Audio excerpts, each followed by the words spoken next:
And we're back, chat. Welcome back. Good morning to you, sir. Good Happy morning. Monday. Absolutely. How are we doing today?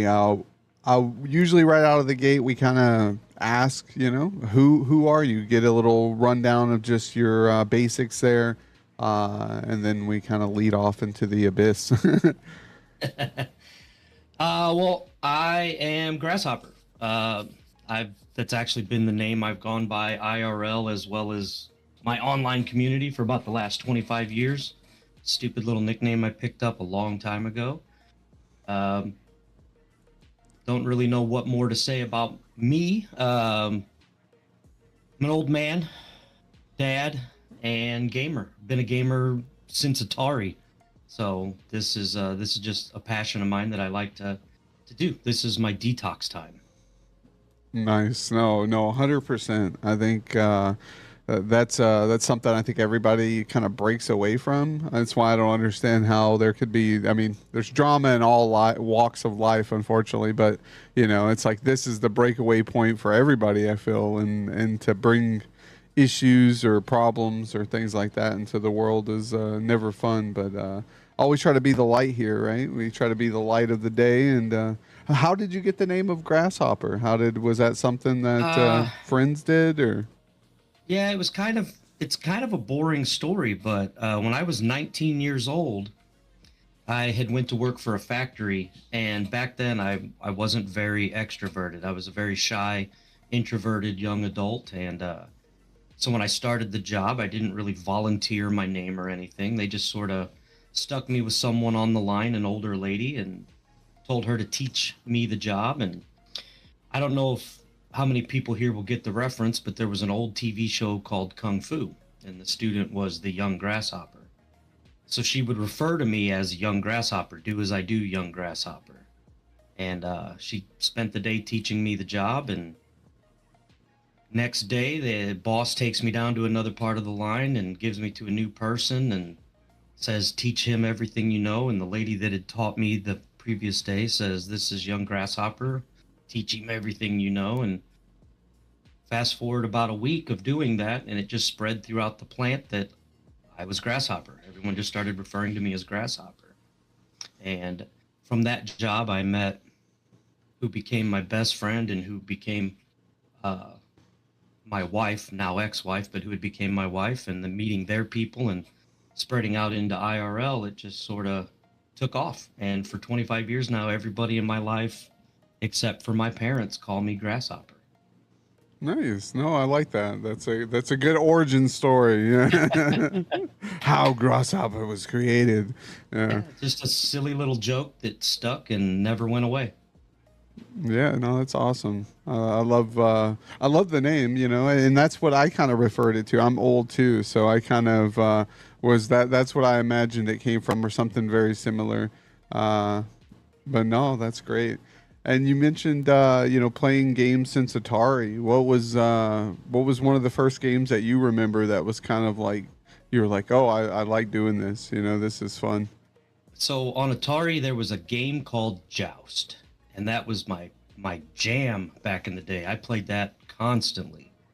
And I don't know how many people in chat are familiar with Joust, but it was a silly little game. You were a knight, like a king knight, that rode an ostrich with a lance, and you just flew around the map, landing on other bad guy knights on ostriches and squished them and collected their eggs before their eggs hatched and became new bad guys. And it came in waves. It was a wave type game. So I was hooked on that game. I played that game forever, and that's the game that got me into video games. Nice. No, that sounds fun. I love those old Atari games. I mean, they for what they were pretty solid at the time, and I think that inspired me, a lot. I'm old fashioned. I like the Pong.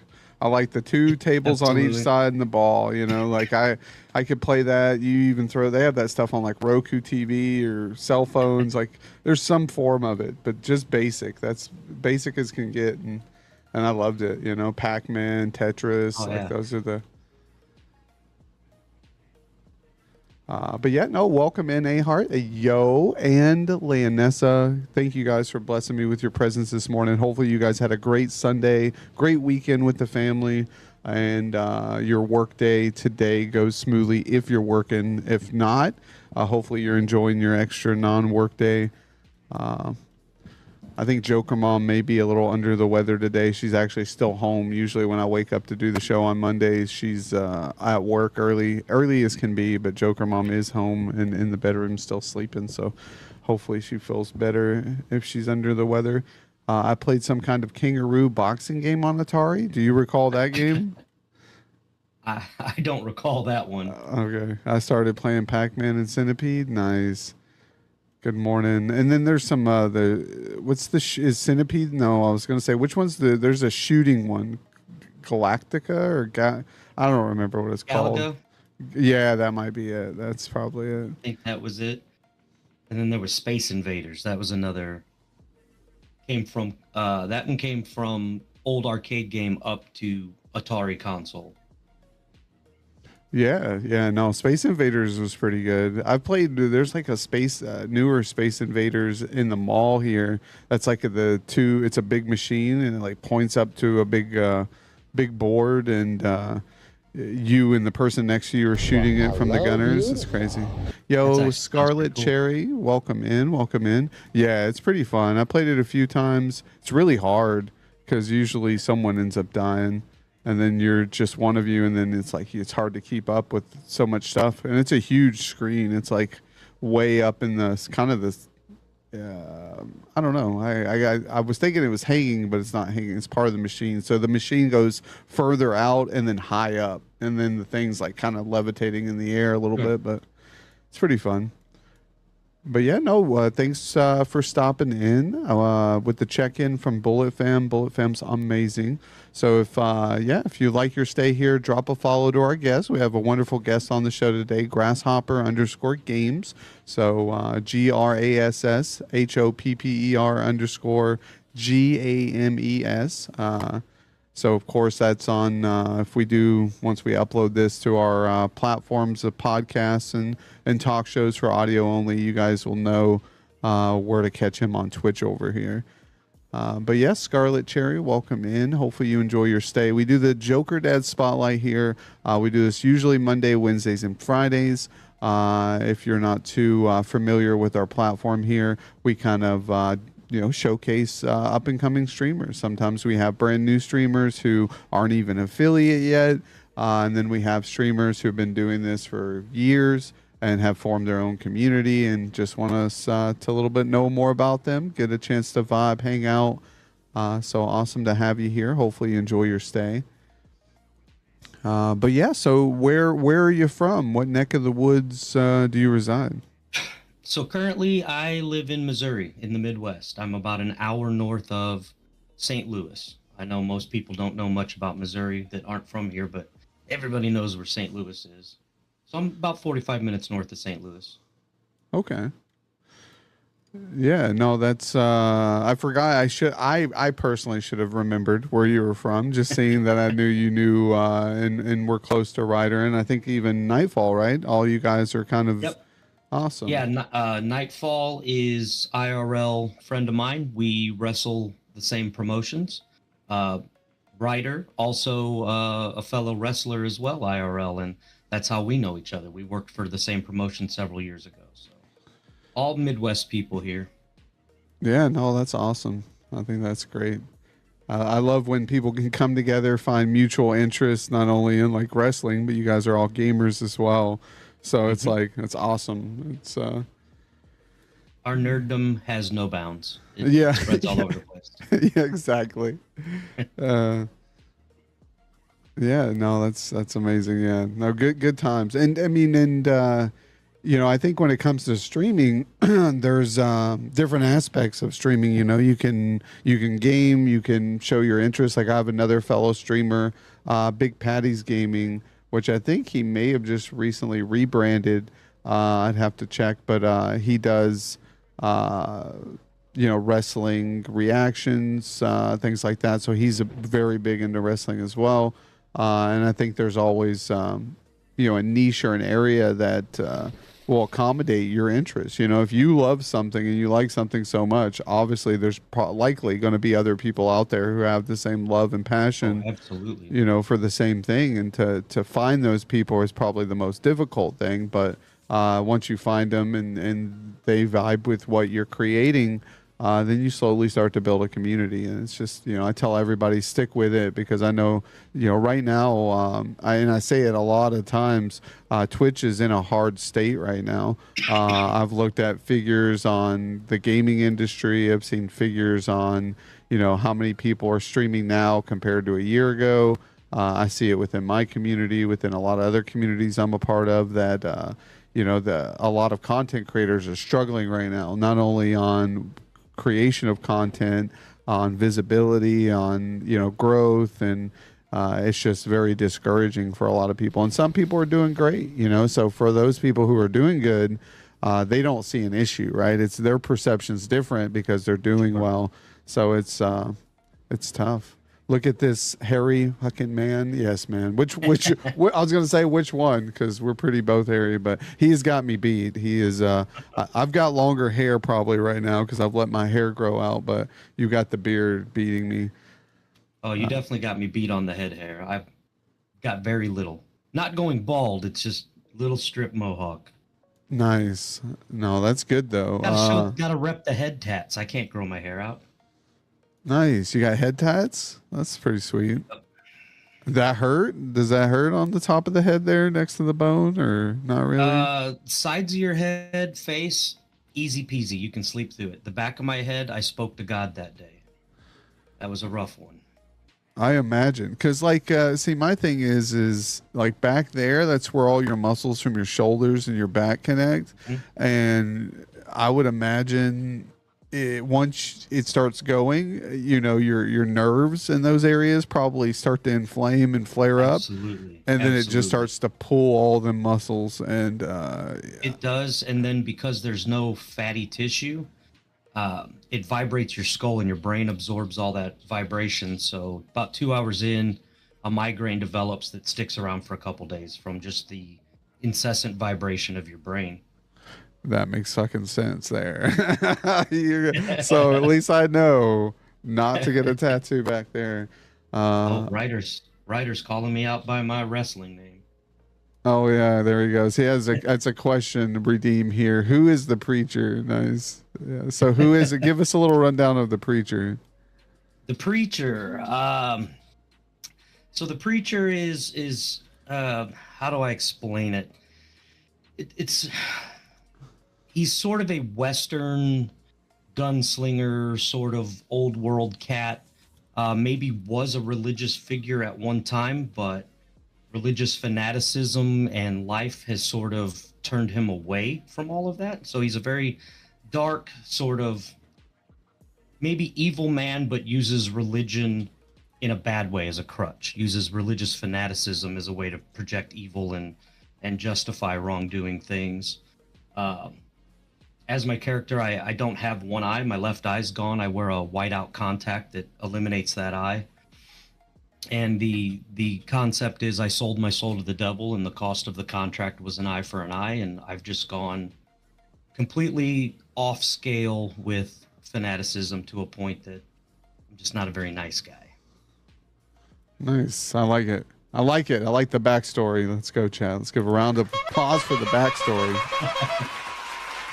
Yeah, no, I love. See, that's the thing. You know, with wrestling is it's just great. The characters, the you know, performance, you know, entertainment is what it is. You know, and I love it for what it is. You know, I grew up a lot on it, and you know, what can I say? Like, there's just these people have made a bigger impact than like professional sports had made for me. You know, there was some Oh, sport, some, you know, I was a big 49ers fan. You know, my cousin was a Cowboys fan in the early 90s. So, you know, we always bickered about that as teenagers and stuff. But outside of that, you know, wrestling was where it was at. And we both enjoyed our certain wrestlers, and so it was great. Getting a tattoo, paying someone to leave evidence that they stabbed you multiple times. Yeah.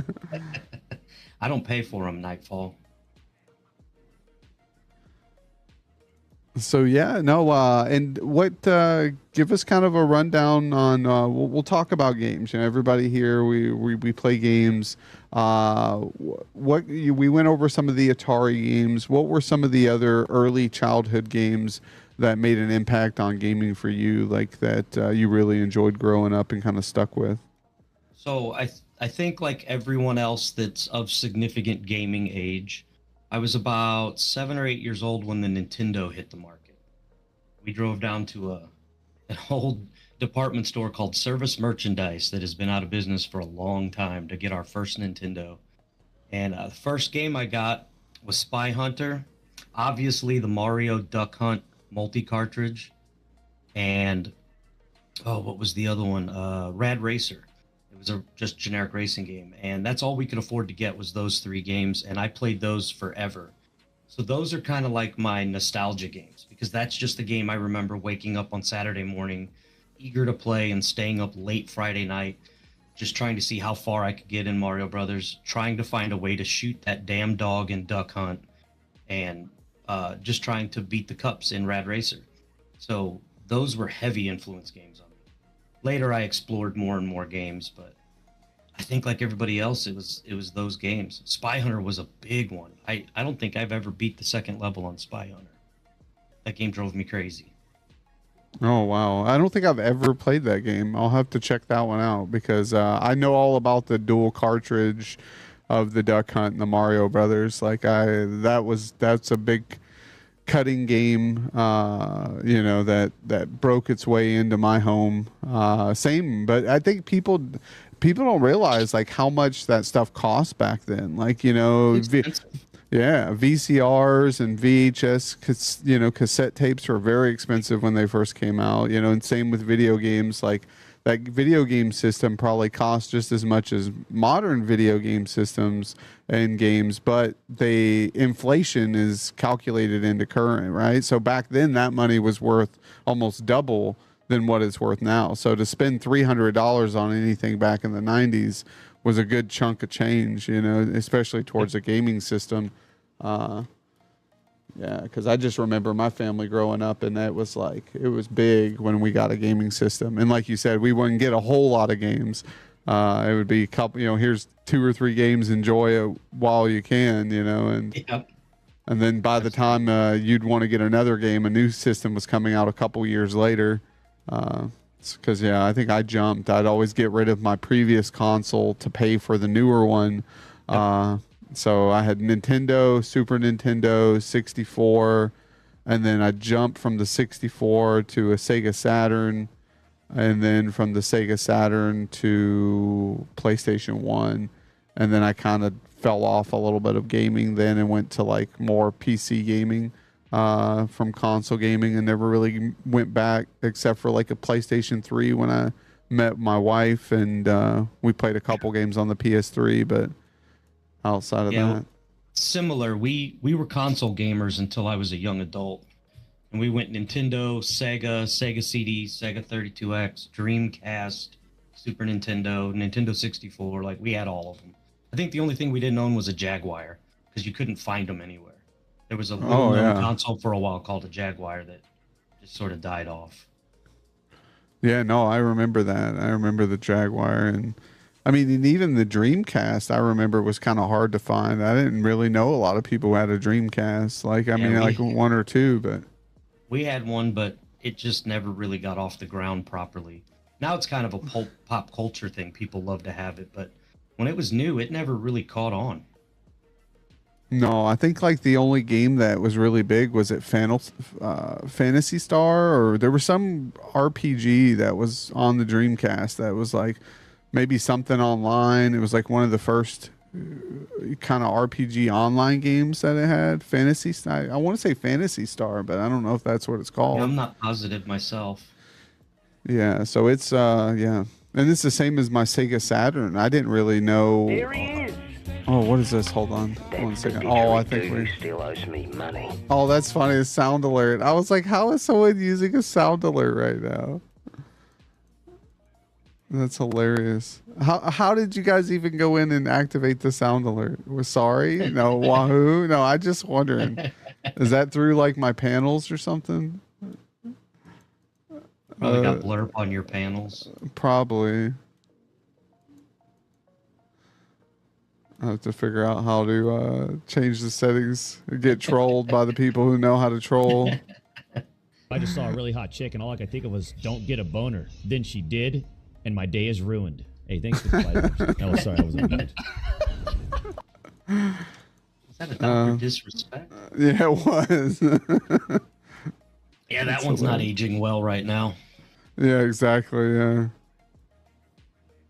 You can send bits through the blurb extension to play any sound alert they want. Okay, I'm done. Likely to fart does it to me all the time. I'm here. Yeah, I know that you can do that, Ryder. I just didn't know if I had mine set up that way. I totally forgot. That's hilarious. I'm here. Awesome. No, thank you guys for being here. We always love having you guys stop in and hang out with us. Hopefully you guys had a good weekend. Wahoo. Hello. Good morning. Hello. Hello. Hello. And yes, hello. I saw your message again this morning. We can sit down, hopefully chat sometime today later if you're available, or even throughout this week. I should be available sometime after work. I don't work today, so awesome. Awesome. But no, that's awesome. I love games, man. I really do. And what type of genres are your favorite games? Like, is there a certain genre that you prefer over others, or kind of dabble in everything? So it's evolved over time. I used to be sort of a puzzle strategy sort of, gamer kind of dude, like old Tomb Raider kind of stuff. And that evolved into first person shooters. I became a big Call of Duty fan in early Call of Duty. And unfortunately, that community started to kind of get toxic and sort of pushed me out of it. I got tired of being smoked by 13-year-olds that were way better at it than I was. And eventually found my way into when I got my first PC build and decided I wanted to try PC gaming, a friend of mine turned me on to a game that was getting ready to release called 7 Days to Die. And I jumped into that at release, and it's a survival crafting zombie game. And I am a zombie fanatic. I've loved zombies since before zombies were cool. I've got them tattooed all over my body. So it spoke to me. And really, that's where I've been for about the last 10, 12 years now, is just die hard, not necessarily zombie specific, but survival crafting games. And luckily, the zombie version of survival crafting games became the in thing, and now you can't throw a rock without hitting a game that is in that genre. And that's just DayZ, 7 Days to Die, Scum, games like that. I love even Ark. I know there's no zombies, it's survival crafting with dinosaurs, but I just love the grind of, maybe it's because my life is usually chaos, and in that game I can control the chaos by crafting and surviving and managing inventories and all that fun stuff. But I love the survival genre of games. No, I think you hit it the nail on the head there when you say like you can control the aspects of the game more than you can control the aspects of life sometimes, right? Like I think that's real talk. It's like we lose control sometimes of the direction our life goes or what's thrown at us, and I think that's natural and normal. But in the game, you can control how the rhythm and the flow goes, right? Of a lot of games, and there's the variables of other people's influence or the game's influence, but you can still pretty much adjust accordingly. Sometimes in life you kind of just fucking get the beating and take it. I think IRL, it's chaos with no rules, and in the game it's chaos within a confines of rules, so you can control your environment and your plan of attack and all of that. And as you get to a point where you're conquering the environment in a PvE scenario, you're in control now. You dictate what happens when and where and how, and you don't get to do that IRL. The rules change too often for you to be able to just conquer it. So I like the control of the early grind and the overcoming the adversities of a survivor. What they throw at me that's supposed to make me fail, and I make me win. Oh yeah, 100%. And you mentioned when it comes to streaming, how long have you been streaming now? So it's a two-part answer. I got into Twitch kind of when Twitch was brand new. and got a nice little following going, playing old games like Outlast, and then 7 Days to Die became my jam, and I built a community around that. My first wife at the time decided that playing online games as an adult was childish and foolish and asked me to stop. And I shut it all down. And since then, I, divorced and moved on with my life and this and that. And 10 years later, I decided I'm going to get back into it. I loved it. I loved the community. Who doesn't love playing video games and talking to people about playing video games and interacting with each other? So Facts. I decided to fire it back up. And it's been, I think, 6, maybe 8 months since I reopened my Twitch channel and decided to give another run at it. So I'm very much in the infancy of my second round and trying to rebuild the community I once had and see what's out there. Twitch has changed a lot. The market is a lot more saturated than it was 10 years ago. So it's a little tougher to get your foothold, but I'm of the mindset, whether you're streaming to 5 people or 500 people, put on the same stream, enjoy yourself, and that will bring the people that want to hang out with you. Don't try to tailor yourself to the audience you're looking for. Be you and let the audience that's looking for you find you, and that'll be your best community. 100%, man. 100%. I agree. Everything you said, spot on. When it comes to that, because you can only put up a facade for so long, and people see through that veil. You know what I'm saying? And if you're pretending to be someone you're not, and you're building an audience based on that, one day or another, that veil's going to fall off, and they're going to see the true colors, and it is what it is. And Absolutely. that's why we, I've always been a people person myself, always a people pleaser. So it's just in my nature that, a lot of things in life, unfortunately, don't make me happy. But the happiness of others fills me with joy, and I think that's, it's sad. It's like a double-edged sword, because if you go out of your way to please people and they're still not satisfied, I take it personal. It's more like, Sure. oh, well, what did I do?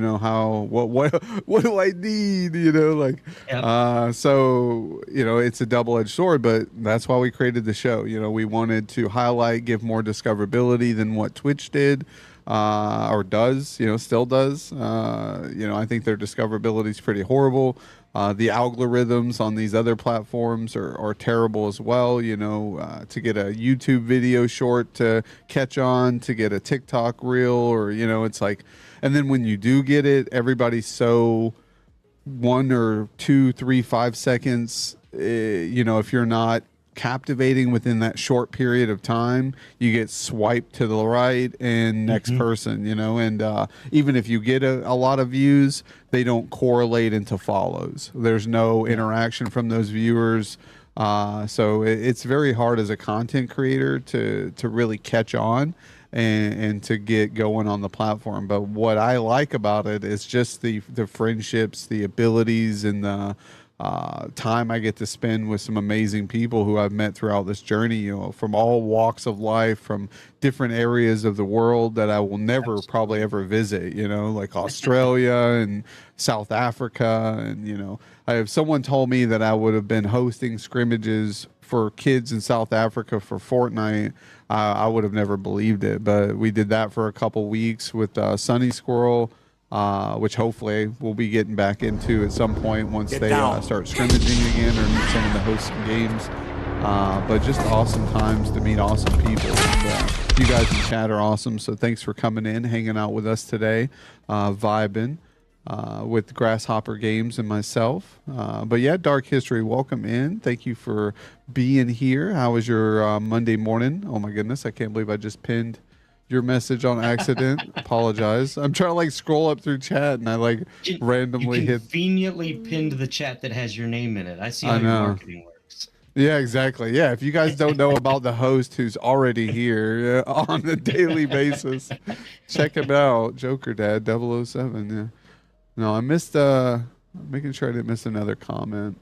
Yeah, because most important thing, I always tell people on the spotlight, the guest is number one. So you're number one here, chat's number two, and then followed up by, unfortunately, my lonesome self at number three.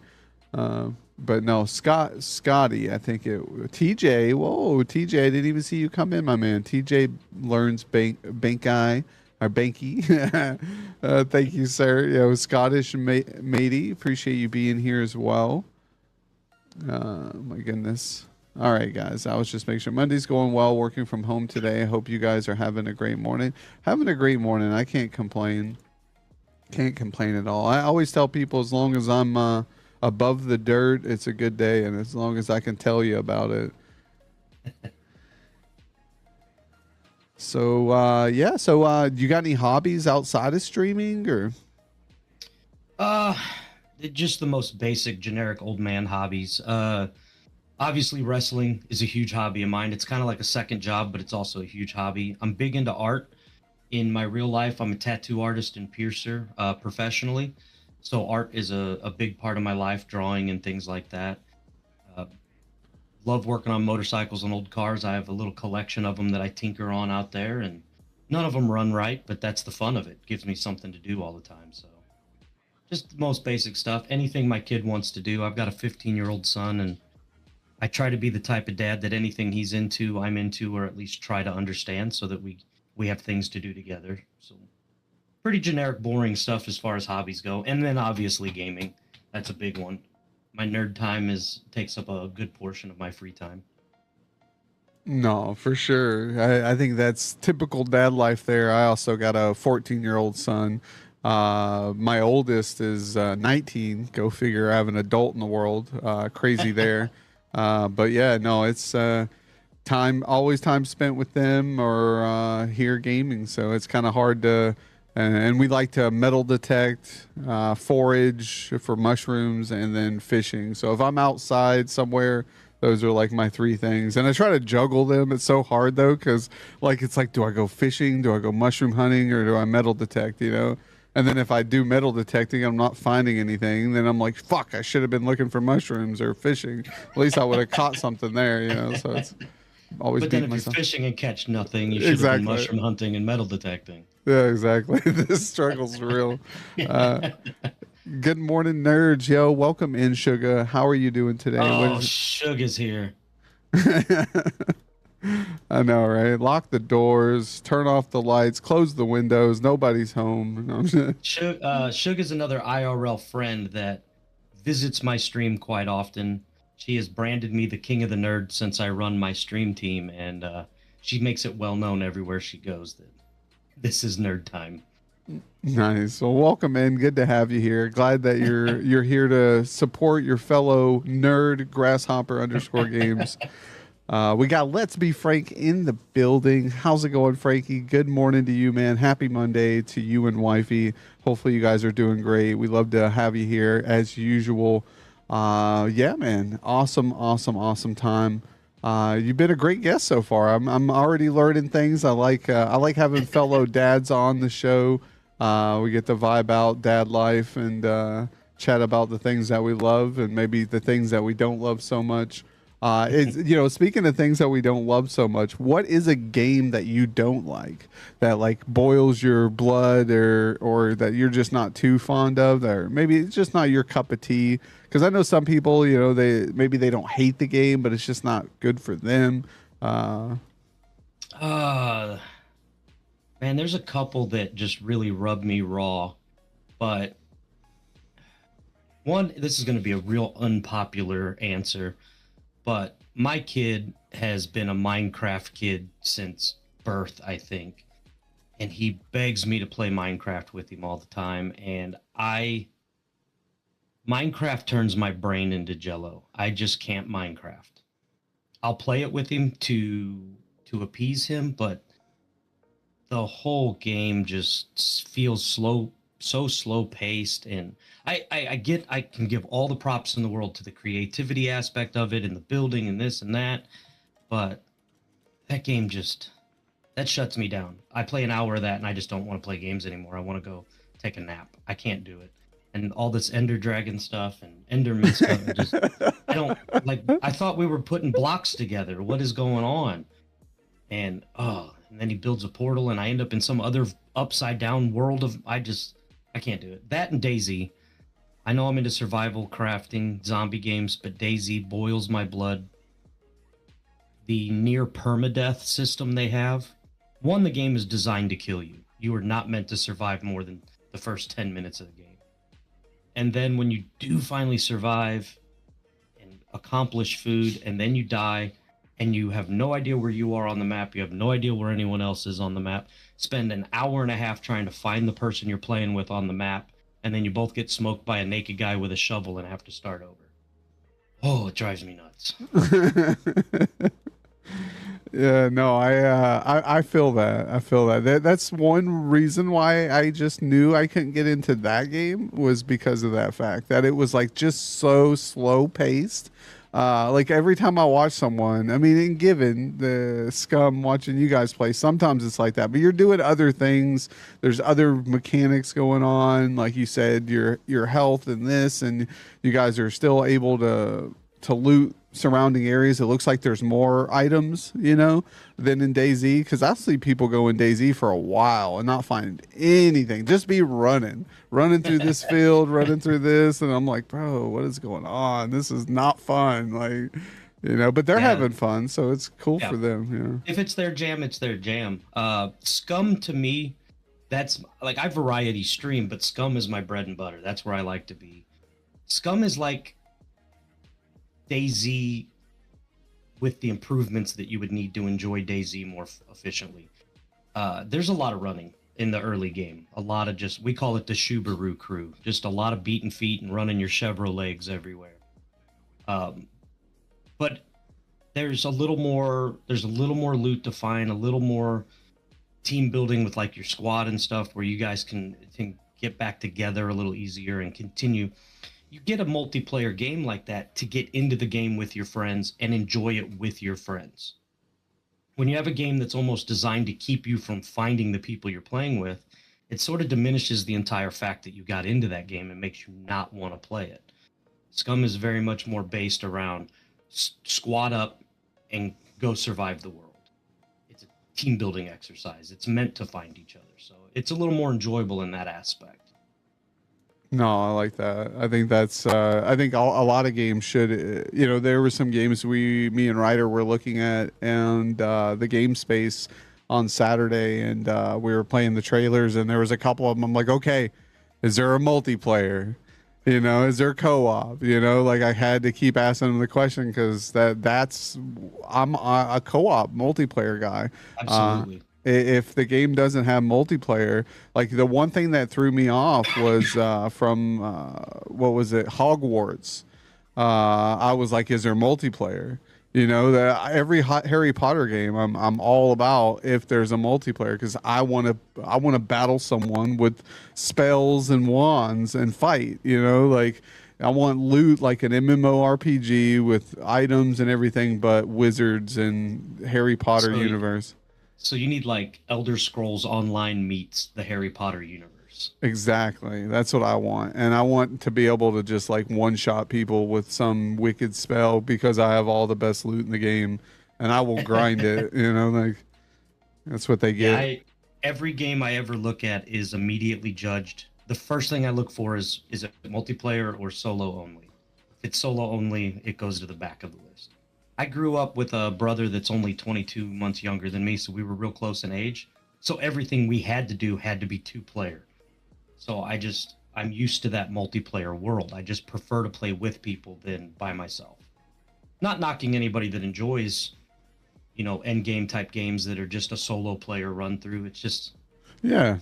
No, I mean, I like that too. I think, a good single player game is needed at times, especially if you're a person who doesn't socialize a lot, right? You don't want to meet new people. Absolutely. You're kind of, I mean, social or single player games are what kind of probably originated right out of the gate. So I think those are great too. But I kind of, now that I'm older, and want to kind of settle down, and I kind of want to chat with people. I want to socialize. It's the whole reason also getting into streaming was to socialize. So go figure, the games that I enjoy have a socializing aspect. Sure. But I think I like a game too where if I'm not in the socializing mood, I can play it singly and still be just as enjoyable as if I were to play multiplayer.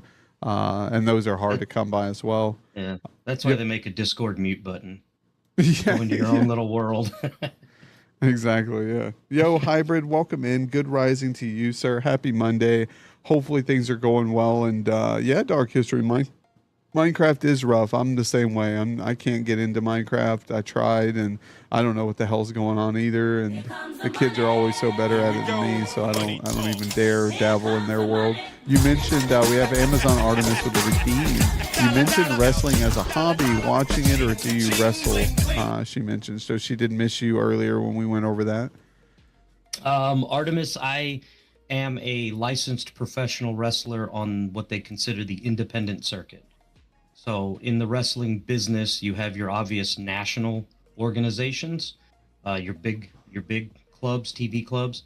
Underneath that is what the old territories are now, which is the independent circuit, and it's alive and thriving. And that is where I work. I work for currently three different promotions out of Southern Illinois. So I drive quite a ways to go over into my wrestling market. But yeah, licensed professional wrestler and one badass ass kicker. I love it. Yo, happy Canada Day to all my fellow Canadians. We don't do that here, Hybrid. We're Americans. America. No, I'm just kidding. Eat your poutine and sit down. Yeah, eat your poutine. That's hilarious because I'm always giving Zahabi a hard time. I know Zahabi. Yeah, so we're giving him a hard time because that's what he loves, the gravy and the cheese curds, and he's like, you don't know what that is. And then what's the place he goes and gets coffee all the time? That's very big up there. God, I forget the name of it. I wouldn't know. Yeah. I think the independent circuit is pretty popular in Ohio. That's awesome. Yeah, no, I'm sure it is in Ohio. Yep. It absolutely is. That's amazing. What's your ring name? I'll let you say your ring name. I am known as the Preacher.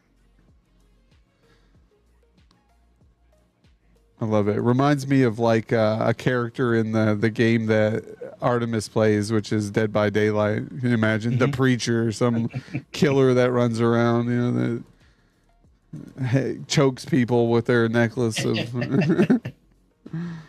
the Rosary of Death. Yeah, Rosary of Death. Yeah.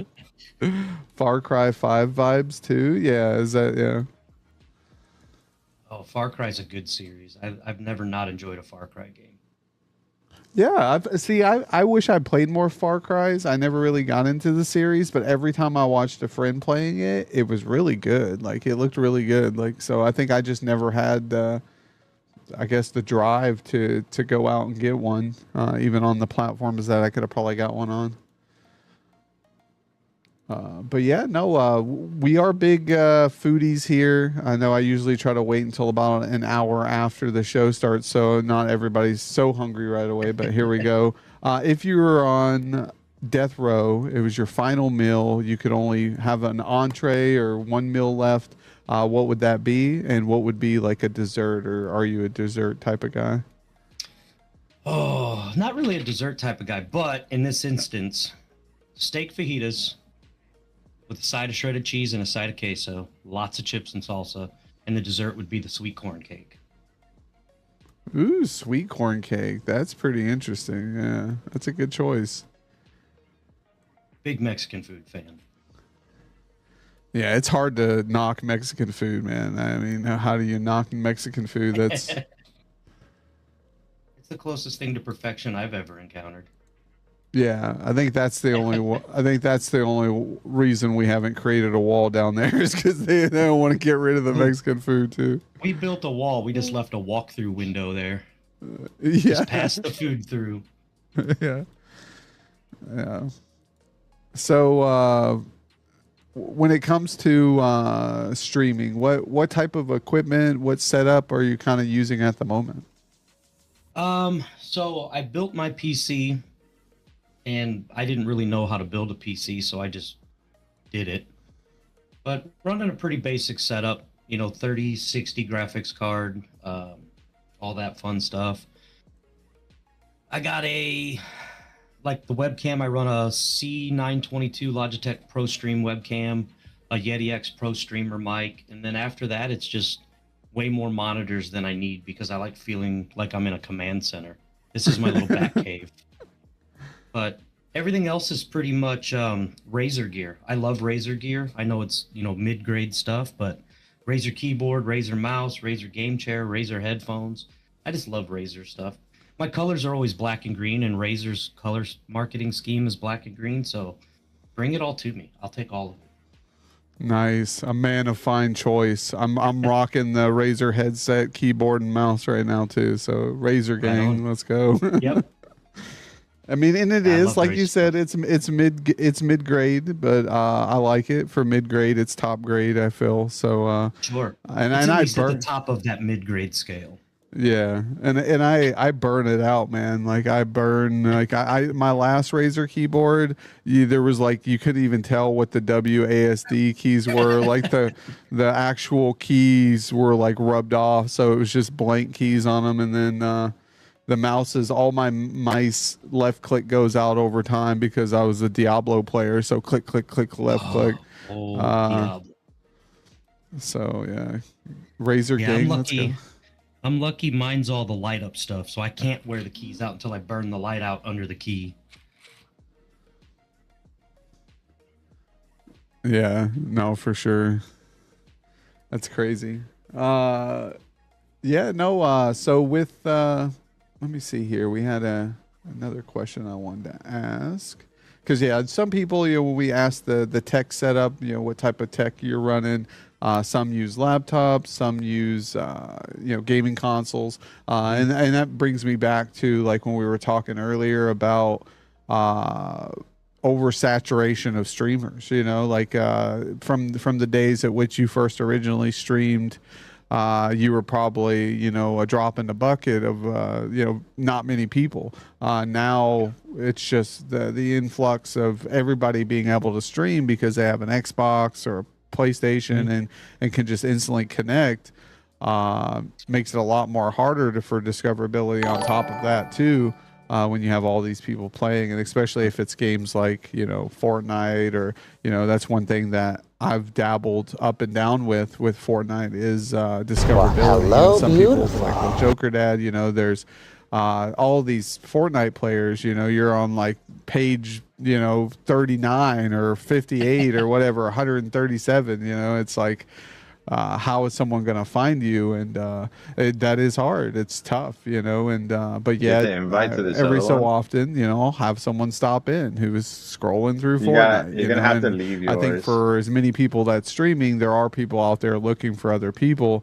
But it is hard when you have like all these top big streamers and everybody's congregating to those people only, right? Like, and Absolutely. Yeah, if anything, go to his stream and Like click currently, join. you're not going to get many followers on a Minecraft stream because Queso decided to play hardcore What am I listening to? Minecraft, and so now everybody, somebody Oh that no, pulls I 65,000 viewers a stream is in a game. You're not going to get discovered in that game until he's done playing it. So it makes it tough. Is it in And yet? to your point, like when Twitch first launched, it was a PC platform and it was kind of for gaming. Now, not only do we have the console community, which I'm not knocking. I love hello, the community. beautiful. You're gonna have to close Every, yours. 12, Remember, you 13-year-old see how console there's like a can get on and run a window with the stream together? And then the just chatting kind of That window that we movement like usually like became put part like of the shared Twitch chat on. culture, and you've got to fight with that now. You've Yes. got thousands and yeah. thousands Just- of and people then watching a join girl from clip his her stream. toenails, Like and you it's could hard just to go and clutch his find stream your and then place in click that world. join. It's funny you say that because we had a guest on one day, and I have like a member or two gives me they just laugh because I had someone on the spotlight one day and we did the interview, and they're in their basement and they're like they whip up their toes and just start clipping their nails during it. And my friend was like, man, I about fucking lost it, bro.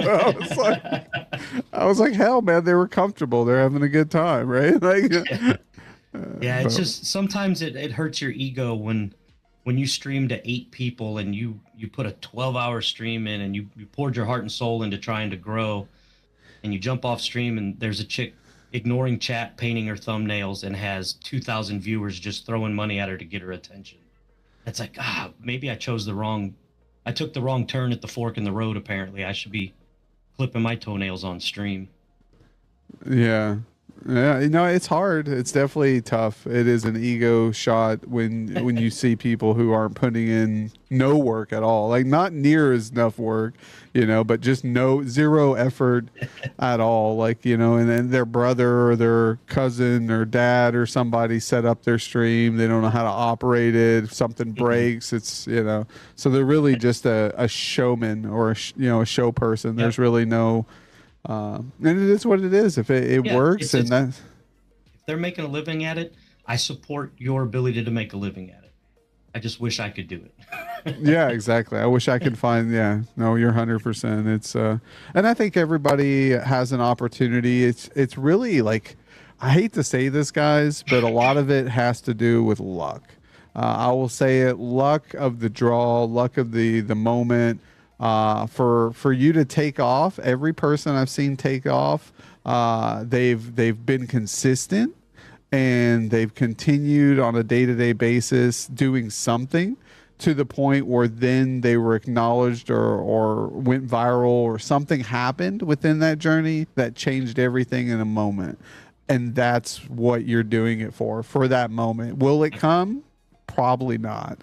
But that never stopped all these other people from doing it until it happened. So to me, it's almost like hitting the lottery. You're not going to hit the lottery unless you buy the lottery ticket and participate in what's going on. And I suck with luck. Yeah.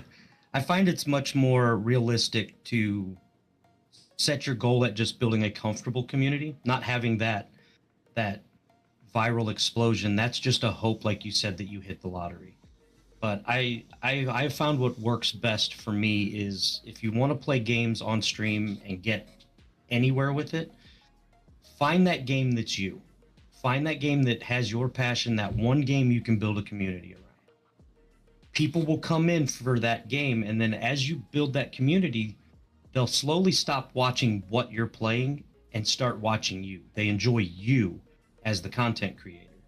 Once you get to that level where people are coming to watch you, not so much the game that you're getting known for, then you can start exploring other games and branching out into other genres, because you have a built-in community that wants to watch you enjoy yourself, not coming to watch. They're not fans of Scum. They're fans of Grasshopper. So they'll go where I go. So I found in the beginning, it's very difficult to start if you go, I'm a variety streamer and I'm going to play this game and this game and this game and this game and this game. The community of those games comes in for a little bit, leaves. They don't know anything about you. You got to get that community that's built around you, and that starts snowballing. And then you can start taking it to new corners of the room and continue to snowball it from there. Yeah, no, I think that's good advice. I think that's definitely worked for tons of people. When it comes to discoverability, sticking to the one game until you slowly build up a good audience and community who, like you said, will slowly enjoy you for you. And there's a lot of people I watch who maybe I'm not too fond of the game they're playing, but I enjoy them as entertainers and stick around to see what maybe they may do in that game. And then I've had fun with their actions, not necessarily the game. So yeah, no, 100%. And I think it's tough too, because like you said, there are people who hop on, they just start streaming and they play whatever games, this game, that game. And I've said the same thing. You're pulling in an audience who are solely there for the game, because that's how they found you, through discoverability of that game. And then when you play that game, they're talking to you, they're backseating, they're having a good time.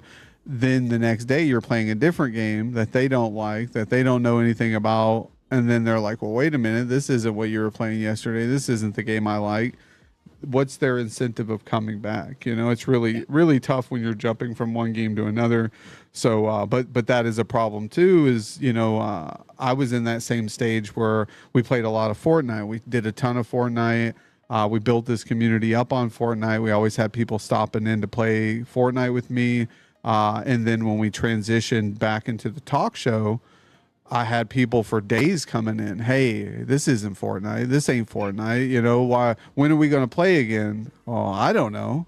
Whenever I get back on Fortnite, you know, and they're like, well, then they just stop showing up. Like they don't come into the stream anymore. They don't ask to play Fortnite because we're not playing Fortnite right now. So it's tough. Yeah, it's again double-edged sword, you know, like you have to weigh the cons and the doubt. You know, some people like this format better than my Fortnite format, right? And that's fine. You know, that's sometimes I'm that type of person where I like the talk show better as a host. I enjoy the just chatting aspect than playing Fortnite sometimes, because sometimes I get on Fortnite, I get fucking shit on. I get shit on hard, and then I'm like, I fucking hate this game. Like, you know, like, especially when I'm playing with teams, because like teams, like toxic teams. Yeah, but I mean, public teams is tough because like nobody wants to use a mic. Then they die and they instantly leave the game, so you don't even get a chance to reboot them. But my problem is too is even regular teams with friends. You know, I'll be playing and we'll be just a couple feet away. You know, we're not hand holding or anything. You know, they're looking for loot. I'm looking for loot. And then all of a sudden the other squad, the whole squad of 4 people just roll up on me all holding hands and they just plow through me. Smoke you. Yeah. And I'm like, I couldn't even defend myself. Like say, and usually I can knock one of them. Like I'll knock one, he'll be knocked down, and then I'll just get steamrolled by the other 3. And then I watch the other 3 people res the one guy. And now my party shows up to help me. And then they get steamrolled because now it's 4v3 now. And that shit just happened to them. So it's tough, man. And especially to deal with it on stream. But we try to have fun with it. We try to have a good time. Sure. Hey, sometimes your failures are the best content. Oh, most definitely. I got so many clips of me falling off cliffs, just are out of windows, jumping out of windows in Fortnite to my death, just being fucking dumb. I don't know why I think about it. I'm like, oh, I'm going to jump out of this window to get outside quicker. Oh, wait, I'm on the 3rd floor. Dumbass. Like, why did I do that? So, yeah, some of the best clips, like you said, are your failure. Yo, welcome in. He Knows Gaming. How you doing, buddy? Happy Monday. I love the flowers and your face emote. It's great. We got Zahabi Twitch in the building as well, coming in with the Joker. How you doing, Zahabi? Good morning, my man. Hopefully your mouth's feeling better. Yeah, no pun intended there, chat. He had teeth surgery, so I did not do anything to his mouth. It was a balloon animal, I promise. Yeah, balloon. Yeah, exactly. He was my man in charge of the balloon animals, and he. But yeah, good morning, Royal. How are you doing? Happy Monday morning to you, Royal. We have a wonderful guest today, Grasshopper_games. If you guys haven't got a chance to check him out, highly recommend it. A very big scum player over there, getting some kills, hanging out with the squad, looting some items, having a good time. If you guys would like, go over, check him out. I'm actually going to pull up your page here. I got it in the center.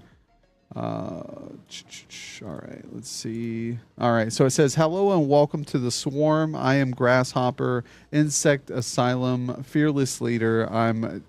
My dream is to build a community of fun, supportive, and entertaining content creators and friends. I play a variety of games. However, Scum is my home. We've got your YouTube, your TikTok. We also have, I love the little stickers that you can throw at people for biddies. That's fun. Then we've got your featured viewers. So if you want to be featured on his about section, you can do so for 500 biddies. Also, hop over to the Discord and join in on the Swarm. We've got his Discord link here. Want to chat with us during a stream? Send us an embarrassing clip from our stream. Send us fan art or just say hello.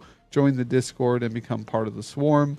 We also have the donations panel. So again, donations is no way necessary part of your experience. There is no obligation or expectation. However, if you are feeling generous or just have a couple bucks laying around, they're always very appreciative. All donations go towards keeping the stream running. Servers, games, computer upgrades, audio upgrades, and anything else that will improve the viewer's experience. Yeah, 100%. I tell people the same thing here. I've never used streaming money for pizza or anything. It all goes back into the stream. Like you said, these damn razor stuff is not cheap, and we do fortune cookies here. So like every month or so, I'm renewing the fortune cookie purchase off of Amazon, so we can keep the fun coming with the fortunes and the setups that way. Yeah, we do it the same way. We run a scum server, and that's not cheap. So a lot of it goes into keeping the scum server up and running, and anything that's left over, we buy Steam keys and do giveaways. We give it back to the community. So anything, we don't pay bills, we don't pay car payments or put gas in the truck. Like, it pays for upkeep of the stream. Anything that's left over buys gifts that then get given away in giveaways back to the community. So it comes back to them.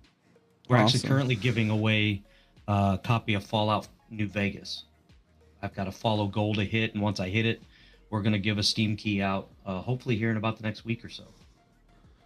Nice. I love giveaways. We'll probably be starting to do some more giveaways as well. Been kind of holding off because I know sometimes, especially when it comes to V-Buck giveaways, like all the swarm of kids come out of nowhere when I say V-Buck giveaways. It's like I get flocked by unknown people, and I'm the type of person who, like, I want the giveaways to go to people who are actively part of the community, and it's hard to distinguish the two when I host events, and then the people who win are sweaty kids who are just there for the V-Bucks, and I'm like, well, all these other people are great, so how do I show benefits to them? So it's tough. Sure. Yeah, it's tough. I try to limit my giveaways to followers, just that way I know at least there's somebody that's in my little community, but they could always follow, win, and then drop the follow and bounce. So it's hard to discern between the two. Exactly. And then I don't want to do just subs only, because then it's like, then you're limiting people who can't financially sub to the stream. It's a pay-to-play situation. Exactly. Yeah. So it's tough. But we got your schedule here, which is good to know, because I was going to ask you eventually about your schedule. Is this up to date here? This one, Mondays noon to whenever CST, Tuesdays 7:30 to 10 CST. Same thing Wednesdays and Thursdays, and then we got your Sundays 4 to 10ish. Yep. Awesome. Yeah, those are good times. Definitely big contending times. I know, I know at nighttime, man, it's rough on certain days of the week. I know, good that you don't stream on Friday nights, because I know Friday nights are really tough sometimes, because, I've got a few friends who stream Friday nights, and for the ones who are streaming Friday nights, there's a ton of people who are out enjoying the weekend, right? It's Friday night. So like, viewers are very slim pickings, I feel, on Friday nights. Low. I do stream some Friday nights. It's just not a scheduled night. So sometimes there's a bonus stream on a Friday night. But yeah, like you said, you're competing with dinner and a movie. So it's tough. Yeah, exactly. No, I agree there. And same here. Like, I might stream on a Friday night if I got nothing better else to do and I'm feeling antsy and I just want to chat or hang out a little bit more. But we usually have a spotlight on a Friday and are vibing, or we got some Fortnite going. But we got your contact information as well. Want to say hi, send me a bomb-ass meme or fan art, anything at all, drop it here. So awesome. So we're going to scroll up here. I'm going to see if I can find a couple clips or two to watch. Let's see. I think most of them are going to be me crashing airplanes here lately. It's been rough. Nice. All right, let's see here. If there's any specific ones that you think are great to watch, we can definitely. I love this one here. We got to see this one. This one says, "Don't clip this." So. Oh, that's fans clipping stuff that I say a little off topic sometimes. Everything after that is a deviation from original design.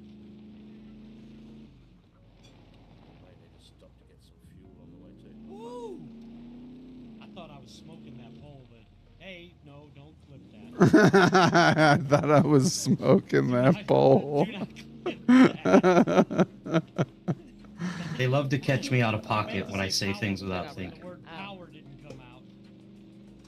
Yeah, that's hilarious.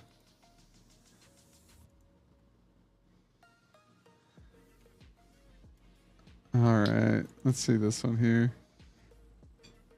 Yeah, the crowd was hot last night. Like,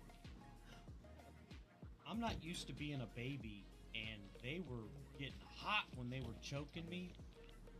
They were getting hot when they were choking me. We were talking about a wrestling match, and they clipped that shit too. Oh my goodness.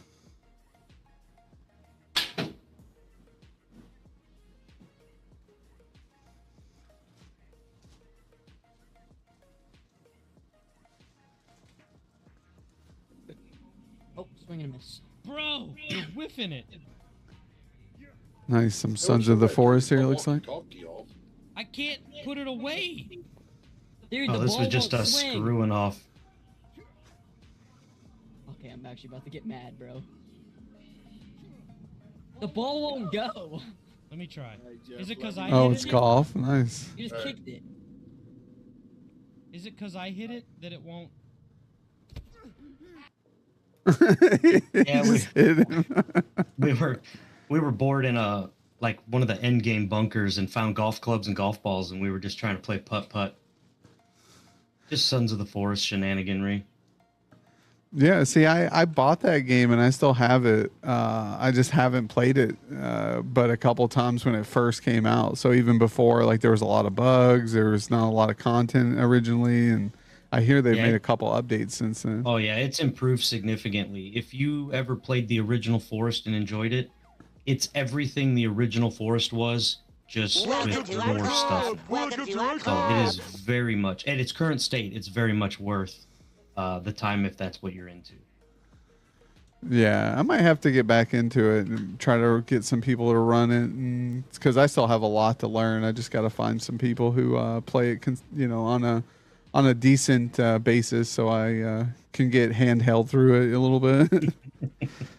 Yeah, it's a lot of fun, but it's definitely I would say, squad style game. You don't want to play it completely by yourself. It'll be miserable. Play it with people. It's a lot of fun. Awesome. Yo, welcome in, Scapular. Make them have to have watch time of 2 hours to join. What's that for? I'm confused. Did I miss something? Oh, he's talking about the giveaways of like the V-Bucks Oh, kids. yeah. No, that's a good little stipulation there, Scap. You know. But then usually that's the problem is like when it comes to like say Fortnite events, right? I'm doing a custom games, and whoever plays or wins gets this. I know some people they'll make chat have to say something or put a command in. So like if you're playing, tell me in chat and I'll get you in and whatever. But I know if you tell people, there's certain stipulations that they have to do, they usually will just leave, and then you're like, oh, there's one less person to play. Yo, Legally Lifted, welcome in, my man. Good to have you. But I think 2 hours to join is pretty reasonable. But yo, thanks for the lurk, Royal. I appreciate you being here. Let's see here. Making sure I'm not missing anybody. That game does look fun. I've never heard of it. Yeah, Sons of the Forest is pretty fun. It's just survival craft with zombies, kind of creatures or different, different type of entities. Yeah. And it does have an end game, and it's got a really good story to it. Yeah, I've seen people get to the end of the game. I struggled. Like I said, I played it a couple times, and I think I only got like through a little bit of it. You find this and you find that, and then you got to go all the way over here on the other side and do this, and But now I hear there's like more building aspect to it. There's a little bit more story to it. So like they've added a lot of stuff since the beginning. Let's see here. Here, we'll see another truck one here.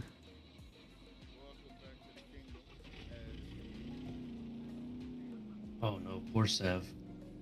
Oh, she ran right in front of me. Oh my goodness. I tried to turn around and see where you were at, so I didn't run in front of you. You ran right in front of me. Oh, She brought that on God. herself. Yeah, I see that. Oh, she ran. We were actually talking about that clip last night, and I backed my truck up, and she Oh, decided she to try to ran get out of the right- way to not get run over, and she ran right behind my truck and got ran over again. Oh my goodness. Yeah, that's crazy that you know, like what is it? Almost friendly fire they would call it. Like but I guess it's expected in this type of game. Yeah, friendly fire's just part of it. You got to Yeah. be conscious of where your team is and what's going on. We've shot and killed each other accidentally so many times, or stuck an arrow in somebody's butt running around. You got to try to be cognizant of where everyone is in panic moments. The game has a new hoarding system. So it used to just be zombies came as zombies came, but now if you make too much noise, they will let out a scream that summons many, many more zombies in a horde. And those moments get very hectic. Oh wow, that sounds cool. I like it. That's like my style there. Let's see here. I think I did it. Did? Yeah, you gotta chop it with an axe after that and see it pokes through the wall. Oh, Works real good. oh, That works exactly as designed. ow. Yeah, that does work very well. Yeah, Very, very painful. that's how we discovered they work like they're supposed to. He stumbled into it.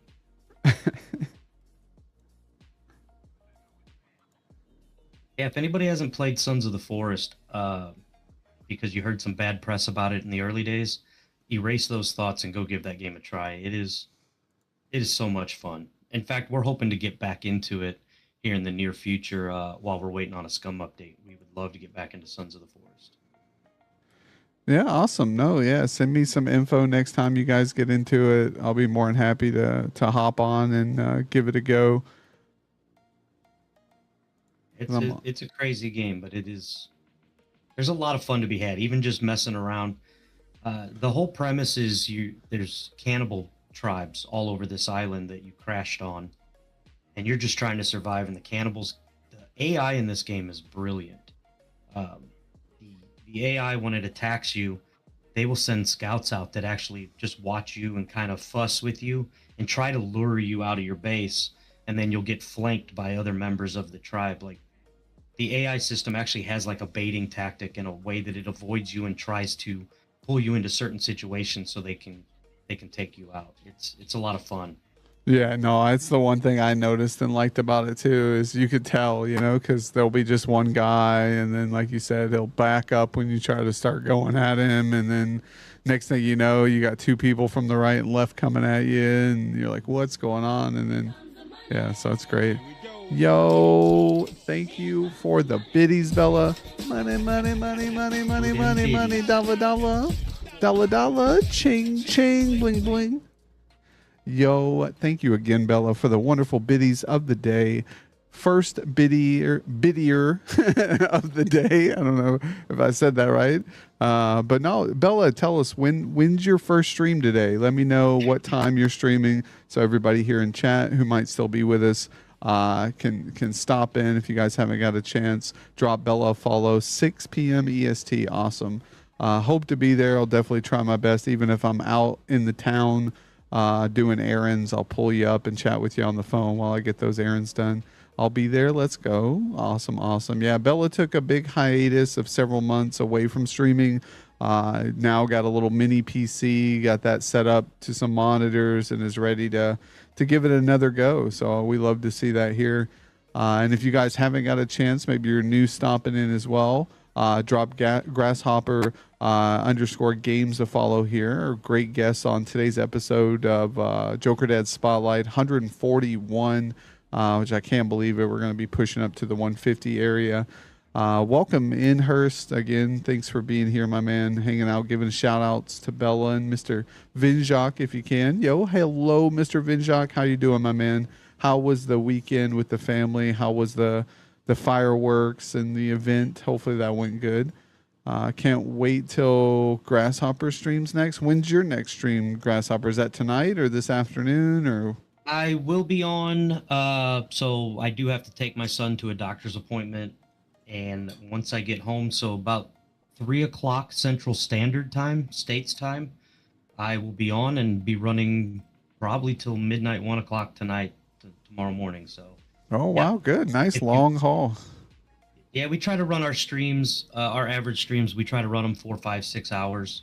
We occasionally dip into that 12, 13, 14 hour mark. It's just that kind of game that eats time away before you realize it. Oh, I know. So, Yeah, no, you're having. That's how you know you're having a good time, right? When you look up and you're like, "Holy shit, I haven't even got Yeah. up," and then you stand and you're like, "Oh my god, my bladder! I gotta go pee." Yeah, it's one of those games you log in and you go, "Oh, I'm gonna do some inventory management real quick before I start playing," and all of a sudden it's midnight and you're like, "What in the hell happened?" So Yeah, it's a lot of fun. But yeah, if you follow me, just turn your notifications on. I'm on almost every day, and I will be on tonight. I have more fun talking to chat than anything. So come by, redeem channel points. I got jump scares. I got all kinds of stuff to interact with. Just come by and say hello. And I'm 5 followers away from starting that giveaway. So if anybody's interested in winning Fallout New Vegas, come check me out. nice. Love some Fallout games, especially with that new TV series on Amazon now. It's just Absolutely. Yep. they did an amazing job with that. What a way to salvage Amazon's platform, It's like they needed some more stuff, Like some people They talk did. about The Boys, The Boys is good. Some like to talk about the Ring of Power, I guess it's called, Lord of the Rings series and Mhm. so there's a couple good series on there, but it's definitely slim pickings when it comes to comparison of other platforms, I feel, when it comes to original content. And I'm definitely an old school Fallout fanboy. Like I've loved Fallout forever. It's probably in series one of my favorite. I love the storyline, the lore, the origin, the concept, the just everything. The 50s retro America mixed with like the futuristic sci-fi nuclear war. I just love it. And when the series came out, I think they did it a tremendous justice. I think they did very well with the series. Yeah, I think so too. It wasn't. I think it was pretty evenly balanced when it came to like character development, when it came to like action and being intrigued by it, and like the drive. Like there was like a couple episodes where like I thought were slower episodes, but were some of my favorite episodes. So it's kind of really crazy how they really evened it out through all the whole show. I was very pleased. I think there wouldn't have been much that I would have changed, and I'm very big critic when it comes to stuff like that. I always find something that I don't like, but there wasn't a whole lot there for me that I didn't like. So I wish they would have David. I think his name's David Rappaport, the guy that died in the Yep. mech or whatever. I like him as a character or an actor. I wish there was more of him involved, for at least another couple episodes before it, went the direction it went. But Yeah, well, I think they had the opportunity. This is a light criticism, but I think they had the opportunity to make you hate him a little more to appreciate his demise a little more. It yeah, was so quick. It was like, oh, that's Michael Rappaport, and he's dead. So they could have drawn that out and really done something with it. But that is a critique I would give only if I was held at gunpoint and asked to find a critique. yeah, exactly, yeah. That same there, and I missed opportunity. I look at it as right, like they could have really brought out the dramatic aspect of it, and like you said, given more time to hate him even more. Uh, but it was still good. Like the scene, I thought the scene was still really good for that moment. It was pretty good, and both actors, it was great. But yeah, no. So get back onto the swing of things here. When it comes to streaming, how do you prepare for your streams? Do you have any rituals, routines that you go through? Tremendous amounts of coffee and Monster Energy drink. That is, I think when you become a streamer, they send you a pamphlet that tells you what energy drinks to drink. Because at the end of the day, like all kidding aside, anybody that streams, we all have IRL jobs, we all have IRL families, and streaming usually happens at the end of all of that. And you're exhausted. You worked all day, you've been out in the heat, this, that, and the other, and you don't want to get on stream and sound like Eeyore. So you want to be a little peppy. So I try to caffeinate real good. I'm usually a pretty chatty, pretty high energy person, even in my older age. My team gives me shit all the time about how much I talk.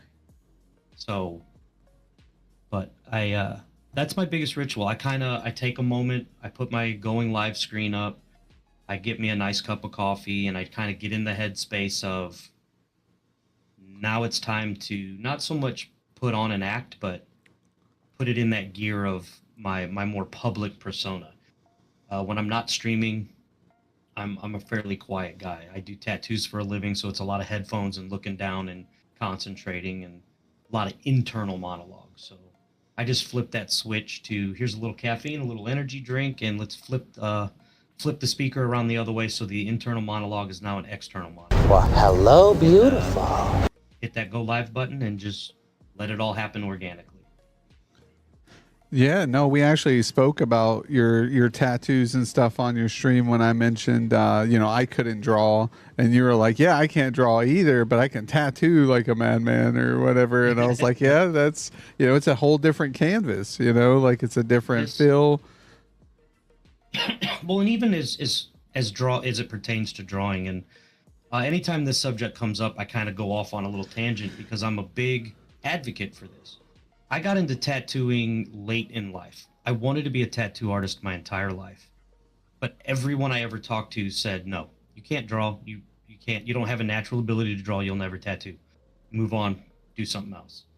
And it shut me down. And at 38 years old, God, even that was a long time ago, 38 years old, someone gave me a chance and said, drawing is a learned skill, just like tattooing is a learned skill, just like juggling is a learned skill, just like working on cars is a learned skill, and gave me a chance. And here we are now, almost 7 years later.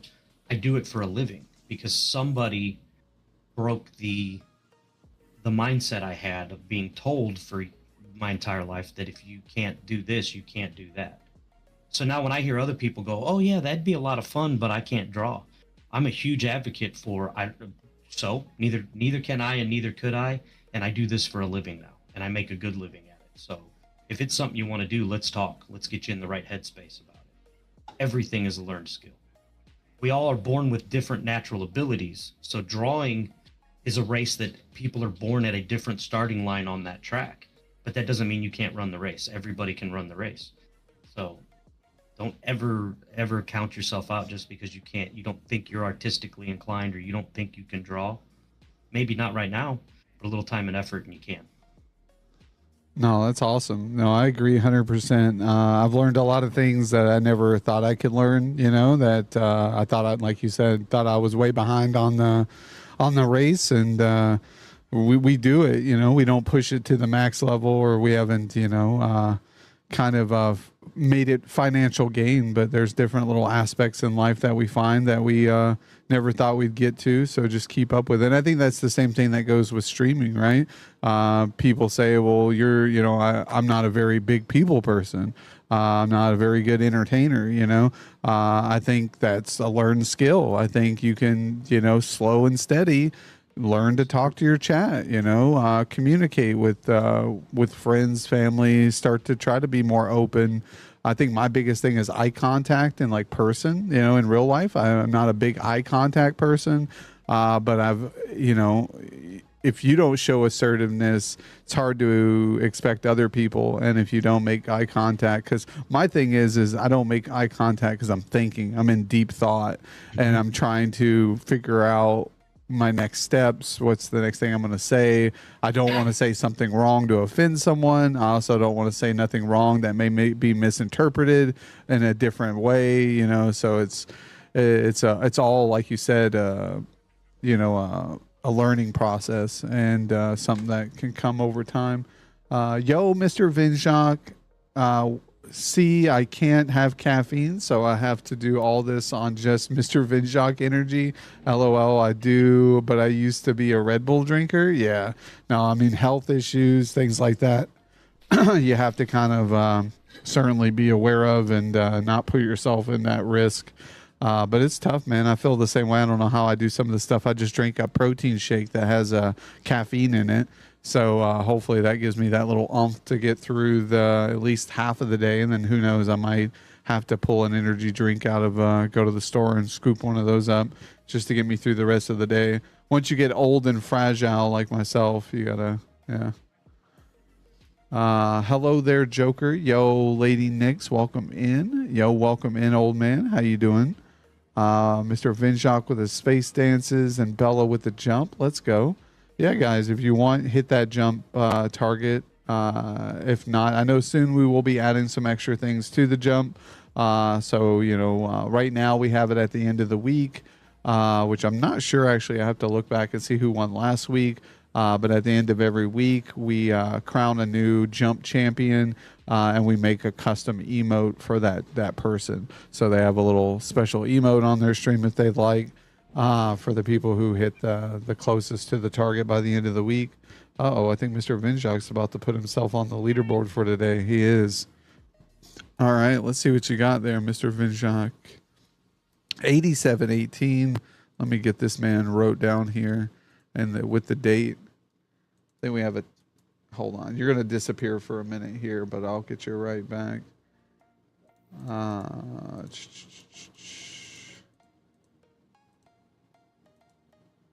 have so many text documents. Woo, let's go.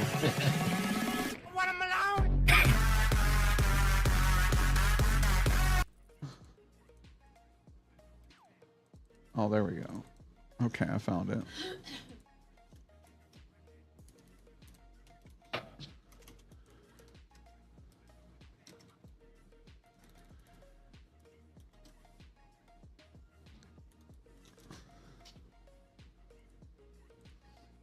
All right, we got that down, sir. Let's see here.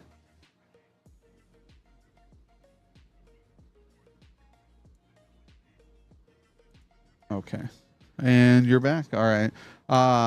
So how was everyone's weekend? Weekend was great, Mr. Vinjok. Wasn't too bad at all. We had some plans. The plans kind of fell short, but we still managed to make a good weekend out of it. Got 3 dubs in a row last night playing Fortnite with Joker Mom. So we played three games in a row. We got all 3 dubs. I clinched it. Victory in all last 3 games. Schooling kids, and then we stopped on the turkey and called it a night. And I was like, because nobody wants to end a winning streak with a loss, so we tuck-tailed and ran on the 3rd win there. But and then we worked Saturday. Never played Fortnite. Never played Fortnite. You're missing out. It's fun. I'm an old school PUBG guy, and to me, I was like, well, Fortnite's just kind of PUBG cartoon version, so I just never made the trek over.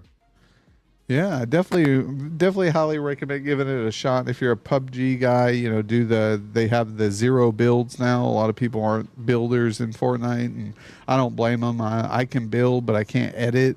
And I'm a little bit slower than the rest of the pack of the fast speed builders, so I just get outplayed 9 times out of 10. So my strategy is when I'm playing against builders is to rush them dramatically, just push to the point where I get on top of them while they're building and try to catch them slipping, and that's the only way I can combat them. Or I just run, and that's the two fight or flight, and it doesn't work a lot of times. But we have a heart, we have the die spirit. Real quick, I just want to say to your chat, guys, I appreciate the love, man. I keep seeing follows coming over like crazy. I usually on stream, I thank you guys in real time, but I just wanted to take a minute. I never let a follow go unthanked. I appreciate you guys so much. I know follows are free, but I never really ask for follows. I don't solicit follows, so thank you guys. Thank you. Well, you're such a kind guy because I solicitate follows. So if anybody here is not following Jokerdad 007, please do so. But also, if you're not doing so, go over follow Grasshopper. Really great guy, as you can tell. Wonderful guests we've had on the show today, and very, very kind to you guys for following him. That's awesome. Yeah, I try to do the same. We don't ask for follows. We usually do the same. Once in a while I may be like, oh, if you're new to the stream, drop a follow if you like what you see. If you don't, no hard feelings, because again, not everybody's shoot. We have people who still stop in for years. They don't stop in often, but they're absolutely frightened by clowns. So to have them. Agoraphobia. Yeah, to have them come into the stream and just even spend a couple minutes looking down at their keyboard, hitting keys, just shows me their appreciation to where, they conquer their fear with coming into the stream. So you better follow that Joker Dad. Yeah, Mr. Finchak, you better do it or else I'll be in your dreams. No. You'll have clowns at the feet of your bed juggling. Yeah. With the good old sound of the crazy clown music like this right here. Let's go. I think I'm more scared of the creepy clown music than clowns themselves. There's Yeah. something unnerving about creepy circus music. I agree. It is a little uneasy there. I like the vibe. I come back to the stream. Yo, exactly, Lady Nix. And appreciate you being here. I'm sorry I didn't get a moment. I may have said good morning, but I may have bypassed and not seen you there for a moment. So I apologize about that. We'd love to have you here. Hopefully you had a good weekend as well, having a good Monday morning. We got the great guest Grasshopper_games here on our Monday episode of the Joker Dad Spotlight, episode 141. Kind of just been vibing. We watched some clips. We went over the page. We kind of asked a couple questions here and there. Kind of just getting to know another gamer dad like myself. It's always good to see dads out there in this industry, content creating at the age we are, which we don't disclose what age we are, but I think we're pretty close to around the same age, given the time period at which you said you got your first gaming system was around the same time period I got mine. So I assume we're there at that, wonderful 30 years of age time. No, I'm just kidding. Yeah. Yes, please. Yeah. So what is your, you mentioned being a tattoo artist. What's your favorite tattoos to do, and at what locations do you like to tattoo? And then what's your least favorite locations to tattoo? And then not like your funnest tattoos that you don't like giving, because like some people be like, I hate butterflies, or I hate tribal tattoos, or is there something that you don't like? So every artist out there, like, this is an easy question because this is absolutely set in stone for every artist out there. My preferred style, every artist has their own style and what they kind of gravitate to. I'm an old school American traditional tattoo artist. I love doing those. And what I call pseudo realism black and gray. And the reason I say that is there's a black and gray style, and then there's a realism black and gray style. And there's rules for both. I sit somewhere in the middle where I kind of blend those two styles. So I just call it a pseudo realism black and gray, because it takes skill sets and rules from both categories. As far as like location on the body, man, upper thigh, side of the calf, back of the calf, those are some of my favorite areas to tattoo. They're just nice, big, open, flat canvases to work. Hate's a strong word. I do not do script work. I don't know if it's a glitch in my brain. My penmanship sucks. So when it comes time to write in skin, I panic and I hate it. I can't do it. And everybody says it's tattooing. A line is a line is a line. I don't know. As soon as that line makes the shape of a letter, I forget how to tattoo. So I hate doing script.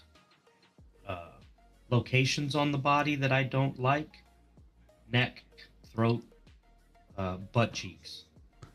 God, if I could never tattoo another butt cheek ever again. I felt like that was one of the answers. I was like, I feel a butt cheek coming. It has to do with skin consistency. So your neck and things like that, it's a very stretchy, bendy, pulley, and butt cheeks are the same. It doesn't matter how much junk or how little junk you have in your trunk. It is a soft. There's for tattooing, for the needle and the ink to go into the skin properly, you have to pull that skin tight, almost like the skin of a drum, to hit it right. Any less than that, your needle catches, ink blows out under the skin, everything. There is no amount of body weight, strength, or skill set to stretch a butt cheek tight enough to hit it properly with a needle. So it just becomes you sweating and cussing in your brain and hoping that you know how to fix the mistakes you make. I hate them. I hate them.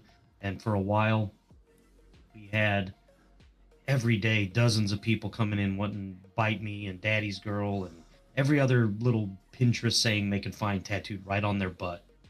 Oh, dark times.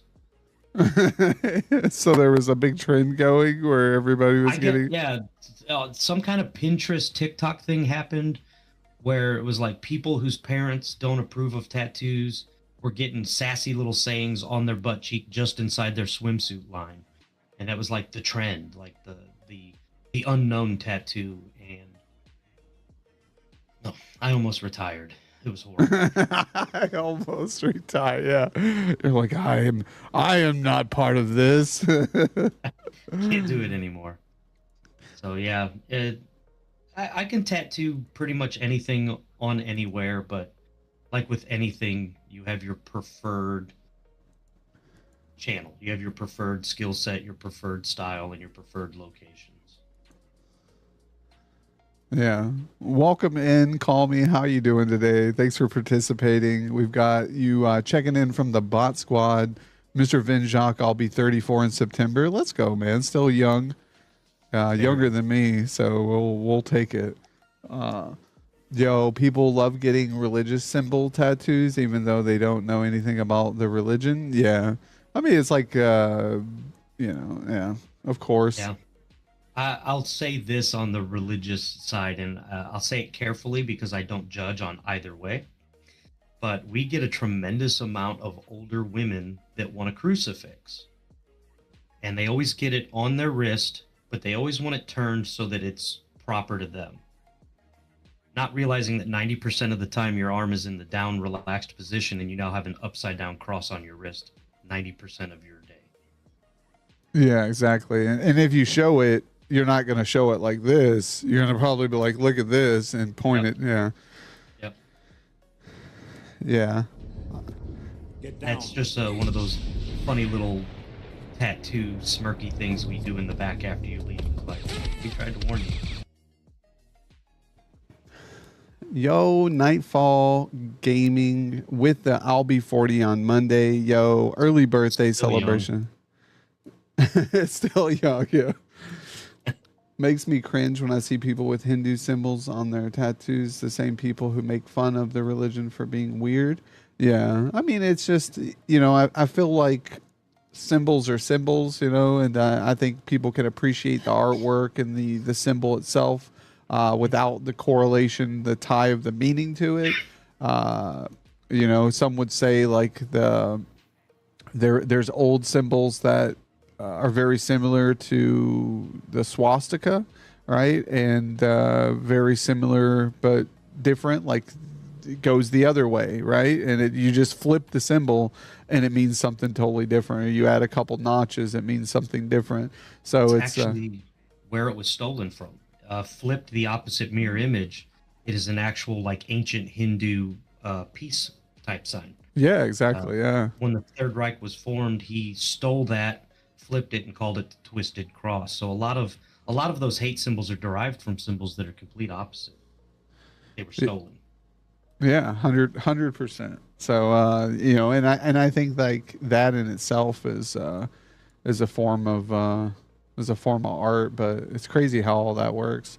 And you wouldn't, and a lot of people wouldn't know that unless they researched it. So that's why I thought right away with seeing the Hindu symbols and mentioning that it was a good time to kind of throw that in there. The upside down cross is the cross of Peter. Norse pagans get upset as well when you see our God's runes used and no one. Sorry, I'm kind of like the auto mod got me there for a minute. No one knows what they really are. A symbol that is sacred to many people is tattooed on every bimbo at Coachella. That's funny. Yeah. Yeah. Here, we'll allow the terms bimbo here, I suppose. You know, I almost want to call him Bimbo Baggins instead of Bilbo Baggins. Bimbo Baggins. Sorry, I was talking to a roomie. What did you miss? You missed it all, hybrid. You missed all of it. No, I'm just kidding. All of Welcome it. in. Yeah. Rewind it. We'll start from the beginning. Yeah, exactly. So there was this time where mommies and daddies love each other. No, I'm just kidding. Chic. Wow. Shit. Rewind. Yeah, exactly. Pause. Rewind. But no, we just been sitting here vibing, hanging out with Grasshopper_games today. Episode 141 of the Spotlight. We've kind of got to know what variety of games that not only does he stream, but also that he grew up on. He's a tattoo artist, wrestler, also known as the Preacher. So yeah, guys, if you enjoy the vibes of the show today, definitely check him out. He'll be live this evening. I think you mentioned, what was it, 6 p.m. EST or what was it? Probably around like the 3:30, 4 3:34, o'clock mark, okay. Central Standard Time. Yep. All right. Yeah, I forgot. We're actually same time zone. I forgot we mentioned that and talked. I tried to. Central Time crew. Yo, Desiree coming in with the resub for 10 months. I can't believe it. It's even been, yeah, it's been over a year, I think, Des, since we've known each other. Wonderful content creator. Des is doing some big things over there on YouTube, but also on Instagram, making some really great content. I love to see it. Almost 2 now. I know. Yeah, no, it's been definitely close to 2. It's just time flies so fast, so quickly. You know, it's like I look back and I feel like I've only been streaming for a year now. Like it feels like a year, but it's been close to 2 years now. Like we're pushing a couple months away from the 2-year mark. I think maybe like August, end of August, I think is when I hit my first affiliate. So here we are pushing our 2-year mark. It's nuts. But yeah, Some bits in there. Get him a hype train going. I know, right? Yeah. I didn't say that. No. Here we go. Let's pull up the fortune cookie here, guys. We got Dez's fortune. I love that's my favorite part, guys. Is I love your guys' fortune because we've had some that have been so spot on of people's fortune that it's very scary. Like we had Jetty Boy, where we're like something about. There's a new arrangement of your home in the future, and he was like just in the process of buying a home for him and his family, and it was just crazy to see. A journey must begin with a single step. I love it. And you guys even get some cookie ASMR here.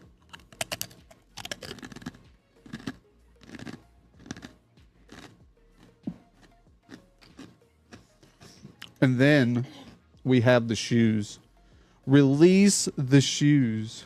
Ooh, I'm gonna there we go. We got the feet. corgis. Oh, I'm gonna just be here's a corgi butthole for sucking you on guys. each one of those Happy tootsies. Monday. You can't That's hide what you them guys from get. me. No, Corgi you butt. think you can, but you cannot. Oh no, there's no hiding those sweet, succulent tootsies from me.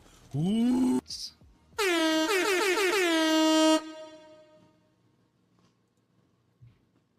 But yeah, so I don't think I may have asked you this, but you know, what inspired you, or what kind of got you into streaming? Like, what made you want to actually, you know, you mentioned being a gamer. What decided to make you, even during the early days of Twitch, to kind of hit the live button and kind of go that direction? Fear. Be honest, fear made me do it. Like I said before, in my early adult life, I was a very introverted, shy. I was the kid that if you had an oral book report at school, I faked sick and didn't go to school. I couldn't talk in front of people. I couldn't walk up to like an employee in the store and ask for help. I was terrified to talk to people. It was something I had from childhood. I guess nowadays they have it classified as like, you know, social anxiety, but in the 80s, you were just shy. And that kind of carried into my 18, 19, 20-year-old life. And I just I was always miserable not being able to comfortably communicate with people and being so introverted and shy. And when I discovered live streaming and Twitch and all of this, I was like, well, I love playing video games. Maybe the safety net of at any moment if I panic I can shut it off. Maybe it'll help me start learning how to talk to people and being more comfortable being looked at without being looked at, if that makes sense. There was that screen as my safety net. I might have 10, 12, 15 people looking at me, but I can't see them looking at me, and it's going to help me. So it was kind of an experiment in learning how to open up to the world. And as people started coming in and reacting to me and talking to me and me talking to them in what felt like a safer environment than standing in a room full of people, it started teaching me how to be more extroverted, and I fell in love with it. And that feeling is kind of what led me into wrestling too, that it opened up a place in my soul that wants to entertain people and wants to be the center of attention when I want to be the center of attention, not all the time. So yeah, kind of a selfish need to get out of my shell. It was my incubator. It hatched me. No, I think that's kind of some of the same reason I got into this. It's like you hit it right on the head of the nail there when it comes to social anxiety. I've dealt with social anxiety. Same reason same as you in school. I kind of got picked on a lot. Definitely, I grew up in an area that was mostly other cultures and backgrounds. I was like one of only 2 or 3 white kids in my class. So I got a lot of hate due to my skin color. I got a lot of hate due to being overweight. So again, I think that's the whole instinct of not looking someone in the eye, because I was always confronted negatively with the exchanges between people as a kid. So as an adult, I never wanted to even confront people. I never wanted to talk to people. But however, when I did, and I felt comfortable in the situation, I would be just talk, right? Or I'd have fun and we'd have a good time. But the exchanges were very far in between. So getting into streaming as an adult, it was a way, like you said, for people to kind of look in on and me to socialize, but without the direct, anxiety due to people looking in and judging, right? They can judge all they want through the screen, but I'm not having to deal with it, right, directly. So if do all as you please, right? Jokerdad's an idiot. Jokerdad, well, good, because you're over there and I don't have to work. Here. Yeah. So all power to it. So no, I think that's a very good way to get out and be able to express yourself without having to feel like you're being judged by your peers who are right there. And that's how it is too. Like, that's the one thing I like with Twitch, and what I like about the internet is, when we were kids, you had to deal with your friends, even if they were kind of not friends, in public, because that's what you got to work with. You got 2 or 3 kids in the neighborhood. If little Jimmy's an asshole, guess what? You're stuck with little Jimmy, because he ain't going nowhere unless his parents move. So you got to work it out. You got to figure out. You had to see him outside. You had to ride the bus with him. You had to go to school with him, have lunch with him. Like, there was no escaping it. Yeah, fuck little Jimmy, says Mr. Vidjock. Yeah, exactly. Yeah. So, you just kind of had to work with it, and you had to let bygones be bygones, right? There's like kind of, as much as I don't like you and as much as you don't like me, we're stuck in this shit together. And sometimes you'd make good friendships out of things like that. And sometimes it would be enemies for life. So one of my childhood best friends, we beat the hell out of each other in the hallway and then became best friends in detention. It's just, pre-internet era was a weird time. Yeah, it was definitely. And I mean, and some of that's the good thing about the internet now, is you have a wider scope of audience that you can reach. So you're more likely to find people who are interested or see eye to eye on certain opinions or beliefs. And the good thing too is I've learned to grow as an individual, because like I could honestly, at the end of the day, I could care less about what your beliefs are, what you love and what you hate. I still accept people as a person, and I feel like everybody deserves some love, some compassion, some remorse, and just someone there to like lift them up and push them to a new day. Even if my opinions and beliefs don't seem to line up, I can still push that aside as an adult and not let that bother me at all. Oh yeah. And I think that's good. Very much in that school of thought that just because our opinions don't match doesn't make either of us any type of a person. Who you are as a person and what you believe can be two different things. You can be phenomenal friends and family with people that have completely different viewpoints on life. That's their viewpoint to have, and you have yours. There's, as long as you don't make it an issue and fight over it, you can still love the person someone is, regardless of what they believe when they go home. Yeah, exactly. Mr. Vinjak, I live in the projects, man, and some of my neighbors are assholes. But if you sit there and say something or report them, then you got them fucking with you every chance they get. So sometimes it's best to not say shit. Yeah, exactly. No, I'm with you there 100%. I grew up in those rough neighborhoods. And that's pretty much what I was saying there. That's the whole idea, is you just kind of got to roll with it. It's best to be like not center of attention. Because if you mess with that beehive and you stir the hornet's nest, you're gonna get stung. And I've learned that. So like, I usually, my first train of thought on anything is this the hill I want to die on? Like I always tell myself, like, is this worthy of the hardship that's going to come? Because I'm either all in or I'm out. I'm folding the hand or I'm just going all in. I don't play middle ground too often on things. Like so it's there's things going on right now that's been going on within the community, here on Twitch and stuff, some bad apples, some things that's been going on from a few individuals, and I have to confront that at some point, right? How I confront it's unknown. What I do is unknown.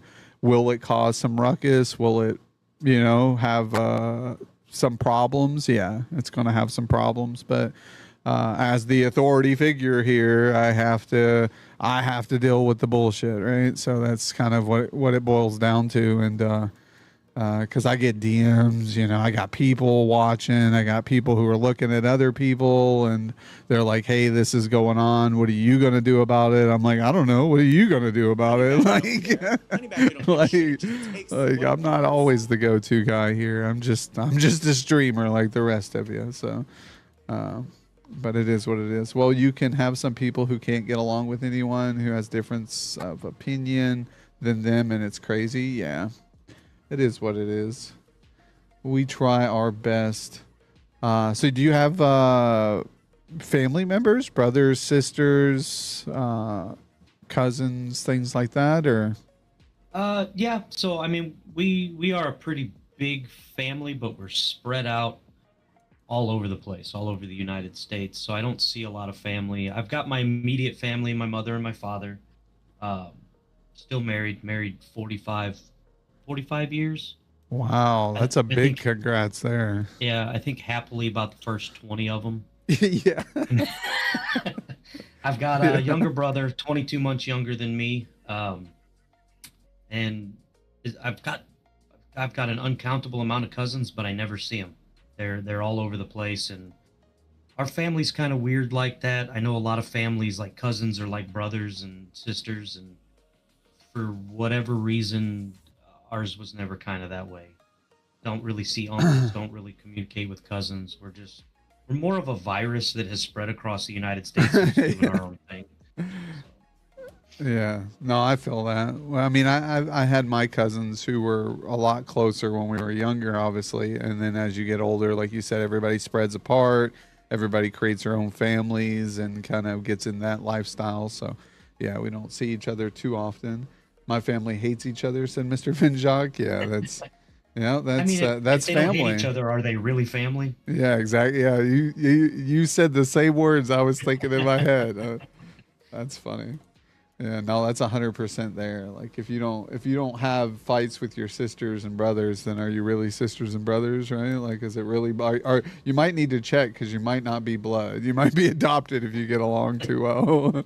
23 and me. uh, Find out if you're related. yeah. I've wanted to do those sites, but then I'm like, man, they sell that data like no other. So it's They like do. I'm terrified. I'm not a conspiracy theorist by any means, but I don't. No more than I want my fingerprint on record, do I want my DNA on record. 100%. That stuff is permanent, right? Like there's no changing DNA structure. There's no changing a fingerprint. And I'm the same way. Like the only time I had fingerprint, obviously younger, you know, having an ordeal with the law.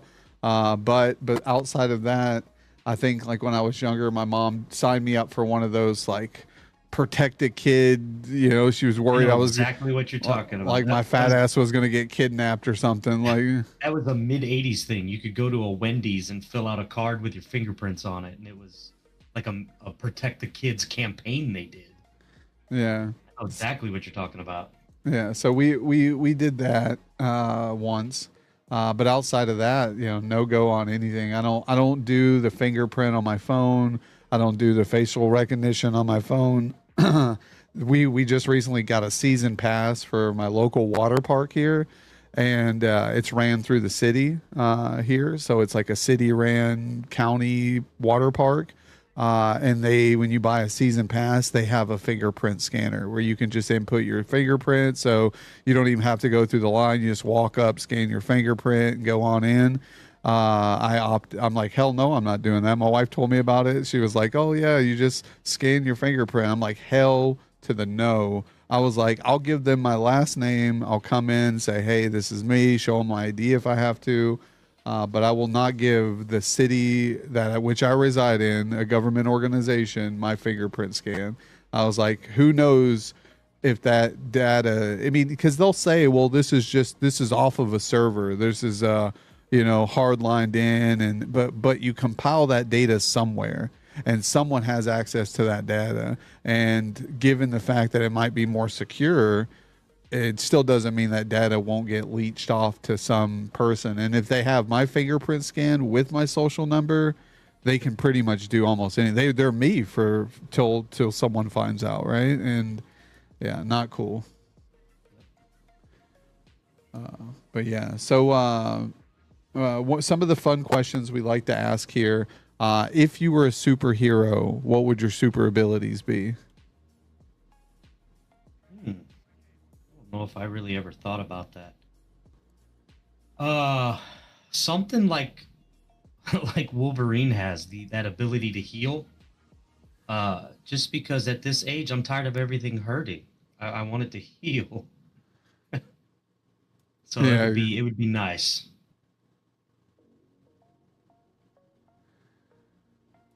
Oh man, Mr. Vinjak, in order to move into where I live, you have to have your picture taken and fingerprints done plus a background check. Yeah, that's crazy. Yeah, I'm that gonna clone you, bro. they're gonna clone you, bro. Yeah, exactly. There's already a Mr. Vinjak 2.0 out there, and you don't even know it yet. Mr. That- Vinjak with 2Ks yeah, walking around. yeah. I'll make sure I'm not missing anything. You believe in the moon still, I bet too, huh? Yeah, yeah. I'm old. I believe it's still made out of green cheese. Yeah, exactly. I tell people I'm a big conspiracy theorist. I'm all about it because I don't believe half the stuff they tell us, but it's what it is. You know, but I'm also an open book like type of guy where like I cater to all beliefs, right? And think that, I mean, because anything is possible. Obviously, there's only real one fact, but do we really know what the fact of anything is? Because facts really just scientific evidence that correlates to that belief. You know, someone's always disproving something, right? Some way or another. We're only as good as the information we're given, and too many people with deep pockets control the information. 100% facts, chat. That is facts. Like, 100% there. But yeah, so power of regeneration. I love that. So like a Wolverine. Let's see here. So, do you have any biggest fears in life? Things that you are fearful of? Spiders, absolutely. I don't fear a lot. I've been through enough things in my life. I had a old school upbringing that nowadays you couldn't get away with. So, like, I never feared people because nobody could hit me harder than my dad did. So, what are you gonna bring? Never been a fear of heights, anything like that. I've dealt with enough stuff that I've already checked it all off my list. There's not much out there that can be much worse than something I've already had to encounter. And then I discovered spiders. I don't know what it is about spiders. I don't know if it's a phobia or what, but spiders scare the living bejesus out. I don't like the way they move. I've gotten out of a moving vehicle because a spider ran out from under the dashboard. I consider myself a pretty rough and tumble guy in my real life until a spider comes along, and then I'm like a 12-year-old girl. I just run away. I can't do it. I hate them. My ex-wife used to have to kill them for me because I won't get close to them. I hate spiders. No, I don't blame you. Spiders are no joke. Because like I'm again a realist. I examine the threat pretty thoroughly, and spiders are definitely one of them. Given there's some where like if I see them, I'm okay. I'm like, all right, you're way the fuck over there in your web. You stay over there and we're good. But like you said, coming out from underneath the seat of a car, like especially a good size one. Like I've had some like run across my legs or hands, and you're just like, or shoulder, like when they're up near the neck and face, bro, like that's when I kind of lose my shit too. I'm like, get off of me. Like, so, I'm not like, hi little fella, where are we going? You tagging along with me? Like I freak out. When I was like 20 years old, I was in the shower and a giant wolf spider came off of the shower head and fell in the shower with me, and I've never felt more vulnerable in my life. How do you fight a spider when you're naked? I don't even have any protection. I threw a shampoo bottle at it and jumped out of the shower. I hate spiders so much. give it a good twirl and smash it. No, I couldn't even step on it. I was barefoot. Yeah, like Zombie said. See, Zombie's on the same page. Hit him with the dick. Yeah. He was bigger than what I was packing. I was outmanned. Yeah, exactly. Like it's twice the size. Yeah.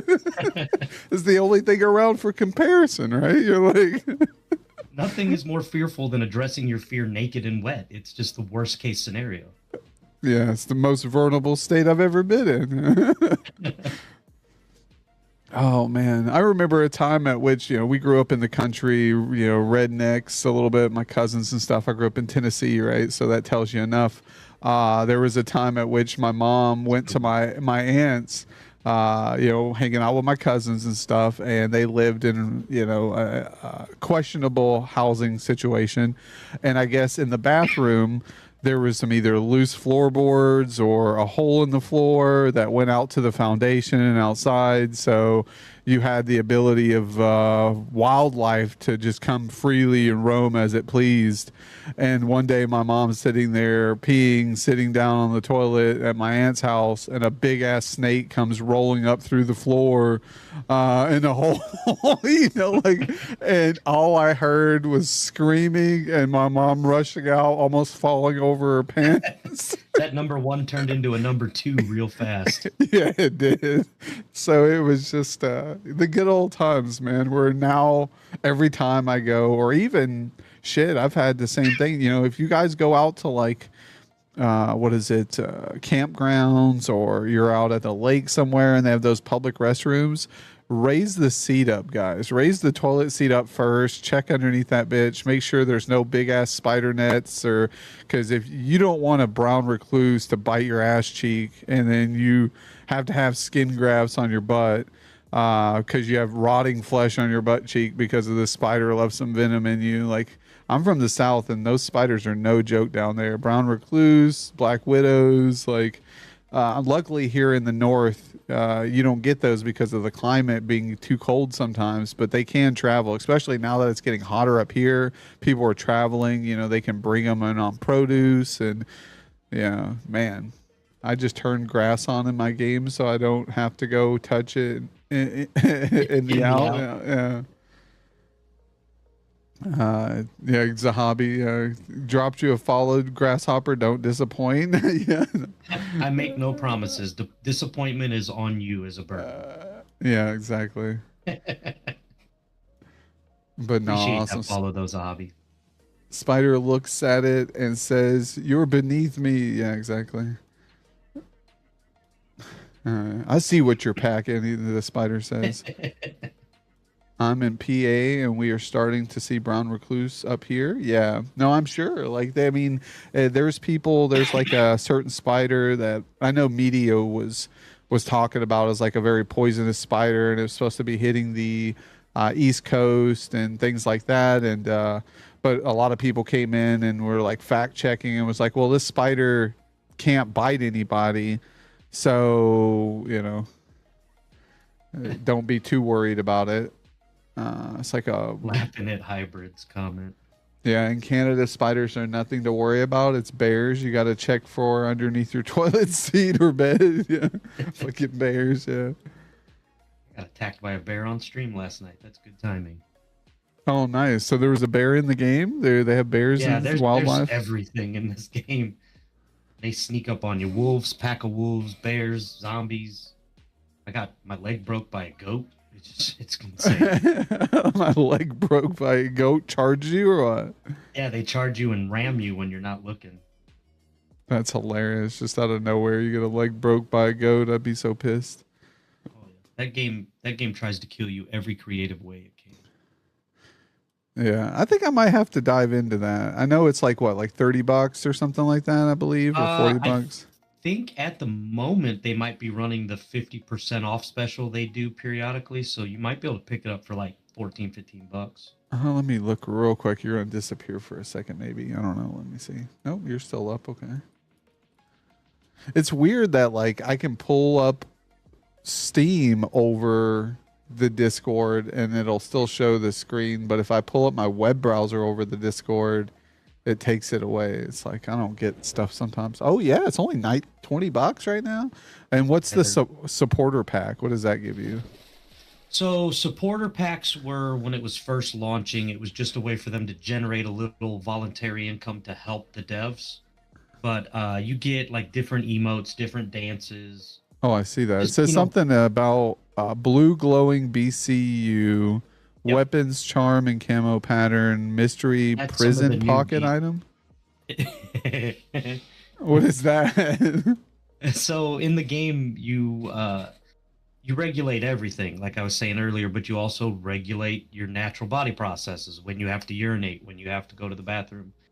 And if you have the bonus prison pocket mystery item, when you take a poop, you have the a chance to poop out a random item.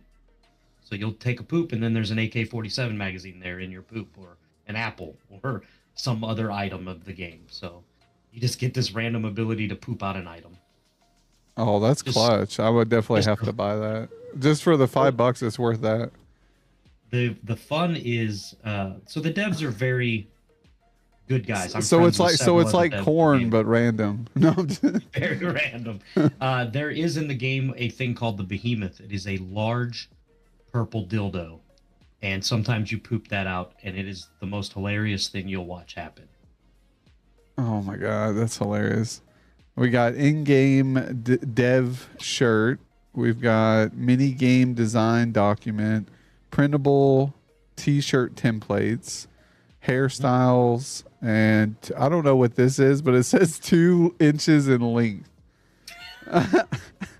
So when you create your character, I warn everybody in chat, this game is full detailed nudity, if you so choose. And Twitch allows that through the game? Like, is that fine? Like I usually turn my you can turn on nudity censoring so it pixelates. Okay, that's what But I wondered. as part of your, and I know a lot of guys that stream it on Twitch at the full Monty, and so far Twitch doesn't have a problem with it. But you get to pick your breast size or your penis size. And one of the DLC packs allowed you to add 2 more inches to the maximum size when you create your character. So now Oh, you can go out so you're trophy. stacking, yeah. Yeah, so now you can go out trophy hunting those real big ones. Nice. How did that get there, dildo? Yeah, it must have been a wild night. Yeah, exactly. Yeah, but it sells for a lot at the traders, so you're lucky when you poop one out. Oh, nice. So vendors were pretty high? Yeah, it sells pretty good. So the game has safe zones that are little vendors on island. The premise of the game is there's a TV show, and there's a corporation called the Teco Corporation that runs this island, and they ship prisoners there. And there was a zombie outbreak that happened, so they ship prisoners there and they film it for a TV show. Your survival. And that's why they're called puppets instead of zombies. You have a thing in the back of your head that's been implanted that's called a BCU. And when you die, you become a zombie, and the Teco Corporation controls all the zombies and everything. So they're puppets. And you're basically being filmed surviving on this island. So you acquire fame points, and civilizations have started happening among the survivors. You've got traders and squads and everything. So there's a whole lore to it that's eventually going to result in an end game where you learn how to surgically remove your BCU and get off the island. Oh, that's pretty cool. I like it. I've seen like a old I don't remember, was it Left for no, it was an I swear it's a TV show or a series that they made. I don't know if they made a second one or it was a movie where it was based off of a zombie game, I think. Same premises as they like corporation obviously made the zombies, but then they used the zombies to control the zombies in population, and once they turned, they were able to remotely control them too. And I like that aspect where there's like some premises of government control or control over a corporation for an idea of why they're using these zombies to do something. Like a good backstory is always good, so I like that. Yeah, it's a lot of fun. It's definitely one of those early grind games, and that's what turned some people off. Is that what we call the first 4 hours of the game? That early grind. You touch down in literally prison oranges with nothing, and it's go survive. Well, hello, beautiful. That first 4 hours it takes to really get established tends to steer some people away. But if you can overcome that, it's a phenomenal game. I promise you. And there's in the official servers and in the hosted private servers like we run, it's not private, it's public, but privately owned. You got PvP aspects, events that happen. So it kind of turns into almost a Fortnite-ish, Call of Duty-ish, gear up and go find other players and kill and loot and raid bases and blow holes in the wall and pick locks and steal their vehicles. There's many flavors to this game. Nice. No, that sounds like my cup of tea. And now that it's 50% off, like I said, I may have to scoop that up and give it a shot some night with you guys, since I know you guys are pretty big on it. Every time I go over there, you guys are throwing it down, doing something wild, and I'm just looking on to see what's next in store.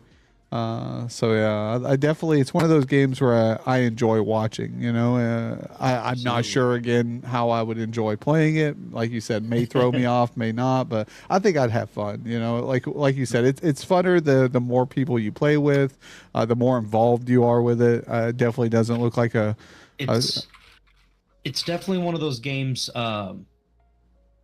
to get started, you'll have a much better experience if you get on with other people that have been playing, and they can come pick you up and bring you to camp and kind of give you some stuff and some pointers and kind of show you how things work, so it's not so overwhelming, because it is a vast crafting system and food metric system and metabolism system, and the game is very detail oriented. There's literally almost nothing you can't do.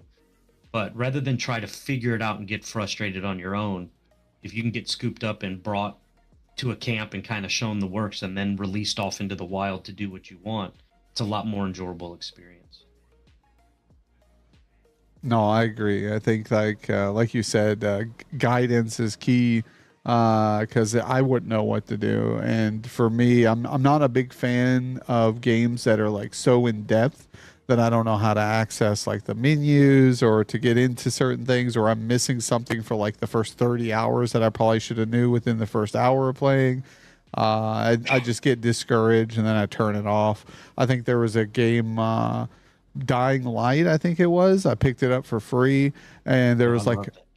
yeah, it was pretty fun. I had fun. I got a lot of good clips out of it, and I only played it one time on stream. But I got to a part where like either the controller wasn't working for me properly, or my keybind, something was happening to where it said to light a firework or to light something or do this, and I could not get it to work. It just was not working. It was either a bug was happening, and it just threw me all off. And I closed it, and then just we never got back around to it. Next stream, we went to something else, and there it is, still loaded up or still saved game data that I've never touched the game since then. And that's one reason why it's like very hard for me to pull the trigger when it comes to new games, because it's like, do I really want to spend 20, 40 bucks, $100 on this game and not play it but a couple times? So I always end up coming back to Fortnite. You know, you mentioned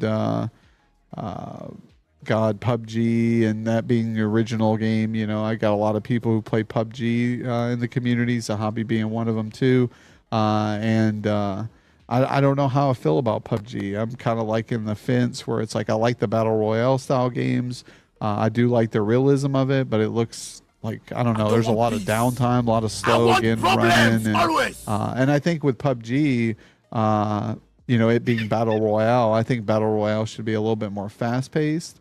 But you know, games like the game you're playing, like Scum and DayZ and these type of games, they're slower paced to a point, right? Like things do get heated up, but I think it's those style games. I think it's okay for downtime. You know, where just you're just running, chucking it through the woods, trying to get into a new location. I feel like that's expected in those style games, but in a battle royale game, I don't. If I'm running more than 5 minutes and I'm not seeing a person yet, I'm kind of getting bored. I need to shoot somebody or. Yeah, absolutely, and I agree 100%.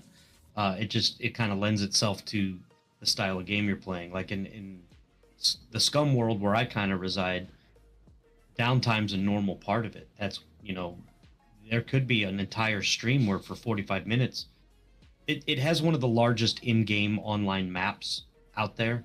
So you could spend 45 minutes running a quarter of the map, like just a small distance. But at any given time, you can be attacked by a bear, you can be attacked by a wolf, a zombie horde could happen, another player could encounter you. There's so many variables that people, I think, feed off the anticipation of how long is this going to go well for him and when's it going to go bad.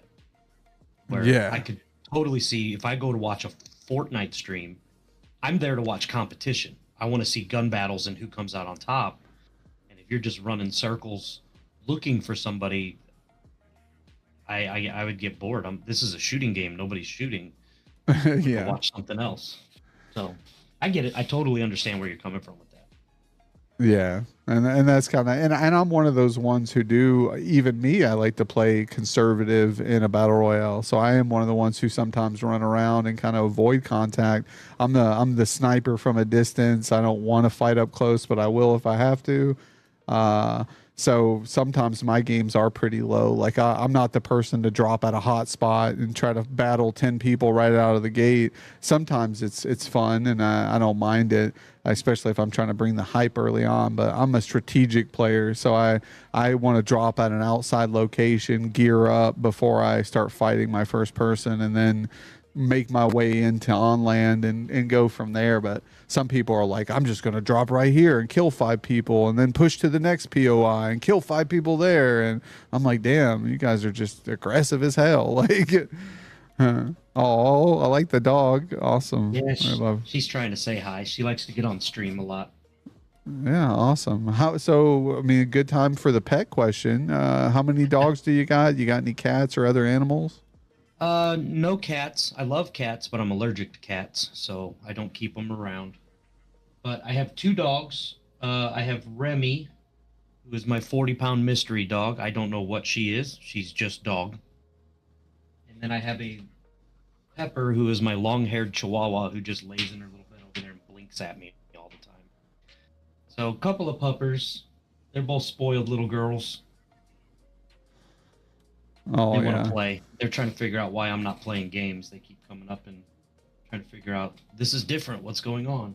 Yeah, you're not smashing on the keyboard and yelling at it. Well, this is different. But no, I wanna thank you for coming on. You know, we got a couple more questions to go through, Sure. and then we will be departing. What we do, since you are running the wee one to the doctor's appointment, we can rate out to an individual of your choice. So if there's maybe someone in the Scum community or an avid supporter of your community or stream, you can definitely we can shoot over there afterwards. Maybe chat for a little bit before you have to jet, and then go from there and see what we can come up with today on a Monday. But I want to thank everybody in chat, you know, for coming out, hanging out with us. Yo, Cast Critic, awesome show yesterday. Thank you for being a wonderful guest, part of the stream. Great to have you in here, showing some love to Grasshopper Games, like we all showed some love to you yesterday. It's always great to see, you know, past guests on the show. You know, a lot of the team members in the Kingdom of Clowns have been on the show. Zahabi Ryder, Leonessa, Royal Toughness, we've got Lock It Down. Just all these great people. Bella's even been on the show. Her break stream's coming back today, this evening. So just awesome people. So you guys really, really make the community. Even Mr. Vinshock here dancing it up. Wonderful guest who's been on the show as well. So it's just awesome to see that I can play a part in your guys' journey, just like you guys have played a big part and impact in my journey here. So I want to thank you guys all for making this possible and making these really great shows by being amazing guests that you guys are. So thank you again, Mr. Grasshopper, for being here and being a part of the show. But yeah, so we went over some of the pet questions as well. So if you could travel anywhere in the world, where would you travel? Without a doubt, 100% New Zealand. Ever since I was a child, I've been fascinated with both Australia and New Zealand. But New Zealand just looks beautiful, small, quiet, sleepy, little green paradise of the world. And the accent there does something to my blood that I can't explain. I want to go. Yeah, it's a beautiful place. From what I've heard, I've got a couple streamer friends who live in New Zealand. Not many, but they talk about how awesome it is. You know, I think the only thing bad about New Zealand, from what I hear, is bad internet. Like they don't have the best internet, so like slowly drown. I've got in my little streaming community, Mother Bear is a New Zealand streamer that streams Scum, and that's her biggest complaint. And then my stream team, Insect Asylum, one of our members is in Australia, right in the middle of the continent, and that's his big complaint is internet. Oh yeah, I can imagine. Yeah, and it's crazy how like Australians are almost a whole day ahead. You know, it's like 14 and a half hours from Central Time Zone. Yeah, it's crazy. And I think they actually have 3 different time zones in Australia compared to us. So there's like They do. an And it's hour weird 'cause and it's not hour. One of them's like an hour and a half difference. Yeah. Halves. Yep. I know, and I didn't realize that because I just assumed everybody in Australia was the same time zones difference. And then I'm here setting up the spotlight and I'm like trying to do the math. I just tell them they need to convert their time to Central Time because I have no fucking clue. Like here, my time is this time now. What's your time now? And then we start doing the math that way. And I'm like, okay, you're 14 hours ahead. All right, so it's going to be 1 a.m. for you. Cool. I'll see you at 1 a.m. your time. And I feel so bad for him. I'm like, it's 9 a.m. here, but it's 1 a.m. your time. Yeah, we tease Mickey. He's our Thunder from Down Under team member. We tease him all the time that he's in the future because it's always we're streaming on a Monday and he's like it's Tuesday night here, or it's Wednesday morning, and it's try to coordinate with him is tough because when we stream, that's like his 3 a.m. and it's real tough to coordinate with him. So he just quit going to sleep. We call him our Australian vampire. He's on all the time, and I don't know when he sleeps. Yeah, No, it's tough. It's the same with my Australia. I don't think they do. I think they are vampires, all of them, because they never sleep. They're always. I never see a Australian up at an actual good time. Even here in America, because I'm up late too, and they should be up about that time. That would be their normal hours, but they're not. Are nowhere to be found. But yeah, Cast Critic, Scum is a zombie type of game, a survival, uh, zombie style. Really, really cool. From everything I've seen a lot of streamers play it that I've come across, and each time, no matter who I'm watching, I'm having a good time watching it. So I think that says a lot for the game itself too. And not just the streamers. I mean, streamers are awesome, but for a game to captivate me, no matter who's playing it, is pretty good too. Absolutely. Yeah, it's a hoot to watch. Even if you don't like the guy playing it, you'll still have fun watching him play it. It's an interesting game. Yeah, most definitely. All right, I think I'm gonna go. We got about two more to give me enough time to raid out, get you some time to get ready and so forth, so you can go to your appointment. We're gonna do some I think streaming questions here. What's been your most memorable or enjoyable experience so far as a streamer? Is there a specific moment or time that really stood out in your journey where you were like, "This is awesome," or "This is kind of what I'm in it for"? Yep, absolutely is. When I came back to streaming in this last about 6 months or so, when I finally decided to get back into it, I, like we talked about earlier, I struggled to get any type of a foothold. The market has expanded so much and saturated so much. And I spent many nights streaming to myself and my bot in chat. Just that was it. And I finally landed back on Scum because I've played Scum for 2,500 hours, and I wasn't having much luck in just the kind of variety stuff. So I jumped back into Scum and thought, well, I'll make this my game and we'll see how it goes. And kind of the same instance. It's just I was 4 or 5 pages down the list and nobody was finding me. There is a very large Scum streamer named Miss Impossible. Phenomenal Australian streamer, very friendly, celebrity status as far as Scum goes. She plays with the devs, she's friends with the devs.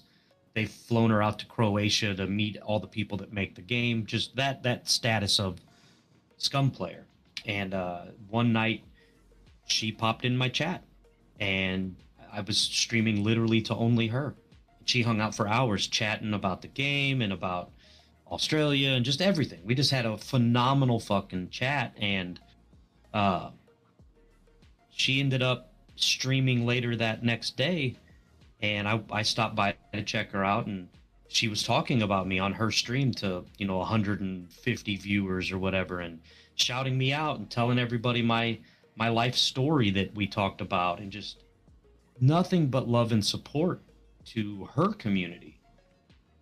And that got my ball rolling. That got me on the map with the Scum community again, got me discovered. Now half of my Insect Asylum stream team were fans that found me through Miss Impossible, became fans of my stream, asked if they could play with us, and eventually became part of our actual Insect Asylum team. Mickey and Sevilla that you'll see in my streams, they are now pretty proficient affiliate streamers, and they started as fans of Miss Impossible, became fans of Grasshopper, and now are part of my team and work with me. And she still to this day continues to support me. She's put me in touch with 3 of the devs that work on and create the game. I'm now online personal friends with developers of the game. I've played with them on stream. I've had input into the game, etc. And just that moment, I went from streaming to my Streamlabs bot to my community now. I'm still very micro in the community. I'm only, I'm sub 300 followers, but because of her, I stream to 20, 25, 30 people a night. And when that happens, I don't care what my follower count is. I like that viewer count. We're interacting, we're having fun. And because of her, I can go in random people's streams that are streaming Scum, and they fanboy over me now because they've heard my name moved around that community. And she kind of reached down and grabbed me out of obscurity and pulled me to a higher pedestal within that scum community, and I can't thank her enough for that. That was my phenomenal streaming moment. Yeah, no, special shout out for Miss Impossible there. That's awesome. Yeah, if you wanna drop her name in chat, we can definitely give her a shout out here to pay homage to wonderful people who really take in the networking and help other small streamers, because that's something huge we try to do here. Show love, show some light, kind of highlight off what you streamers, are able to provide for as content creators. So to give you that opportunity, it's awesome.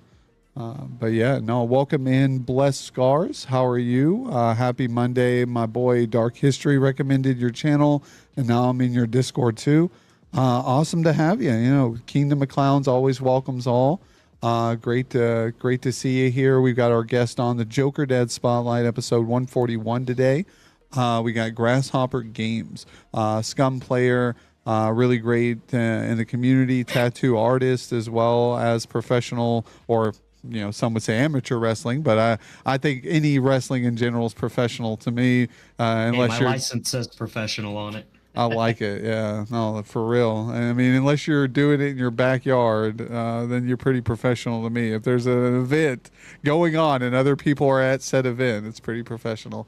I love when streamers come together and look out for each other. That's how it should be. I agree. There's a lot of streamers out there who'll go live and they won't talk, shout out, give love to any other streamers in their community. They'll make them seem like they don't exist because they don't want their audience to go off into those other streams. They don't want to lose their visibility. They don't even rate out. Like, I've been in streams where they'll just end stream at 100 streamers, or they'll end stream at 50 streamers or viewers, should I say. Yeah, and they don't want to show the love because they worry that, well, hey, if I rate out right now, these are people who stream during my stream time, and maybe my viewers would like them more, so then they won't come around to my stream, right? So it's kind of like they're protecting themselves out of fear that they're not entertaining enough to keep people along. If someone there's probably people right now who are everyday watchers of myself, right? They come in, they say hi, they hang out for a little bit, they lurk, they go to another stream, they say hi to someone, they hang out, they lurk, they go to another stream. Am I going to be mad about that? No, because I'm part of that process at which they're going through. I'm happy to have them here to be a part of their journey. Do I expect them to stay here the whole 3-hour stream time? No. There's too many people out there. There's enough people for people to watch, but just seeing that I'm a part of that, I appreciate that, Anybody that comes by my stream, if you're a streamer, and even if you're not, say so. I give shout outs away like Oprah gives away cars. I love shouting people out. So swing by, hang out, raise your hand. A lot of times I'll say anybody that wants a shout out, drop a 1 in the chat, and my mods will shout everybody out. When I shout you out, you get an introduction. It plays a clip of your stream on my stream, everything. I'll give you multiple shout outs. Come by, everybody gets one.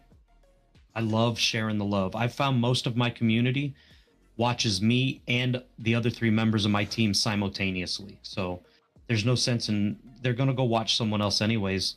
Share the love. They'll end up watching you and them and them and them all at the same time. Exactly. Yep. 100%. I'm with you on that one. Blessed Scars. Yeah. Awesome. Go ahead. Yeah. Follow Grasshopper. That's what we promote and support here. Give them a go. See how you like the content. Who knows? Maybe you'll find yourself playing Scum. The more I watch them, the more I watch a few others, I find myself wanting to jump into the game and have a little fun, or maybe even build up on the side and come in and troll you guys a little bit. If it's that open world, maybe you guys get stream snipers or people who kind of roll apart or try to RP a little bit. I'd be the. And is there clown customization for character? I need to know. Is there a party hat? Can I get a big red nose? Something? There's a little paper birthday party hat you can wear, and Nice. I'm sure there's something we could do, get you looking clowny. All right, that's what I'm hoping for. I got to be clowny. There's got to be some visual appeal there for me to a horn that I can honk. Maybe I just something. Some big red shoes. There's a clown mask in it. Sign me up. I'm down. All right. There actually is several masks you can wear that are and most of them are creepy clowns. One's clown makeup very similar to yours on stream, but with blood splattered all over it. Nice. I'm down. All right. I'm gonna have to go purchase this later today and get it downloaded and go. Start in single player and get a feel for the game through tutorial stuff, and then we'll absorb you in and get you learned up. I know I'm one of those guys who skip all the tutorial. That's why I'm horrible. I guess that's why I don't. Yeah, it's like tutorial. I don't need this. I'm a pro gamer. I'm a streamer. You guys didn't even know. No, but yeah, no. I should probably do that. And do you play on controller or keyboard and mouse, or how do you do it? Keyboard and mouse. You could probably do it on controller, but you really need all the keys that a keyboard provides because there's a lot of hotkeys and different menu things. It's not as complex as it sounds, but you need the versatility of that many more available buttons. Nice. No, I agree. I think that is something I like keyboard and mouse, so that's my primary. And controllers are sometimes hard to do, but then I know some games the controllers are more native to the keys and stuff, so it's more friendlier. So that's why I had to ask, because right now I've got an old controller and sometimes it doesn't sync up properly, and some games don't support it, so it's kind of like one of those things. But I just looked at Scum, and that looks like a fun game. Yeah, it does. So, and that might be something that we try to do in the community as well. We're always looking for like certain ambassadors of games or certain people who main or primary games like Scum or like just pretty much any game out there that has a decent following enough to organize an event or organize a get together. I know we've been in the talk. Hybrid was in here earlier. He runs the Den community, really, really great community as well. We're looking to do some like party animals. I know we got a lot of party animals in chat and in the community that play. So we're wanting to get something going there. I know as well as we have that Fall Guys event coming on Saturday, which will be hosted by Echo Zodiac. We had people vote for that. So we're always looking for more people to host some events and show off other communities. We even created a new community alliance in the Discord, which is something that I'll be looking to reach out to community leaders for with that. So it's like a way of those communities promoting myself and the kingdom, me promoting those community leaders and their community as well. And then doing like an organized event every 2 to 3 months with that community. So, not too much, participation with each other, but enough to kind of show unity and organization between the two and supporting each other. So that's something that will slowly add people to that roster or communities to that roster and hope to get like maybe 5 to 10 communities over time that are organized with us. Just so people as streamers have a way of reaching out to vetted, trusted communities that are like genuinely close to the same. So definitely something to consider in the future as well as your community begins to grow, which seems like you said, you've got a pretty good following there. Especially seeing that you're around 300 followers, you have a pretty good backing so far. So once you hit the 500 mark, the 1,000 mark, you're going to have a really solid team there of people. So I can't wait to see how you continue to grow throughout this next year, 2 years, and see where you're at when the time comes. Absolutely. But yeah, man, I appreciate you being on the show again. I want to thank everybody in chat. When you have some time, I want to chat with you about something along those lines. Yeah, man, we could definitely chat, Mr. Vinjak. We're always looking. Yo, Miss Bashful, how are you today? Did I miss you earlier? I swear I thought your name popped up earlier, and I went back to look, and I could not find it. But I think you did say hi already. But if you did, I apologize completely. How are you doing today? I know we had the first time chat as well earlier. Just making sure it dropped. Okay, didn't miss it. But yeah, no, I appreciate you being here, Miss Bashful. Hopefully your day is going good. Your weekend went well. Amazing show as always, yo. I appreciate that, Hybrid. Nope, I just woke up. You just woke up. Oh, all right. I guess I was my preemptive thoughts manifested you into reality, because I swear I thought I saw you say something earlier. But yeah, thanks for being here, hanging out with us. Hopefully you had a good rest. If you're just waking up now, I assume so, unless you're in a different neck of the woods, then maybe you're just waking up on time. But yeah, Grasshopper, if you want to shoot me in chat here, the individual that we'll be raiding into, if you want to scum, I was going to say scum around and look for someone, but maybe we So can. what I would recommend, normally when I raid, I try to find somebody in the community that only has a few viewers because I like to bless them with as many viewers as possible. But since a lot of people in here are asking kind of about Scum and what Scum's like, I recommend we raid the Giraffe himself. Phenomenal UK streamer, big in the Scum community, very interactive with chat, and you guys will get to see some really fun gameplay watching him play. Just tell him Grasshopper sends his love. He knows me very well, and in fact, he's going to be joining my server at some point. But he's hilarious. He wrecks more planes than I do. It'll give you definitely a good pie slice of what Scum is watching him. Oh, awesome! No, I'm excited to see, and yeah, definitely. I'll be on the lookout for Giraffe here yourself. I want to thank you for coming on, being a great guest today on the show. Love to have you on. I learned quite a bit from you, about the games you played, your life, what you do for a living, and what I can expect out of your stream and your stream schedule. So if you guys didn't get a chance, drop Grasshopper a follow, go over there, check out his about section. If you stopped in late, maybe go back, watch the VOD if you'd like. We appreciate everyone. Also, how is that balloon still up? That's been there for like a month. I think that it wouldn't float by now. Bro, it's getting close. Like, look at it. It's like literally, I can squeeze it and there's like very little helium, but it's staying up. Like, it's still floating. I can't believe it. I said I was going to keep it up until it floated down.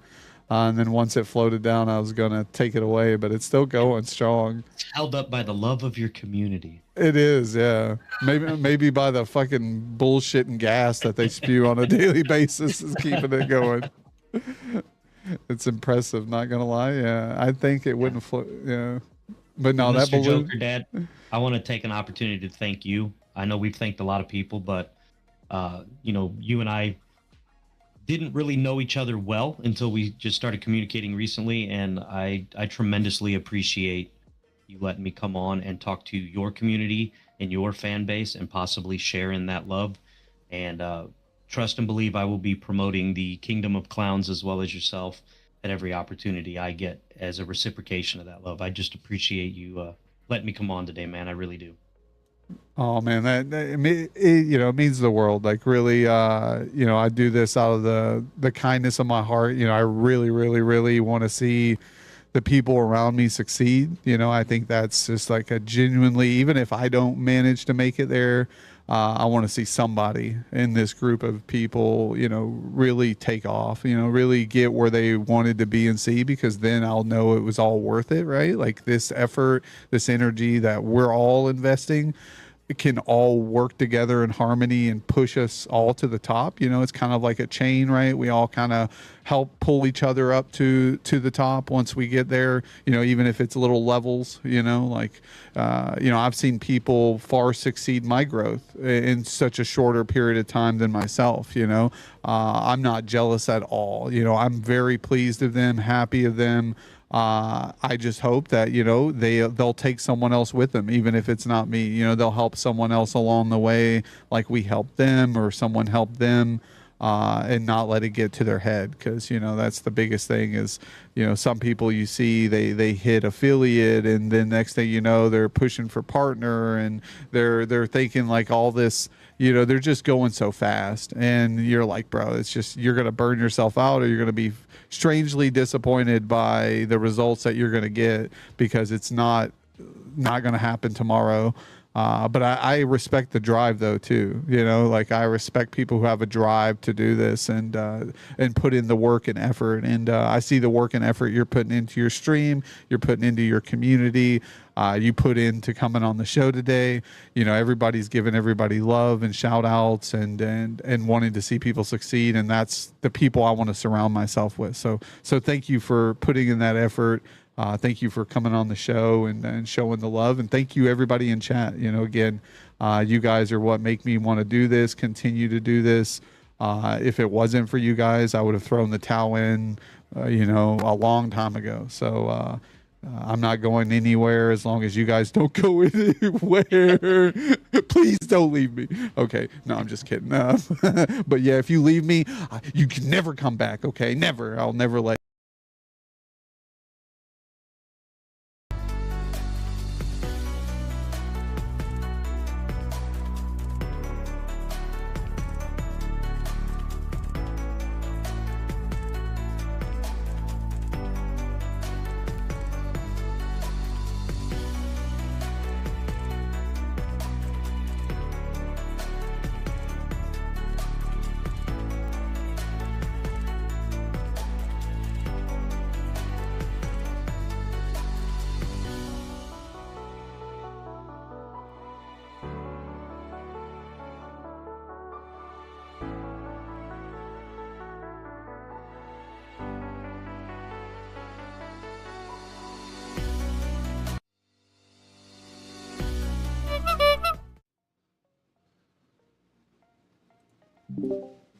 Welcome back, chat. How are we doing today? We got our lovely guest here, the cast critic.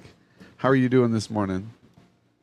Doing great. Thank you for having me, Joker. I appreciate it. I'm excited to be here and chat with everyone as well. So I'm pretty pumped up today. Yeah, awesome, man. Glad to have you. No, I love to have you on. I had to turn up your audio just to make sure because I think my headset's going out. I have like a bad, like the right side of this headset's not working right now, so it's like one side's going out, so it makes it sound quiet. But I think you're good regardless. Cool. Sounds good. But no, welcome in, man. It's awesome to have you. I know a couple weeks ago I told everybody, and I keep repeating myself, that we missed our lovely episode due to my illness a couple weeks back. But here we are rehashing, getting a chance to sit down and chat a little bit. I guess right out of the bat, the good thing is to ask, where are you from? What part of the world do you reside? Yeah, so I'm actually from the smallest state in the United States. If you're from the U.S., it's Rhode Island. So the ocean state, like they like to say. But yeah, small state. Not much really goes on over here, but it's pretty cool to say that I am from the small state because I feel like I don't know many people that stream out of this state, so to say. No, actually, I think you're the first person I've had on the show from Rhode Island. We have some neighbors nearby, your surrounding area, but none from actually Rhode Island, I don't believe. What Yeah, you said? Not a whole lot goes on there. I mean, do you go out and fish? Are you a fisher or? I'm not a fisher actually. A lot of people do fish over here. But I don't know. I feel like I am always out and about. I don't really like staying home all that much. I'm always like kind of like antsy, or like my ADHD kind of kicks in. Always have to do something. Like my fiance says, like you don't know how to relax. I always have to get up and do something, or clean, or mow the lawn, or all that jazz. Oh yeah, there's always too many things to do in the day and not enough time to do it. We always say. Yeah. And you got to kind of prioritize that and do the best you can. And I think that's adulting, right? That's why that's what our parents taught us growing up, is one day you will do all this too. And you're like, no. Literally. But yeah, no, awesome. We do have a question right out of the gate from Supernova Bat. I see that you have YouTube links. Does he upload VODs, clips, or even, was it curated videos just for YouTube? Oh, so that's actually a good question. So actually, I had a YouTube channel. I still have my YouTube channel, specifically for reacting to like movie trailers or TV show trailers. I used to also break down trailers for movies and films, and it was like a hobby of mine that I really got into before streaming. And recently, actually, I guess not so recent. I also made a secondary YouTube channel called the Cash Critic Gaming.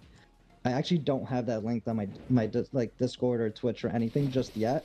I made it about like 4 months ago, I would say, and I really was going to start focusing on like bringing the gaming aspect to it, make some cool videos and stuff. And I messed around with it a little bit, and I kind of just fell off because then I started taking on like streaming like a lot more serious, so to say. And I kind of been wanting to stream like how I do now, stick to the schedule, and then focus on the gaming channel as well. But it's been tough trying to figure out the time with my schedule so far. But hopefully we can get back into it soon.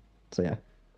Yeah, no, that I mean, and it's kind of like what you're doing is almost the opposite. Like, it's the same, but it's the opposite because I'm the same. Is I'm trying to make more content on those platforms and slow down the stream just a little bit, so I can make that style of content. And mine's the same. You know, I was gonna do.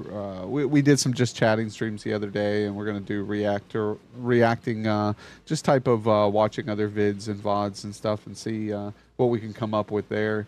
I think it's great. I think switching it up, doing what you can when you can is always a good thing, especially like you said, you're taking on more streaming, which is good. So yeah, what's your usual stream schedule so everybody who's in here right now can know when to catch it? Yeah, so I mean, right now it's a little bit wonky. There's a lot going on in my personal life that has been making me like adjust the times and dates. But the schedule itself is Monday, Wednesdays, 6:30 p.m. Eastern time to 8:30 p.m. Eastern time, and then on Fridays it's 7:30 p.m. Eastern time to like 10 p.m. Eastern time, and then I like to do like a surprise Saturday game stream on Saturdays, and it's kind of like very spontaneous on Saturdays, so I don't have a set time for that.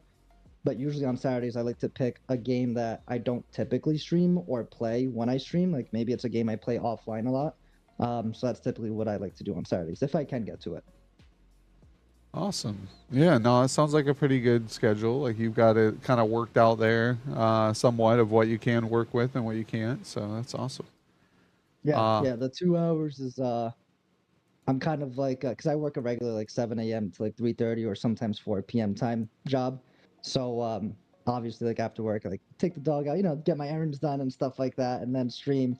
And I'm kind of like a grandpa. I go to bed at like 9 p.m. during the week, so it's like it's like 8:30 p.m. and I'm just like, ooh, okay, I need to brush my teeth, lay down in bed, and literally like knock out by like 9, 10 p.m. and then wake up at like the time I usually do. yeah. So do you wake up early or do you have like an early rise job? You said like a 9 to 5 you have? Yeah, so you might think I'm a little crazy here, but I do wake up at like before it used to be earlier. I used to wake up at like 4:15 a.m. to go to the gym for 5 a.m. But I kind of strayed away from that. I go to the gym like midday during my lunch break now, just because waking up early was like messing with my energy levels in the afternoon.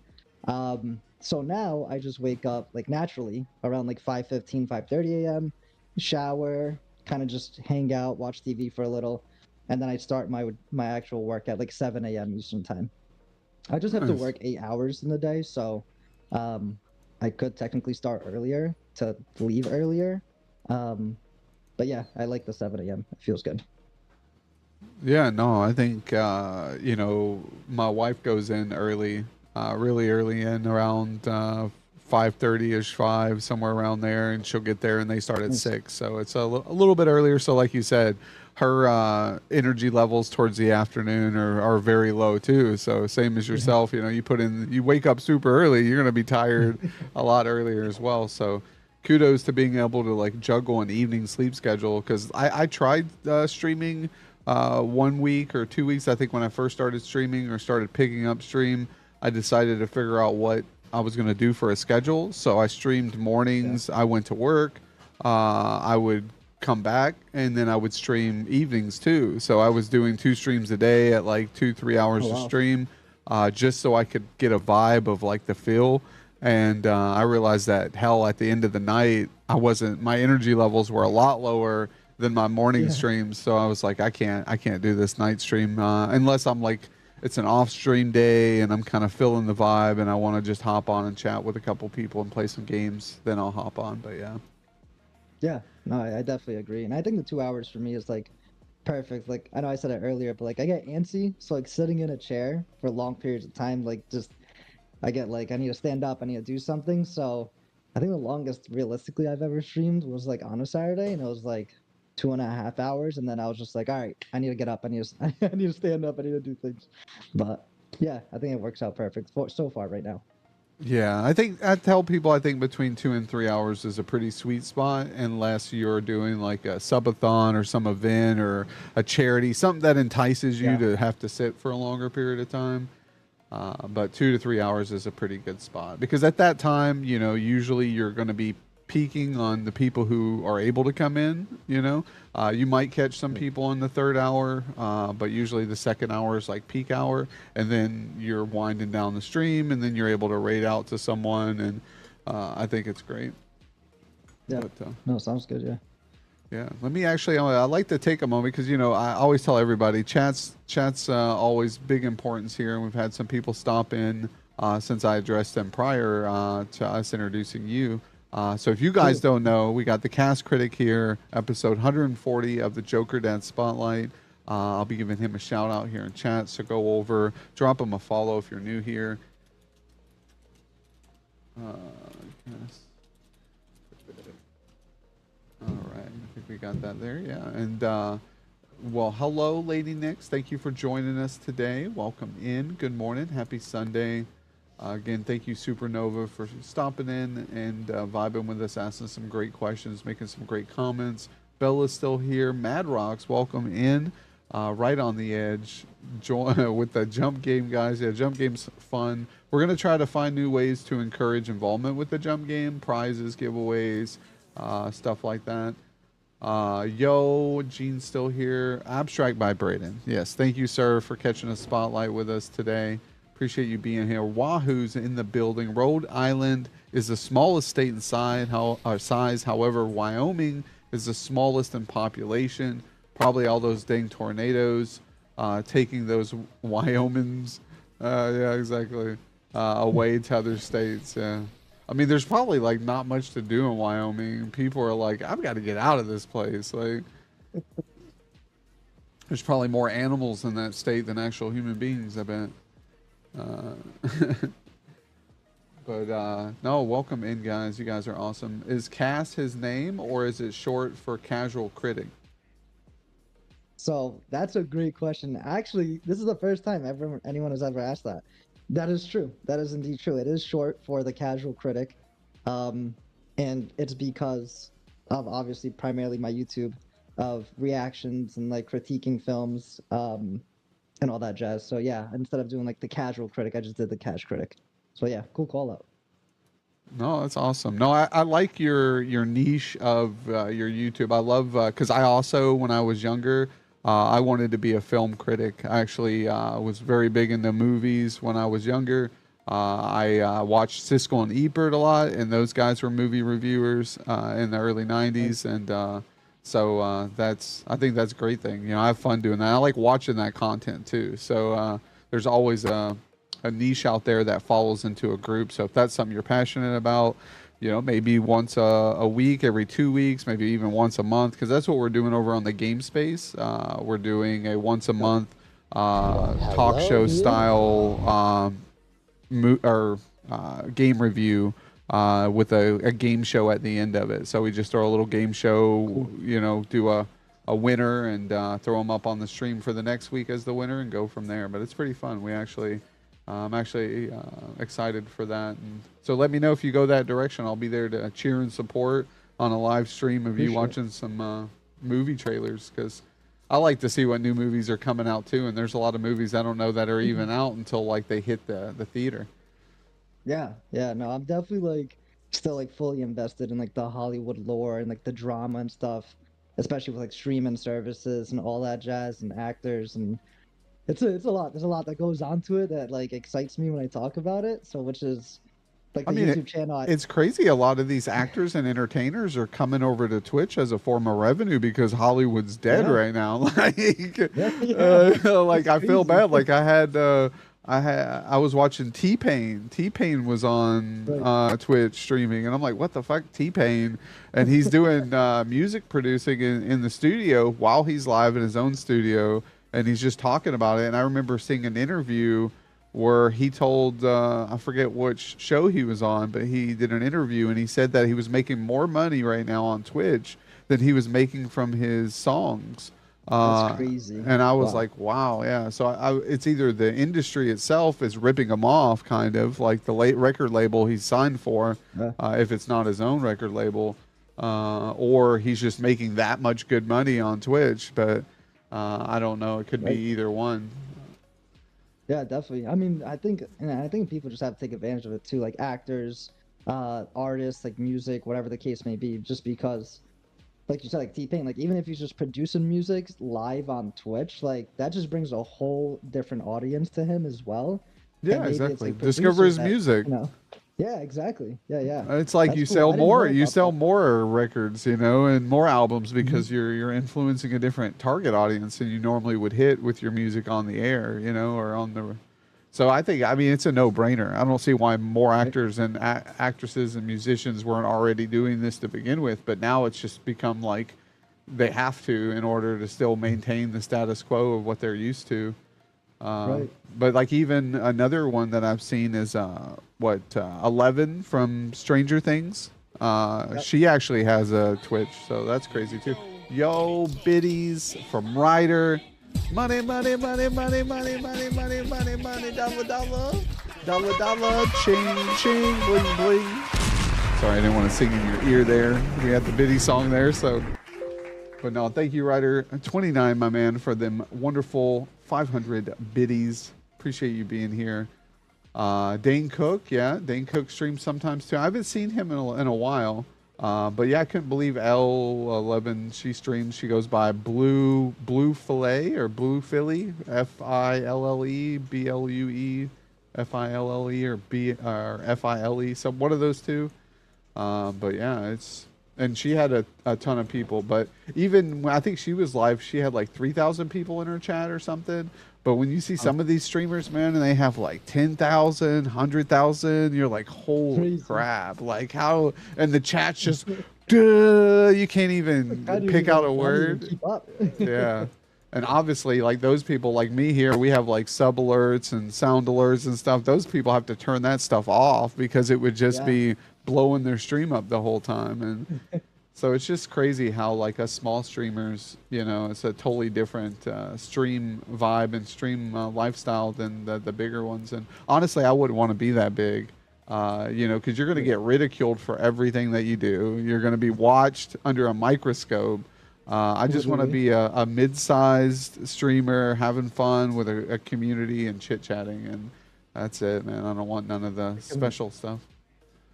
Couldn't agree more, man. Like literally, that's just like for me, it's like really making like that personal connection with like everyone in chat and like really having that outlet of like talking about things that we all enjoy talking about. Just because like for me, I think I've said this before on my own personal streams when I stream is like I don't have many friends in real life. Like they game, right? Like they just like game, and almost none of my real life friends like are into like the movie lore, the drama of Hollywood and stuff, or they're not like really deeply invested in gaming or probably game like once a month or something. So this is like a huge outlet for me to really network and talk to people that actually enjoy the same things as my interests. So that's why I love it. It's awesome, making awesome connections. The Discord's been nice and live every now and then, you know, talking about anything and everything. So it's been a really good outlet to meet new people, network, and make those personal connections too. Oh no, 100%. Like, and I think that's what a lot of people dive into streaming for. Welcome in, Never Enough Caffeine. Appreciate you being here as well. I think I missed one other person. Oh, the new person, Samito, but Samito, I have a feeling that you're just here to advertise adjustments to the stream. Hey guys, is it okay if I DM you in Discord about your channel? Like, I don't know. That sounds pretty sketch out. Yeah. That's how you know you've hit it. That's how you know you're doing good when the bots come out. Like they're like, oh, you're a good target audience for me to swindle. No, sorry, my man. We don't do that around. Anything and everything I can do or have someone help me or assist me. But I appreciate the offer. Yo, hello is back in the building, guys. Money, money, money, money, money, money, money, money, money, dollar, dollar, dollar, dollar, ching, ching.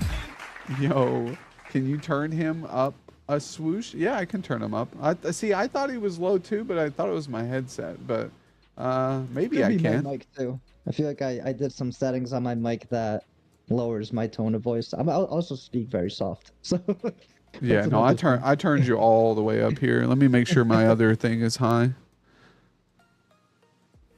That's Yeah, one everything thing else that is high here. my fiance and my friends say. They're like, my real name, by the way, is Marvin. I'm just gonna say it. Like, I don't really care, but um, they're like, yeah, like Marvin, you can never count on him to yell. Like, if he has to shout out something or something, because my yelling is like someone's regular tone of voice. I don't know Yeah, what it is, but whatever. I'm the same. I'm a yeller. My wife's always Joker mom's always like, "Oh, why are you yelling?" I'm like, "I'm just talking." I'm like, I'm not trying to yell. This is my normal voice. That's funny. Hello to amazing streamers. Yo, hello. Thank you for coming in. We got the cast critic here, and you're right, another amazing streamer. If you guys haven't got a chance, drop a follow. Wonderful guy. Great conversations. He was on the Hobby After Dark recently. Now over here on the Jokerdads Spotlight. So making his rounds through the streaming world. So always great to see. I love people who take advantage of opportunity, wherever it may lie, with whoever it may lie. Like I've been on a few talk shows, a few different, and I'm always down. Someone ever comes to me, I've never denied anybody. I've never said no. I've worked on everybody's schedule. Because it helps everybody involved. You're collaborating. It's helping them. It's helping you. It's putting you out there a little bit.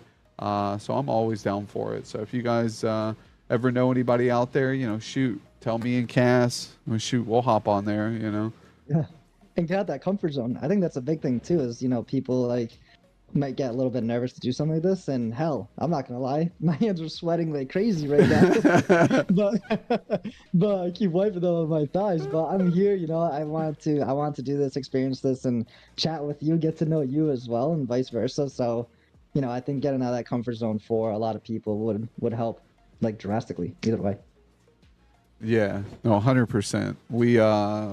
I'm the same way. When I first started doing the show, first couple episodes, I was nervous as hell too. I didn't know what I was doing, and I still get nervous on certain days, especially if honestly I've had some pretty good streamers on here, and even some of the bigger ones who were outgrowing me at the time. I was like, oh man, like I'm having them on, and they've got a pretty big community, and their community is going to pull through with a lot of people, and it's like, I don't want to fumble or fail. This guy's going to think I'm a d-bag. So it's what it is, But I think everybody gets kind of in a good vibe after a while on the show. Their nerves calm. We kind of get into a good feel. Nice. Echo Zodiac said, I named my Volkswagen 66 Beetle Marvin the Bug. That's funny. I'm heading to sleep. Yo, thank you, Echoes, for coming in, showing some Kingdom of Clowns rules love. Yo, we appreciate that. Thank you again, hello, for the biddies, showing some love and support for Cass here. We got Tickle Toes. Welcome in. Hi to you. Hopefully you're having a good Sunday. As well, making sure I'm not missing anybody. Yo, we got Frankie in the building chat. Let's be frank. Yo, how was yours and wifey's Saturday evening? Hopefully you guys had a good evening. Went out on the town, hung out with some friends, maybe had some good dinner. We kind of vibed over here. We did this the game space with Ryder. After that, I kind of chilled, watched a couple streams. Stayed up way later than I wanted to, but here we are. The name, if I were to guess, Haya Cook sounds native and origin? Haya Cook. I'm confused. Tickle. Is that who Tickle is? Supernova? What do you mean? Hold on a second here. I hope you're doing well. I changed my name. It used to be Haya Cook. Hiya. Are you back? Hiya. Are you streaming again? A great. We got to get Hiya. Hiya, don't you? Aren't you the one who played GTA RP too? Because we got to get you some GTA RP with Let's Be Frank. Yes, awesome. Yeah, you gotta follow Let's Be Frank. He does some Destiny hips, and Tony the news reporter over on GTA RP. Highly suggest you getting in with him because I'd love to see you RP with Frankie. I think that'd be awesome. I think you'd like his community and vibe. Thank you for the shout out. Yeah, no problem. Hopefully, we see you around and I'm able to catch your streams. Did you change your? Oh, I'm an idiot. I was gonna say, did you change your Twitch too? And that's her Twitch right there that I'm talking to. That's how we roll around here. We say dumbass shit sometimes. So we went over where you're from, good old Rhode Island. Marvin, who goes to bed at 8 p.m. at night. No, yeah, I was like, that's a good name to fit your sleep schedule because I like the name Marvin though. It's a good name.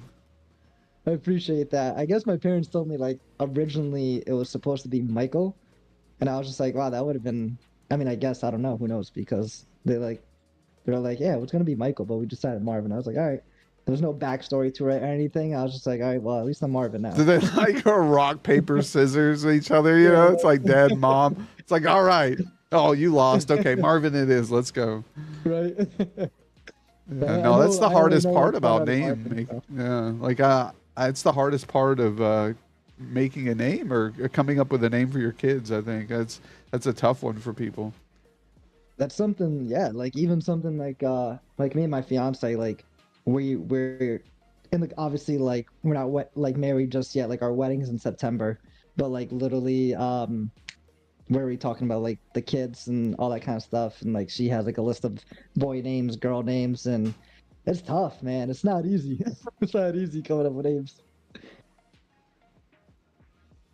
Oh, okay. Yeah, no, 100%. It's tough, especially, some different cultures, or have different styles of names. So that even changes it up a lot. Exactly. But yeah, no, sometimes I'm sitting there trying to look back at chat, make sure I didn't miss anything. And then I see like a bot came in and then my bot destroyed it right away. And I'm like, yeah, get him, bot. There you go. So yeah, no, absolutely. I'm sorry I haven't been around more. I haven't streamed since October. Needed a nice break. No, that's awesome. If you start streaming again, certainly let me know. We love you here, Haya.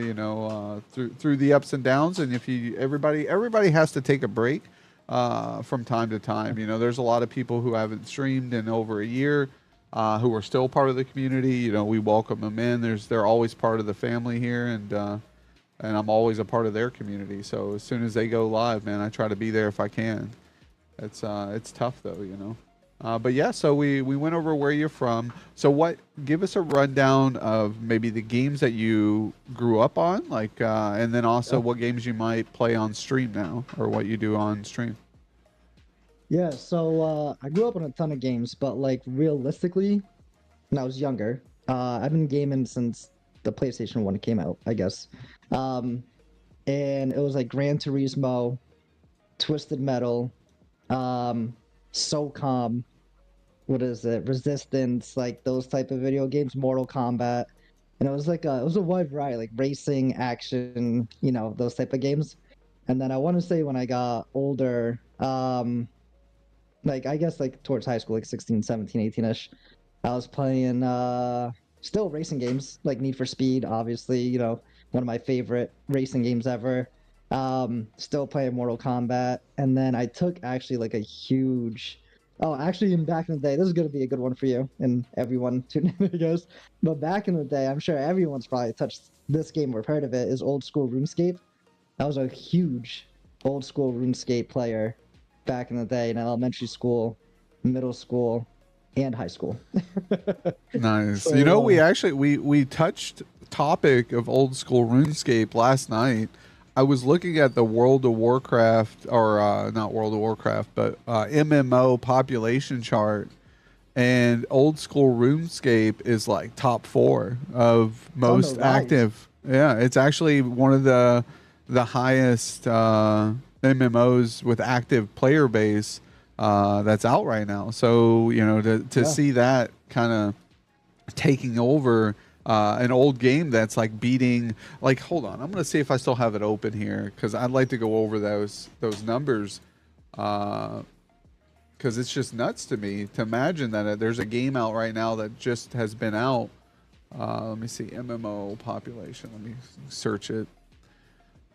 Yeah, old school RuneScape's definitely like a peak game, like a huge part of my gaming life growing up. And actually, it actually sparked my interest recently because I used to play it actually about like 2 years ago again. Like that's when I started like playing games again. I took like a 4 year hiatus from just gaming in general. And then I came back and I was like, you know what? Sold my PlayStation 4 Pro, didn't get a PlayStation 5. And that's when I decided to start PC gaming. And then I specifically got a PC after playing old school RuneScape again, started a whole new account like 2.5 years ago, maybe 3 years ago on my iPad. And then I specifically got a PC with the announcement of New World. And that's like my current MMO right now that like I play. I stream it, not as much as I used to, but I still stream it every now and then. But yeah, that's like New World's like my MMO game for now. Nice. No, I wanted to play New World. That was a game that at the time it came out, I don't think my computer was good enough to play it. And I was like, oh, I got to get a better this or better that to kind of get up to minimum requirements. But then I saw, there was up and down reviews on it. Some people liked it, Yeah. some people still it needed work. I know they delayed it the first couple times they were going to release it, which was, I mean, I for the delaying of stuff, right? Because you don't want them, to push out something that's buggy or has issues straight out of the gate, because then people are going to be disgruntled with it and they'll just never come back to it, even when it's polished and really good. And prime example was Cyberpunk 2077, where that game was, Man. I feel like was good. Like I feel like it was a good game, but with there being so much bugs and ways of like there was times where like you get into the game, I hear, and a bug would happen, you wouldn't even be able to progress past it. So it would just screw up the game save data, and you'd have to start all over. And shit, I would not want to play with that. But Yeah, no, not at all. Yeah, Yeah. New World was definitely a hype train beast when it first came out, and it quickly went, I believe, from like 900,000 players or 1 million players like the first like 2 to 3 weeks it released, and then like a month later it dropped like 500K, 2 months later to like 100K, and then 3 months later to like people calling it a dead game, where it was like averaging around like 60,000 players at that point. Obviously a lot lower now, but yeah, it's still my favorite MMO aside from old school RuneScape. yeah, I got the figures. Old school RuneScape has more active players than Destiny 2, and Destiny 2 just came out with a new expansion. So for a game that's just coming out with a brand new expansion, to have an older game like RuneScape topping it, an active player base, I think that's just amazing. That shows you how good a game is at the core foundation of like enjoyable enough for people to stick around after many, many, many, many years, or even bringing new people in back to it, but That's we got some crazy. comments about Need for Speed Hot Pursuit. A lot of people like that. Need for Speed Underground there was a Great game. banger, said Wahoo. Supernova liked the Hot Pursuit. Supernova mentioned Dark Souls on PlayStation 1, or Reapers, or Runes. What is that? Oh, I almost wanted to say Reaper's Soul, but OSRS for the win. Yo, what's up, Mr. Cloudman? Welcome in. Legally Lifted, welcome in. Dark History, how are you doing? Happy Sunday to you as well. We got Wahoo. It's been our Cloudman said I've been playing RuneScape for 20 years. Let's go. Cam cut off when let's you go. click something. Yeah, we've got the cam on the primary, and if I overlap it with a web browser, it kind of shuts it off. You guys ever play Guild Wars? I have not played Guild Wars, but I do know people who have. And wasn't New World the game that was eating $2K GPUs? Yeah, it was melting them bad boys. I remember that because it was something with the settings. People had their stuff turned all the way up, and it wasn't like processing correctly or rendering right or something. It was melting Something people. crazy. Yeah, it reminds me of that new shooter game, Gray Zone. I think Gray No, Zone don't. was causing. That game has a headache for me right now. Yeah, I caught you playing it. That's why I mentioned it. Yeah. And yeah, I one of the. stopped actually playing it so much That's actually the reason why I started playing Ghost Recon Breakpoint so much recently, because I wanted like that tactical extraction shooter type of feel, or just tactical feel that was like immersive and realistic. And I was just like Googling games that would be similar, and I came across Ghost Recon Breakpoint.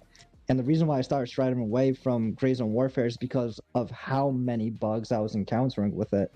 And I was just like, honestly, like, I love the game. It runs fine for me, but there's like a lot of gameplay bugs itself.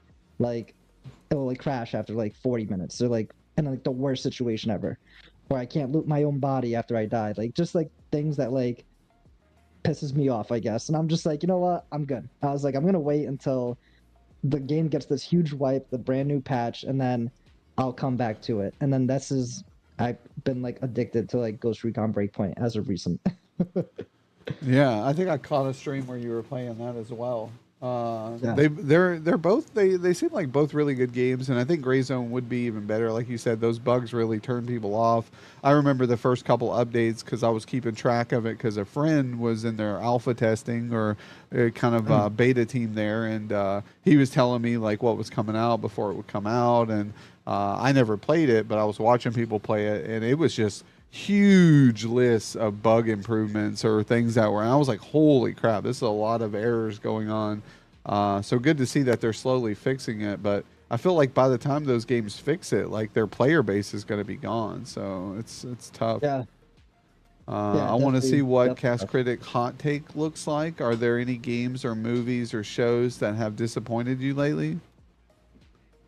Ooh, great question. Supernova out here coming out with the banging questions. The big hitters. Yeah. I would say for movie wise, I'm not gonna do like an older movie. I would say recent. Me and my fiance saw the movie The Watchers, and it was.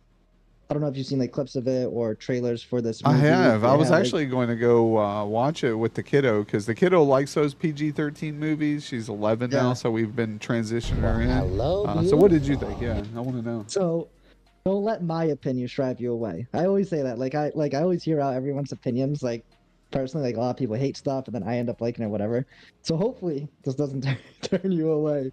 But the movie started off so strong. I want to say the first like 40, like the first like hour to hour and 20 minutes. It was like such a good story, like so much suspense. There was so many questions that I knew we were probably gonna get the answers to. And me and my fiance in the theater like are fully invested. And I want to say like the last like 40 minutes, 50 minutes, it was the biggest plot twist, the biggest turn off, where we started like chit chatting. We're the only ones in the theaters because we picked like a random day to watch. I think it was like a Wednesday or something. And literally we questioned each other like 2 to 3 times, like if we should just like walk out of the film because we just thought it was so dumb. Like At the very like, end so of much it, huh? build- yeah, like so much build up and just to find out, Just like to throw what it in the was trash, really- right? And I was And just then- like, what? I was like, what were they thinking? Like, it was crazy. Yeah, that for me is like, so maybe people will love it. You know what I'm saying? I could be completely wrong. That's just my hot take on the film itself. But I'll personally guarantee you that's not a movie that I'll ever watch again. Yeah, no, I feel like that's for a lot of movies. You know, you get to that peak point where sometimes it's even like my biggest thing with movies is I've watched so many movies and I criticize Yeah. them like kind of like yourself. You know, I look deep into them. And I see what's going to happen before it happens, and I say it. I'm like one of those things where I look over at Joker Mom and I'm like, "Hey, this is about to happen," and then when it happens, I'm like, "Yep, I told you so." And it's like if I can see the writing or the narrative direction, I'm not usually too happy with it, unless it is something where it's well entertained and well perceived into it, and it goes well.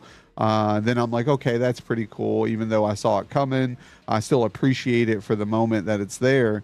But at the same time, I don't like stuff that builds up a whole narrative, like you were saying, for most of the movie.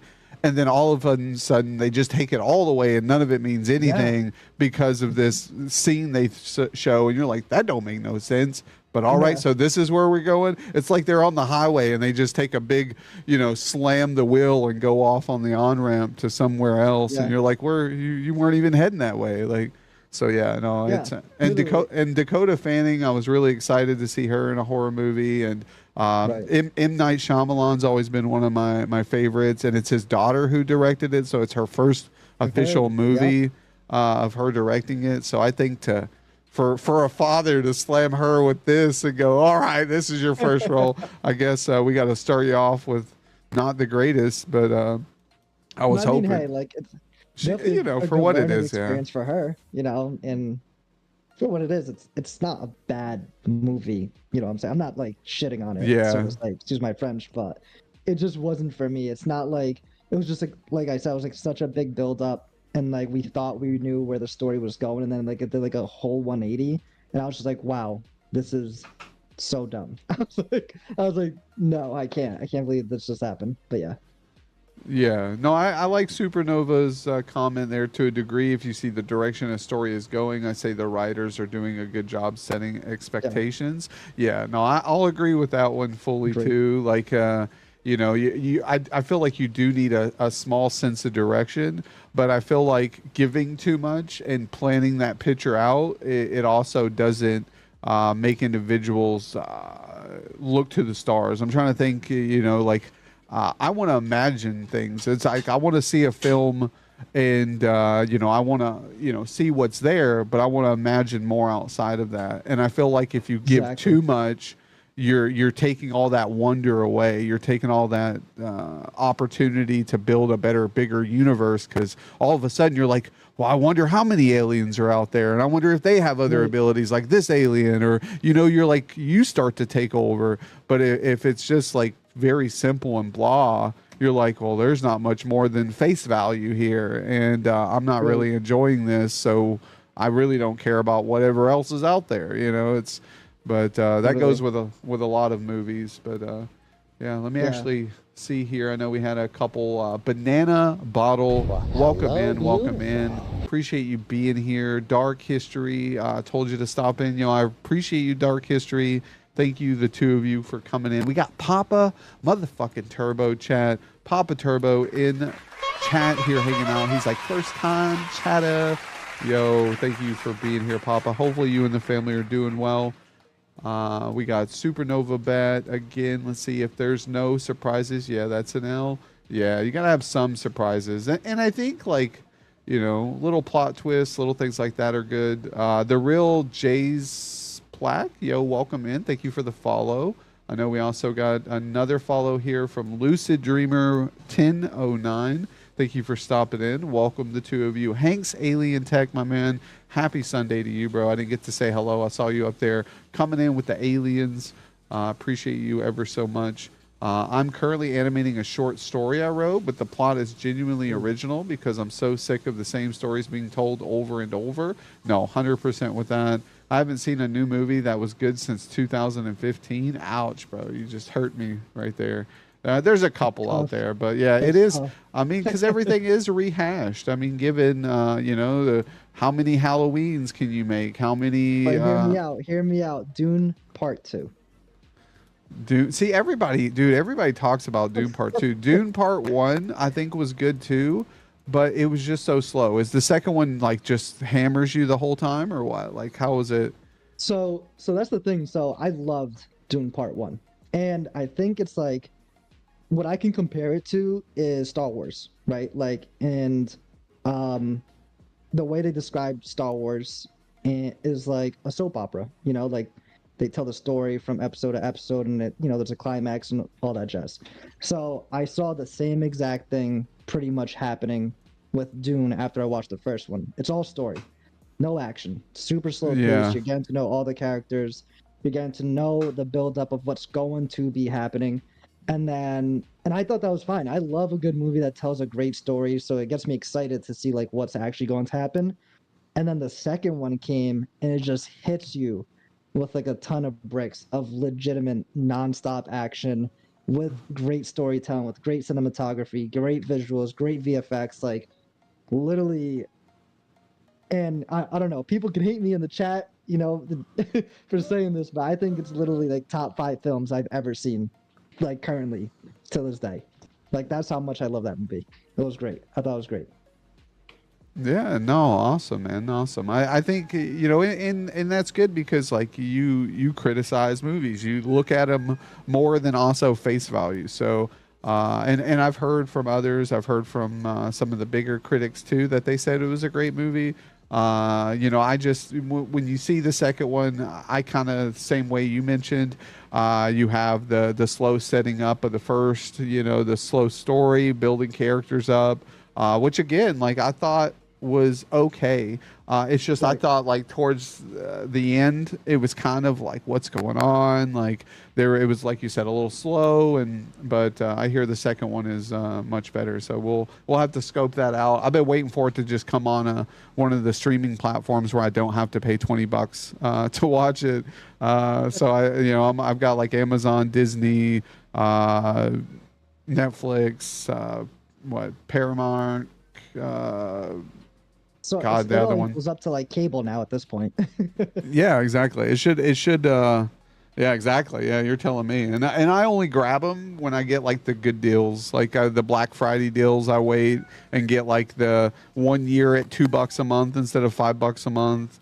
I need to get HBO again because House Yeah. of the Dragon season 2's out. I don't know if you've watched House of the Dragon or any of the Game of Thrones. So actually, which is crazy, House of the Dragons and Game of Thrones, those are shows that I legitimately cannot get into. Like I've tried Game of Thrones like multiple times. I've tried to get into it. I think I got up to like episode 4 or 5. Not just once. Like I rewatched episodes like 1 through 4, 1 through 5. I don't remember, of Game of Thrones. Like after like months on end, and I still, for some weird reason, cannot get into it. So I didn't even bother with Game of Thrones. But I also, like, for me, I think I'm just not into shows that have to do with like that type of lore, like the Vikings age and like that mystic type of stuff, like dragons. For some weird reason, I'm just not into it. I don't know what it is. Yeah, no, and I've heard others who feel the same. Like I got hooked right away to Game of Thrones, and I kind of just dived in I was one of those ones who like watched it on a weekly basis as the shows were premiering, and I'm usually not that guy. I'm like, I'll just wait.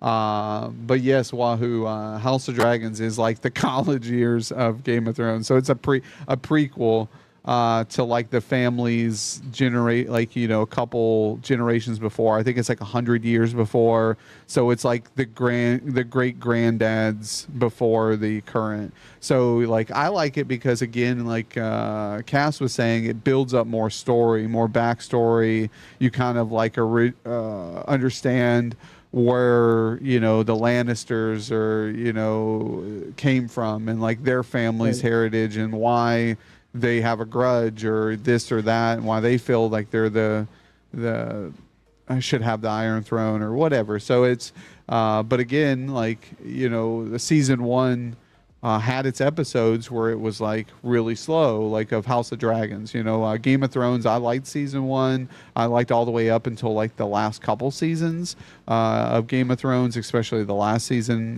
That's big controversy on that last season where they, it got up to where the book was at in story. So because there wasn't no original source content, they had to improvise and create an ending of the series because the original ending of the Game of Thrones hadn't been written yet. So to have to work together and come up with something, I think the ending kind of sucked. It wasn't what people wanted, and I think that in itself is what killed the story. Even though it wasn't a terrible ending, the audience, what you've built up of years, wasn't satisfied with what you wrote or what you produced as an ending, and that sucks. It's like that'll kill your whole series there. But House of Dragons done a pretty good job. That first season was slow. There was like, I don't know, 8 episodes, 10. I don't know how many there is, but there's like 3 to 4 episodes that were just really slow character build up.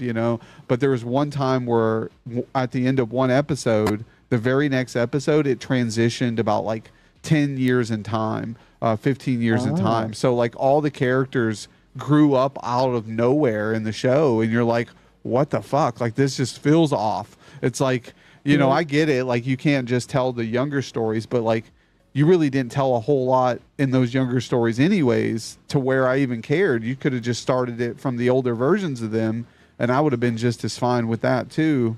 But just the transition felt, it didn't transition fine, I don't think, in my personal opinion.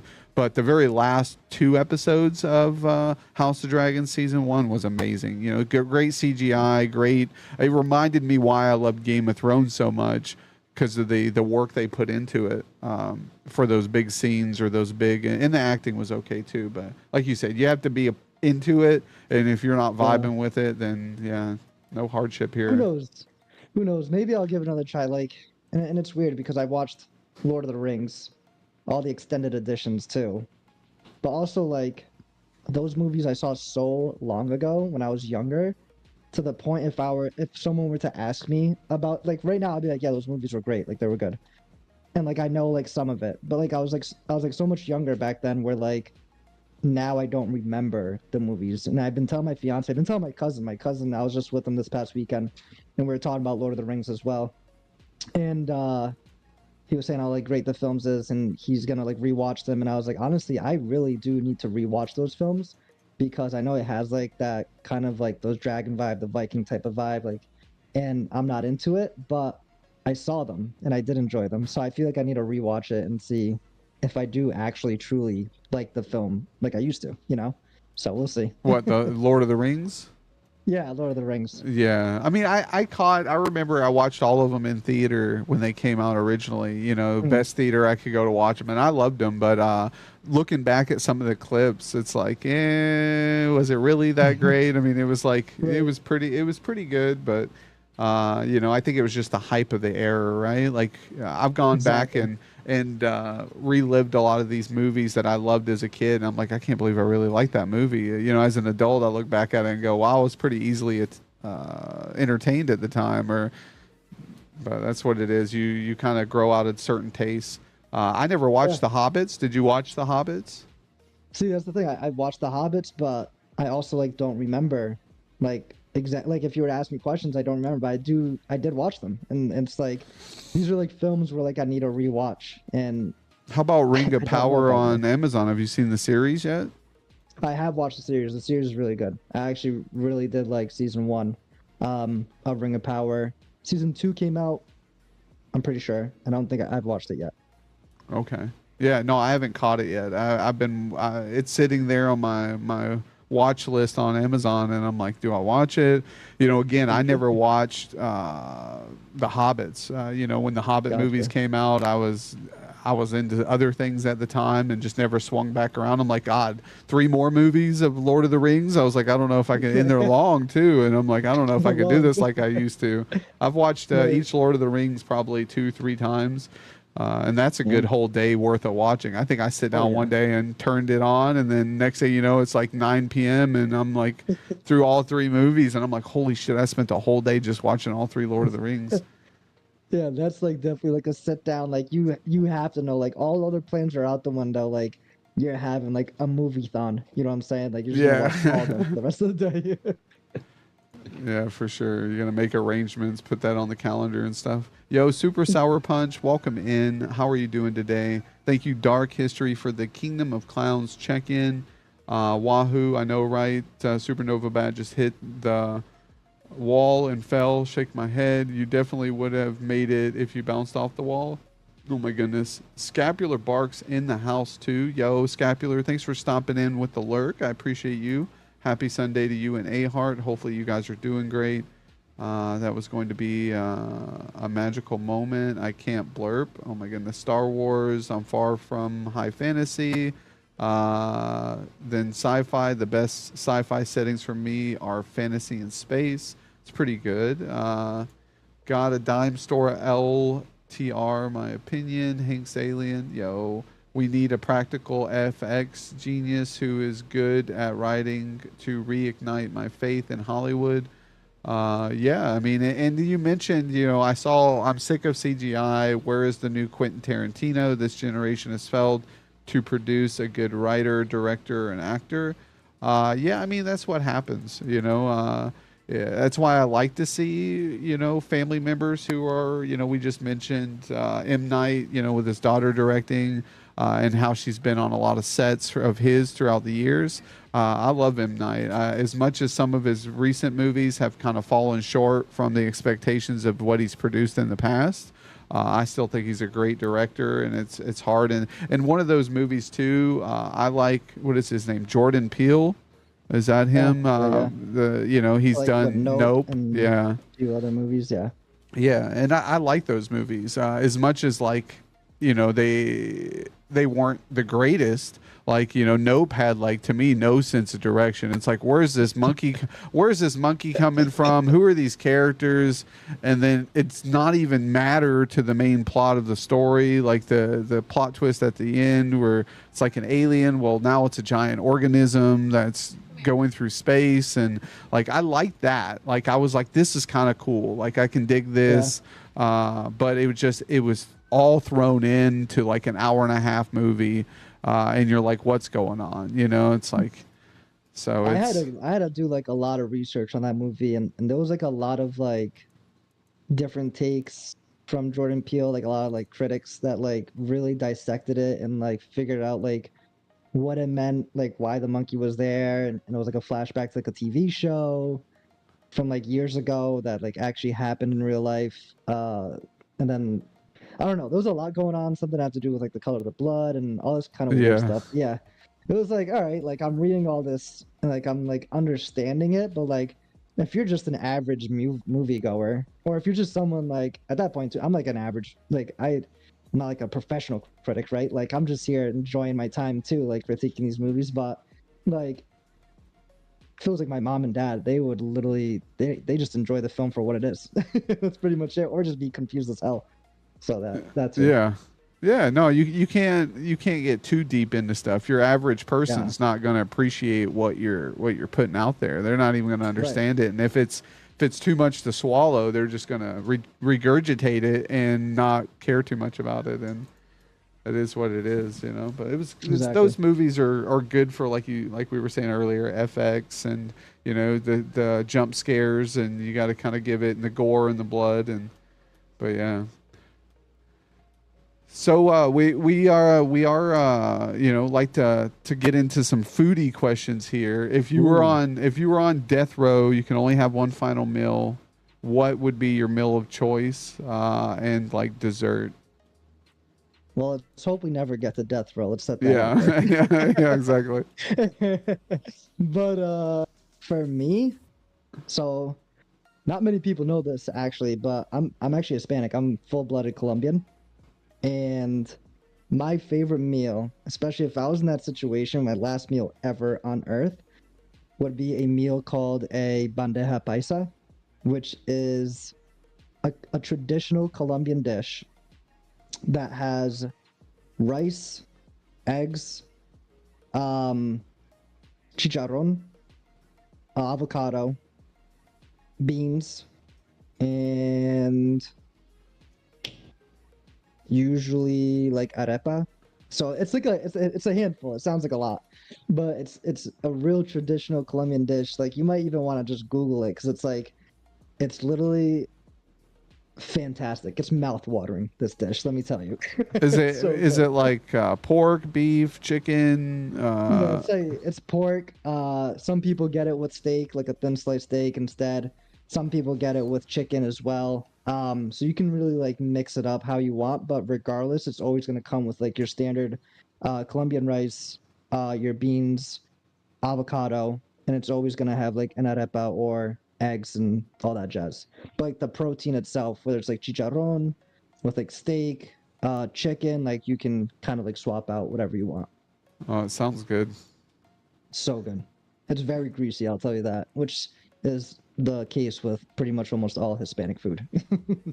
Yeah, see, that's my biggest throwback is the older I get, the less greasy food sits on my stomach or spicy food. And I know a lot of cultures, they just throw spice on stuff. They just swimming in spice, and I love it. Don't get me wrong, I love that spice, but as soon as it hits the stomach, it's like I don't know. I'm addicted to.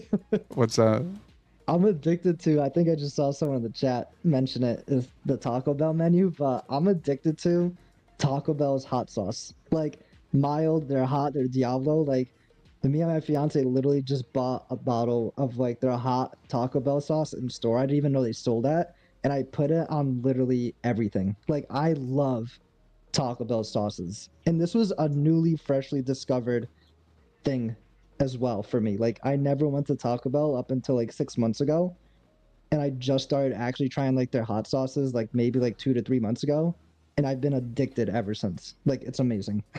Yeah, but what we like to do is we like to go to Taco Bell and get a box, and then we just grab fistfuls of the sauce and throw them in the Yeah, bag, and yeah, then yeah. keep them in little baggies in our fridge. Because when we make homemade tacos or burritos, we use the Taco Bell sauce packets that we still have in there. We're like, yeah, we're eating Hell Taco yeah. Bell tonight. But yeah, their sauce is good. I love it. I love their sauce. But yeah, I mean Taco Bell's definitely a good choice too. I love them. It's like a newly found love. I don't know what it is, but like I never went there like at all. Now my fiance's like, you've never had, forgot what it was that she was talking about, like something like a potato grill or something. And I was like, no, I've never had such a thing. I actually haven't even been to Taco Bell in like probably like 6, 7 years. So I don't even know what they have anymore. And then yeah, it's like now we get it like maybe like once every like 3 weeks or once a month. Yeah, no, it's good to treat yourself out, have a little bit of some Yeah, fast food and gorge. We got it's a good. question from Supernova Bat. Hell yeah, I love foodie questions. What's your favorite chip brand and flavor? Oh, can I say two? I'm gonna say two. I'm Yeah, gonna say two. it's hard to pick the favorite chip. Yeah. Favorite chip brand? I mean, I don't know. I love baked Lay's cheddar, the cheddar one. Oh, the cheddar sour Abs- cream. oh, so good, dude. You have no idea. I can kill They are that pretty bag good. in like 30 minutes. Like I'll devour that thing. Yeah, it's mostly And air then anyways, but yeah, it's yeah. like it's like what the heck, man? You guys give me half a bag, if not less. Yeah, you got like three handfuls of baked chips in there and they're gone Literally. already. Yeah. And then my second, I would have to say, is Sun Chips. I love Sun Chips. They're so good. I like the garden But salsa sun chips. ooh, that is a good one. Yeah, I'm a big fan of like literally pretty much all their flavors, which is Yeah, wild. French onions good. Harvest cheddar, guys. I know the sun chips Ooh. too. Yeah, yeah. We're me and Cass. We'll split some bags of chips there, or we'll Yeah. just get each other Hell each yeah. one each, so we can just have our own bag. Yeah. I'm also a big Funyun guy. I love Oh, Funyuns. I don't know if any I Funyun can't do lovers it. in chat. No. I can't do the Funyuns. Yeah, I'm not a big Dorito guy. I'm not a big salt and vinegar guy. Um, not a big just plain old like sour cream and onion. But yeah, something about the cheddar, like the baked lays and like what is it? The sun chips, like any flavor for sun chips is like, I don't know, it's crazy. I love it. Yeah, no, they're good. I like them too. They did a good job on the creation of those chips.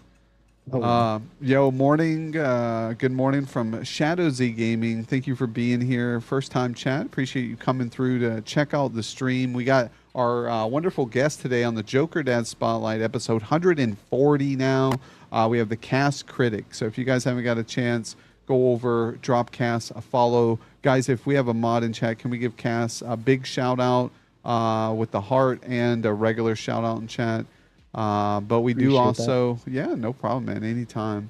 I go for the fire sauce. Nice banana bottles of fire sauce kind of guy. Or gal. I think you're a guy. Could be wrong. It is 2024, and a girl with a banana is always part of the scene. We've got Shadow Z Gaming here as well. My hubby loves Funyuns. Yo, me and your hubby are BFFs now because I love some Funyuns. Salt and vinegar is the best. Reminds me of the tears of my enemy. Yo, Wahoo, that's pretty deep, bro. I'm going to need to watch out. I'm going to have to keep an eye on you in chat. But yeah, salt and vinegar is pretty dangerous. If you want to burn all the taste buds off of your tongue, then sure, go right ahead. It's the salt and then the vinegar mixing. I did that one Crazy. time. I was like, oh, salt and vinegar. I'm like, I'll eat these. And then later I regretted it. My tongue was burning. And I'm like, why? This isn't even hot or spicy. Well, my favorite, like, I guess, like, on the food topic, I guess, but, like, not chip-wise, is, like, candy. Like, when I go to the movie theater, I always have to get sour Skittles. I'm a huge sour person. Like I can drink lemon juice like right out the bottle. I used to ask for lemon slices on the side when I go out to eat for dinner, and I'll just eat the lemons themselves. Like it was like kind of crazy. But my favorite sour candy as well is like toxic waste and also warheads. Like I literally love sour stuff. Like and then sometimes I'll have too much, whether sour Skittles or warheads or toxic waste, that will like burn like the top of my roof of my mouth where like for 3 days later, like I can't really eat like certain stuff that have like spice or because it'll like just feel weird. It'll just hurt. Yeah, no, I can't do that either. psycho. That's yeah, exactly. Yeah, you eat the stuff until it physically harms you. You're like, I can't do it anymore. Just one more warhead, please. Uh, yeah, the Yeah, sour but stuff is I love crazy. So what would be? I don't think you mentioned would candy be your like dessert part of the last meal? Like, what would you pick as your like I sweet or? I guess like I'm not a dessert person, funny enough. My fiance is like a huge dessert person. She loves cookies, like she likes sweets. She has a sweet tooth. For me, like I don't have like a sweet tooth. I don't go out of my way after dinner like get like a dessert. I'm just not a dessert person. Like, like I literally only eat candy when I don't know, we're at the movie theater or a little road trip, I guess. But yeah, like other than that, like I never really go out of my way to actually like buy a pack of candy, whatever the case may be. Like we were in Six Flags recently for my birthday, like 3 weeks ago, like and they have like a huge candy store there, and definitely like in that occasion, I'm definitely gonna get a lot of packs of Warheads. But then I'll run through it in like a week. Like I'll run through that You like so fast, and that's burn pretty much yourself it. out on it. You're like, okay, no Yeah, more yeah. warheads for another couple months. But yeah, Yeah, like got my fix. yeah, exactly. Yeah. That's pretty much it. Yeah, not a So big dessert person. how long have you been streaming now? So I would say I really started taking streaming seriously probably like the end of I don't really know when. So probably maybe like beginning of January of this year or the end of December of 2023. I always had a Twitch, like when I made my YouTube account as well, like for the reaction videos and stuff. And ultimately, I remember I streamed like once and then didn't stream again for like 3 months. And then I streamed again. And then I didn't stream again for like 4 or 5 months. So it was like that kind of situation because I was just so focused on YouTube. And I streamed like just for like shits and giggles, I guess you could say. And then it got to a point where I was like, you know what? Like, instead of just recording and making these reaction videos and like communicating with people like in the comment section and stuff like that, like I want to talk like live. Like I actually want to talk to people about my interests and like have this outlet of like interacting with people and making these personal connections. So I think that's when I reached out to one of my friends here. She actually streams. She actually got me into your Discord, funny enough. And she is a coworker. Who is that? Respectively V. I don't know if you recognize the name at all. Sounds familiar. Yeah, so she was like, join this Discord, join this one. She was like, yours. And I forgot who else's. And then that's kind of like how I started just getting into it. Yeah, I just started watching a ton of streams. I followed you, watching your streams, and I was like, this is literally awesome. And then, Well, yeah, yeah, thank her for, sending you this way, now look yeah, at yeah. you, you're on the spotlight. If you can also, just so I can make sure to stay in touch, does she stream as well? Yeah, she streams a ton. Yeah, so she's Oh, she's okay. still streaming a lot. Yeah. Yeah, shoot me her link. I'd love to catch will. it if I haven't, because the name sounds familiar, but I'm not sure if I follow her. And it's so tough, especially there's members of the community where they've been here for, God, 7, 8 months, a year since I created it, and I haven't even got a chance to check their stream. And I'd love to, but it's like I don't even know if they have. Sometimes people don't post their link in the channels, Right. or they don't have their Twitch linked up to their Discord. So I recommend everybody who's in chat, if you're a streamer in the community of the Kingdom of Clowns, make sure that your Twitch is linked to your Discord. You can do that under settings and connections. If you link the Twitch to your Discord and you enable streamers mode, which usually happens automatically if you have OBS open. But if you enable streamers mode when you go live, it's going to allow the bot to auto post you, and it's going to allow the bot to single you out in the streaming live now category. So you're shown on the right side with purple lettering, and it'll say streaming live now. And that's honestly, those two methods is how I try to get into streams. I very rarely look at the Twitch browser or Twitch. I kind of try to support within the community.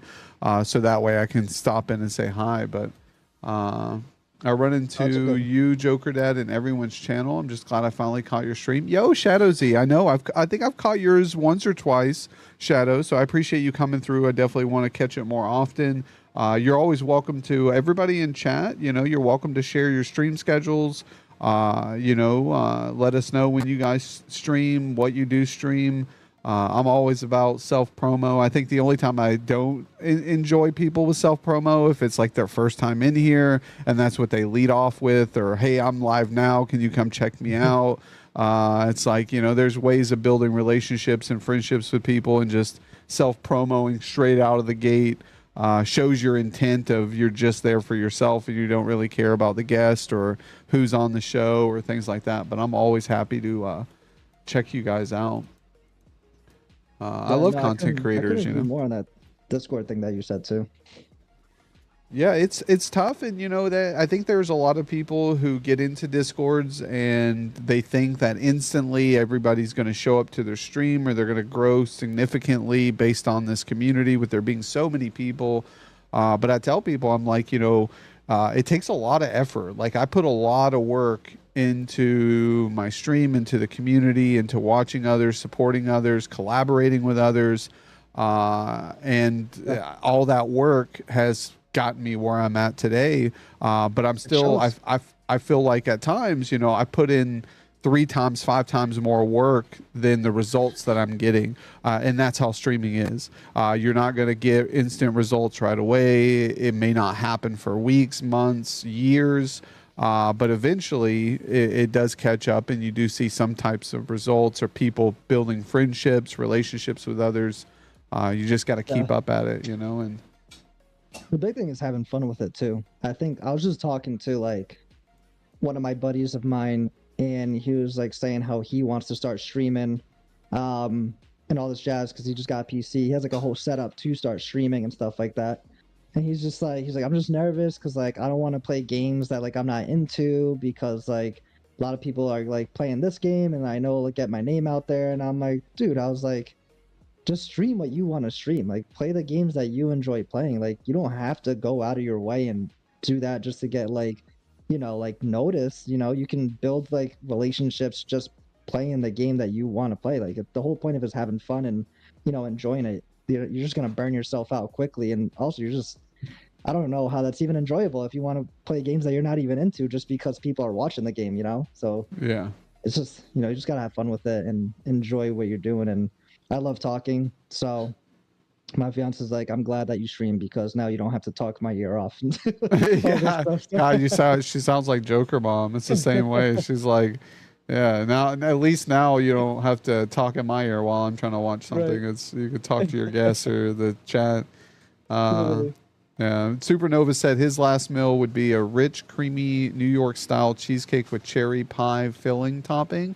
Yo, Supernova, I got a $40 cheesecake a couple weeks back. Maybe a month or two. Yeah, it was a $40 cheesecake, but it was on special in my frozen section for $10. So I scooped it up, and it was a New York style. It was like a Lithuanian style cheesecake, and it had cherry pie filling on top. It was delicious. I ate that whole cheesecake over like a week sitting. Like every night, I had a huge slice every single night, and it was wonderful, and it was all mine. That sounds awesome. But yeah, and then we have let's see here, Wahoo. Thank you again, my man, for being here. Shadow Z Gaming, thank you for following. Cast Critic, awesome. I'm just lurking, enjoying listening to the spotlight. Yo, Crash Monkey Gaming, appreciate you listening in. That's what the vibe is. I love people, yo. We love people here too, and that's why I've done the like you were saying, Cass. You know, you got to have fun with it, and if you're not having fun with it, you know, chat's not gonna have fun with it. Your community's not gonna have fun, and forcing yourself into a game that you're not enjoying just for the sake of an audience is just not the direction to go. So I agree with you there. Um, you know, the time that I've put in with Fortnite, you know, I've had some people, oh, you know, I think you'd do better if you played other games. Well, every time I play other games, a lot of those games I don't like, and I'm like, I'm not enjoying this, so why would I continue playing it? And then, you know, I like just chatting. I think doing this here, I like just pulling up videos, same as you. I like reactionary content. I like participating in that. I like just chatting with the chat. So we'll probably have more of those. Outside of the spotlight, if I don't have a guest on like yourself today, we'll just do some just chattings if I'm not feeling like gaming Fortnite. Because this season has, like, originally I was like, you know, I don't mind this season. I kept playing the season. Everybody else kind of gave up and they're like, oh, I hate the cars. I'm not going to play this season. I was still like, oh, but I still play. And now I'm getting kind of to the point where I'm like, all right, I need a change of this game. So hopefully next month, I think it's the end of next month, the new season will come out and it'll switch things up a bit and make it fresh. But yeah, be miserable playing another game for us. Yeah, exactly. Wahoo. And I think that's fine too. Like, I think, you know, I do want to give chat what chat wants. I want to give the community what they want sometimes too. So I think playing a game that makes me struggle, entertains them more, I'm down for it, but I won't make it my consistent comment. Like, I won't allow, you know, the community to kind of dictate the direction of where the content is driven, because I feel like they're just going to drive me over a fucking cliff. You guys are going to steer me into the abyss, and I know it because I know you guys more than you know you guys. And you'll sabotage the shit out of this clown. No, I'm just kidding. I love you guys, but you guys are awesome. But no, I'll just we're winging it, man. We're going day by day. We're seeing what the next day brings us, and so you got you know, you mentioned some of the games you grew up on, some of the games you stream now. What actually got you into streaming? Like, what made you want to put that content out there? Yeah, I think I touched on it a little bit, but I think it's really just the aspect of like meeting people that have the same interests as me. Like I said, like I don't really have anyone in real life out of any of my friends that have like that like niche to be like, oh my God, did you hear about like that gaming news, or did you hear about that movie news with like Max or whatever, like all this kind of stuff. And I'm just like, I can't like go out of my way and text my friend and be like, oh my God, did you watch this movie? Or like, did you play this game? Did you try it out? Did you try it on these settings? Like, did you hear about the new patch update that's coming out? Like, I don't have any of that at all. Like, I can't text any of my friends. I can't talk to any of my friends about it, because it's just not a topic of conversation that they're into, you know, and it's just not something that they do. So being able to stream and make these like personal connections and talking to people that actually have the same interests is really what got me into streaming. But not only that, I'm also like, I love talking. Like, I love like public speaking. I love talking. I love sharing, like, I guess like my reaction and like my personal experience with others. And I like to see how it differs from other people too. So just having like great conversations, building that connection, those bonds, like it's like, I don't know, it's amazing. I love it. And like being able to like nerd out about like a patch for a video game with other people. They're like, oh my God, like, yes, I know, I can't believe they updated this or changed this. It's just like, I know, I can't believe it either, man. Like, it's crazy. So that's I know, like, or when they nerf something into oblivion that everybody loved, and you're like, ah, ha, ha, ha. Now you're a part of the rest of us. But that's really what got me into streaming, is really like that, like just building this connection. I love talking, like, you know, talking to a community, building a community, sharing my experience with others and others sharing their experiences with me. So that's literally what you know, what excites me. Literally every time before I go on stream, I'm like, I just get pumped up. Yeah, no, I think it's great. Do you, speaking of that, do you have rituals or routines that you go through prior to stream to, you know? So yeah, I wouldn't say like, I guess like a routine. I actually like have like a routine in life, I guess you could say. Like my fiance makes fun of me because I have like OCD. So she's like, "Oh, we can't break Marvin's routine because he'll start like freaking out." But for me, it's like I stream 6:30 You p.m. should to add 8:30. the routine of you slapping her too, right as she says it. It's just part of the routine now, babe. Just, Yeah. just part of the routine, yeah. But literally, just like before my stream, I always gotta like prep at least like 15 to 10 minutes early. And by prep, it's not much. It's literally just like filling up like this right here, like my water bottle, like my Yeti, making sure it's full of water and ice because I don't want to take like I don't like taking breaks like when I stream because I don't stream for very long. So I want to make sure my water's completely full. I want to make sure I have like my phone over here as well, just in case like if I do get a call or something important. Who knows? I never really look at it anyways.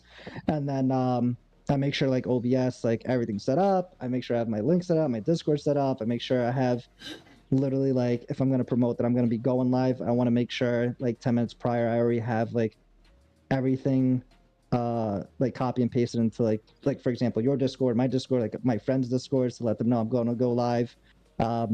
That's pretty much it. Like just make sure everything's set and tidy. That way when it's like 2 to 3 minutes before my stream, I go live, the countdown's going, and then I can just come back, sit down, use the bathroom quick, and get to it. That's pretty much it. Yeah, no, it's good. It's good to have a routine and a rhythm that you go through. I feel like that helps with the nerves. It calms yourself down. You kind of feel more in control of the situation. Because there's days where like I try to stick to my routine, but like shit, I'll wake up late or something will be off in the routine, and then now I'm juggling and I feel like everything's chaos, and you know you're kind of doing the best you can. And yo, again, let me address some of the newer people in chat. Queen Hawk. Good morning. Happy Sunday to you. Sorry I did not address you earlier. We've been in great conversation here with Cast Critic, getting down to the nitty gritty on situations. We've got Stitch Girl here as well. Welcome in. Joker Dad. Good morning to you, Stitch Girl. Thank you for being here. We've got Shadow Z mentioning the $3 cupcakes or cheesecake cupcake things at Walmart are banging. Those are good. I imagine. I love cheesecake. You give me any type of cheesecake, the real cheesecake, the Jello cheesecake, like you know that whipped stuff that's some people don't like. I'll eat it too. It's all good. Cheesecake ice cream, you know, I'm a sucker for too. Like it's wild. Yeah. I'm a sucker. I'm like your girlfriend. I got a sweet tooth, so I kind of go out of my. If I'm out eating, I usually, you know, when you order something at a restaurant, the portion's really big, anyways. So I just eat all my food, and then I don't usually want a dessert. If I do get a dessert, I split it with like everybody at the table. So like my wife and kid, I'll get like a a scoop of ice cream with a brownie on it. And hot fudge or something right at a place, and then I'll give everybody a fork and we'll all just kind of eat on around the edges and share it that way, so I don't feel like a fucking overweight pig who's just eating all the thing in front of everybody by myself. I'm like that's funny. But no, yeah, if I were to get dessert, it would definitely be something that's like shareable. But yeah, no, I totally see where you're coming from. Yeah, and because it's like I'm already full, I don't want to eat all this too. Feel miserable. But like you said, if I go out to like an ice cream shop and we haven't ate dinner yet, or ate for the day, and it's like a snack like that, then sure, yeah, I'm down to get some. Yeah. But yeah, so one of the, I think did we have a question? I want to make sure we didn't have a question in chat. I thought I had one, but doesn't look so, unless it was earlier. Let me scroll up a little bit. 40 cherry time. Good Lord, that sounds incredible. $40 cheesecake to $10 cherry pie top. Yeah, it was. It's because I guess, obviously no one was wanting to spend $40 on a cheesecake. So they had like a whole freezer door filled of them. And they're like homemade ones too. They're like, I don't know if they're like Amish or if like these churches made them or what happened, but they're all homemade and probably the best cheesecake I've ever had. But it sounds good. I don't even like cheesecake. And that sounds good. Yeah. All right. Blink twice if you need help. Can we get a welfare check on? Oh, about the sour candies. Okay. The sour stuff. That's hilarious. On top of sour candies, I actually do like Lindt chocolate. So I was like super non. I guess like a little fun fact, a trip down memory lane. I guess I was like super not into chocolate, like eating any type of chocolate. I just didn't like it. And then me and my fiance in September, we went to Switzerland, and we actually went to like the Lindt chocolate factory over there, and we saw it all got made, and we got like Lindt chocolate and all that kind of stuff. And I was like hooked. I was like, this chocolate is amazing. I was like, I can't believe that I've never had this in the States. Like, I just always avoided chocolate in general. And then we came back, and I went on like a huge chocolate like kick, like being a connoisseur for chocolate. So I was like trying to Chocolate. Yeah. Reminds me of SpongeBob. Chocolate. But yeah, like then like we were like I was like going off on trying like all different types of chocolate. So I would say, I guess, on top of just sour candy, I do like chocolate as well. But like the Lindt balls, or like what's the other ones? Rochero, something Rochero. I forgot what it's called. But yeah, they're really good. I like chocolate, I guess, too. Yeah, no, chocolate's delicious. I'm a sucker for chocolate. I like dark chocolate too. I know some people don't like dark Ooh, chocolate. I They're like more dark chocolate. they're all about the milk chocolate, but I like a good dark chocolate, especially if you throw some like caramel and sea salt, or Mm, you know, that's a pretty good combination. The dark and the sea salt and the caramel kind of all mixed together. Or sometimes I like coconut in chocolate. It just differs. Whatever I'm in the mood That's for good. that day, but white chocolate, too. I feel like white chocolate's super underrated. But white chocolate's good, too. yeah. No, I like white. I like good white chocolate. I've had some really Yeah. shitty white chocolate too, where it's like. So I think to me, like, there's a very thin line between a good white chocolate and a bad white chocolate, and I've had some bad white chocolate, and it throw me off and not make me want white chocolate again, and then I've had some good white chocolate where I'm like, now this is what I was talking about. Like I had some white chocolate ice cream the other day. And it was really good. I thought, you know, because at first I bought it and they were in sundae cones with like peanuts on top and chocolate and stuff. And then I read it and I was like, this is white chocolate, not vanilla. And then I ate it and I was like, this is actually pretty good for being white That sounds chocolate good. ice cream. Yeah. Mm. So we went over, you know, favorite foods or what you would, have on death row as well if it was your final meal. We went over how long you've been streaming. We could ask, more of a based around the streaming. What is your software equipment? What's your setup right now that you use for streaming? So, fun fact, which might surprise people, might surprise you, actually. I don't have a PC. I actually stream off a gaming laptop. It was a custom gaming laptop that I ended up buying. So it's pretty hefty, and it actually handles everything just fine, surprisingly. It has like a 3070 Ti, RTX. It's 32 gigabytes of RAM. I can't even really think of everything on this thing, but yeah, it's pretty beefy. And You it probably runs got like an everything i9 or fantastic. an i7 on it. i9, yep, I have an i9 on it. It runs things like when I tell you, and it was like also when I got this laptop, I was like, I wanted a PC. Like I wanted to build my own PC or buy like a PC, but it was also like so much money. You know what I'm saying? Like there are Yeah. a lot. Like I was like looking around like, and it was like if I wanted like a solid build, which I know eventually regardless I'm gonna have to get a PC. And I was looking anywhere roughly around like 2 to 3K.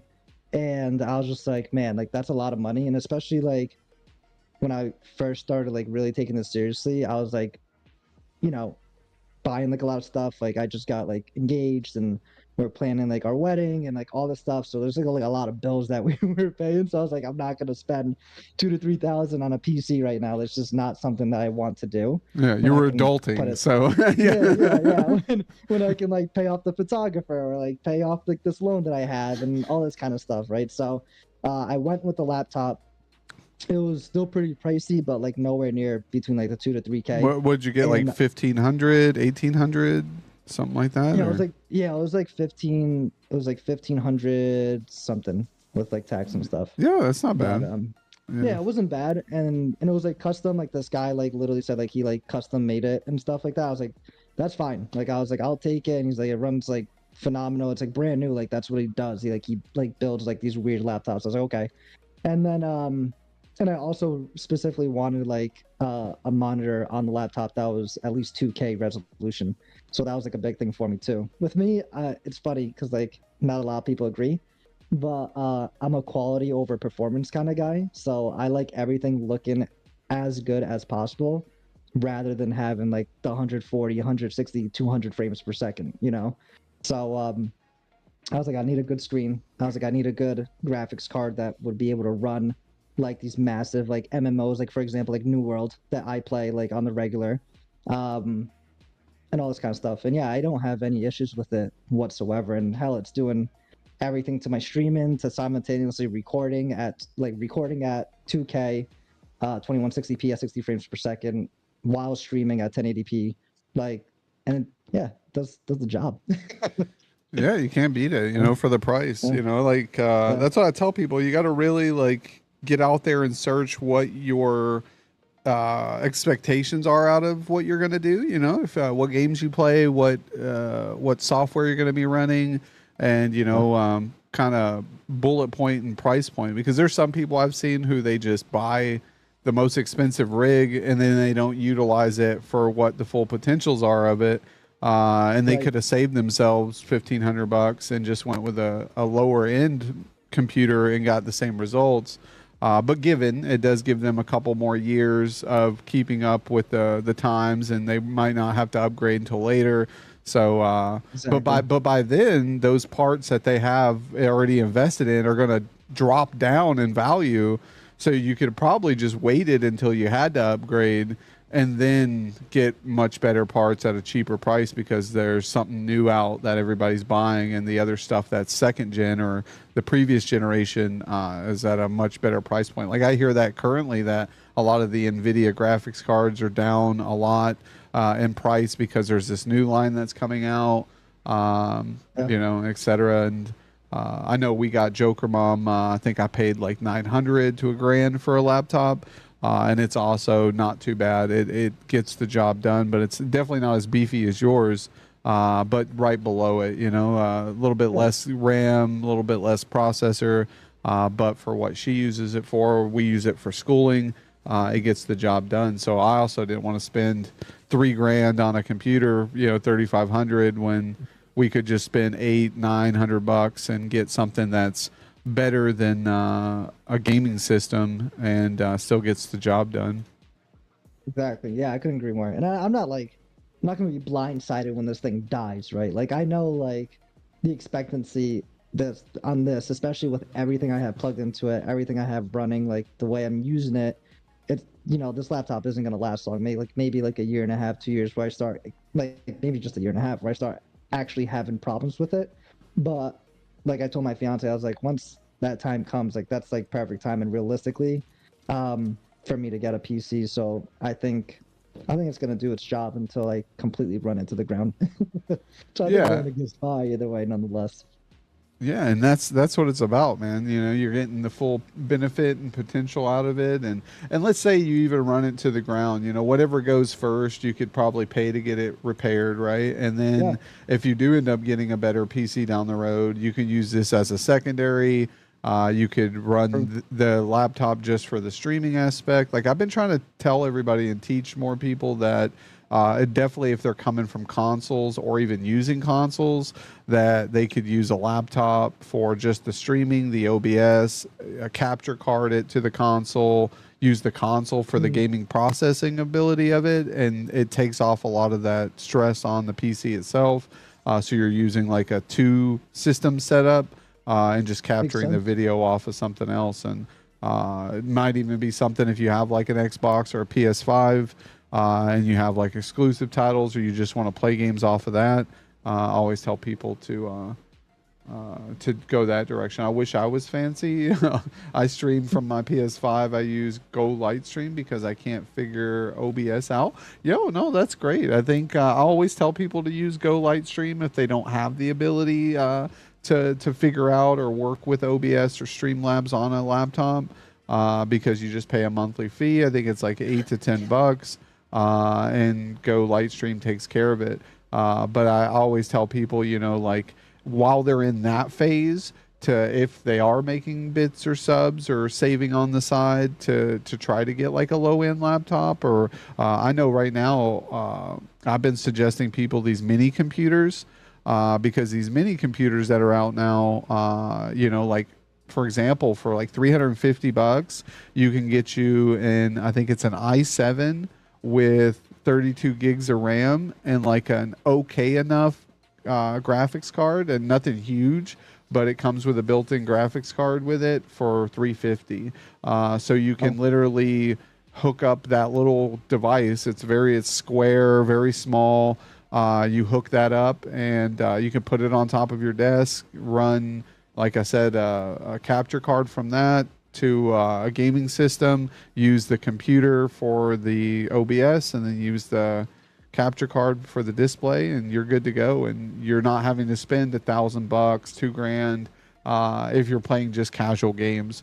I know my friend bought one that was $700 bare bones, and then he threw two 2 terabyte hard drives in it.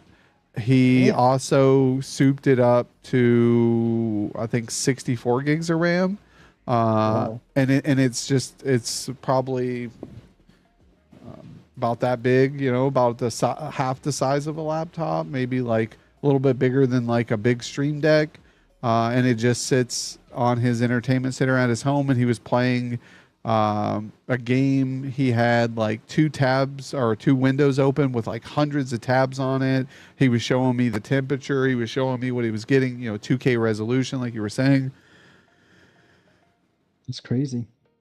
So a lot more affordable than they used to be. And I think like, I feel like those mini computers are going to like, be better than laptops. You know, like you could even get a mini computer and then you could get a tablet. Like there's these new tablet monitors that people were getting that are more traveling. So they get this mini computer, they get a keyboard, a mouse that's wireless, and then they get this little bitty tablet, all for about the price you would get an okay computer for, and they're able to game on the go. You know, if they're a traveler or they're a businessman, really cool way to keep your gaming fresh if you travel, or if you got areas like an apartment, very little room to work with. I know that's something that a lot of people struggle with.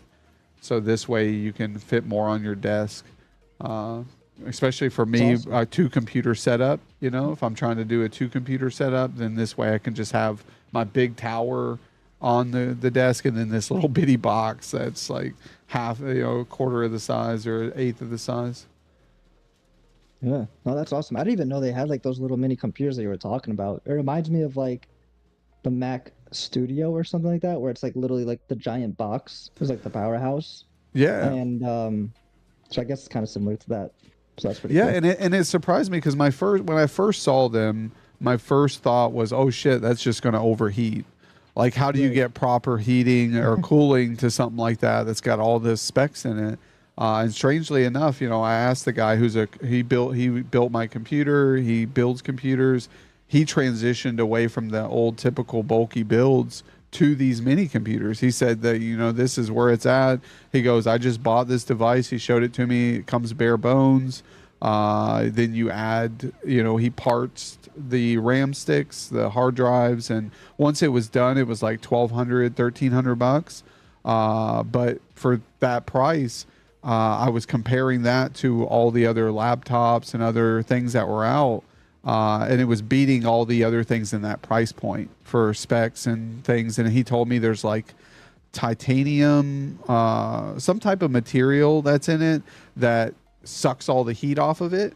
So the design's really good. It doesn't overheat. It's got like a couple fans on the side and the top of it, and all he has to do is 2 shots of canned spray air in it, and you're good to go. It just, there's no, you know, he said awesome. it's never overheated on him, and he's had it for like over a year.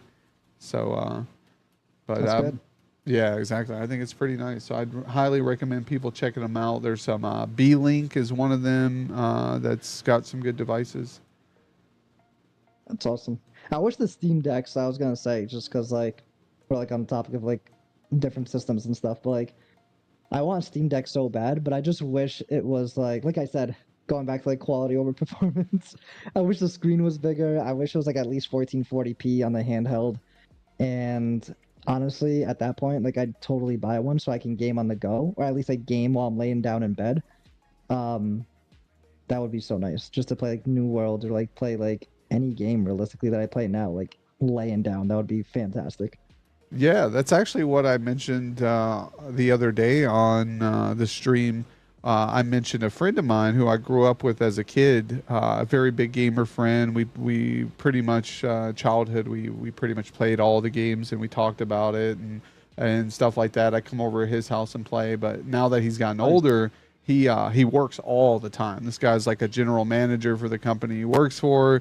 He's just constantly working. He built this big, nice computer, best specs, best PC. He just never has time to play it. I looked through his library because I got him added on Steam. He literally has like half an hour, 1 hour on like all of these games he has. And like, I'm like, holy crap, bro. You got like hundreds and thousands of games and you buy them right as they come out and then he plays them and he just never has the time to get back to them. And then next thing you know, there's a new game out and he wants to play that too. And so he can never really dive into a lot of these games.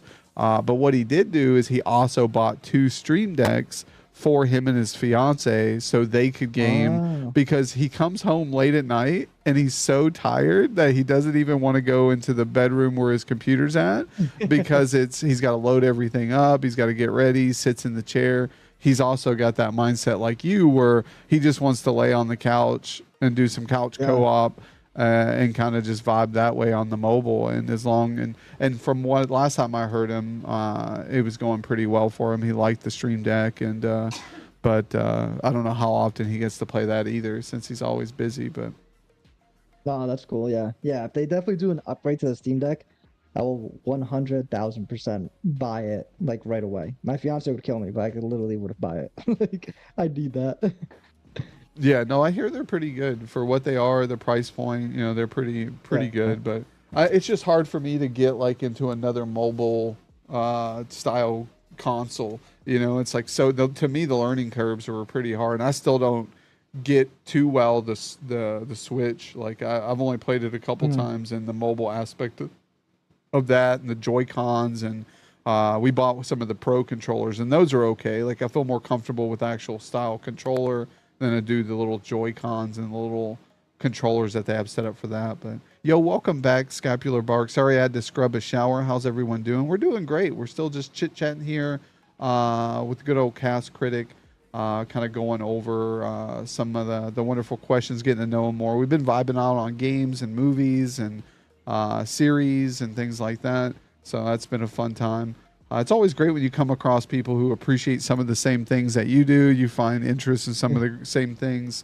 Love my Steam Deck. Nice. Yeah, never enough caffeine. That's awesome. What some of the games that you like playing caffeine on your Steam Deck that you would prefer over the Steam Deck other than like console or playing on PC? I think that might be a good question to find out what games are more suitable on the Stream Deck itself than maybe on PC, because I'm sure some are probably like platformers are probably more enjoyable.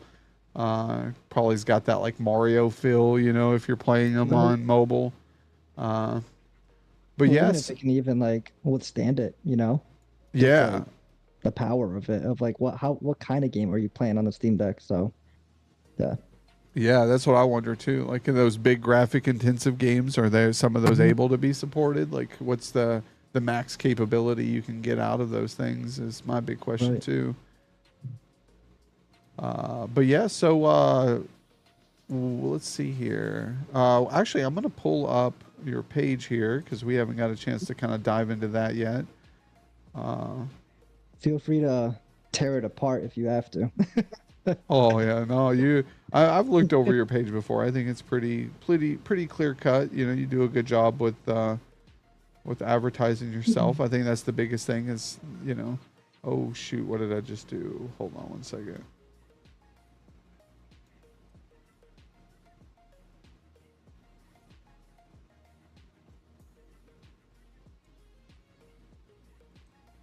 All right, hold on. You might get cut off for a second here. Oh, you're fine. Here we go. Money talk. Yo, Ryder, money, money, money, money, money, money, money, money, money, dollar, dollar, dollar, dollar, ching, ching, bling, bling. Yo, love Mario, said Shadow Z. Yeah, we love Mario here too. Thank you, Ryder, for the bits, my man. Coming back in. How's the 12-hour stream going? What are you doing over there? If you can hear me, hopefully it's going well. Let's see here. All right, sorry, I was trying to find my sources here, and then it like unlocked my sources and then threw it off of OBS, and I'm like, no, where'd my sources go? So I think we're good now, but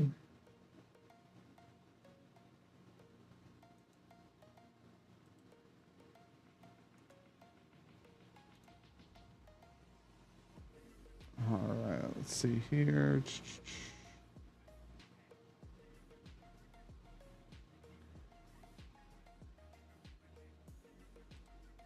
All right, there we go. All right, I got it up here. Positive Attitude Gamer, space exploration, MMORPGs, and BRs are my main focus. A movie and TV show fanatic as well. So let me know what you're into. This is a safe space zone, so all are always welcome. Come vibe for a great time. We've got your YouTube, your donations panel, your Twitter. We've got your Discord here. So if you guys aren't a part of any of these, drop them a like and follow on YouTube. Go over to Twitter. I know you also got an Instagram because I tagged you today in your Instagram. I know you got Twitter. I tagged you in that too when we went live.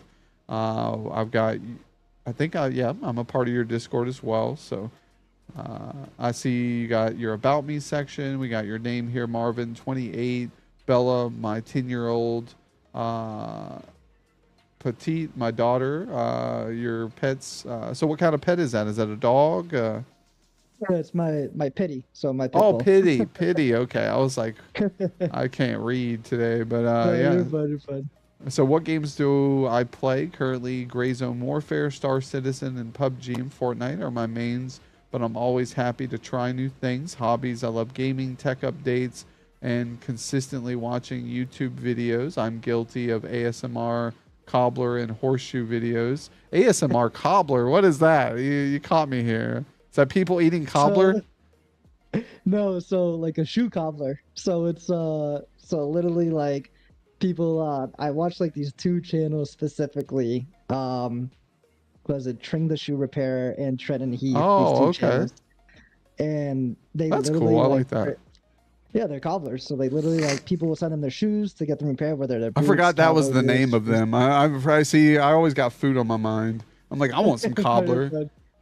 Yeah, right. But yeah, literally like I love it. Like literally like them taking off the sole, then what is it, the corking and the stitching and cleaning like the leather, the suede, like all this stuff. Like I'm like, oh my god, I feel like I'm a professional cobbler now. Yeah. But then I could do I that. also, Yeah. right? But then I'm also guilty of watching it's funny, I can't believe I even put that up there, which is kind of funny, but whatever. But like horseshoe videos, like literally like horse farriers, like just like doing the horseshoeing, like cutting the hoofs on the horses and shaving them down and then putting the horseshoe on there. Like I don't know, it's just something about those videos. I'm like, wow, this is cool. Yeah, we actually have friends who are beekeepers, and I know during like we hung out with them quite a bit during COVID on their farm and stuff, and there was a lot of times where me and the guy would just sit there and watch beekeeping videos and stuff, and you learn about methods of beekeeping and how to take care of the hive, and you know how to get the queen and transfer the queen to get bees Yeah, away that's from. cool. Yeah, so it's just little things like that. I mean, there's always these cool little things out there to learn, man, and that's why I love the Yeah. internet, right? Is like, even though you know, obviously, you're not out repairing shoes, but you can Right. share that interest and that fascination with the creator or the person doing it, and they can share and maybe inspire others to take up, you know, horseshoeing or shoe repair or things like that. And I think that's awesome. You never know what your content may inspire or influence others to do. True. No, that is true. And I see you say here you follow sports, the MMA and Formula One. I know I noticed the McLaren Formula One shirt there. Those Over here awesome repping. driving sims, man. You did on your birthday. That was awesome to check. Appreciate you sharing those photos there in the Discord too. I had fun looking. I was like, oh man, I was kind of jealous. I was like, I'd like to hop in one of those. I've only done one of those things like once, and it wasn't a driving simulation. I went to a gaming convention, and they had these like 6 pod things set up that you had to slide open, and you got inside of them, and you controlled a mech. Damn. And it was like a mech simulator type thing, and you go around and destroy the other players who were in the game, and you had like rockets, you could fly, and it was so fun to play. awesome. And I think I spent like 50 to $100 playing that one night, destroying all these people in it, and I kept getting first place. I was like, yes. I was just being so aggressive too. I was just like running through everybody, and That's dope. yeah, it was fun. That simulator for the F1 when I went, like the very first race I did, I was like in first place. I was like, oh my god, I can't believe I'm in first right now, because it's like it's live like with everyone that's in the bar. So like I saw the person like it was like the lineup. So it's like it was weird. It curved. It's like 8 people, and typically like the row that you're in is usually the people that you're playing with. So it was like me, my fiance, and these 2 other girls like playing over there on the corner, and I noticed that we were in the same race with them, and it was like the second lap or something, and one of them absolutely like rear-ended me, made me do donuts and everything, and I was like, "There's no way!" And I saw her; she turned back, looked at me, started laughing, and then kept going, and then she won the race. I Oh was like, my "Damn it!" I was goodness. like, "What the heck, man?" She's But like, yeah, that's got freaking you. awesome. Yeah. But yeah, it was cool. That It was a good that time. is. I love that stuff, and those are like memories, man. Like you know, Yeah. that's permanent stuff that you'll live with and be able to tell people like you're sharing with us today. That's awesome. Yeah, so it was definitely an awesome time. But yeah, those are literally the only 2 sports I follow, like literally MMA, Formula One, like, and it's tough because like there's so like I guess MMA is more mainstream now, obviously with like UFC and like PFL, but like Formula One, I guess is like starting to get like a lot more acknowledgement in the US, just not there just yet. But like everyone that I know is like basketball, baseball, soccer, right? So it's like that's also like another thing where I'm just like, oh, like how about the race? Like I know some people that like racing and like a lot of people that watch UFC, so it's fine. But when people talk to me like work, for example, people talk about like baseball or whatever the Knicks game or Mets, and I don't even know the team names and stuff. Or Yeah. football, like I don't watch any of that stuff, so I'm like, yeah, I don't know what's going on, but yeah, sounds fun. Yeah, it's the same with me. I don't keep up with modern sports either, so it's hard to really like correlate with what I call the normies. You know, like, sorry, normies, I don't know what you're talking about, but games for that matter. Let's go. But even Yeah, then, yeah. I'm like in the middle. I'm not nerd enough for the gamers because I don't know enough of the games. I'm not sportsy or for the sports fanatics, so I don't know enough there. Right. So I'm like just in my own lane. But we get there. We have fun doing it. But I see you Yeah. got your YouTube here. We got your Discord. Join my Discord channel to network and have a great time with the community. There's a topic of conversation for everyone. We've got your YouTube here for more content unrelated to gaming. Feel free to tune into my channel. We've got your Twitter here. Follow me on Twitter for your latest updates on games, movies, shows, and my personal opinions as well on all these topics. We've got your contact information, so your email address there, your donations panel as well. Donations are not necessary, but by any means, never feel as though you have to, as I'll never ask. However, it helps support me by providing you with an awesome content. We've got a suggestion box, which is pretty cool. What should I play? Will it even let me type in here? It won't from this browser. But yeah, we'll have to put some suggestions in and get you some games to play. We got your, what is this? Recent leaderboards, follows, stuff like that. That's pretty cool. And then we've got, yeah, it shows you here the list of everybody who's recently followed. That's cool. Grim Ghost, I know him. Know a few of these people. Awesome. Yeah, it's good to see that people, I love seeing people get around, meeting other streamers and, networking and vibing. Let's see Okay. here if you got any. We usually pull up a couple clips, so give some people an idea of Oh, what man. content. I know he's like, oh no, not the clips. I think I did Alright. one recently. It might be like highlight videos. I think I get confused with like clips and like videos, I think, or something. But I guess yeah, it looks like it shows some clips. Is there certain ones that you know that you would like us to look at? No, I think yeah, I guess you can really pick any of them. It doesn't really matter to me. I honestly, Alright. for the most part, don't typically remember which ones I edit, like which ones I actually highlighted or whatever. I was going through it actually like last week, and I was like, I didn't clip this, but like it was like on my page, and I was like, whatever. I was like, okay. Yeah, I mean that's the thing is chat. Unless you change, like this one was clipped by Mr. Bear Normal. Revenge is Oh, a dish interesting. served at 900 rounds a minute. That's what it's clipped Okay. as. So like yeah, that's the thing is like people in my chat sometimes clip some of the random things, or they'll clip Oh, times nice. where I like talk to them or mention them. I'm like, look at them self promo and clipping themselves. They're like, yes, you're such an awesome person, and I say it, and they're like, clip. So it's Yeah, I play with Mr. Paranormal a lot. I play a lot of Star Citizen with him. He's an awesome dude too. Let's see what this is. Oh, that was you. I think this is when I finally get him because he's been killing me all match. Yeah. So I guess yeah, he liked that was you. that. Nice. So Star Citizen is like a shooter, huh? Like a sci-fi shooter like that? So Star Citizen is trying to become an MMO space exploration game. So it has like a lot of, it's very similar to Starfield and pulls a lot of factors in from like No Man's Sky. But it's also like in pre-alpha right now where it's trying to become like an MMO where it has like world events. They're implementing fishing as well as like a trade skill. They just added a ton of fauna, so there's like a ton of missions on fauna and collecting stuff. There's like cargo delivery missions. So it's pretty cool. Like all around there's like space combat with your ships.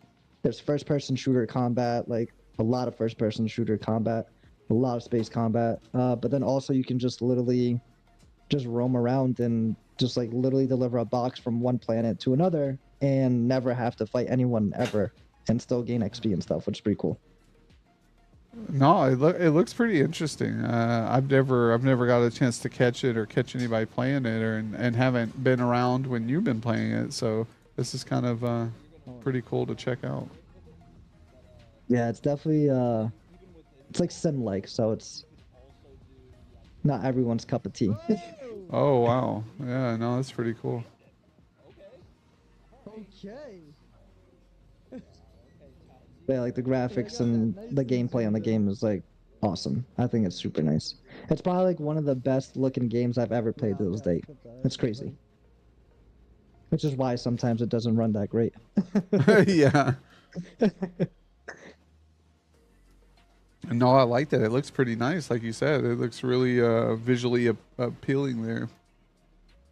Yeah, right now I'm on like a Ghost Recon Breakpoint kind of grind situation, and like I have those settings cranked up, and like I'm trying, and it's cool because you can like limit the amount of stuff on your HUD. So like you can eliminate the crosshair, you can literally eliminate everything, so that way it doesn't show anything on your screen, which is like where I'm trying to get to. So that way I can make like some pretty cool YouTube videos.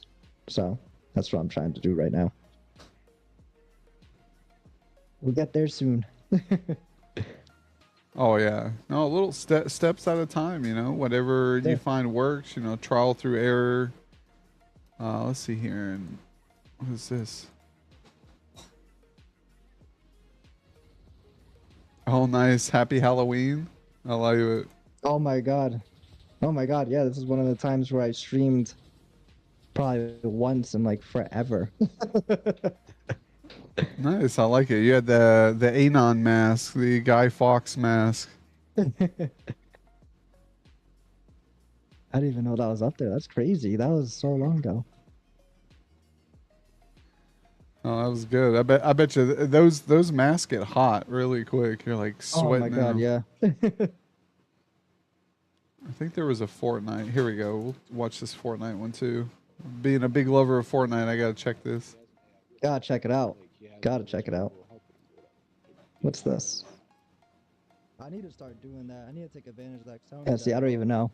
I guess we'll see. We'll see what happens. It's good and bad because sometimes they help you out towards the end, and it's like, you know, just a few people left. But then there's a lot of people left still. On your location. Nice.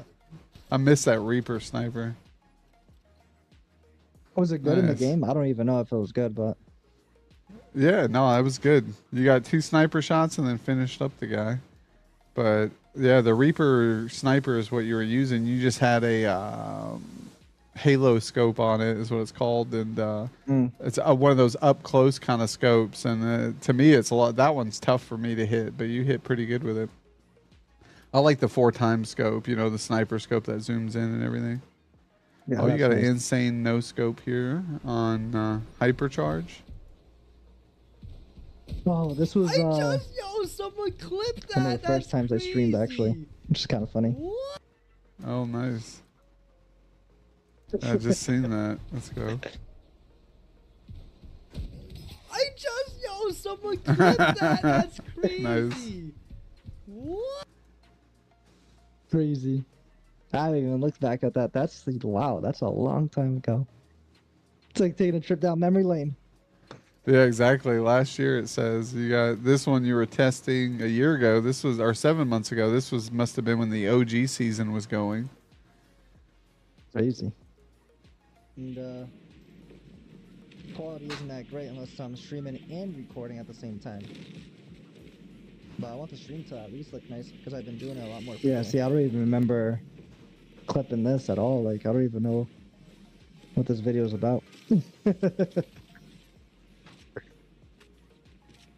Yeah, this one. Oh yeah, you must have hit a button because it was clipped by you.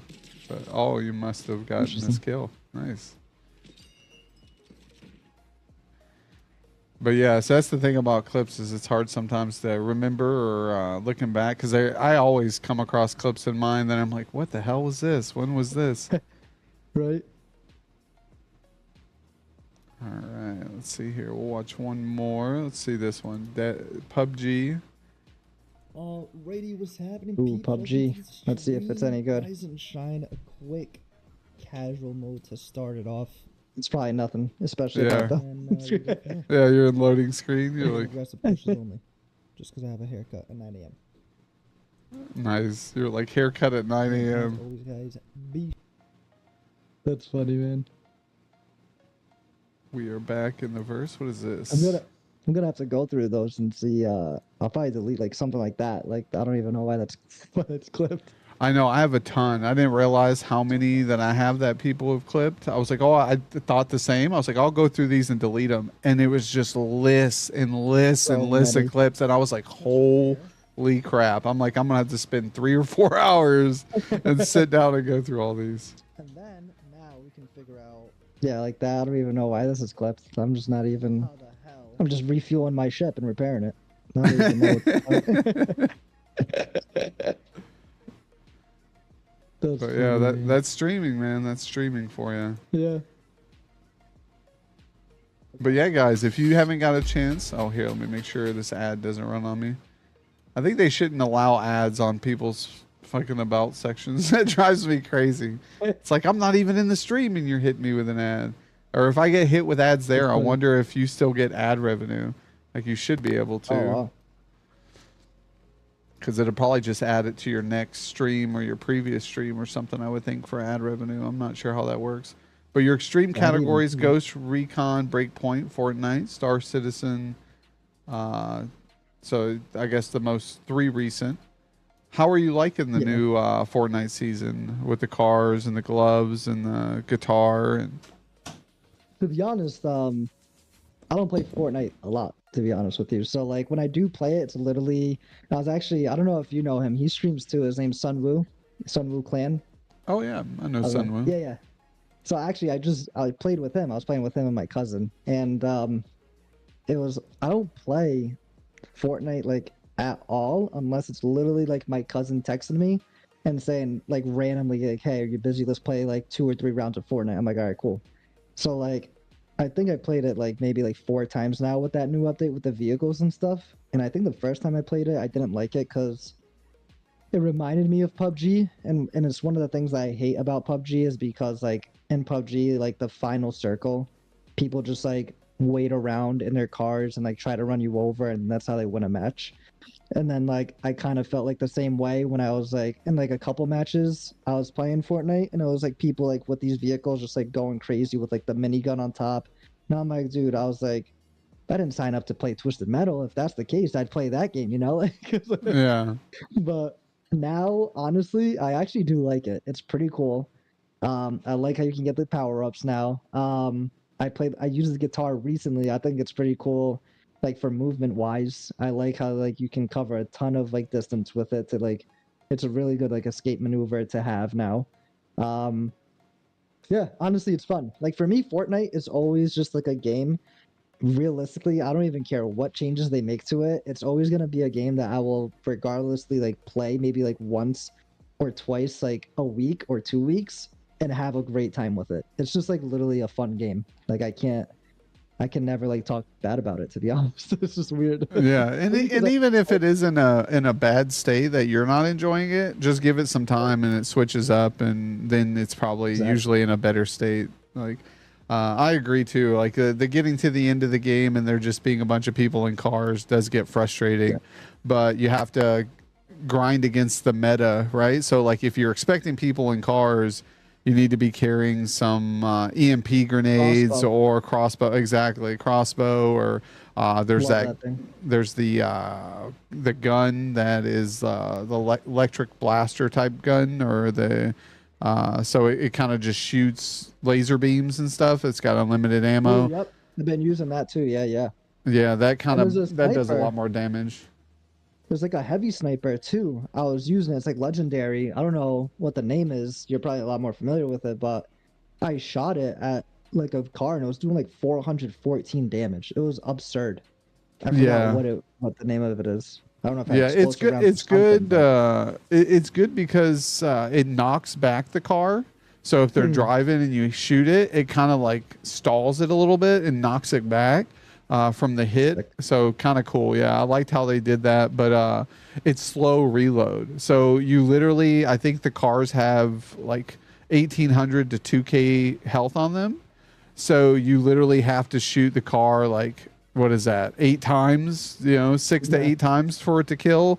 That car's running you over before you shoot the car 8 times with that sniper with the slow reload on it. So I feel like I got to combo it. I haven't been really good at it, but you want to shoot it with the sniper, then immediately change to like a rifle and start shooting it, and then switch back and shoot it again, and then switch back to the rifle and shoot it. So it's kind of like by itself, it's not the greatest, but we've gotten some good clutch plays with the heavy, because the heavy will one shot somebody with a headshot. It definitely kills them. Damn, that's good to know. Wow, okay. Yeah, me and my cousin definitely, we both always carry like a crossbow, each one of us now at this point. And then I Yeah, noticed if when I you was playing, I double got, like, a crossbow one-shot. something, it's sick. Yeah, it's awesome. But yeah, that makes sense with the sniper too, because I noticed that like I got one shot one time, full shields and everything, and that guy had the sniper. I was like, damn, how the hell? I was like, I don't even know if that gun's supposed to one shot you, which obviously I don't know anything about Fortnite. I just play, but Yeah, it does. It does like it overkills too, because it does 300 and something headshot, 310 or Damn. something, and the max you can get in zero build is 250. So if you're sitting, that's the one thing I like, because I'm a sucker for it sometimes too, where like say you're reviving someone, or you're just kind of getting something out of the vending machine. If you stand around too long, there's a possibility that a sniper's going to get that headshot on you. So you got to keep moving. And I like that aspect of the game. I think people get accustomed to chilling, especially in a car.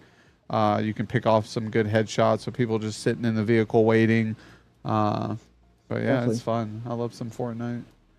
no, that's cool. That's awesome. But yeah, no. What we do here, we got a couple more questions, and then we will be departing. But we do two different styles of rating. If you're going to hop on today, if you're streaming at all today, we could just raid over into you for however long you stream. If you're not planning on streaming and you got some things you got to do around the house or with the family, we can pick someone of your choice. So a guest that you or another streamer that that maybe they're having a birthday stream or trying to hit affiliate or just kind of could use somebody to chat and talk with. We could go over there and hang out with them for a bit. However you feel, your vibe for the day is. Yeah, I'm not streaming today. Like I like to rot like a potato on the couch on Sundays. Nice. Yeah, I don't blame you, man. Got to get those Lord of the Rings episodes in. You see what I'm saying? You got it. But no, so actually crazy. I guess I sidetracked a little bit, but my fiance's never watched Stranger Things. So we are starting from like season 1. We started like last week. And she's like, I need a binge like the rest of the season 1 so we can start season 2. So I'm like, that's exactly what we're gonna do. So yeah, literally after this, we're just gonna watch Stranger Things. Stranger Things is so good, man. I love the 80s vibe of it, the universe of it. The acting is really good. Like they did the music. Dude. Yeah, exactly. My God, I love it. I love the show, and like she's like into it now. And I'm like, thank God. I'm like, can't believe you never watched it, man. That's crazy. But yeah, but I definitely would rate out to Miss Royal _ Mayhem. Okay. I think she's awesome, people. She's pretty cool. She's playing Fortnite right now, actually. Awesome. Yeah, we'll definitely get over to her. Some of the questions that we asked, I'm going to go through some of the fun ones. Okay. If you were a superhero, what would your superpowers be? Super speed, like the Flash. That's my favorite superhero. Nice. Yeah, he can do a lot with that super speed, time travel, super punches, right? Like just very cool shit. Like slowing down time. Yeah, time travel is huge. Like people say they want to see the future. Like, no, I want to see the past and fact check everything that we're learning. Yeah, exactly. Fake news, chat. Yeah. Let's see if this really happened. I'm going back to the 1700s. Yeah, I mean they tell us that the victors write the history, right? Because they're the ones who won. So obviously, not every person who won a battle is going to tell the correct way of it. They're going to make themselves perceive as the good guys. No matter if they were good or bad. Everybody in their perception who fights a fight is the good guys, I feel like, and True. So it's tough to say what's fabricated, what's real, what actually happened compared to, what did happen, and we can just do our best to make a good judgment call and not worry too much about it, I guess. It's like I try not to dwell too much on the history and think about what's the future has in store, because of course we can't change the past, but we can definitely affect what the future has. But yeah, no, I like the super speed. I like Flash. Really cool character. They did a good job when making him. Yeah, I agree. Awesome guy. So yeah, exactly. And so do you have any? I know you mentioned you don't fish or anything in your area, but do you have any hobbies outside of streaming that you like to do? Yeah, so I actually been skiing for like 15 years now. Oh, So I've wow. been skiing for a super long time. Yeah, so obviously I only skied during the winter. I'm in the Northeast, so it's not like year round. But big time skier. I like going to a gym. I like running. And that's like not a lot of people like to run, and I also I love running, but like I also have like a love-hate relationship with it. Because then my joints feel all messed up. I'm like, Jesus, like my hip feels like it's gonna like fall apart. But Yeah, and you're still young too. Yeah. I know. I love running. I love going on bike ride. My house is like right next to like a bike path here in Rhode Island, so I love going on the bike path. I like hiking. Me and my fiance love hiking. We're very like outdoorsy people. What else? Do you I ever love go watching tech videos. mushroom hunting? Are you a forager? Have you ever tried that? No, I never tried that. No, I haven't done that before. Yeah, it's That sounds pretty fun. Yeah, I've gone mushroom hunting. snagged a book of mushrooms in like that region and like edible plants and stuff, and then you try to go Oh, out and wow. find them for what like season it is, right? Because obviously the seasons matter on what grows and what's out there. Some mushrooms are year round, some are just a month or two. I know morel mushrooms are really big here in the Midwest around this time. You got to have like a moist environment, but also a lot of heat and sun for these mushrooms to kind of grow. But like if you get like several pounds of them, they sell like $50 to $75 a pound. So like Damn. they're very high priced if you find like good yields of them in like fields and stuff. And they are around certain trees, and it's just really cool. I found like that stuff kind of interesting. Oh yeah. But yeah. No, that is super cool. Yeah, I guess those are some of my hobbies, like outside of stream and like outside of being in the house. Obviously, I'm a huge YouTube person. Like literally, like if there's no cable, if there's no Netflix, no nothing, like, and YouTube was the only thing to exist, I'd be completely fine. Like, I love YouTube.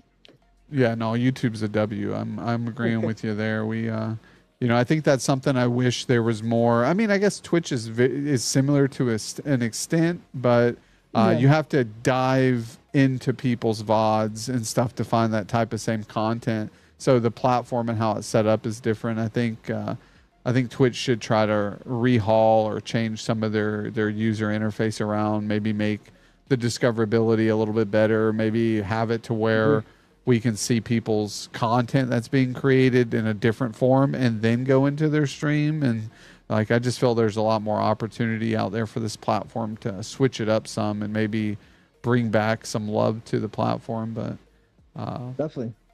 Yeah, no, I agree. so when if you could travel anywhere in the world, where would you travel to? What would be your destination? So, it's kind of crazy. Like me and my fiance are planning our honeymoon as well, and awesome. one of the traveling areas is actually the area where I've always wanted to see. So we're going to Norway for like our honeymoon, and then Amsterdam, and possibly Svalbard, which is the northernmost point to the North Pole. Oh, And wow. that's what I want to see the most. So it's still like questionable, like if we're actually gonna go there. But it's like literally right there. Like it all like Svalbard follows the Norwegian culture and like laws. So it's kind of like the same, but you would have to fly from Norway there or Amsterdam to there. So we're still seeing if that's like she's like iffy on it. I'm like all for it. So So you we'll want to see. so you want to see if we're living on the flat Earth, right? You're just gonna go to the firmament and see the great ice wall. No. Right.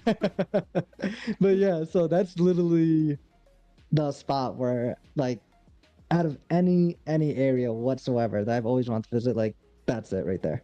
I bet Which is it's crazy to I think bet it's about. beautiful, like when you see that in its entirety, it makes you appreciate like the inner part of the planet, like where we reside, because like there's like vast emptiness, right? And then you have all these creatures and animals below and that are maybe even still living on the surface. It's just crazy. Right. And they experience like polar night or like polar day where it's like 4 months of just complete darkness and then like another 5 months of like just pure daylight, like no matter what. Like it's crazy. And like just seeing like the polar bears and like walruses, the humpback, like all the different whales, the reindeers there, like, and just seeing like the way they live, obviously, like in that kind of like atmosphere, like that temperature wise and all that jazz. Like it's crazy. Like I just need to see it. Yeah, very interesting. No, I think that's cool. Like, some people will go their whole life and never experience that or know of that. So it's, to have that opportunity, jump on it, man, if you can.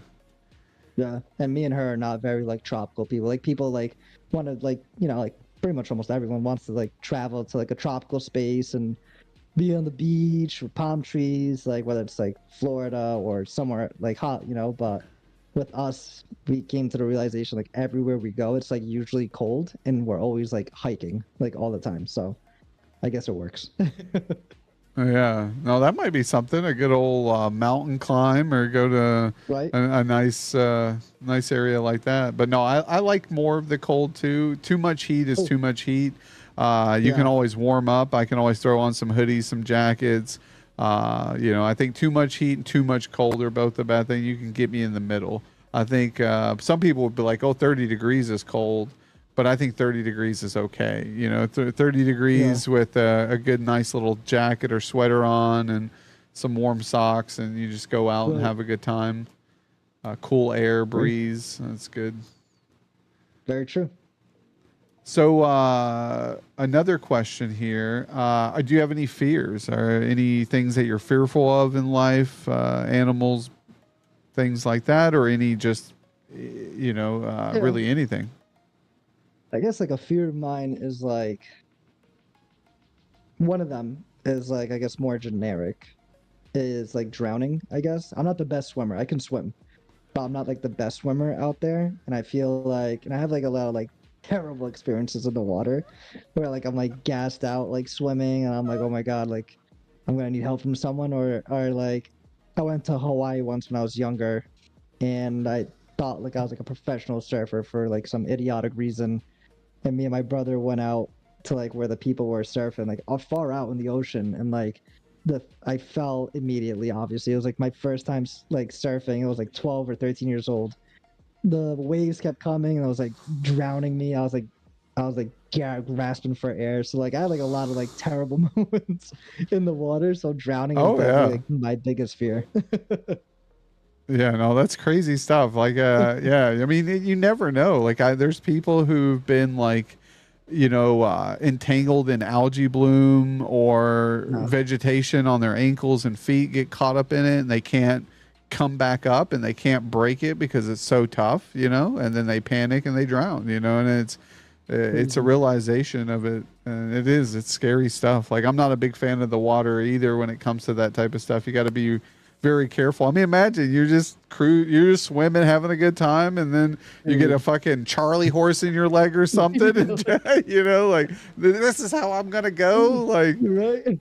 Come on, man, it's crazy. Yeah, literally, like it's terrible. Water in me is like, I literally have a pool in my backyard and I don't even use it. Like it's like literally there for when I invite guests over. Like it's not for me. It just isn't for me. Yeah, I'm the same. I tell people we're land mammals. We stay on the land. If we were supposed to be in water, we'd have gills. If we were supposed to be in the air, we'd have wings.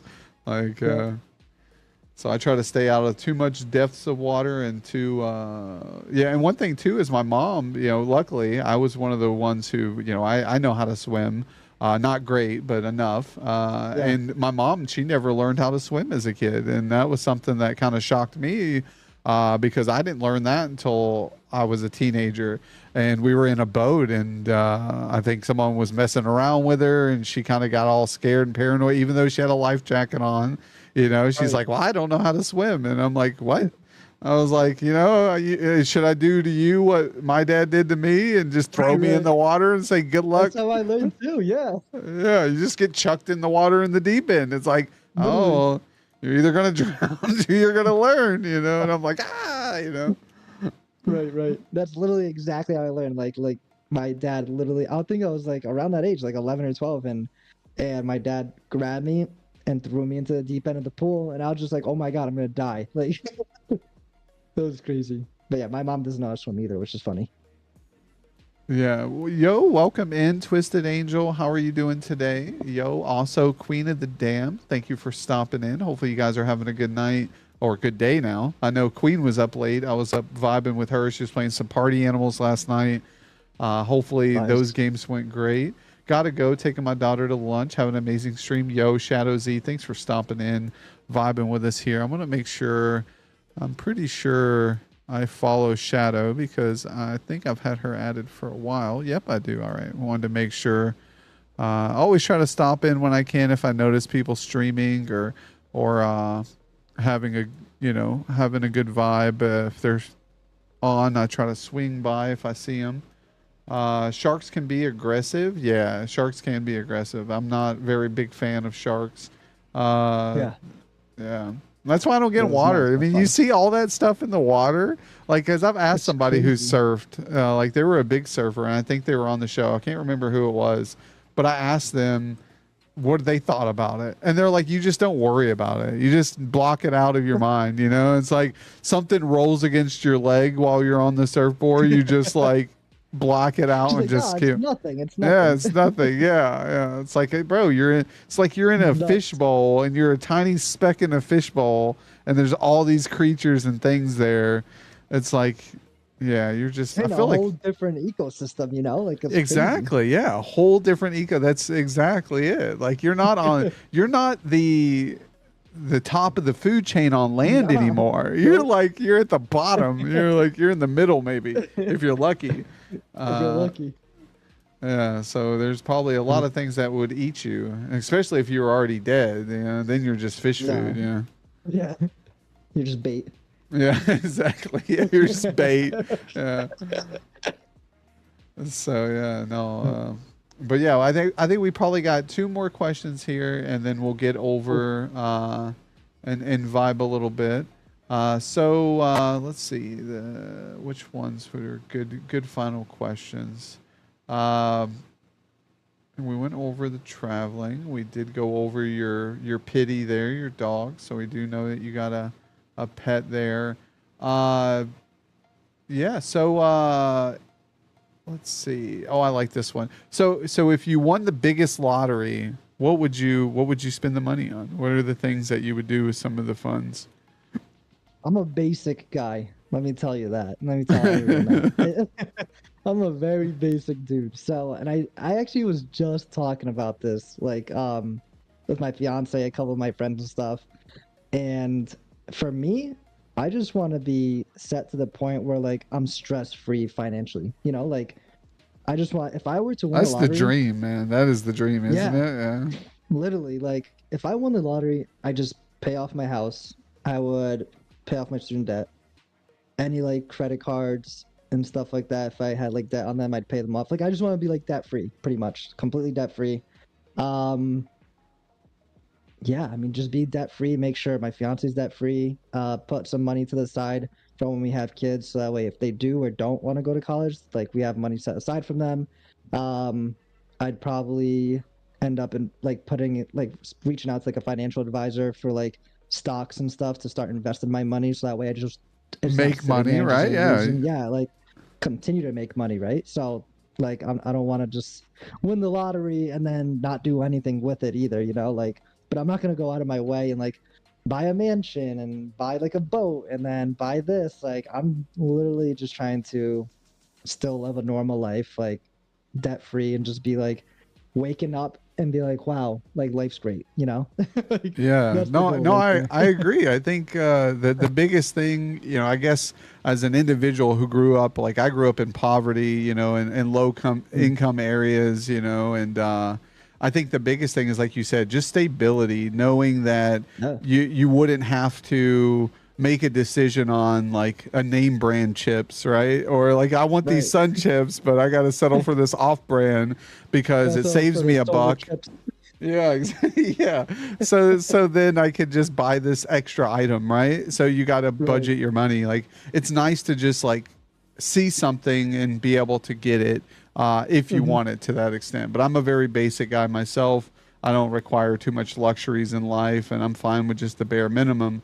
Yeah. But it would be nice to not have to worry about, you know, the gas bill or the Right. heating bill, and like I gotta wait till next paycheck to buy this, or you know, budgeting Right. this. And so yeah, I think I'm on the same page as you there. Yeah, just keep it nice and simple. Stability, you know, you're fine. Everyone will be happy. 100%, 100%. So the last question here is you know, since you're a streamer, content creator like me, and like all of us here in chat, a lot of them, if you were to give some advice to, you know, any streamers, you know, we try to say newer streamers, but even streamers who've been doing this on ways of you know, either standing out or you know, reaching a new audience or figuring out what niche they want to do, what would be some of your things of advice, like something that you wish you knew either in the beginning or now know that you kind of think would have helped you out along the way? Yeah, definitely. That's a great question because I feel like I can talk for hours on that on that question. But I would say realistically is just having fun with it and being patient too is a big thing. I'm funny enough, I'm actually a very impatient person. And I would say when I first really like I know when I told you I was like when I really started to focus on stream, it was like the end of like December, maybe like the second week or first week of like January. um I wasn't fully aware of like how OBS worked. I didn't know, I didn't have the right like mics like or like equipment I should say in general to like make my stream even look good or even run good. Like I didn't even like understand how Twitch worked either. So like I didn't like really do any research. I kind of just like dove in and just kept like streaming, and then I was just like, oh my god, like I need to sit down, I need to figure out these settings, I need to like, watch these long videos and like really apply myself to understand like what I'm even doing. Like there was like people coming to my stream and like saying like, oh, you don't have this set up, oh, you don't have this, or like the audio sounds like all weird, and because I never messed with any of like these mixing these settings, like the audio and all this stuff. So like definitely just like being patient, learning what you're doing, having fun with it is like huge. Like I said, like you don't want to just jump into a game because people are watching it or playing it to try to be noticed. Like do what you want to do and get out of that comfort zone. Like for example, like right now with like the spotlight with you, right? Like I'm not always comfortable just like doing something like this. Like even right now, like my hands are sweaty, like my palms are wet, But like, but like getting out of this comfort zone and talking to you and getting to know you better and talking to the community, asking me these questions, like gets me excited and makes me like stand out maybe just a little bit to get my name out there too. So just having fun, staying patient, knowing what you're doing, knowing what you're getting yourself into, right? Because the internet is not a very like nice place as well. So not everyone's going to be nice to you. So just having that positive attitude, try not to let anyone bring you down. Like I've had like a couple of like doozy viewers come in, try to like dictate what I play and like tell me off pretty much. I ended up having to like ban them and stuff, like saying some cruel stuff to me. Oh yeah, But that's at this point. It's yeah, expected. Like yeah, once you've had it a couple times, you're like, oh shit, this is the normalcy here on yeah, yeah. on Twitch. Like I But had one day where I killed this guy or a couple people on Fortnite, and I had them. I wasn't even streaming at the time, and I had them come into my chat while I was offline and start saying hateful wow, stuff in chat, and I had to ban them while I was not even streaming because I was like, holy that's crap, I don't want them to crazy. bring this negativity. Yeah, They were like, F you, yeah. you're trash, like 1v1 me, and I'm like, holy crap, bro, you're so mad right now that I crapped on you. Like, Settle down, all right, please. yeah, But yeah, exactly. like there was like a time where I was like streaming, I forgot what game it was, and it was like a game that I never played. I was like just trying it out, like my first playthrough, and it was literally just like the guy coming in like, this is how you should play the game. No, you're doing it wrong. Let me see your settings. Like, dude, you fucking suck at this game. Like, you're not playing it the right way. Like, I'm like, dude, I'm playing the game I want how I want to play it. Like, I'm just learning the ropes. You don't gotta like try to tell me off. And then he was like going off on like, or he or she were going off on people in the chat too, because the chat's like, whoa, like, is this person for real? And they're like, yeah, I'm fucking for real. Like, just I'm like, damn, dude, like, relax. But like Relax, bro. Like, like this is I'm a video very games. positive. Yeah, right? Like I'm a very positive dude. Like even when things go south, like I just always look at like the learning curve of it and just like trying to remain positive and be like tomorrow's a new day, like just grow and we're gonna have like why hold grudges? Why like I don't know. It's so I guess I don't know, I think we sidetracked, but I guess main patient, have fun with it, like enjoy the games that you're actually playing, learn about what you're doing, and really just don't let anyone like really come at you. Like try to have like thick skin and just try not to let anyone bring you down. And just remember that as long as you're doing what you want to do and you're passionate about it, you're just gonna have success and fun. 100%. I think that's great advice. You mentioned don't let other people get under your skin. I'm a Yeah, person who wears my heart on my sleeve. I'm a very thin-skinned person, so there were times, especially earlier on, that I had issues, or we had people who try to sabotage or make my path a little bit more difficult than it had to be, right? So Right. and I'm all love for everybody. I have no problem with anybody. You know, and if I do have a problem, I usually keep it to myself because I try not to stir the pot. But there's been times where, like, you know, I've been pushed into a wall where I've had to say things or had to address things that I wish I didn't have to. But during all of that, I still try to have fun. I try to stay focused, be patient, right? Because I think people expect an instant, like you were mentioning. You know, there's a sense of like, oh, well, why aren't I growing? Why aren't I getting followers right away? Why is this taking so long?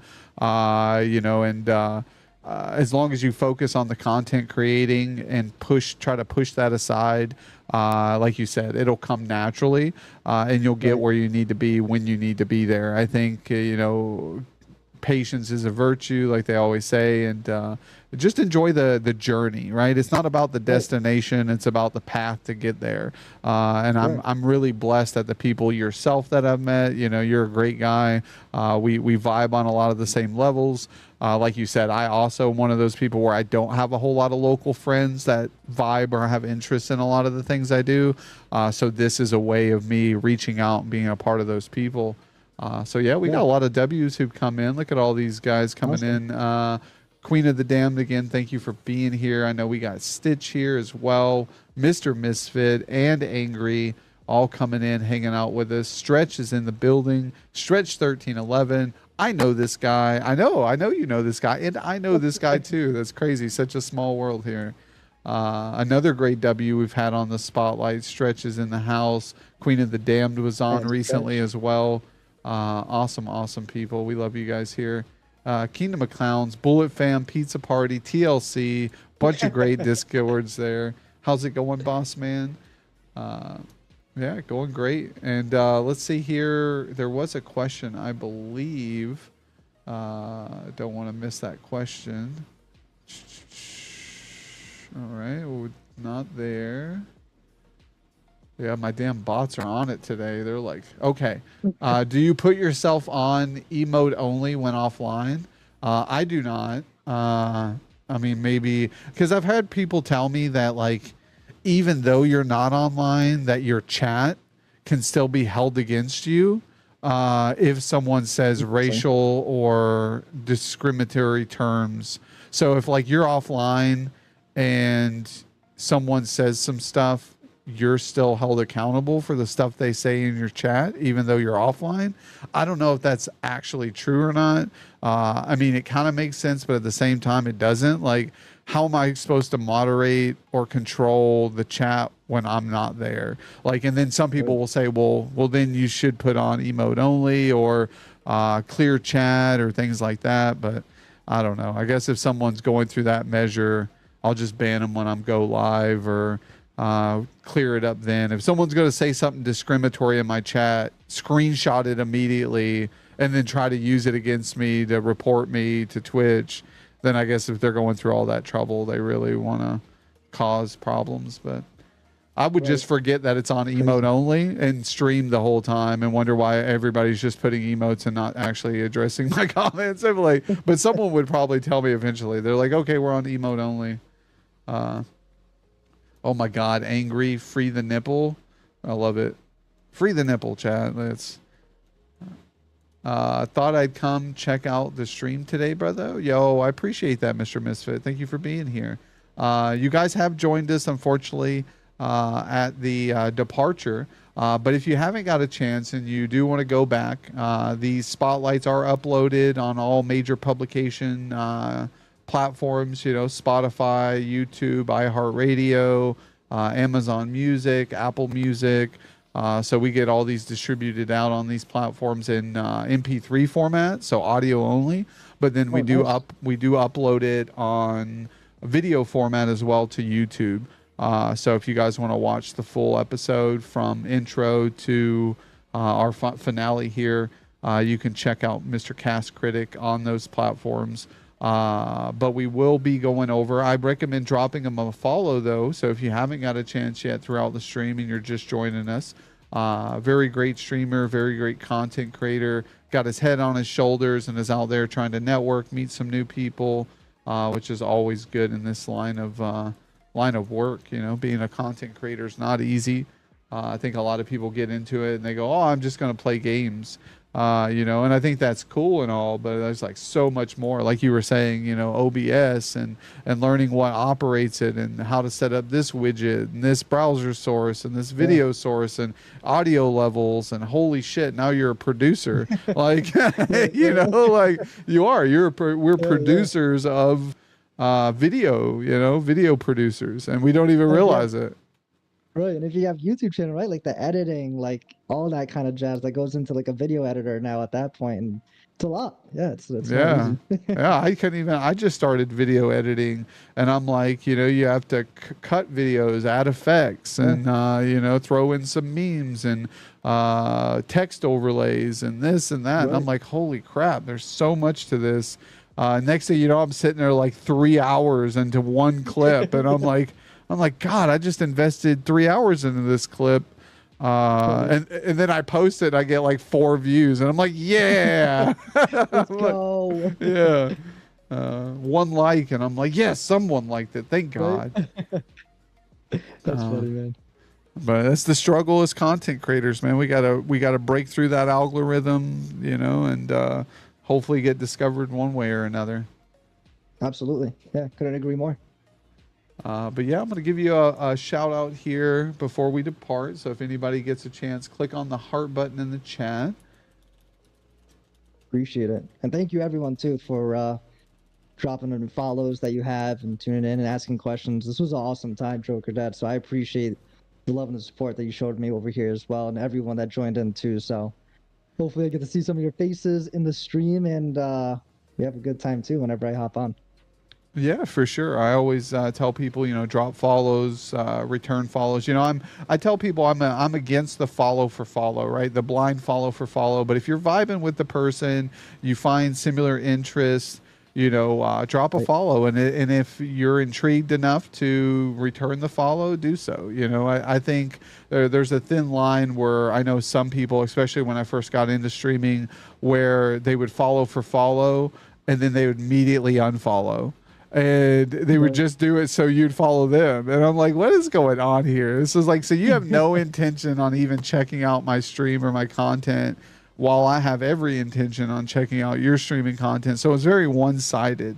So I that's why I recommend, you know, staying away from the follow for follow or even support for support. Because some people, you know, I don't want people who stop into my stream just because I'm in their stream. You know, like they feel obligated to be here because I'm there. I genuinely would love to watch everybody because I think each person has something unique that they offer part of their stream. You know, even if they're a person who's a VTuber or someone who doesn't use a camera, but they have very good voice control. They're very enthusiastic. They're very entertaining. They're very addressing or describing just, you know, what they're doing. It captivates me, right? It brings me into the stream more. And if someone can do that without having a webcam, I'm in. You know, if they're entertaining without a web camera, and I'm not seeing their visuals, their reactions, like reactionary content, then I'm all for it. But then there's some people who have the web camera, and they don't even look at the camera. They don't try to address chat. They don't talk. And, you know, and those things can be improved. I know when I first started streaming, I didn't have that instinct to actively talk to chat or check in on everybody. So that's something you learn over time. And I think over time you become a better content creator, a better streamer, and everybody will get to that level they want to be as long as they put in the work and the effort, you know? Agreed. Yeah, man, you said it. You said it. I can't even think of how to say it any better. I appreciate that. Yeah, no, I mean, we do the best we can, you know, and I always tell people that's a big saying here that I always repeat. We do the best we can, and everybody I see does a good job. I think, you know, the only bad thing, and even myself, I get very stationary at times where I like how things are, and I don't want to switch it up. And I think that's something that I can get out of the comfort zone of that, and I can switch things up a little bit, try something new, because I also worry about how the community is going to react to change. A lot of people don't like change. I don't like change if I'm comfortable in it. So, switching up games, switching up overlays, sound alerts, emotes, like I try to do slow processes. We're a little bit here and there. So if I do get nudged back or resistance from the community, I haven't just fully dived into it. So I think change is good, but slow processes of change are always good. And Mr. Misfit, I appreciate that. I support and watch everyone. I don't care who follows. Yeah, and that's how it should be. I think people like myself, I usually try to drop follows for everybody who comes through, because I at least give them a couple opportunities to sway me over with their content. And if we have good vibes, good conversation, you'll probably find me again back in there. Sometimes I'm back in the next stream or two. Sometimes it may take me a month to get back around, like it just depends on if I'm watching streams at the time. I know there's some people, like my work schedule doesn't line up with their stream schedule. So like they go live right as I'm walking in the door to work, and then they get off right as I'm walking out of work. So it's like I never get to catch those people. That doesn't mean that I don't support them or that I don't wish greatness upon them in their streaming career and their journey. Just means that I won't be able to participate as much as I'd like to in that process, and but if I'm off of work that day, I have like a day off work, I try to catch those people as priority, because I don't get to see them any other day. There's people like, I know the Lord Blaze came in earlier. I didn't get a chance to address him and say hi. So if you're still here, Blaze, I appreciate you coming in, but he's a streamer who streams just on Mondays. So Monday nights, if he's on streaming and I'm available to watch streams, I try to hop in and say hi to him, check him out, see what he's up to. Because I know Tuesday, Wednesday, Thursday, Friday, I won't get a chance to be there to catch him, so I know I can catch those other people who may stream Monday, Wednesday, Fridays, or every day throughout the week. If you're streaming every day for 8 to 12 hours, I know I can catch you a lot, right? So I'm not going to be there every stream of yours because I know that you're on pretty often. But it's the same with me. I stream Monday, Wednesdays, and Fridays. I don't expect everybody to be here every stream day that I have. But it would be nice if someone, at least you dropped in one time throughout the week and said hi, right? For a half an hour, 15 minutes, say hi to the guest or hi to the, maybe play a game or something. I'm always open with open lobbies, but yeah, no, I don't want to. I could still sit here and chat your ear off. That's the good thing about being a talk show host, is I don't shut up either. So I thank everybody for coming in. You guys are all W's as usual. Athena's Wrath. Yo, Athena's, how are you doing? Hi. Happy Sunday. Appreciate you, Angry, coming in as well. Let me make sure I got everybody follows here, because I know I got some of you guys followed. That's one thing too, is I wish I got more notifications. I don't get notifications from Twitch, like ever, on anybody going live. So that frustrates me. I think I get like one every so often. Athena's Wrath, I thought I followed you. I do not. So we're going to drop you a follow as well. Mr. Misfit, I don't think I follow you. So we're going to get you a follow as well, so I can catch out you guys' stuff. And if you guys want, if you hear me and you guys would like I said, share your stream schedule.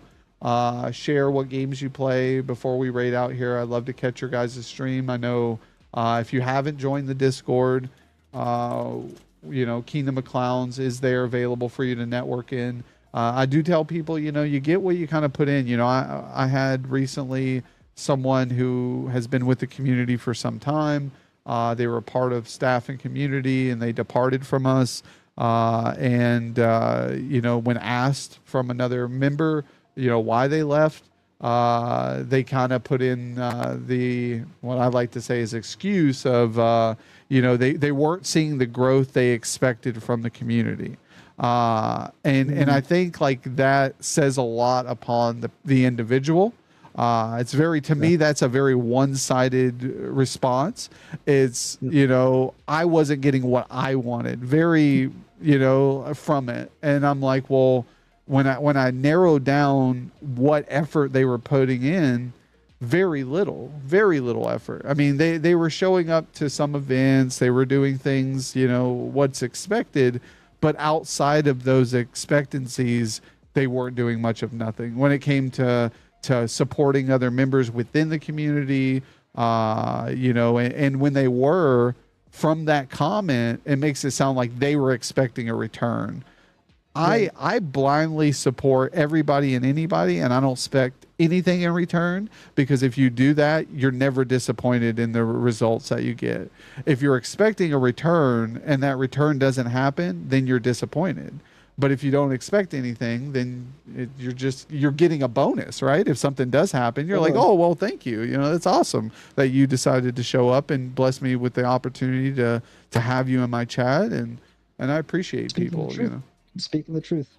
Yeah, I mean, and that's the thing too, is like these discords are great. Don't get me wrong, I love all these communities. I'm a part of so many, but there are some that are support for support discords where you have to log support in order to post your link or things like that. We don't do that. I don't gatekeep anything in the community. Everybody has the right to post their links. If you just want to use the community as a link drop where you just post your link, because I'm in communities that unfortunately I don't have enough time to network in and meet their community, that I also use as a link drop. And I think that's fine.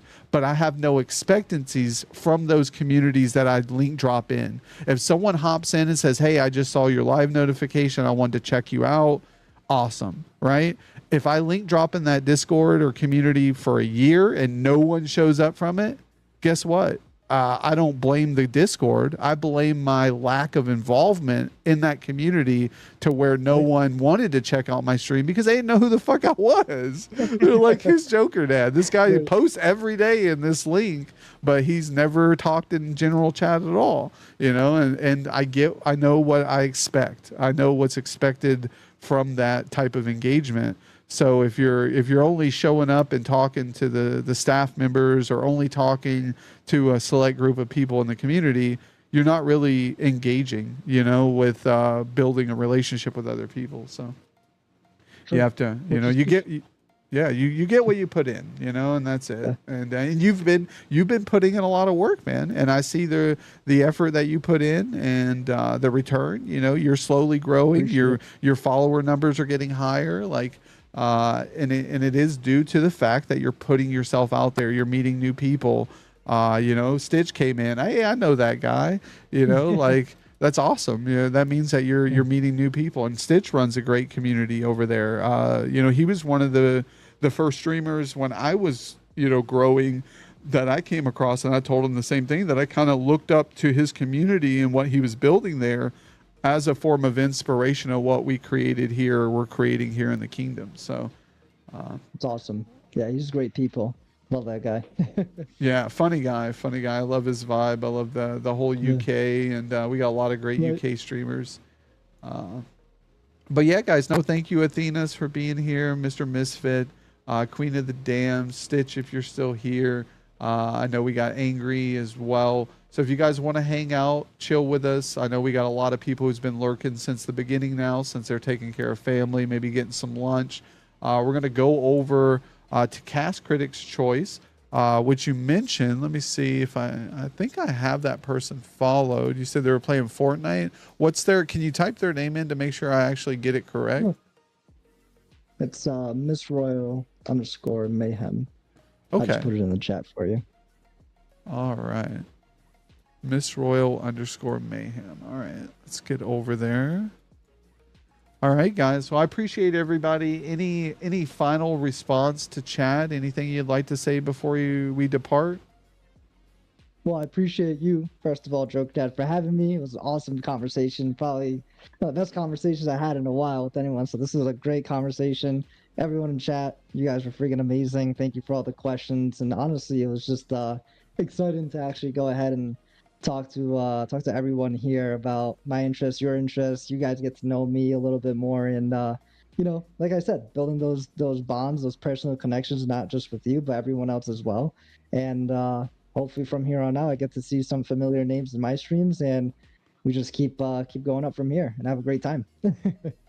No, 100%. Yeah, I love the vibe. You know, like I said, any chance I see you on, and I'm out supporting, watching streams, I love to come in, see what game you're playing, conversate with you. You know, I think that's the hugest thing is like sharing similar interests. You know, that we all share. Sometimes, you know, like you said, you have Formula One and UFC, but you might not vibe with baseball fanatics or other sports fans, but there is something that you could find that share common interests, you know, movies, shows, music, like you said, special hobbies of hiking.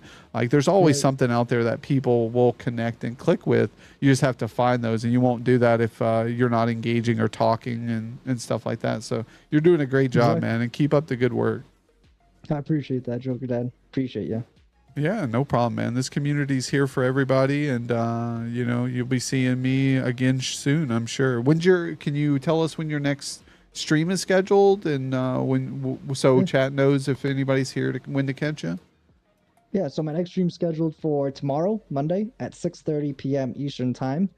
And we're going to be playing some Ghost Recon Breakpoint, probably getting some PvP in there, or maybe switching halfway through stream to Star Citizen. But definitely you'll see some Breakpoint, nonetheless.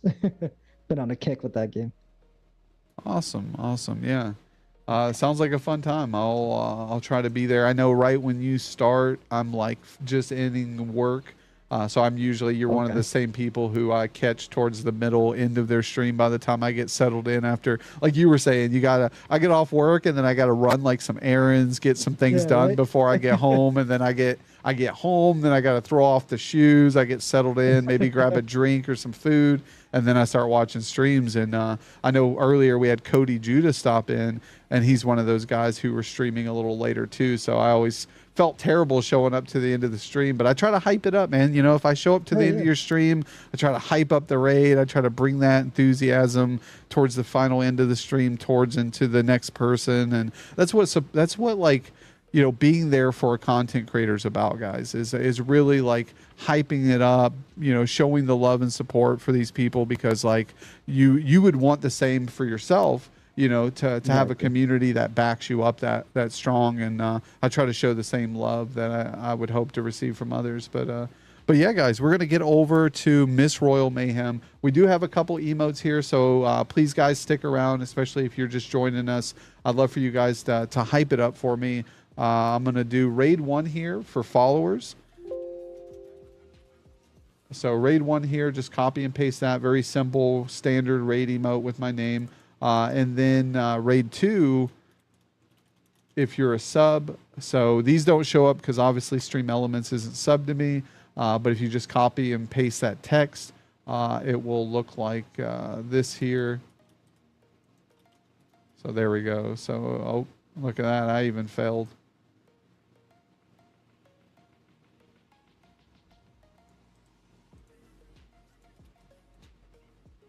All right, so there we go. So yeah, we're gonna get ready, guys. Appreciate you, Amazon Artemis. Thank you for being here. Hopefully you're having a good Sunday, guys. If you'd like, definitely drop Amazon Artemis a follow as well. Really great streamer. Plays a lot of DBD. Will be on the show coming up in the I believe is it not this Monday but the following Monday. I'd have to check schedule times. And we do have a guest on tomorrow as well. I get my dates all mixed up, but I believe it's a week from this Monday. But yeah, plays and streams on Tuesdays and Thursday nights. So another great W streamer here in the community. So highly recommend that. But we're going to go over to Miss Royal Mayhem, playing some Fortnite right now. Looks like just got into the damn car, the Ultra car. But yeah, we love those cars. But yeah, hype time. So let's go over there and vibe, chat. But yeah, we'll have Spotlight tomorrow. Grasshopper Gaming, I think, will be on. New community member, friends with Rider 29. So love to get to meet him more and vibe with him tomorrow. But thank you, Cass, man. I had a blast, man. Thanks for the great conversation today and vibing with us and taking your time. No, I appreciate it, man. Had a great time here. Again, thanks, chat. And Jokedad will definitely, absolutely speak soon. I'll be tuning in, of course, whenever you go live as well. Oh, awesome, man! Yeah, we love the support. We'll have to get some Fortnite games in. So next time you Yeah. you go play some Fortnite, even if it's off stream, playing with some Yeah. buddies or something. See if I'm on. Hit me up in DMs or something. Or if you see me sitting in lobby, just shoot me an invite. I got you, 100%. Let's do it. All right, man. Awesome. Good to have you. And right. thank you guys, chat. Have a good day. Hype it up. Get those emotes ready or get your own emotes, however you want to do it. Let's go. We're going over now. 3, 2, 1. Let's go, chat.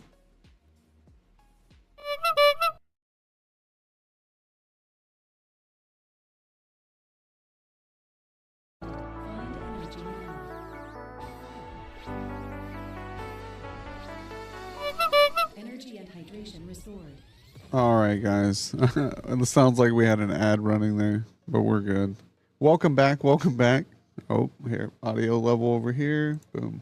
All right, there we go. Now you can hear me. Welcome back. Welcome back. Good morning, guys. Hey, there we go.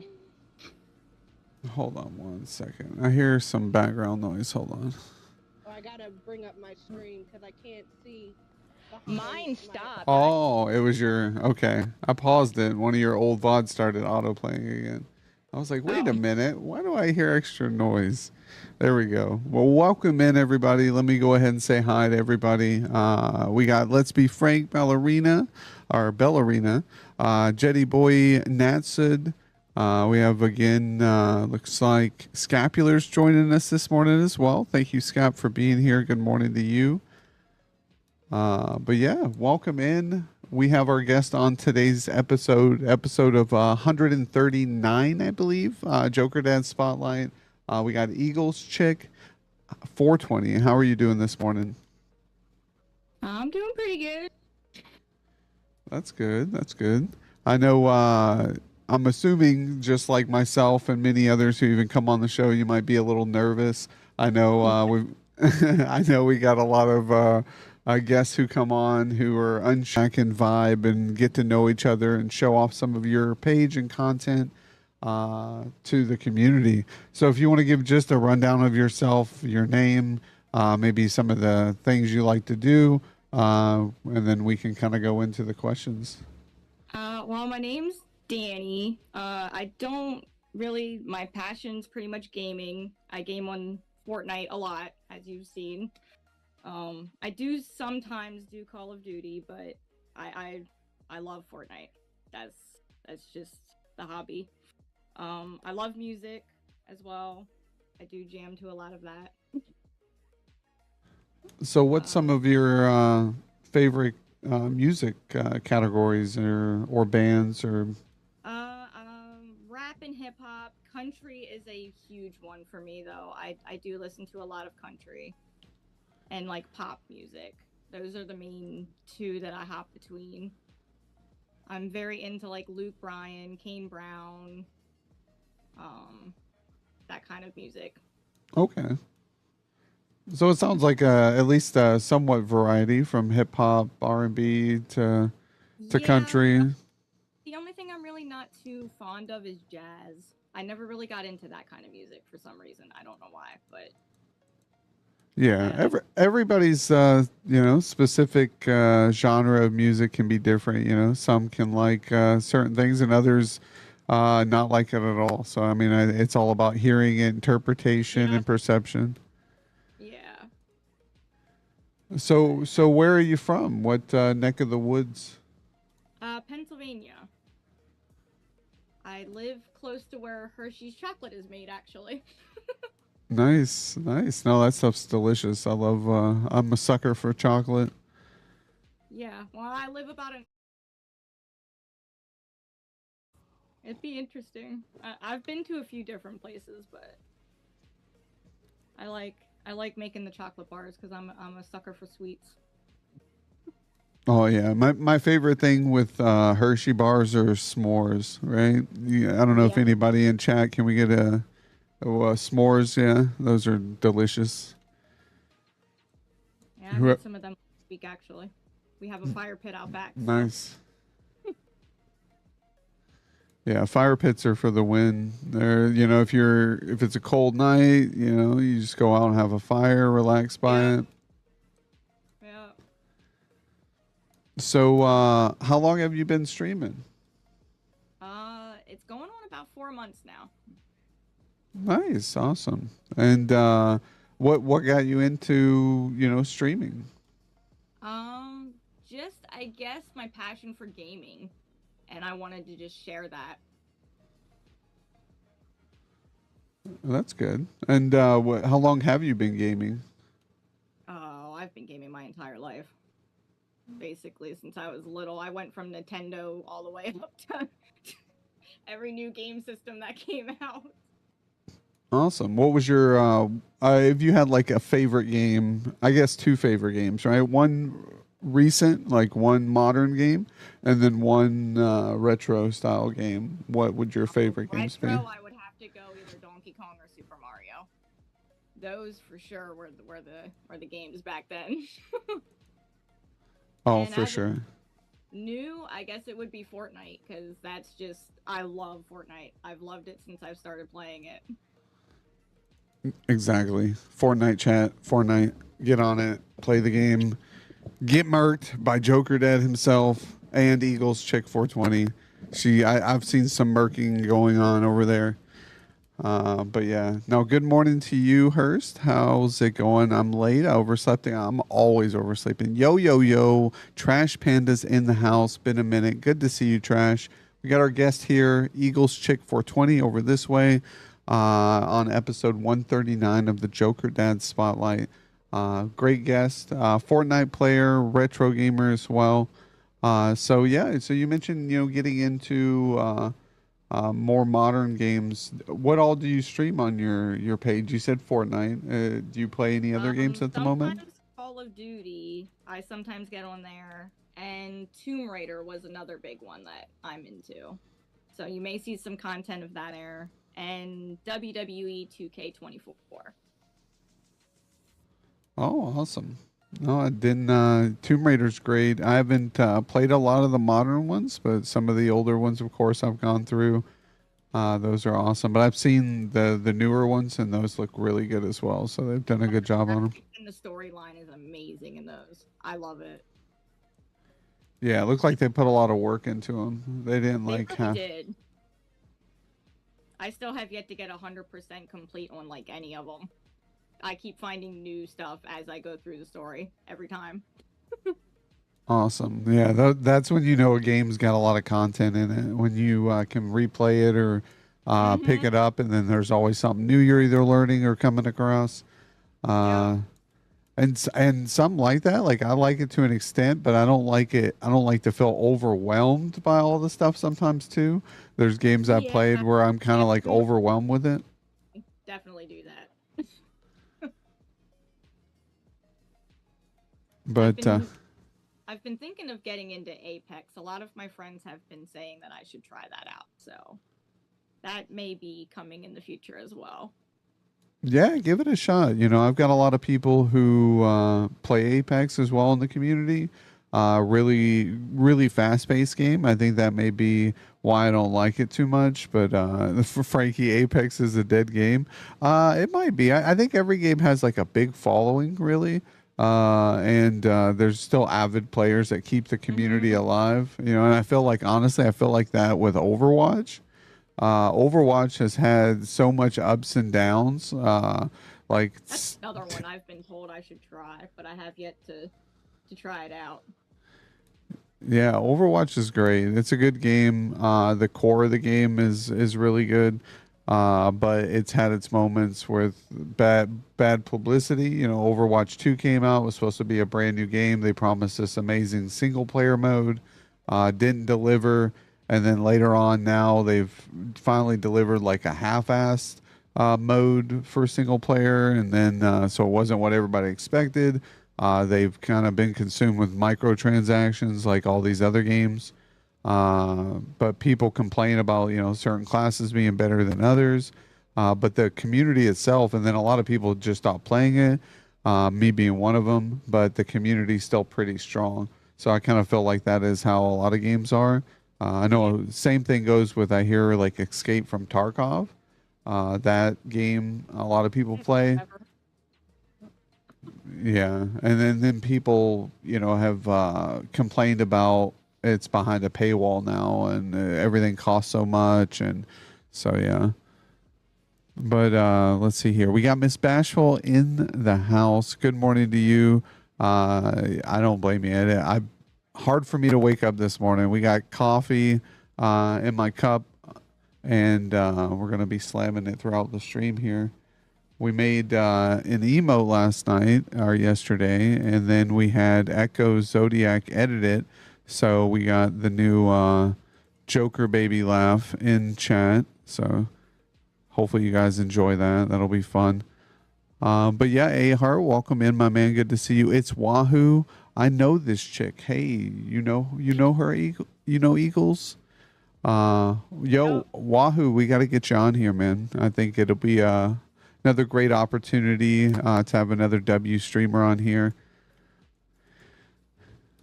When does Joker baby get to ask questions? Yeah, we might have to do that, Frankie. I've considered it, and we might have to do a redeem. But no, it's awesome to have you on here. We've highlighted a lot of streamers, and it's always good to have another Fortnite player like myself come on, because that's what we do outside of the talk show. We get some dubs in Fortnite. We got some cracked kills recently, and then some sweaty games. I know you were having some sweaty games over there. Very sweaty games the last couple of days. Yeah, I've been having people like just, rushing me with the gloves, and just really, like, I don't know, aggressive in the game. And I'm like, man, bro, I'm like a chilled, laid back player, but between the cars and the gloves and the You can't be that way this season. You gotta be just as aggressive as they act. yeah, exactly. You kind of gotta give them a taste of their own medicine. I like the attitude. Yeah, we have to. We got your about section here. You did just hit over 600 followers, so congratulations on that. It's a pretty big milestone. We got your epic here. So if you guys play Fortnite, Eagles Chick 420 TTV, and then our Discord as well. It's the same. Come and chill with me. Like the viewers, I'm always open to do that. My lobby's always open, so. Awesome. Yeah, we try to do the same and get to meet other people. I think we actually played the other night a little bit. Yeah, we did. It was fun. But yeah, I always have fun playing. It's a good time. You get to see how other people play. You get to hopefully get some dubs with new people, and so it's maybe get some dubs. Yeah, right there. See, I didn't even read it, and it says the same thing, chat. And of course, laughs. I'm 29. Mainly play Fortnite and COD. We got the TikTok there and the YouTube, as well as your. Looks like you've got some like throwables. I like that little things that you can throw into the stream. Yeah. Really cool. And then we've got your sound alerts. So channel sound alert blurps that you can pay with some biddies, which is always a cool interaction. I like using these because sometimes the streamers forget that they have them, and then they get used. I haven't gotten that to work. The other day, my one friend tried redeeming it, and it didn't work. So that one's on a little bit of a malfunction. Oh, okay. Yeah, you might have to add the browser source into your OBS or Streamlabs or something and fool around with it. Jokerdads a sweat? If only, my man. If only. I try my best. We got some good snipe shots. I'm always trying to look and add new things to the stream. Yeah, no, I agree. I think that's a big important thing to always, we're always trying to add channel points, channel alerts, new emotes. We just added a new intro scene a little bit. I think a couple days. Challenges up. That's what I like to try and put up is like different rewards and challenges for people with the channel points. So I did a few of them the other day. Nice. Yeah, we'll be trying to set up like sub goal for maybe cosplay or something. But yeah, no, I'm glad you enjoyed it, Frankie. That's awesome, man. That's what we're trying for. I made it the other day. I used like CapCut and Canva, and was messing around doing. That's the biggest thing is I'd love to switch a lot of these things up. But whenever I do it, I come into obstacles of like I feel like it's not better, so I don't do it. But that one I kind of felt was pretty nice, and I wanted to show it off. So yeah, hopefully it wasn't too loud. We even fooled with the audio levels. So that's the thing is trial through error. If people don't like it, they'll let you know. So yeah, we still will be changing some things up throughout the next months when it comes to the stream and other things as well. But I think solid. It's pretty good. We might change our game scene up a little bit. Not sure what we'll change it up to, but yeah. So you mentioned 4 months now you've been streaming. How long did it take you to get affiliate? About a month. Oh, awesome. So you hit it within your first month. Where did you come across like networking communities similar to the Kingdom or? Yeah, I came across a really good community, and I'm still. It's like a little family. So I'm trying to grow out there, but I've stuck in with that Discord since the very start. Oh, awesome. Awesome. Yeah. What can I ask what community that is or? I think it's called the Homelanders now. They changed the name Oh, okay. since when I first started, or it's called Streamers Paradise. One of them. Oh, okay. Because I know they were going back and forth with what they wanted to change it to. Gotcha. That one was a huge support from the start, and then I did just join one a couple weeks ago, or about a month, probably 2 months ago actually, called The Network, and that one's been amazing.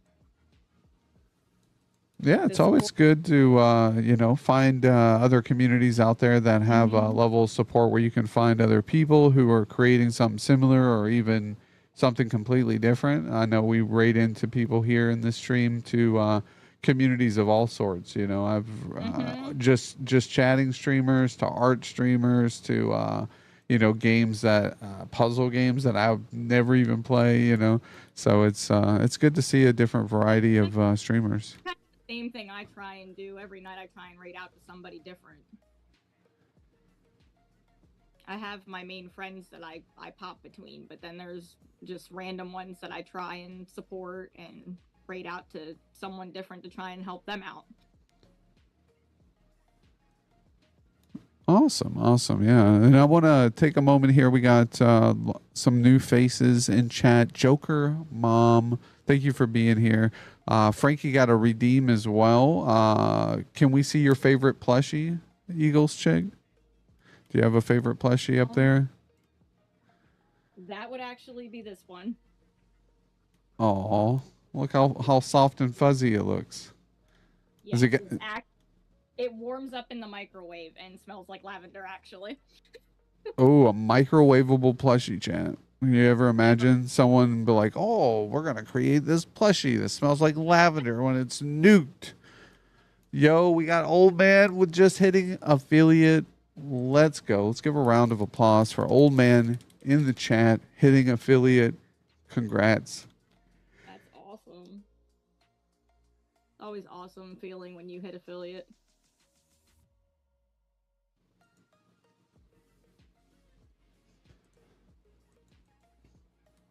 Yo, thank you, Miss Bashful, for coming in and hanging out with us. Have a great day, everyone. You have a great day as well. Chance, you like Fortnite, you like COD, you like just chilling, chit-chatting, hanging out.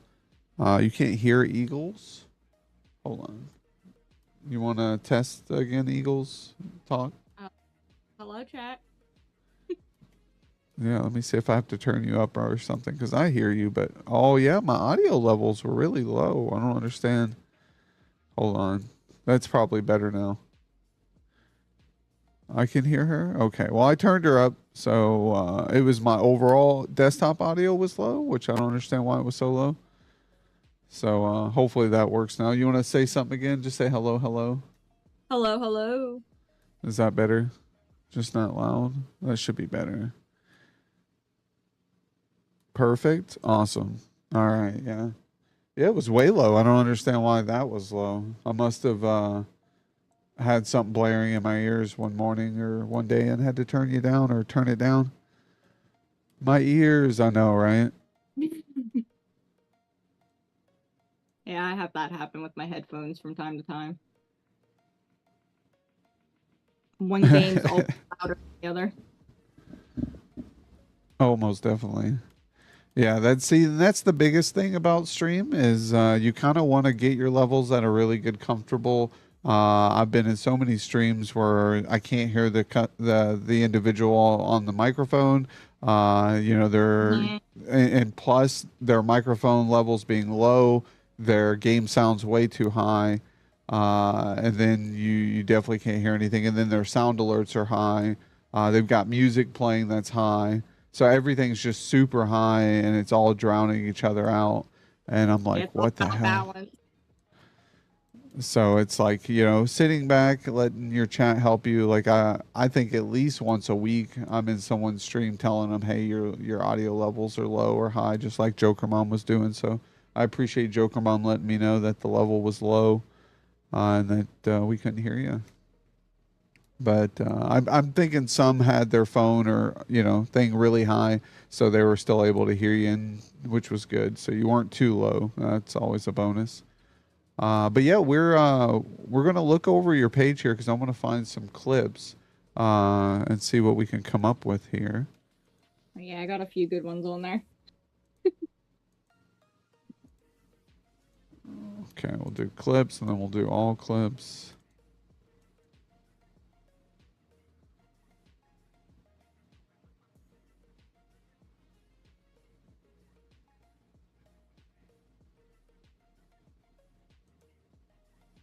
Here, we'll do this one. Lucky there ain't friendly fire in this game. Oh yeah, that one I can't believe the shot I even made on that one. I still don't have anything to reach down that far. Oh no! Oh my god, I wish someone could clip that. Yo, You got a laser blast from across that was the map. dope. I could never hit anybody with that thing. I know. That's why I was so shocked with that when that one happened. I had to clip it. I felt like you were a stormtrooper who finally hit his first person because everybody makes fun of stormtroopers not being able to hit targets. Right.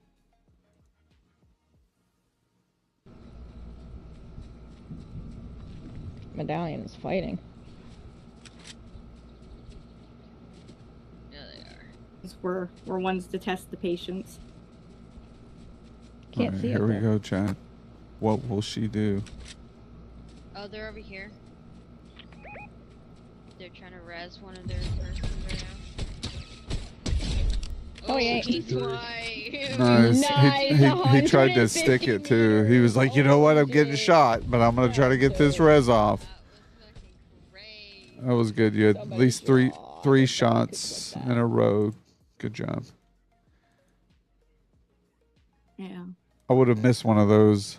I'd have been like, bow, and then missed, and then he would have got the res off, and I'd have been like, son of a.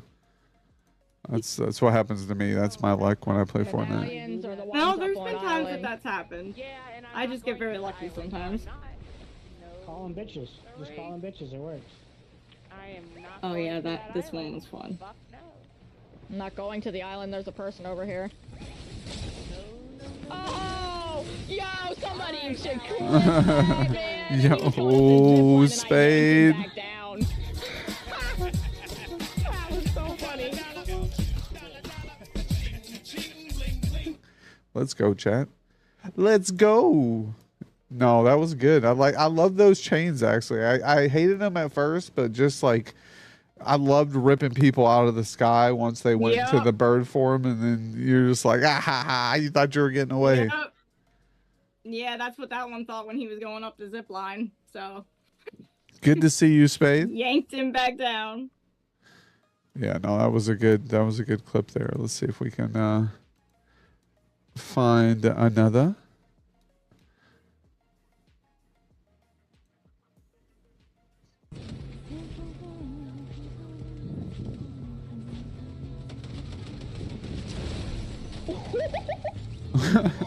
Wow. Wow. Wow, did we just really murder that man like that for real?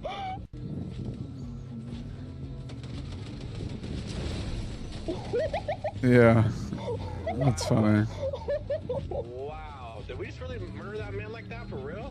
Yeah, we did. People were splattering me a lot before that one happened, so I just I had fun. And that was dope. Let's see here. That was over 200 meters. Oh, it's the DMR.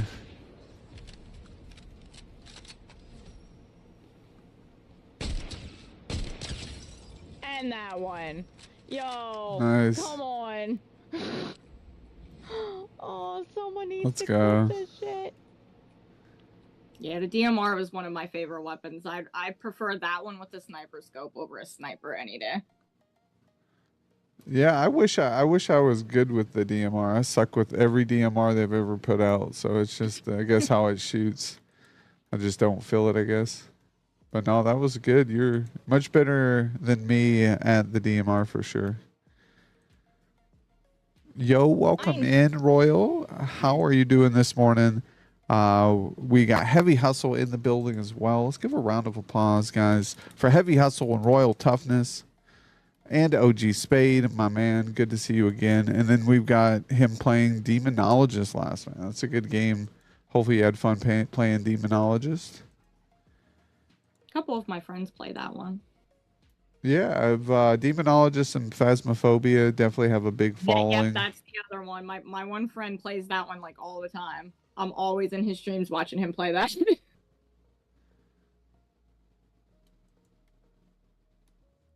Yeah, no problem, Scap. Hopefully the kiddo gets some rest and you get relaxation break. I understand how it is to raise a little one, and those can be a handful. I miss that stage with little kids, but then I don't at the same time because it's like I'm a lot older than I was when the little one was little. So now I'm like, yeah, I don't think I could do that. Just because of all the constant state of go. But yeah, no, we asked some fun questions here too, and with it being a little bit later in the stream now, I know I like to ask the good old food question. If you were on death row, you can only have one final meal with a dessert. What would it be? What would be your entree and what would be your dessert? Pizza and ice cream. Can't go wrong, Chad, with pizza and ice cream. So what would be on the toppings? What kind of pizza are we talking Mushroom. here? Mushrooms. Mushroom. There we go, Chad. That's a different answer. Do you like mushrooms and sausage or just mushrooms? Just mushrooms. Just mushrooms. Do you do a red sauce or do you do a white sauce or like a vinaigrette? I have Alfredo sauce on mine. So Alfredo sauce with mushrooms. I almost said mustard, but mushrooms. A mustard pizza, chat. How about that? Let's go with that. No, that's a horrible sauce and topping on a pizza would be mustard.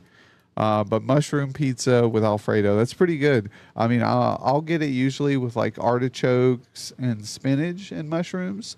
I like stuff like that. That's bussin', Chad. That is bussin'. Is that what they call it now, or slapping? It's slapping. I have to. No, yay, no pineapple. Yeah, exactly. Royal. See, she'll take consideration. She'll be like, okay, mushrooms. Even though mushrooms probably aren't everybody's favorite pizza topping, I'm sure it trumps over the people who hate pineapple. They're like, yeah, at least put mushrooms on there. Oh. So and now ice cream. On pizza debate. Yeah, it's Oh god. So ice cream. You got to tell me the what is your favorite ice cream, and then what do you put on your toppings? Like what do you chocolate chip, hands down. Mint chocolate chip. Yep. That's a weird. I mean, you go from a mushroom pizza to a mint chocolate chip ice cream. That's a big swing, and flavor. You're going to Flavor Town here, and That or chocolate marshmallow. Those are the two favorites. So it would be stuck between those two. Mad Rock's coming out of left field. W ice cream, mint chocolate chip. I feel like I can't do mint chocolate chip. I really can't. To me, that's like the worst ice cream. It is. I feel like I'm eating fucking cold toothpaste. I'm like, why is this? This is not enjoyable. I'd rather do the mac and cheese ice cream that I had to eat last time on stream, and then the Hidden Valley Ranch ice cream. Those are terrible. But I think the mint chocolate chip is like one of those ones where like I would not enjoy doing it. Like if people were like having to sub for mint chocolate chip, I would be like, oh, this is terrible. So, but no, kudos to you for actually enjoying that taste. I wish I could Oreo ice cream. See, Bella, I'm with you on that one. But I like sherbet. I don't know if you've had sherbet, like rainbow or orange or lime. Like they're all good. Raspberry sherbet.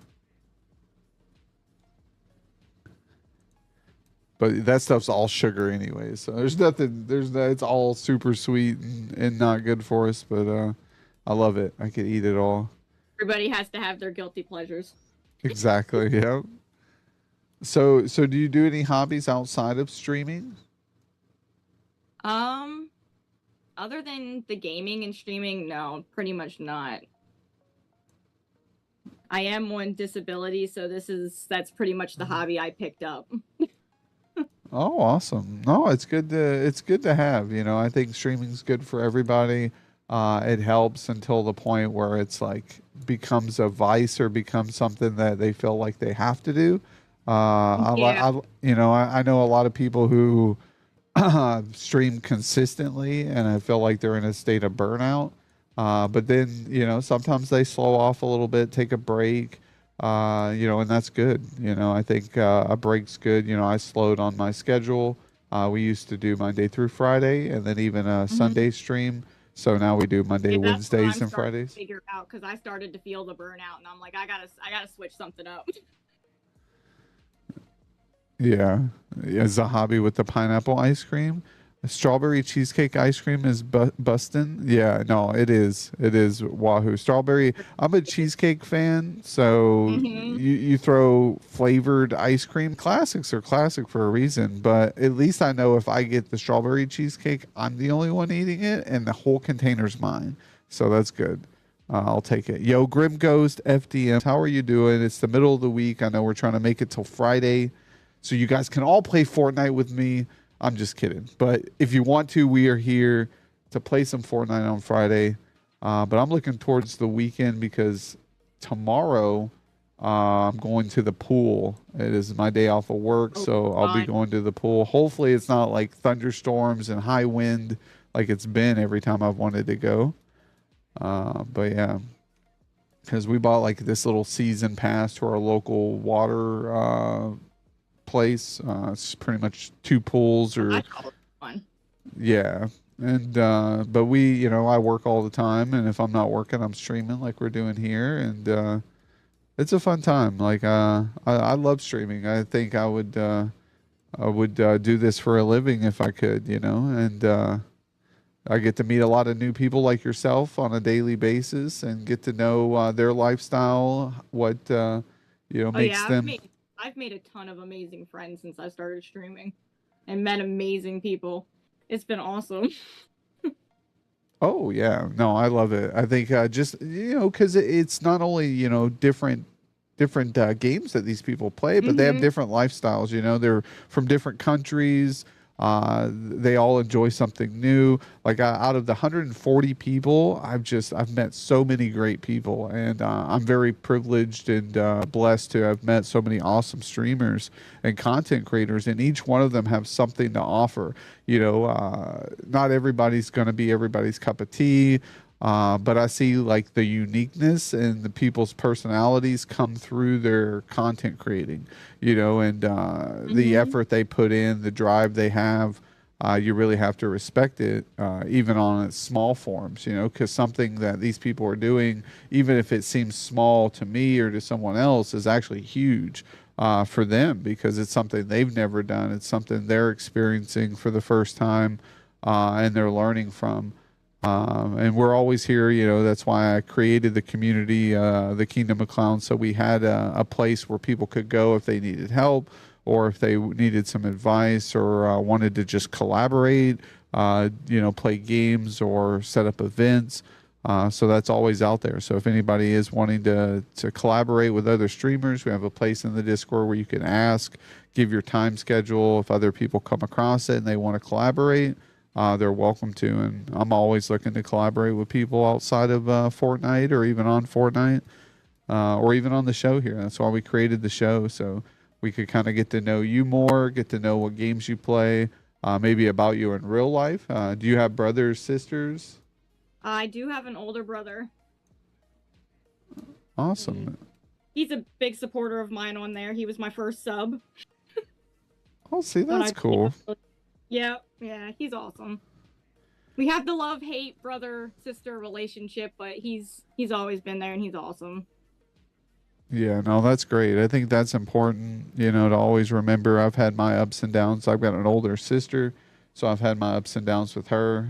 But at the end of the day, we all, care, and we try to be there.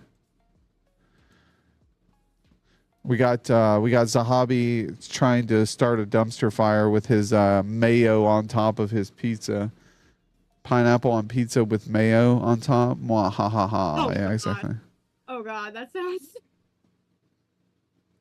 I don't know if I put mayo on top of that. Pineapple on pizza really isn't too horrible. I've had it, but not with mayo.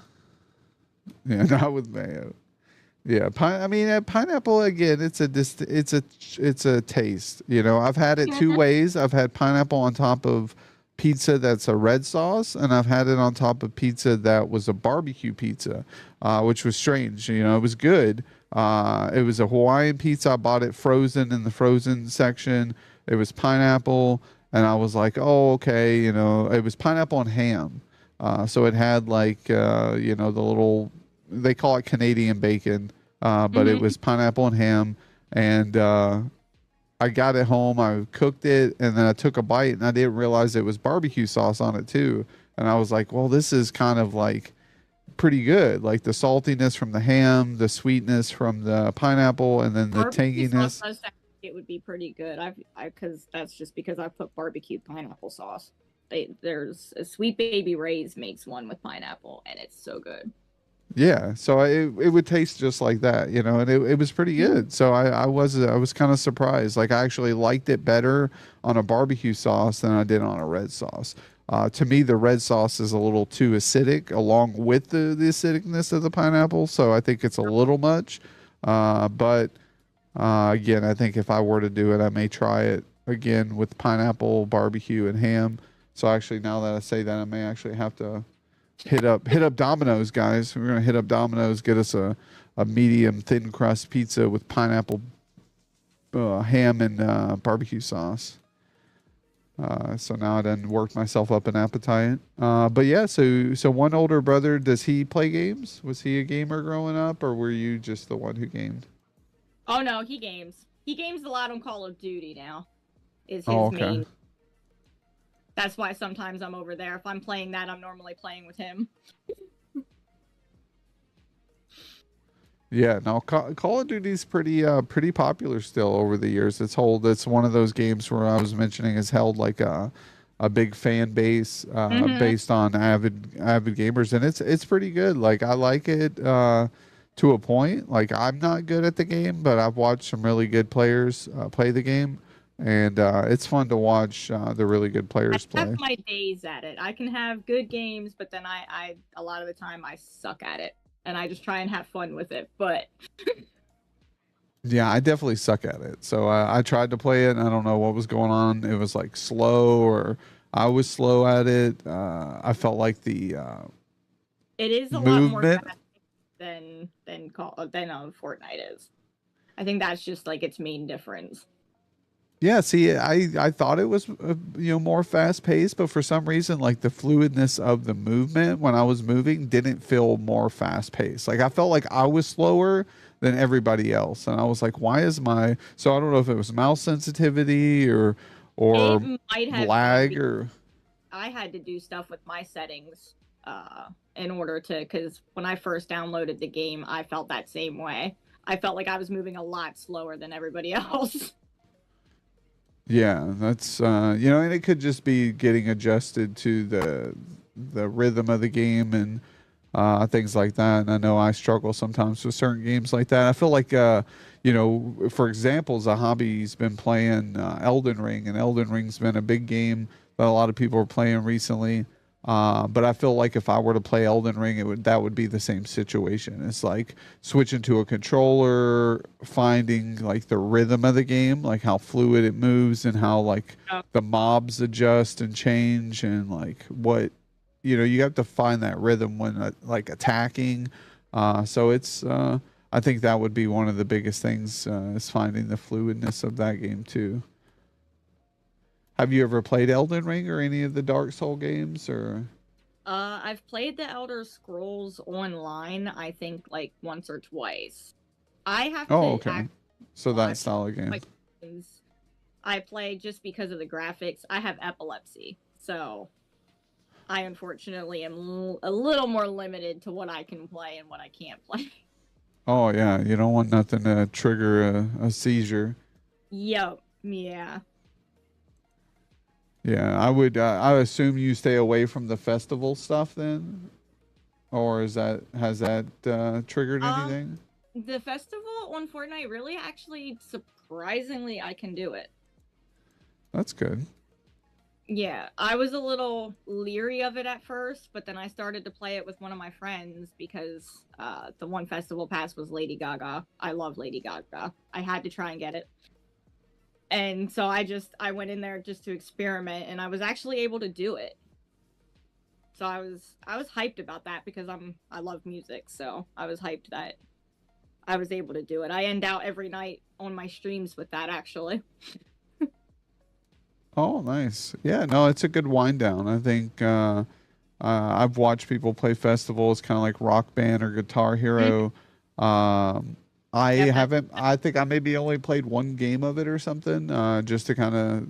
I think there was like a quest or something to play a game, but I haven't really played it since then. I don't know if it's maybe because I don't use a controller. I don't know how it would be on keyboard. Maybe it is just as good. Might give it a try sometime, but always, I'm. Some people that play on keyboard, they say it's actually easier than controller. Oh, Is how okay. they felt because they've done both. I haven't done keyboard myself, so I can't per se personally say what that's like. So I just know what it's like to play on controller because I play on PlayStation a lot. That's all I have. Oh, so you have PS5 or 4? Yeah, PS5, and I have an Xbox, but that's kind of become I play more on the PlayStation than the Xbox. Let's go. Yeah, I think I'm outside of PC. I'm a PlayStation kind of guy.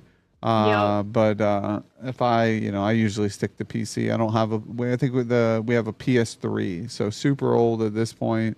A lot of great games still on there. Some I haven't even finished. Like I bought and played like 5-10 minutes on it, and then was like, okay, I'll get back to this some other time. And then I went and played a PC game. So, but yeah, we got Wahoo ordering a mustard mayo glizzy with cream cheese stuffed crust. Man, that sounds actually pretty good. The cream cheese we talked to Princess Jane, and Princess Jane was a guest on the show, and she was talking about using cream cheese on her glizzies. She's from Australia, so I didn't know that that's a thing. It must be like a thing here in the States too. East Coast thing or West Coast thing. Where are you from, Wahoo? If you don't mind me asking. Yo, One Winged, welcome in. How we doing? We doing pretty good, man. We doing pretty good. It's Wednesday, the 26th of June. We're almost to July already. I can't believe it. Howdy, hey, Coffee Bee. How's your morning doing, Coffee? Happy Wednesday to you as well. Is Fortnite on PC easy? I wouldn't know about easy, but you can set up either a controller to play with, or you can use your mouse and keyboard. I use mouse and keyboard. Some would say that's harder, if you've never used mouse and keyboard really. But if you're a controller person, I would recommend sticking with controller because you do get like aim assist and It kind of helps, and you can set up your sensitivity. Yo, I'm from the Midwest. Nice, man. You're probably not too far away from here. I'm in Minnesota myself, so we're in the Midwest too. We'll have to find out more on my episode. I'll stay shrouded in mystery until then. I like it. I like it. I can't give the I don't even know the saying. I'm like, you can't milk the cow if the cow's not giving it up. I don't know. It's something like that. I don't even fucking know what I'm talking about anymore. All right, we got Desiree in the house and Echo Zodiac. Look at all these fucking W's. Coffee Bee, Echoes, Desiree, all coming in. Let's give a little round of applause, guys, again for all these W streamers.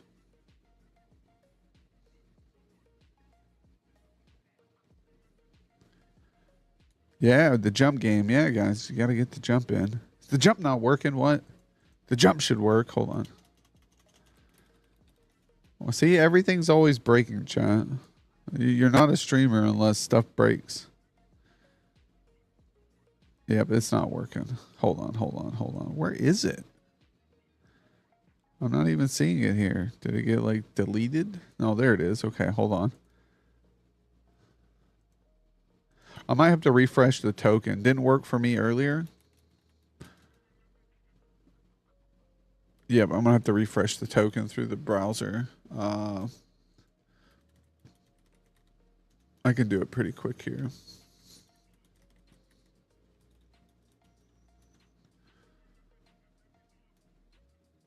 All right, jump game.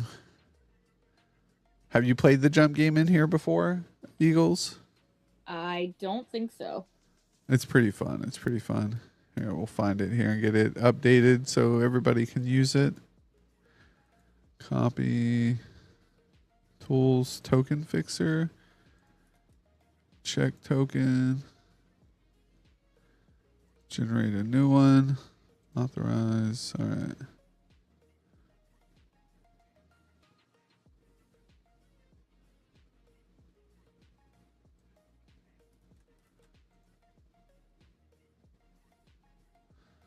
All right, this should work here.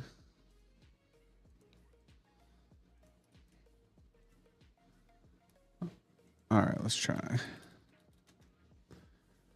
There we go. It is working, chat. We got it working, baby. Oh, come on. Uh-oh, Mad Rocks. Nope. Eagles chick. Echoes. Can we do it, Coffee Bee? Oh, Eagles got it on target. Oh, Coffee missed. Echoes got it on. Oh, Wahoo did it. Oh, look at all these W's. And Eagles is the highest one at 6401. Uh-oh, heavy.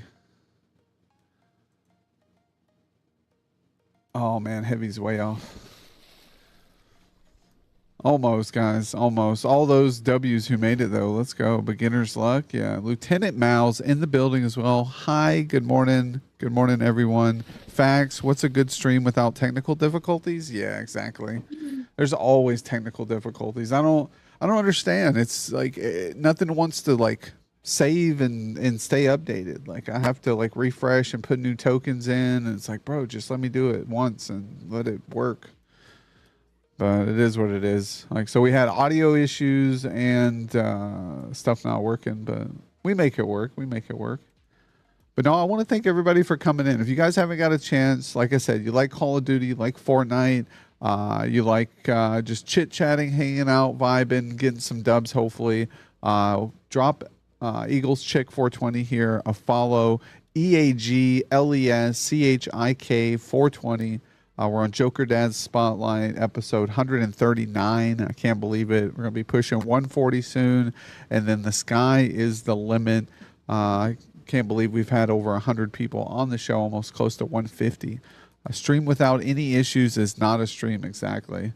There's got to be some sort of issues, and then it can be classified as actually streaming and having a stream. So if you could do anything for a day, what would it be? What activity? What event? I I'd go to a concert.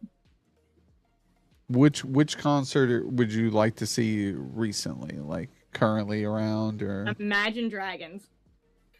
Nice. No, it's a good group. I like Imagine Dragons. They've done pretty good. I don't think I've had an album or seen an album that I didn't like. And some people would be like, Imagine Dragons, but they're not bad. They're one of my favorite bands.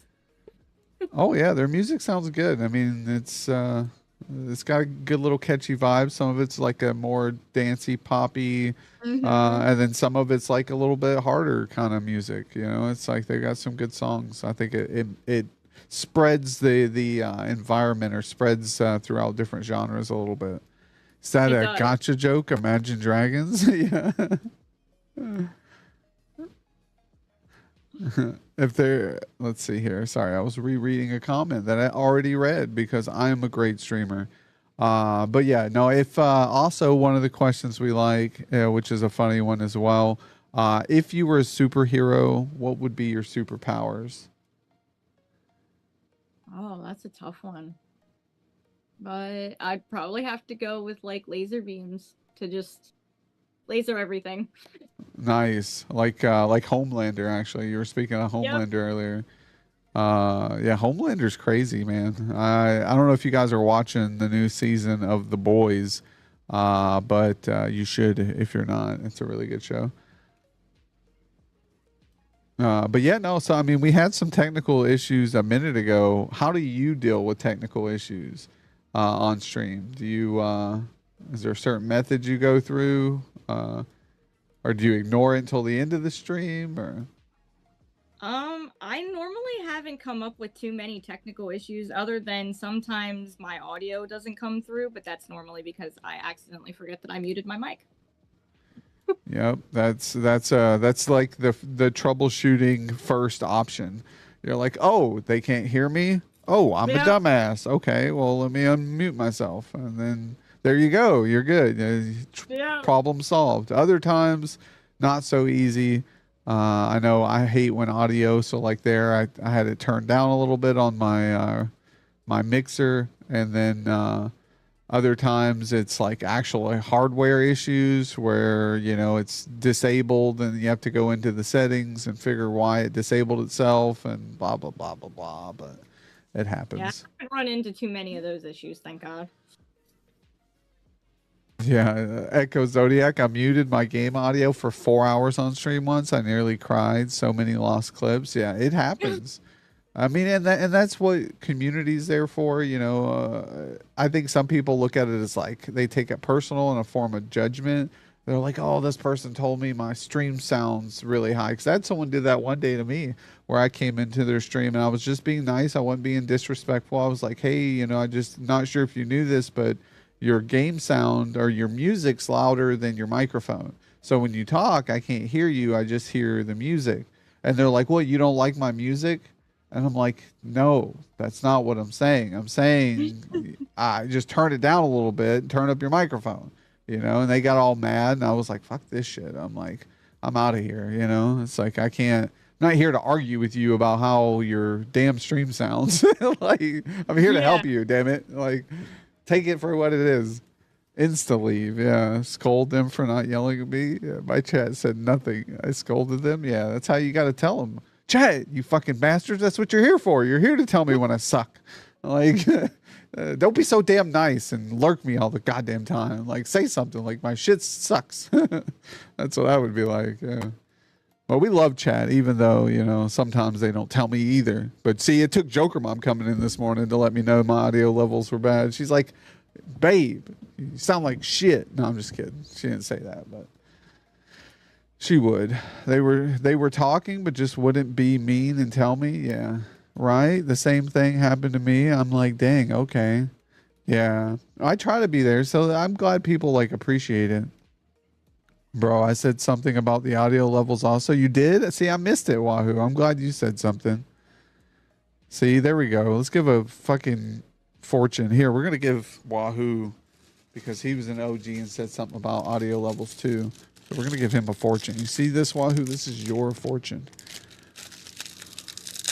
It better not suck. Well, I mean, if it sucks, it's because it's your fortune. Like, I mean, I'm not. I'm just the messenger here. Okay, the cookie's the real culprit. Just remember that when this isn't a good fortune. Okay. I'm just guy. I was being nice. Okay, I was being nice. The cookie, on the other hand, act as if it were impossible to fail. Act as if it were impossible to fail. Look at that. You can't even see it because it's. I used to have a zoom camera for the cookie. Fuck it. You get it. You get the point. You get it. Here, I'll even give you a little bit of ASMR.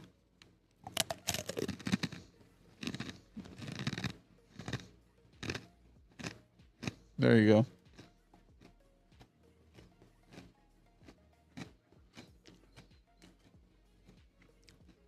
I'm going to go stop a semi out on the highway. Oh my goodness. That's hilarious. All right. Yes. B. Delulu. Slay Queen. Let's go. Just kidding. It's too late in the day for that. Those are early morning thoughts only. Yeah. Yeah. It's already 10 a.m. We've already skipped that intersection in the day. But yeah. So we went over some tech issues here. You know, you've been streaming, you know, you're still freshly new from streaming, so you're still learning quite a bit. Can you tell me one thing that you've learned so far that you wish you knew right when you started streaming that you know now? Just how to get my name out there more, I guess. I'm still learning to.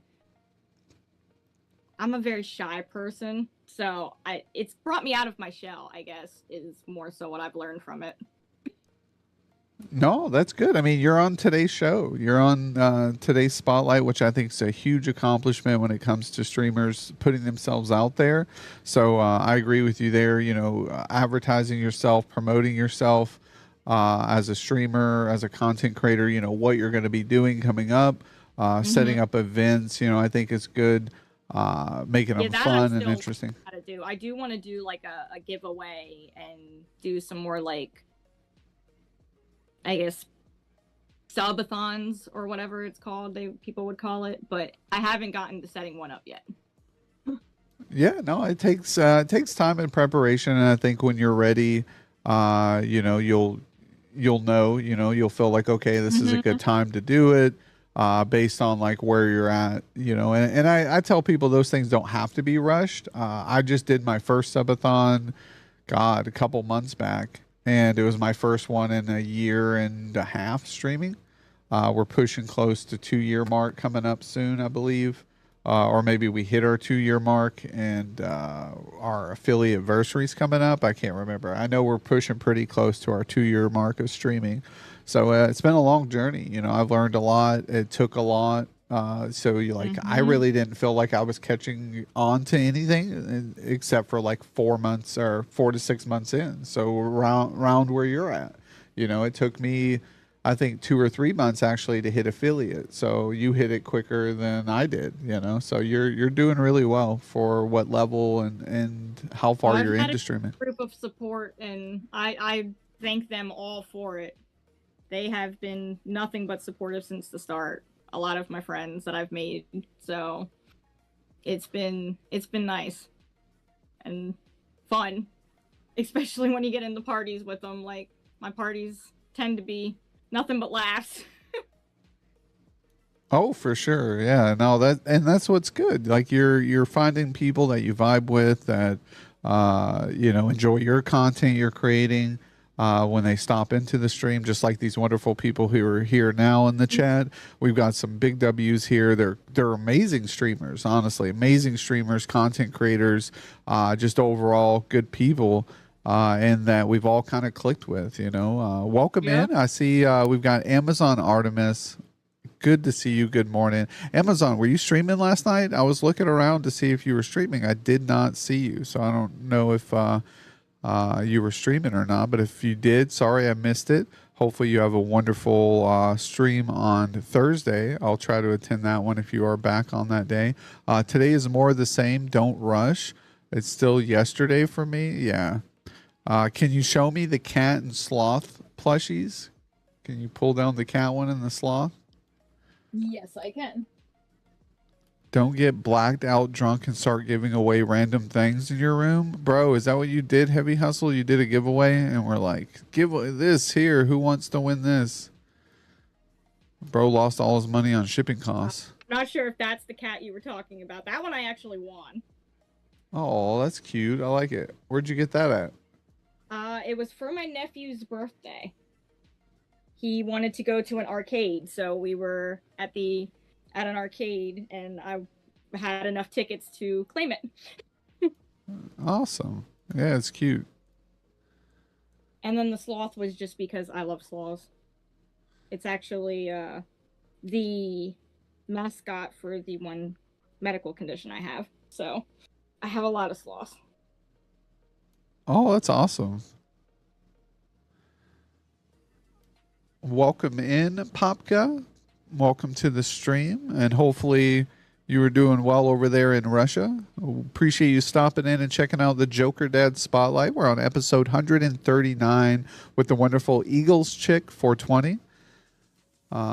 Your whole backdrop is adorable. Yeah, I love plushies, and she's got an awesome, what do they call it? Tapestry of skull and flowers there. That's really cool. Yes, the tapestry. Yeah, I have that all over my walls. I have about 3 or 4 of them covered on my walls. Yeah, I was going to get 2 myself, one here and one behind, but then I'd have to take everything off of the wall and then put it back over the tapestry. So yeah, I was like, yeah, it's a lot of work. But yours looks nice. I like it. Thank you. Yeah, it was the one thing. And that's a good thing to have. You know, I tell everybody, spicing up your backdrop behind you on camera if you can. If you can't, then utilize like a background remover or things like that. I think those are very key on making things visually appealing. I've had this birthday balloon going for like 2 weeks now, and it's still holding strong, but I can see that it's slowly starting to lose its oomph in it. So I'm seeing how long we can have this balloon stay up. I may just start having random balloons in the background every so often. I think that would be cute and a little different part of the stream. I have my wall of shame up right now because office is a mess while I reorganize house. Yeah, Echoes. I mean, you have a backdrop though. That the wall of shame is a backdrop, and I think it looks all right. Oh my God, butthole corgi waggle. Oh my goodness, chat. Yo, Lieutenant Mal's still here with us as well. Thank you for vibing with us this morning, Mal. Great stream yesterday. Another great Elden Ring streamer and content creator there as well. But she plays a lot of varieties of games, but I know Elden Ring's been beating her up lately. So that's always a fun game. I've been making emotes all morning, including your cute little clown guy. Yeah, I saw that. I gave you a shout out here in the community there, Echoes. I need to get... I'll see if it'll let me edit it and add emote attribution to it so you can get an artist badge in here. But if you guys didn't know, Echoes edited my clown guy to make him laugh. So always awesome there to make him talk. We did the little laugh. But yeah, so we went over technical issues. How about memorable moments on stream? What's been so far? I know it's only 4 months in, but what's been your most memorable moment that you've had so far on stream? Probably my first affiliate stream. That was a pretty memorable day. Yeah, I imagine it would be. You're able to hear some sound alerts. You can get subs and bits now. It makes it feel like it's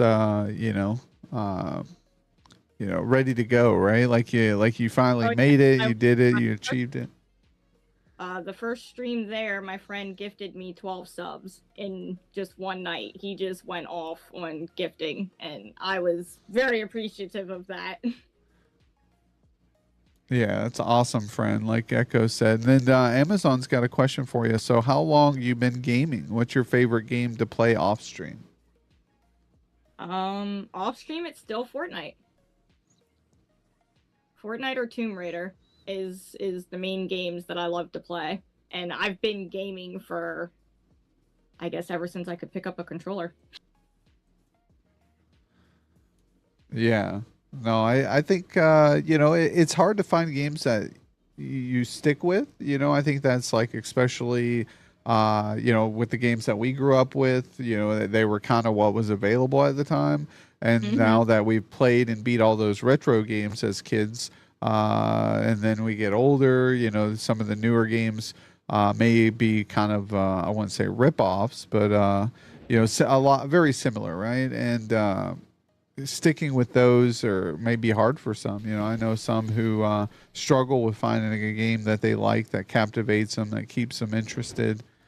But yeah, that's how I felt before Fortnite, and then I started playing that around when I realized it was zero builds, because builds, I wasn't into it back then.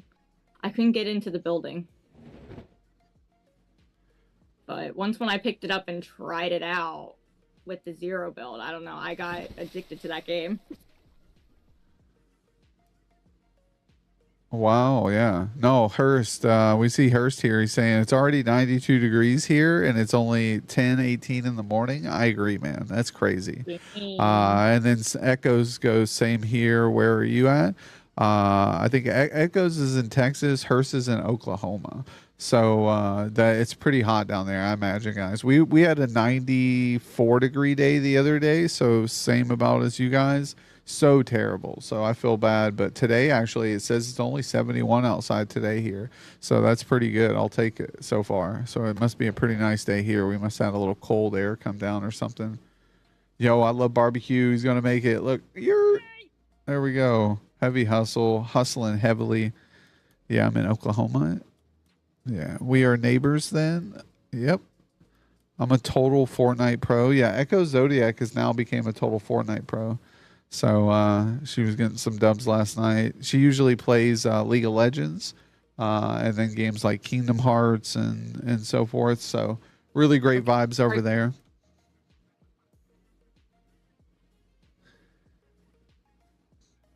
I haven't played those in years. Oh, yeah. I played, I think I have it on the PlayStation 3 down there somewhere, or I thought I did, matter of fact. But I just never got around to beating it or getting far into it, I guess. I should have probably played it more. I feel like I need to get a capture card and just start playing some of the older games that are on this system that I have so I can get some use out of it. Because it's just sitting there collecting dust over near my TV. So it's like I might as well put some use into it. I sad quit Kingdom Hearts with 23 people earlier and passed them off because a boss was kicking my butt. Oh my goodness. Yeah. So you're getting beat up on? That's that happens, yeah. Yeah, that happens in that game. That tends to be when I sad quit. Yeah, exactly. You're like, yeah, guys, I'm not having fun getting my ass kicked, and I don't believe you guys are having fun watching me getting my ass kicked. So we're gonna switch it up. We're either gonna go to a new game or we're gonna raid out. So sometimes you just have to do what you got to do. So yeah, we went over a couple of those questions. Another great question that we have is, do you have any biggest fears in life? Things that you're not too fond of, fearful of? I don't like insects and like creepy crawly bugs, spiders. Those are big fears, I guess. And I fear of heights. I don't like being up real high. Oh wow, yeah. No, I think I get vertigo when I'm really high, where it's like whoa, and then I even get more sick, and I'm like, yeah, this isn't good. I don't want to fall.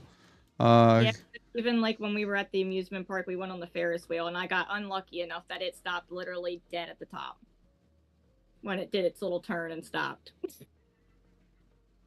So I was like freaking out. I'm like, please let the ride start moving again soon. Yeah, roller coasters are crazy. I know. Echo said, "So you won't skydive with me?" You know, I'm not a fan of heights, but I kind of want to skydive at least once. I feel like, that would be very intense and very cool. And I think the hardest part is, jumping out of the fucking plane. It's like, I'm the type of person, and I've said it multiple times here on stream. If we were meant to be in the sky, we would have wings, and if we were meant to be in the water and the ocean, we would have gills. We're land mammals, and we should stay on the land. That's my internal instinct. That's my belief to the core. But my brain says, well, what the fuck is that? Let's go have some fun. And then next thing you know, I'm jumping out of a fucking plane. But scuba is so fun. Oh my god, we got Royal Toughness over there tweaking out. Yo, call me with the bot squad check-in. He's under an ad watch. Ad watch. Uh-oh, Red Bull. Let's go. I need a Red Bull. I'm just drinking coffee. I've had neither this morning. You need something. What are you drinking on? Energy drink, but oh, nice. Like, yeah, it's like a blue raspberry Gatorade. Nice. See, that's something at least. Tequila for me? Nice. Starting the day off good, Wahoo. I like it. Dirty bean juice, yeah. Tequila and me don't mix. Yeah. I can't do vodka anymore. I drank so much vodka that as a kid that now I just get queasy when I smell rubbing alcohol. I'm like, ugh, alcohol swabs. But yeah. Well, hello, beautiful. Well, hello, beautiful to you. Welcome in, Undead God. How are you doing today? Thank you for the follow. Appreciate you being here. How did you find the stream? Where are you from? Tell us a little bit about yourself. I'm kidding. I don't drink. You don't drink, man? Well, I think most of the people turn into alcoholics once they've either come on the Jokerdads spotlight or they've watched an episode because they have to do something to cope with the madness. Sorry. All right, I'll take it back. That was a little bit too much, Chad. I'm sorry. I apologize, okay? I apologize. So, let's get on to the next question. So, if there was anything you could change about the world, what would it be? Oh, that's a tough one. It is. There's so much things that you could probably change about the world, I'm sure. But what would be your primary thing? The one thing out of all. I guess just everybody's negativity towards everyone else. Like if everyone could just have a more positive attitude. Yeah, Chad, you heard it here first. Stop being assholes, okay? I repeat, stop being assholes. Oh, no, but I mean, you really do get those people, and a lot of people have that just put off attitude. Yeah, exactly. Yeah, Echo said she turned to crack after the spotlight. Yeah, exactly. Nine out of 10 junkies agree that the Jokerdads spotlight made them relapse. Yeah. Good one. Positivity all the way. Yeah, I agree. I think positivity is most important. It's all, we were talking about perception here earlier, and I think that's the biggest key is our state of minds projects so much onto not only ourselves, but others around us. So if you're in a poor state of mind, you're having major depression, terrible symptoms, we try as a community here to provide some sense of involvement, right? Like I welcome everybody into the community and I give them all the same opportunity as the next person to be involved and participate and want to be a part of the family here, right? I hold nobody back. But it's hard because you have individuals, and even myself at times, I'm guilty of it, where we get in a poor state of mind and our positivity, our actions and stuff are negative, and we push that on to the next person who's nearest or part of our ongoing, and then they get in a negative mind state, and then it's very contagious. So I think that happens in real life every day, either in our work environment or, to the younger crowd or, say you're in college or school. your peers, your surroundings, your teachers, your bosses, your employers, your friends and family. Those type of actions leak onto each other, and then they spread it, and then they spread it. And I think that's a good indication of is how the world is right now and the mindset of the world. You know, we went through a pandemic. You had a lot of hardship and sorrow there. And I think after that, we shifted to where we're at now, which is a big economic recession. Things people are going through financial hardships and struggles. I feel like the streaming here on Twitch is in one of the worst states it's been. And I think that's why they've tried to add new things to the stream, why they're trying to improve the platform, because streaming here on Twitch, I think, is in a decline a little bit when it comes to people actually streaming, and then also viewership for the streamers who are here. There's very little discoverability. So I think you know, your perception is you just started streaming. You've been streaming for 4 months. You hit affiliate. Like you're doing well for where you're at in your streaming journey. Some people aren't doing so well in their streaming journey, right? They're either not, you know, Old Man today. Congrats again to Old Man. He hit his affiliate today, so he hit his goal, which is awesome.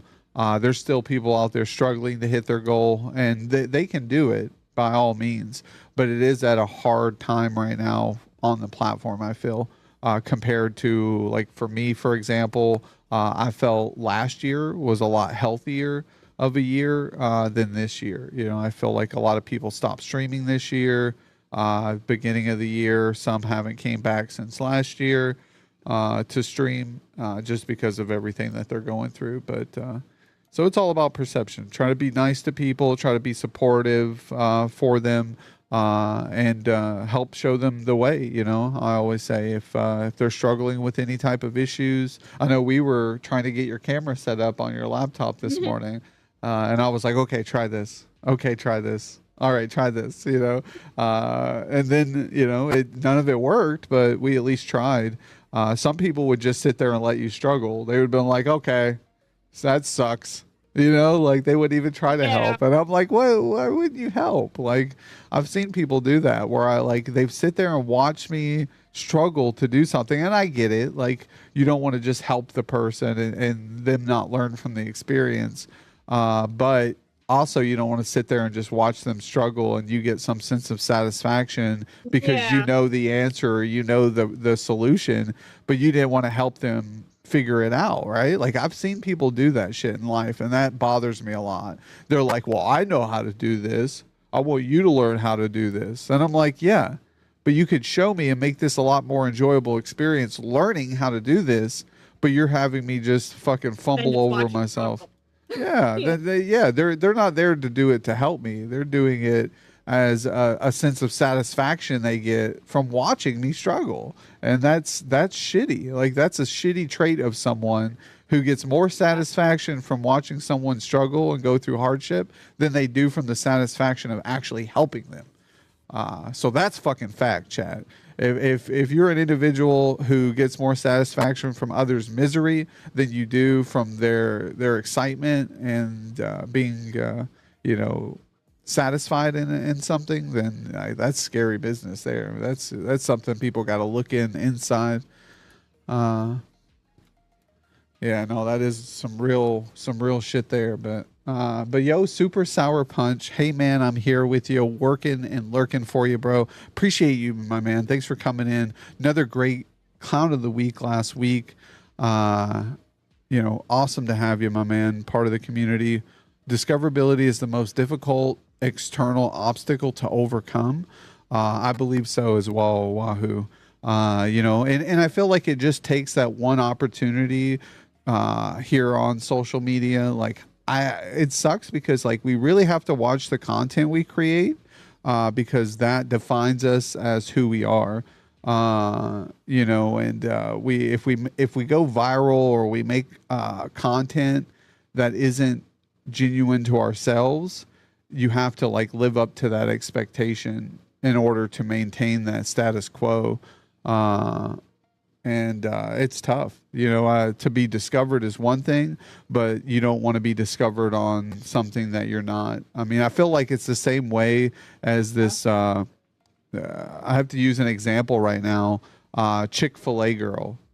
Chick-fil-A girl or Hawk Tua, right? I don't know if you guys know all this stuff that's viral right now, right? But Chick-fil-A girl and Hawk Tua, can you imagine having to like capitalize on that type of content, that type of viral aspect? Like you're now defined as those two things, and you'll always be referred to as those two things. So you have to keep creating content similar to those two things. And if it's not nature or, you know, something that's just comes off natural, then you're going to be shit out of luck. You're going to have to be repeating and living the same type of content that you don't really enjoy doing. But yeah, I've got Cult Not Community, Google Gobble. Yeah, exactly. The night is yours, Echo Zodiac. I got a lot more random popping in with my late night hour streams because it is too late for NA, but too early for EU. I own the night. Nice, Echoes. Yeah, you're the night owl. I see that. You got me like 1 meter too late right after I raided out. LOL. My bad. Yeah, exactly. They passed the torch on to Echoes. I wish I could stream at night, but like I got to get up early, and we got guests who come on the show. I can't be like, oh yeah, we're gonna hit you up at midnight. Maybe like you said, the AUs, Australians and stuff. Those are usually the ones who are up late, or the early morning EUs. You're almost at 1K. Congrats. I know she's hitting 1K soon. And Eagles just hit 600 here. So again, congratulations to Eagles for hitting her 600 mark. Thank you. Yeah. Yeah, so Hobby's getting close as well. So we got a lot of big W's. I remember meeting these people and they were only a couple hundred followers in. And now they've hit 5 times, 7 times the amount of followers they had when I first met them. So just seeing them grow along and create, their content, their journey is just awesome to see. And to have them a part of the community, have them a part of the Kingdom of Clowns, representing it and being a face of the community. So we're always looking for people to step up and host events or show off themselves in the community. I think that's awesome. You've gained 200 in the last month. It's been crazy. Yeah, and that's what happens when you just network. You play with other people, you meet their friends, you meet other streamers, you join other communities, and just continue on, And it does get hard because, like, once you've hit a certain level of people, you kind of want to continue to support and be there for those people. So when your time's consumed with those people, it's hard to meet newer people. So I think everybody hits a wall at that point, and then they're like, okay, what do I do? And in my sense, I try to stay true to all the people who've been here prior, but try to squeeze in and meet a new person here and there, because we want to meet new people. We want to continue to grow. But we want to stay and pay homage to all the ones we met along the way as well, and continue to support them. So if you guys ever need, my DMs are open. If you need help with anything, you need guidance or just someone to chat with, my DMs are always open to hit me up, and we'll sit down, we'll talk, have some coffee, But yeah, so if you could travel to any destination, anywhere in the world, what country or area would you go to? Paris. Damn, you had that. You already knew right away. You didn't even have to think about it. What's going on in Paris? Tell me, you're all excited to get to Paris. What's going on? I love Italian food and French food, and it would just be. I've seen pictures and going to the Eiffel Tower. It would be a pretty good experience. Awesome. Yeah. No, I don't know French. I did take French in high school, but like I can just say like a couple lines and sentences. I should probably learn a lot better. especially if I want to go there and eat some of their fine cuisine. But no, I think Paris and France would be a really cool place to go. I enjoy different cultures. I think like that's again huge, and I think that's honestly why I like streaming to a point is because I have access to raw, content creating and the culture based behind those content creators. There was an individual, I haven't seen him and I need to reach out to him, but his name was Sayaki Desu, one of the first streamers that I've known. He's from Malaysia. Really nice guy. He went to school I think he was going to school in Egypt, but he was learning Japanese. Or maybe he was in Japan. I'm kind of no. I think he was in Egypt and he was learning Japanese, and so he knows Malaysian, he knows English, and he's learning Japanese. So he's learning his third language. I'm here, a dang American, barely speak my own language, English, and don't know any other languages. I'm like, Jesus Christ. I'm like, I'm an idiot. And I'm like, I should probably learn some more languages. But what do you do? What do you do? And how dare you, Zahabi, come in here using Frank's Twerkachu and Jokerdads chat. I'm going to need you to pull out the Jokerdad emotes. All right. Now you're spamming your emotes. I see how it is. Okay. See, Echo Zodiac and Artemis knew the cue. Oh, look at him. He's doing the salute. Have enough trouble with English? Exactly, Hurst. Exactly. Oh, my goodness. Pulled up the Pikachu gun. Yeah, we love Frank's emotes. His emotes are a class act here. I'm going to have to use my salt emote because I'm salty. Yo, actually, fucking Cody Judah is in chat, guys. Cody fucking Judah is in my chat, guys. I don't know if you guys know, actually, Cody Judah, big fucking W streamer, guys. Amazing variety streamer there. Go over, drop Cody Judah a follow. Thank you, Zahabi, for that shout out. See, someone's listening here. Got all these mods in my chat. Ain't nobody modding. No, I'm just kidding. You guys are doing great. Zahabi pulled out the guns. He was like, pow, pow, pow, pow. Jerk? Yeah. Thanks, Mad Rocks, for the L mods. Yeah, exactly. L mods, he said. Good morning. Banning his ass, yeah. And he's like, I'll show you L mods. Ban, time it out. I'm just kidding. See, my chat likes to troll. They're the biggest trolls on the internet. And I picked them all myself. Those my friends who do that in mine. Yeah, they get power behind them. They turn into Caesar. They're like, I'm Caesar here. So, we went over the superpowers. You have laser beams. That's pretty cool. I like that. Laser beams. And nothing good comes with laser beams either. It's not like, butterflies and rabbits and rainbows. It's usually carnage. Lots and lots of carnage and blood. But yeah, so some more streaming questions for you here. What are you using now? I think we went over a little bit about that. You said PlayStation you use for streaming. Yeah. And then you use just your because I know you were trying to get on with a laptop. Do you use your laptop to like watch chat or anything special with the laptop? The laptop is that I can focus on the chat while I'm playing. I have that up, but I also I have OBS on there. I just haven't. It's not a gaming laptop. I wanna invest in one, but that's gonna take some time. Yeah. I mean, what you could do, I know some people, they put OBS on like the laptop and they'll stream off the laptop, but they'll use a capture card and hook that up to the PlayStation.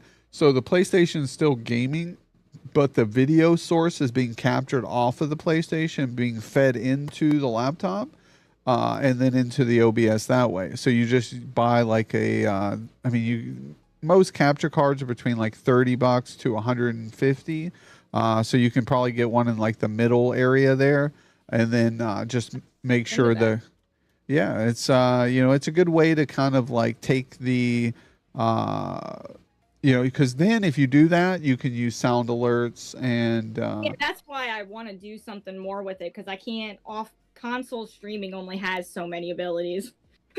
yeah, and if you don't go through that, you can also use something called Lightstream, which is a website where you pay, I think it's like $5 a month up to $8 a month, somewhere around that. I don't remember the price now. But you're able to have like overlays and sound alerts through console streaming. So they find a way to like bypass it or add it to your stream by logging in through them, which is nice. So if you can't or don't have the availability to do that, but I think just investing in a capture card with like a chat link cable or HDMI cable that'll link up to both and setting it up that way is the best way to go, because you'll be not putting so much strain on your PS5 to stream and play. And then you'll get those benefits of the sound alerts and the extras through the laptop and just use that for the streaming software. So pretty cool. I'll definitely have to check into that more. I never even thought of a capture card. Yeah, awesome. Yeah. Right. Royal Toughness found the Joker baby emote. Yeah, we got that added today. We added the regular emote in, and then the amazing Echo Zodiac offered to edit it for me and animate it. So she added it to where the mouth was laughing or talking. So I think it's great. I think it goes along. So people can use that now while we're doing the Joker baby skits. I like to call them the little shorts of Joker baby coming on, saying hi to everybody and vibing out. I think I'm going to get some bad jokes for him to tell. So it kind of goes along with the theme here. So when you get ready to stream, do you have any preparations or rituals that you go through? Normally I pack a bowl and have a drink by me. That's pretty much, and a snack. Hits from the bong. No, so what's your favorite smoking utensil? Do you do pipes, bongs, or vape? Nope. I have a vape that I use a lot. That's Nice. usually my preferred method. That's good. That's good. I know a lot of people like the vape pens. How about you guys, chat? Any smokers out there of the wacky tobacco? Only thing I smoke is noobs. Oh shit! Shots fired. Pow pow pow pow. Happy hump day. I hope your stream is going well. Yo, Pinto Man, it is going absolutely amazing. Look at all these W's in chat. We got Ahard, Hurst, Frankie, Sahabi Twitch, Royal Toughness. We've got Pinto Man, yourself. We also have Amazon Artemis, Echo Zodiac. Call Me is in here as well. Just so many W's. Trash Panda joined us earlier as well. I don't do the devil's lettuce, said. You don't do the devil's lettuce, man? We got Mad Rocks, Bella's in here. All these W's. Joker Mom's joining us as well. We got actually Cody Judah. Let me just make sure I'm not. Wahoo still been here with us hanging out. Super Sour Punch has been vibing with us. So all these W's. Lieutenant Mao was jumping earlier, coming in. We got Popka from Russia. Welcome in, Popka, again.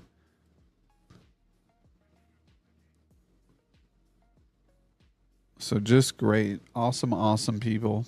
But yeah, so one thing I've noticed when it comes to streamers and even myself, how do you stay motivated during slow periods of the stream or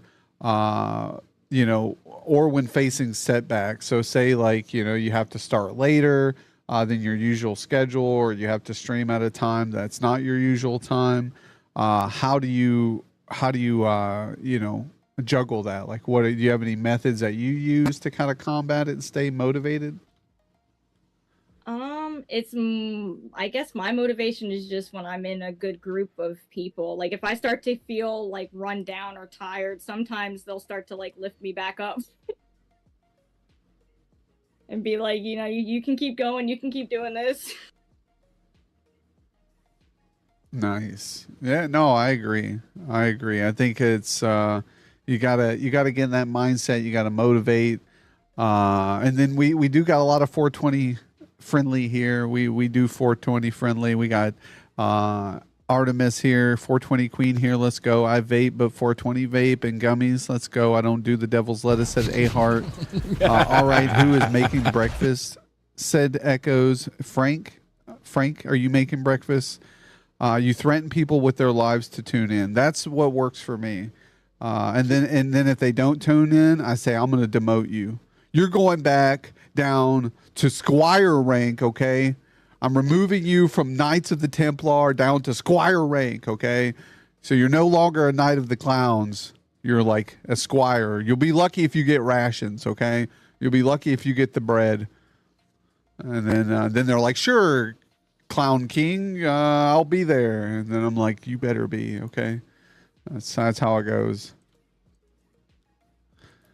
I threaten them with Legos hidden on their floors to be stepped on. Yeah, that's how you do it. The sharp ones too. The corner pieces.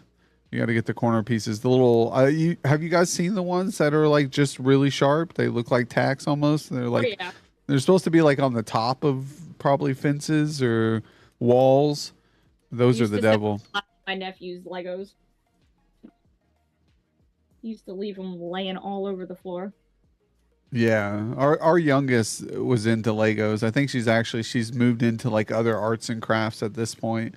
But I think for a long time she really enjoyed those. I think I might get her a big one, like one of the ones that are like a sculpture type ones, and see if she'll put one of those together. But I feel like she's just more into arts and crafts and fabrics and design and stuff like that now. She's kind of shifted into different.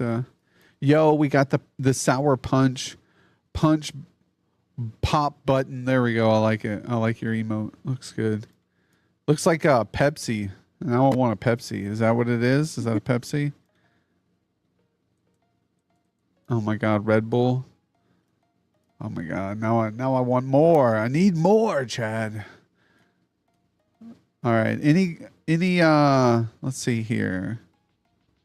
I'm gonna see. I had a question that I wanted to ask you. We'll do just a normal style question for this one.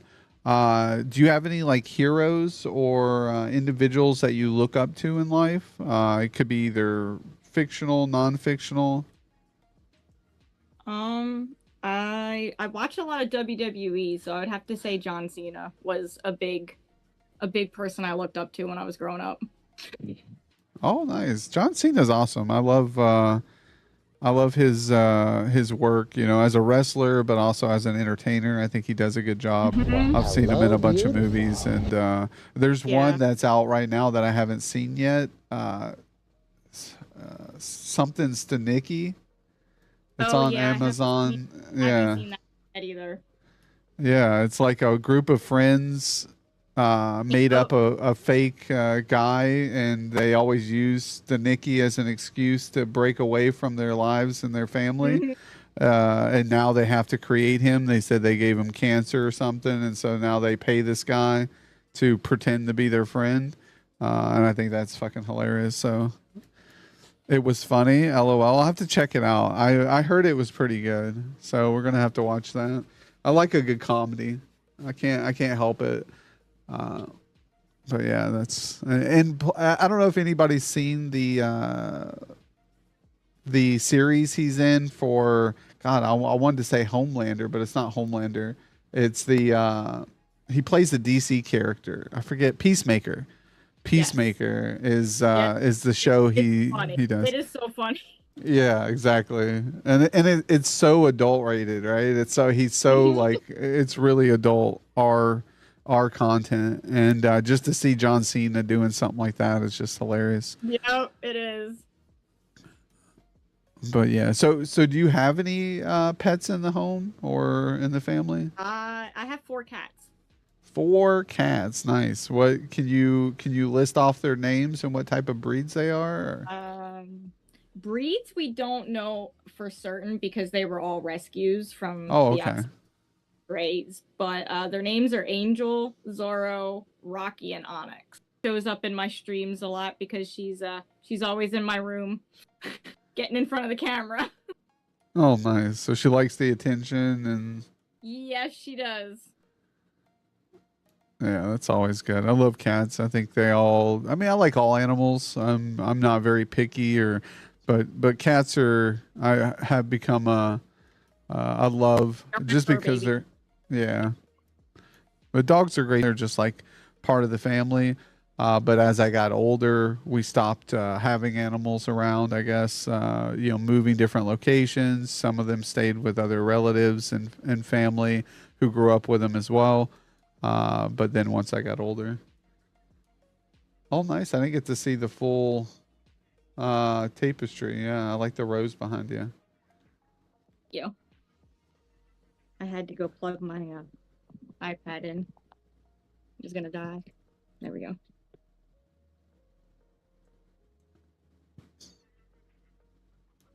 Oh my God, Zahabi, Red Bull over Pepsi. You watch your mouth. Yeah, let's go.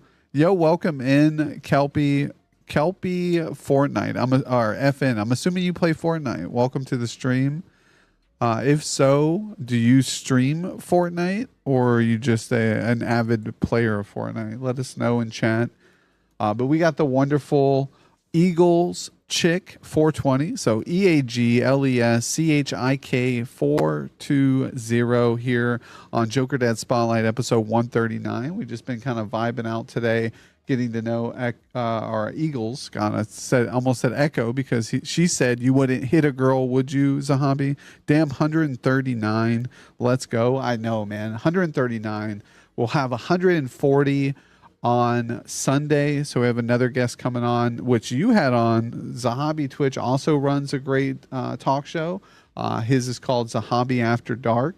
So he pulls people in when they're intoxicated or sleep deprived, and then he sits down and has a chat with them as well at nighttime. So if you guys want to check that stream out, highly recommend it. He had recently the Cast Critic on, and Cass is going to be on the show this weekend here. So Cass is making his rounds through the streaming world and environment. We were supposed to have him on weeks ago, but I was under the weather. So that's 2 shows I've missed from being sick and ill. I guess it is summertime and allergies and things like that. And I sleep deprived myself as well. So I'll sit up late at night, 1, 2 in the morning, making emotes or editing clips and shit talking in people's streams like Echoes or Zahabi's himself. People sleep? Yeah, exactly. I just wake up. I'm like, and it's funny because like I lay in bed and then I like close my eyes and I open them and then it's morning time and I'm like, and I feel the same as I did when I closed my eyes and I'm like, that was sleep. I'm like I don't even feel like I slept. So yeah, I haven't slept in 2 days. Let's go, chat. Is this real life? Oh, hold on. Why is me full screen? There we go. I was wondering why you got small. I was like, wait a minute. Why is she small? Hey, that didn't fix it. What just happened? What happened on my end? Hold on. This is technical difficulties, chat. Technical difficulties. Hold on. I'll be right back.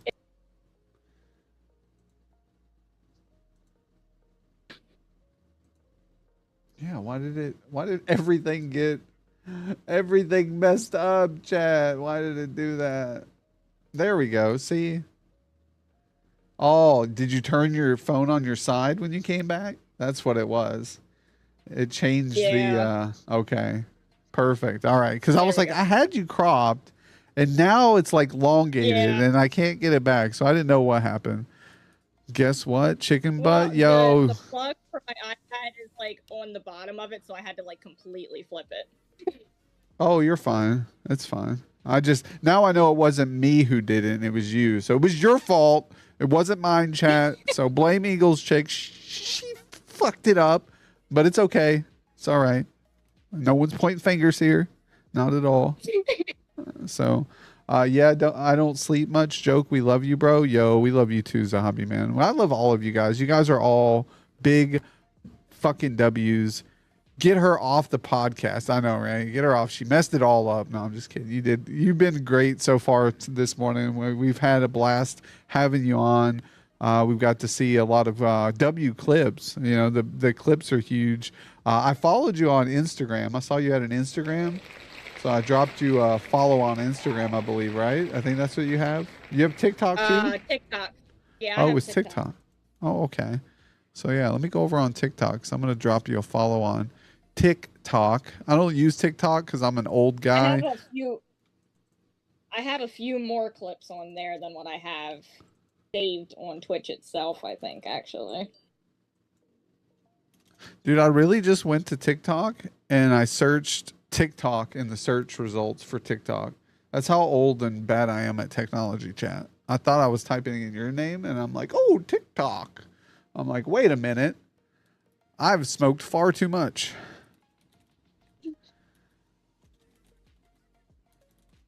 So let's get you pulled up here so I can drop you a follow. Oh, I did follow you. Okay, it was TikTok that I followed you on. See, I am terrible. I already follow you. See? Senior citizen, old timer, get good. Yeah, exactly. I blame Jokerdad. Everybody blames me, Frankie. Everybody blames me. But yeah, no, let's see here. Making sure I didn't miss anybody. So what, Bella? You said guess what? And then you haven't said anything. Your old is showing, Mr. Jokerdad? Yeah, it is showing. I'm getting there, you know. What happens when you get older? You get delusional, senile. Oh, and you stretch randomly at times you don't want to stretch, you know, like that. Oh, jeez. Sorry, I got distracted. My desktop is being set up. Let's go. I'm super excited. Bella got a new mini computer. I think it's an i7, 16 gigabytes, 500 or 16 gigabytes RAM. So those mini computers are nice. You throw your back out carrying groceries. Hey, Echoes. Don't be telling everybody. Okay. Not that old, chat. I didn't do that. That never happened. No, it did happen. I was carrying some groceries. I was like, oh, these bags, I could take them all in one trip. So I carried like 70 something pounds on each arm up 2 flights of stairs and then got inside. And I was like, yeah, that was no sweat. And then I go and like turn my neck one way and to look at something, and I like held my neck there for a minute, and then I turned it back and I was like, oh fuck, I shouldn't have did that. So I pulled like muscles across both sides of my shoulders. So all day I was getting like extreme shoulder pain and neck pain and couldn't turn my neck right or left. So yeah, you got to watch out for that. Have you ever hurt yourself muscles wise? Yes. Yeah, sleeping wrong. Have you ever slept wrong before? Got like a crick in the neck by sleeping wrong? Yeah, unfortunately I have. Yeah, it's no fun. How about you guys in chat? You guys hurt yourself by sleeping wrong? He forgot the guest again? What? The guest is right here. Guest is here all the time. What's up, Bruda? What's up, Grasshopper? How's it going, my man? Good to see you. Welcome in. Welcome in. Just wait till you throw your back out just thinking about carrying groceries. Bro, you're telling me. I'm sure that will happen. Well, welcome in again, Undead. Thank you for the funny comment. Wife elbows me all the time. Yeah. Grasshopper said, hello, Eagles chick. Hi, Grasshopper. Tough crowd today. Bring out Joker baby. I know, right? Everybody needs the Joker baby. But yeah, it is a tough crowd. It's always a tough crowd here, Frank. Everybody needs to be entertained. I feel like Russell Crowe right now in Gladiator. Are you not entertained? I feel like I'm even older now that I'm quoting that movie, because that movie's old as hell now, I bet. Like when was that movie made? Let me see. Bro, that movie was 2000. That's 24 years ago. Holy moly, chat. It was a good movie, yeah. It was a good movie. If that doesn't make you feel old, I don't know what will. If you know that movie and you witnessed it during your teenage or adulthood, then yeah, you're pretty old. Holy shit, was it really? Yeah, exactly. Stick a fork in me because I'm done. Yeah, exactly. Yeah. It was a good movie. It seemed like yesterday when I seen that movie. Holy moly, 24 years ago. So yeah, so Eagles chick, you just won the lottery, the biggest lottery in history. What are you spending the money on?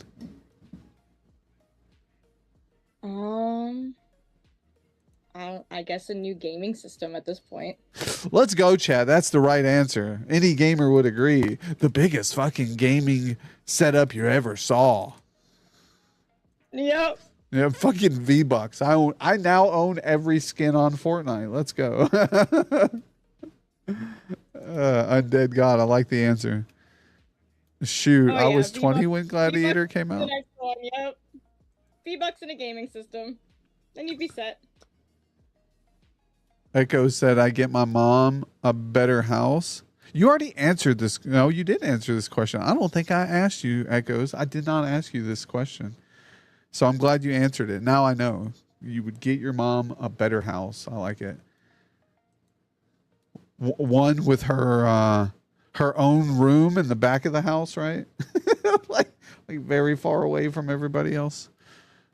I'm a mommy's girl. Nice. Yeah.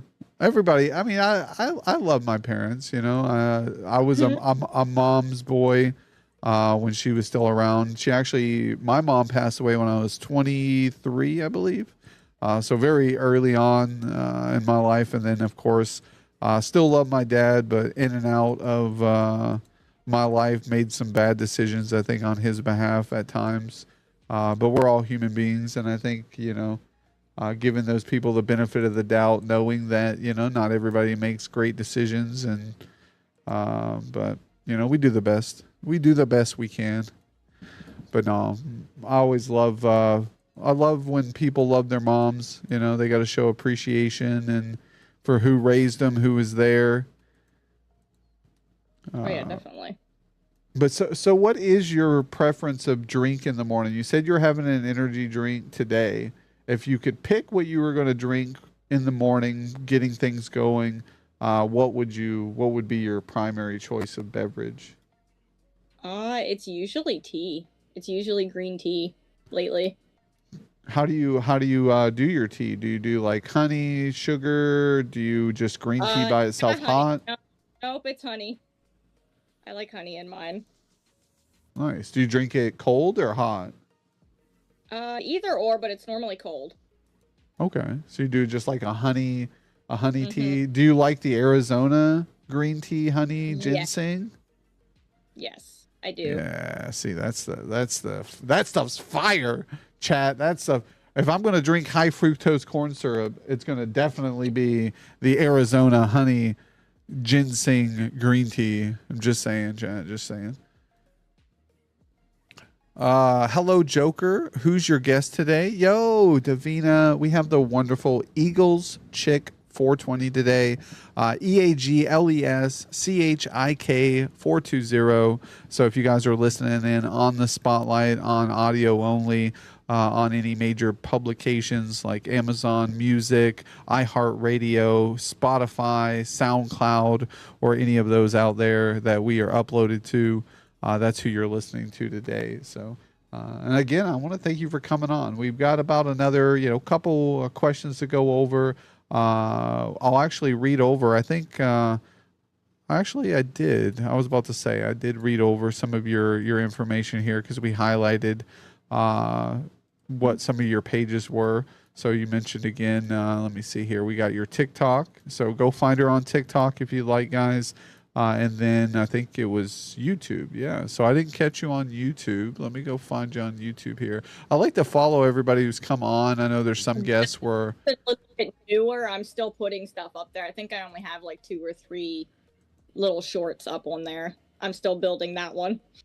Oh yeah, it takes time, I don't think I tell people you're never in a hurry to create the content, but I tell people to at least get on there, create your name on those platforms. So there's some sort of visibility there. So if people do want to follow you or they come across your stream, they're able to. Yo, we have Wifey in the chat, guys. Let's Be Frank Wifey, another big W, part of the Let's Be Frank stream team over there. She's the wonderful second half of the great duo.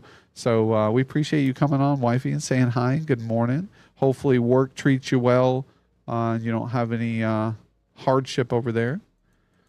Oh, we're doing great. We're doing great. We've just been chit-chatting this morning, getting to know Eagles Chick here. So another great streamer, part of the community, who's been with us for, I think, a couple weeks now. You joined a couple weeks ago. Yeah, and I have a question for her. Does she never seen a ghost, and what games are you into? Have you ever, so have you ever seen a ghost? Do you believe in ghosts, or? I do believe in ghosts, but I've never seen one. Haven't had an experience yet. Well, don't worry. There's still plenty of life out there, and I'm sure you will eventually. I do believe in all supernatural and that there is a bigger force out there. I do believe in that. Awesome. There's too much creepy stuff that happens that you can't not believe it. Yeah, no, I think that's a good thing to touch on. I know she mentioned some of her games. Again, if you want to go over some of those for anybody who's new to the stream since we went over them. Mainly Fortnite. I do play some Call of Duty, some WWE 2K24, and Tomb Raider. Those are the main ones. Awesome. Yeah, no, I love the old classic Tomb Raiders. I need to play some of the new ones. I think we got a few of them downloaded that were free off Epic, so I might have to pull those up sometime and go through them at least. But it's like one of those games where, again, it's like a base game. I feel like it's probably better playing it on controller. I need to just invest in a nice controller and go that direction sometime. We've got Rocket Ray coming in. There she is. Is that one of your friends there? Yeah. Awesome. Yeah, it is. Welcome in, Rocket Ray. Appreciate you stopping in, showing some love and support for your friend Eagles Chick here, 420.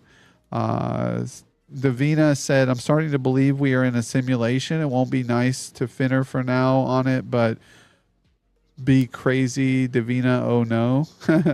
Yeah, I tried to play for classic Tomb Raider, but just can't get my head around it. Yeah, it's they're definitely a different style game, and some enjoy the game, some probably not so much.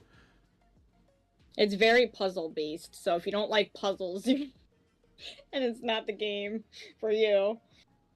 Yeah, exactly. I think that's the only thing that drives me away from Tomb Raider. Like, I remember playing Tomb Raider when I was younger, and I like puzzle games to some extent, but some games are just like really much. Like, I know Let's Be Frank Wifey and Frankie, they're great streamers. They do some puzzle games at times together.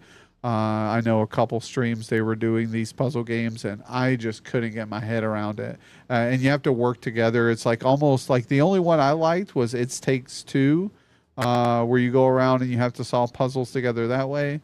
But I can't do it. It's actually pretty fun. Yeah, no, it's a good game. It's hard to play at times. Yeah, I mean, you got to learn to communicate, right, with the other half. And definitely hard to do that sometimes when like you're trying to get a point across and the other one's trying to get a point across and you're like, listen to me, you're not doing it right. But yeah, if we're in a simulation, can someone hit the reset button, please? I know, right? You got to pull the cartridge out, blow in it, stick it back in, put it down and hit the reset button. Hope you get a reloaded new game. Yo, Laura Croft is coming to Dead by Daylight. Oh my god, I think that'd be cool. As a survivor, or is she going to be a killer? That'd be weird. But yeah, question here. Yo, never enough caffeine. Welcome in. Good morning to you. Hopefully your Wednesday's going well. I like the coffee and donut emote there. Give that cartridge the Hawk Tua. Yeah, exactly. We were just talking about Hawk Tua earlier. And like we were talking about content creators and the creation of one's content and making sure that the content you're creating is genuine to yourself, and I'm sure that content's genuine to her, but now she'll be forever eternalized as the Haktua girl, right? So like anything you ever create after that will have to either be bigger than that, or you'll have to, stick up with it, and kind of create around that.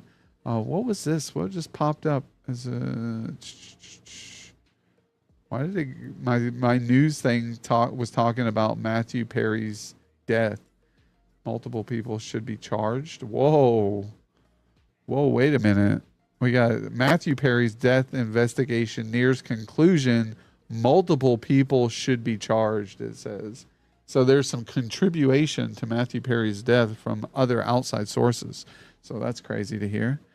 What happened to Matthew Perry exactly? I mean, they said it was a drug overdose originally, or what they assumed was a drug overdose. So if there's like some people who provided him the drugs and he overdosed on them, you best believe those cell phone messages or things like that are going to be traced back to those individuals. And yeah, so go figure. But that just popped up on my news feed, I guess. A lot of great news. Supreme Court. I don't know, bunch of stuff. Yeah, my kid wakes up and starts getting into conspiracy. Someone could have snuck stuff into his food, like espionage, and I'm like, geez, kid, you watch too much spy movies. What happened to? Okay, here we go. She's going to get some money over the merch they're making off.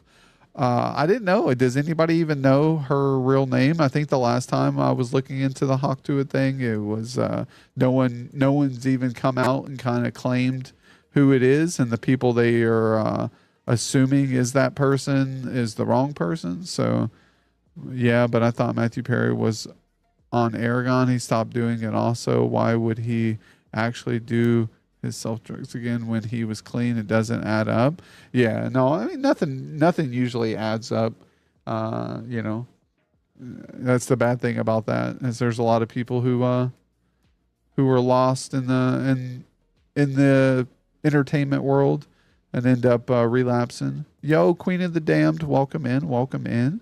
Good to see you. Good morning. Happy Wednesday. But yeah, so let me see here. I think I have what's your favorite holiday? What your time of the year? What do you like celebrating the most?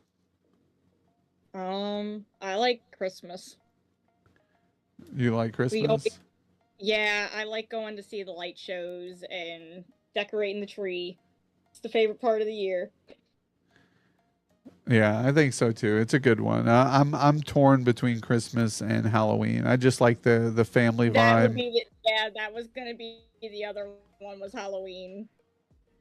Yeah, I'm bigger. Yeah, awesome. You're in the right place then, because everybody I know around the good old Kingdom of Clowns loves some Halloween as well. A good majority. But there are others who I've had on the show who also like Christmas, who like that special family time. The like you said, putting the ornaments on the tree, the light shows, visiting the family. Always big for that around my household. We always got the family time to put everything on the tree and did a big dinner. Yeah, Rocket Ray. Every day is Halloween. Yes, exactly. When you're living in this world, everything's Halloween. No, I'm Thanksgiving and Halloween. Thanksgiving's good. Food. I love food. Right. Halloween is the best. I like Thanksgiving because I'm a fat ass. Yeah. I mean, that's valid reason to like Thanksgiving. I mean, well, I'm here thinking about food. I threw a roast in last night before I went to bed in the crock pot, and it's been cooking for like 8 to 10 hours now. It's gonna be fire. That's gonna be so good. It is. Yeah, I threw some onions, some garlic in there, a little bit of beef broth to make sure it stays moist. You got to make sure the meat's moist. Moist meat, chat. Moist meat. Can't be having that dry stuff that I'm like chewing on. Like it's jerky. We're not trying to do that. I find turkey tastes like paste. I need a lot of gravy. Yeah, see, everybody eats turkey for Thanksgiving, and I don't mind it, but turkey makes me sleepy too. So you eat turkey, and then I get tired, and I don't want to do anything. So I like ham. I like ham on a nice roll. Throw me some ham on a nice roll with some mashed potatoes and gravy on the side. Maybe some broccoli cheddar casserole or some green bean casserole with the crispy fried onions on top of it. You guys know what I'm talking about? Anybody? Gas station burgers? Yeah, gas station burgers hit sometimes, bro. Sometimes you just got to get that good, nice, greasy gas station burger with some French fries on the side. Okay, I'm hungry now. I know, Hurst. I'm hungry too. Chat, we got to get some food. You guys got to get some food. Yeah, so everything's hitting right now. Everything's hitting, chat. I've never had the pineapple pizza with barbecue, but that does sound like it'd be pretty good. Yeah, you got to give it a shot, chat. You guys got to try it sometime. So do you have any nicknames growing up in school or family? Did they nickname you anything? Just Danny, because my full name is actually Danielle. So Oh, a lot okay. of people call me Danny. Yeah, I like that. I like that. It's a good play on the original name. You know, it's like, Robert. Some would call Rob or Dick. I know, as you know, I've always heard him referred to as that. So we went over, brothers and sisters. You mentioned you had an older brother. We went over some of your hobbies, how long you've been streaming. You mentioned about 4 months. Some of your favorite foods. You said pizza and ice cream. So that's always a good one. I think you can't go wrong with pizza and ice cream. We talked about that. You said even though your ice cream choice was terrible, it was mint, chocolate chip, chat. I almost had to end the show there, but we pushed through that. We pushed through it and kept our eye on the prize. Mint chocolate chip is the best. Gosh, apparently everybody loves eating toothpaste in my chat. Imagine pistachio. Pistachio ice cream was good. I had that the other day. Pistachio ice cream was actually pretty good. But mint chocolate chip throws me off. I feel like I'm like eating cold toothpaste. It's like, why am I eating this and why does it taste like this? Like, I'm like cookies and cream. Exactly, Rocket Ray. You and Bella were cookies and cream, and cookies and cream is good because there's cookies and then there's cream and they go together. But mint chocolate chip is better than ranch. It is, Hurst. It is better than ranch. I will give you that. You are a winner on that one. Because ranch was terrible. I'm going to tell Raven you said that, and she is going to bully you. Well, I mean, I'll bully her back. I'll tell her she likes eating toothpaste. People who like mint chocolate chip ice cream were the kids who said naughty words, and their parents made them go wash their mouth out with soap. So then they had to wash their mouth out with soap. So then they had to brush their teeth, and they actually enjoyed doing both actions. Eating the soap followed by brushing their teeth. So now they eat mint chocolate chip ice cream and actually think it tastes good. She's a teenage girl. Good luck winning that fight. Yeah. No one wins those battles. Joke's on you. I eat soap. I know, right? I mean, in this economy, you got to eat something, right? You wash your body and then you take a little bite in the shower and you get breakfast and the shower all at once. So you guys seen those videos where the people eat chicken nuggets in the shower? They have like dipping sauce in the shower, and they're like, "I'm just eating my chicken nuggets in the shower." I'm like, I have gross. never seen. Yeah, well, good, because you're not missing on anything. I didn't forget about the guest. I asked the guest a question about chicken nuggets in showers. She knows, right? You know about the chicken. You haven't seen that, the chicken soggy breading and stuff. Yeah. Streams for days, yeah. Must be. Oh my goodness. Yo, Scapular Bark still here with us, listening in. Did you get the baby down, Scap? Did you give the baby like the elbow drop? You were like, "Go to sleep, baby." Dun, dun, dun, dun. Yeah, kids like John Cena. All right. Well, here soon, Eagles. We got just a couple more questions, and then we'll be departing on the show today. I had an awesome time hanging out with you, as well as hanging out with chat as usual. Even though chat is trolls, but what? What'd you say, kiddo? Question. Oh, I think I asked your question earlier a little bit, but you go ahead, ask it again. All right. What is your favorite breed of cat and dog, and which one do you like more? Cat would have to be the Siamese. I love Siamese cats and tabbies. And dog would have to be husky. Awesome. Yeah, you like the same type of animals. My kiddo likes huskies, loves Siamese. We got a Siamese cat as well, and tabbies are great. But yeah, and which one do you like more, cats or dogs? I guess. Cats. I'm a cat person. Yeah, my kiddo's like yes. She's like, so yeah. She asks that question to all of our guests. She loves to see which one they like more, and then which ones in each species. Yo, Queen Bush, welcome in, welcome in. But yeah, so what we do here at the end of the show, we have two things that we do. We either rate into someone of your choice, so a big supporter of your stream who may be on live right now, or if you're planning on getting on and streaming, we would just go to just chatting for a couple minutes. You would disconnect from here, and then you would go live, and we just rate into you. So however you're... I was planning on getting on myself after this, actually. Okay, perfect then. So we'll just come over and hang out with you today for a bit. So yeah, that's what we'll do. So if you want to here in a minute, at least get some of the things that you could get started now, that would be great. But if you have to step away, use the restroom, get something to drink, you can do so. And then we'll you just let me know when you're ready and online, and then in DMs here on Discord, and then we'll get on over to you. But just I think we'll do two more questions. We went over that. So do you have any favorite wildlife animals? Certain like zoo animals or cheetahs and tigers.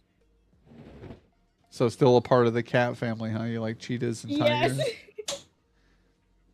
Yeah. Who wouldn't? They're very interesting animals. I love big cats as well. Big cats are awesome. So out of those two, which one would you say is your favorite, the cheetah or the lion? Cheetah. Yeah, they're one of the fastest animals, aren't they, on Earth? I think they might be the fastest animal. They are.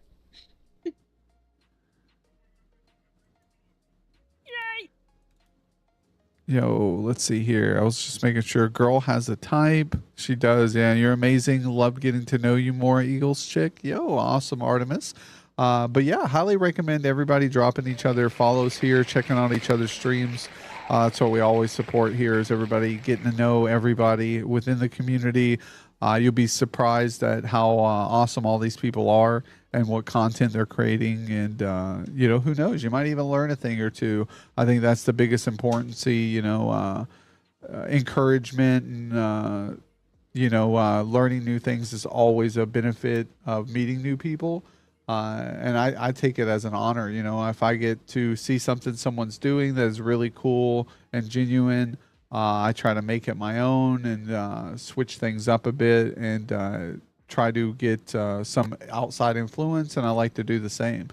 We've had a lot of people who found things within the stream that they enjoyed, and they incorporated it into their own stream somehow, and I think that's awesome. I think we're all here to grow and help one another and make this journey of entertainment a good one. So I want to thank everybody for coming on the show, hanging out with me and Eagles Chick 420 today. But the last question here is, we'll do a streaming question. For all, again, you mentioned you're only 4 months in. If there was a new streamer, brand new to streaming or was thinking about streaming, what advice would you give them starting off? So they're just about to start streaming or they just started streaming. Do you have any advice that you could give them to make it either an enjoyable experience or make it some knowledge that maybe they need? I guess the only thing that I would say was to make sure like you got a good group of friends and a good Discord maybe to help, network. It's all about networking.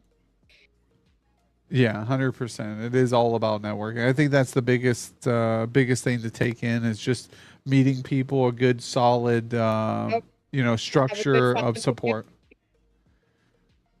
Yeah, and I think I think the word support is really like it's kind of two-faced a little bit because some people think of support as like viewers. Other people, I look at support as in like helpfulness. Who's going to be there to help me at my bottom when I'm struggling? Who's going to be there to help keep me lifted when I'm doing well? To me, that's support. I'm having tech issues. My OBS isn't working. This game is causing issues and it's causing my hardware to fail or whatever. And helping people with that to overcome their obstacles, I look at that as support. So, can I kick you when you're down? You can. It's not highly encouraged, but no one listens to me anyways. So go ahead, proceed with the kicking. I think that's a good way. As a spider, I work the net often. Oh my goodness. Fabulous. Let's go with the hypes, guys. You guys are smashing those emotes today. For democracy, for Super Earth. I love it.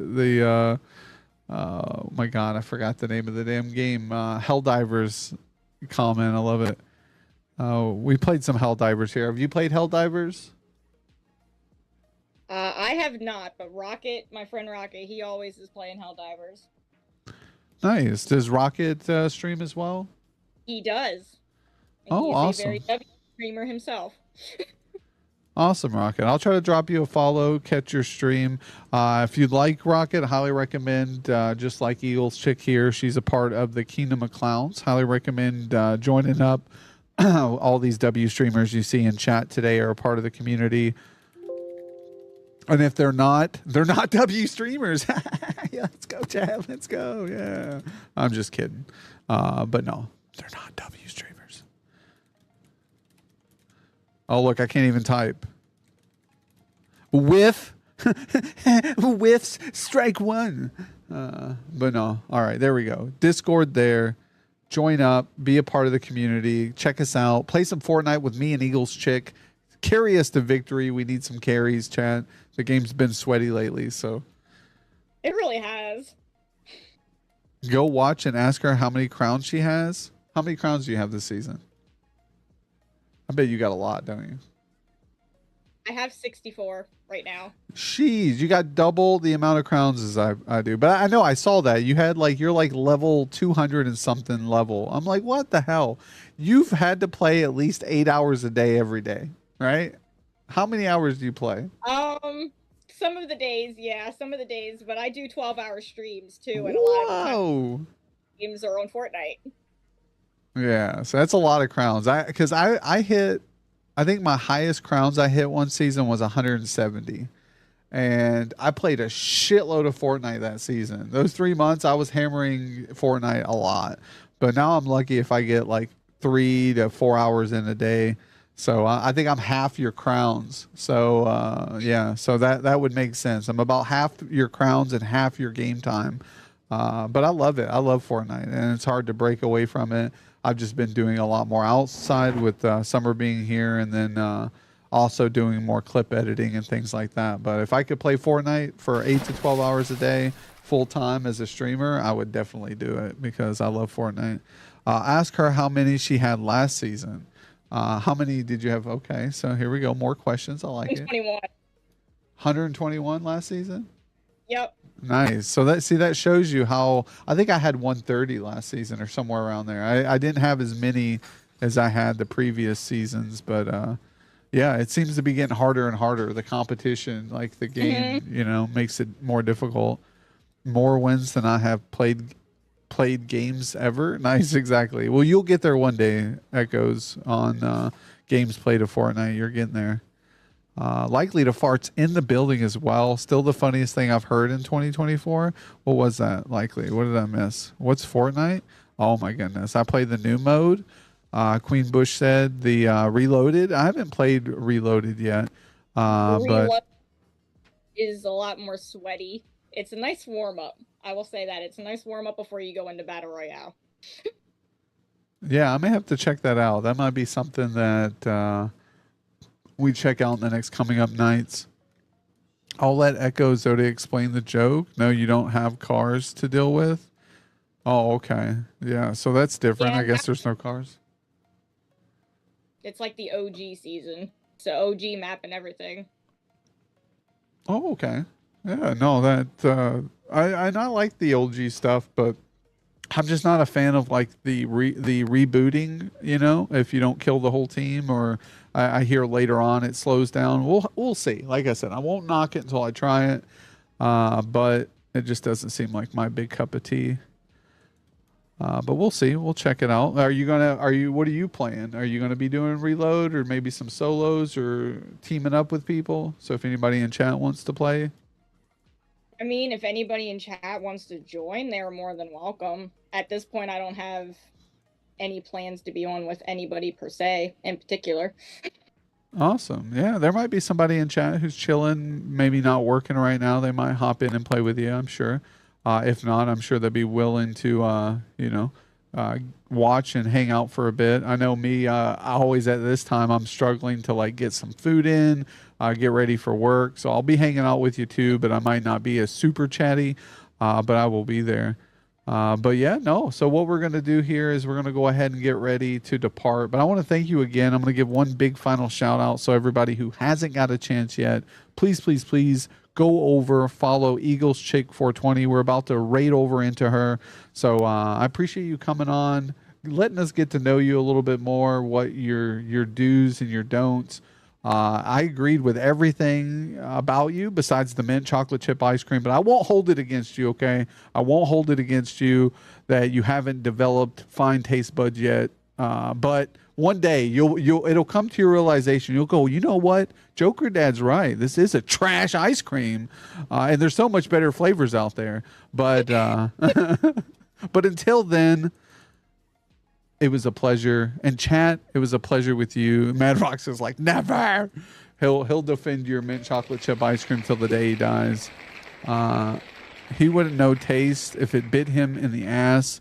I bought 2 tubs of mint chocolate chip this AM. Okay, see, she's on it too. So mint is good. Oh my God. See, what am I doing here? This is what am I doing with these people? No, I'm just kidding. You guys are all right. All right. Like I said, even though, I mean, guys, there's so many good flavors of ice cream out there. You're choosing mint chocolate chip. I bet you guys buy Thin Mint cookies too from Girl Scouts, don't you? You buy the Thin Mints instead of the Do-si-dos or the Tagalongs or the shortbread. I do. Yeah. See, look at these people, man. There's better cookies out there too. Better cookies and ice cream, chat. Oreo, you know the only thing that is mint with chocolate that is good? Those Andy Mints.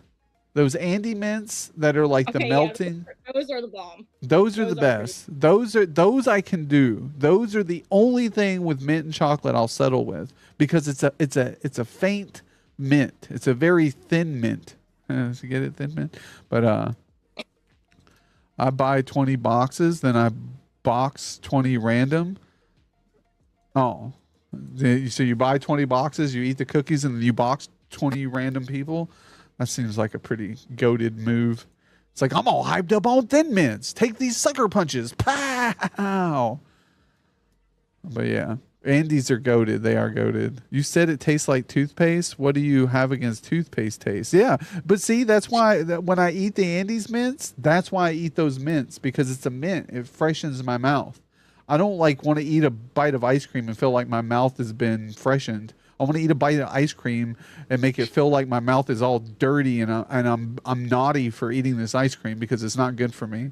So I get a sense of satisfaction from doing bad things, and bad things are eating chocolate ice cream and vanilla with chocolate drizzle all over it, like hot syrup and fudge. I need fudge and sprinkles and whipped topping.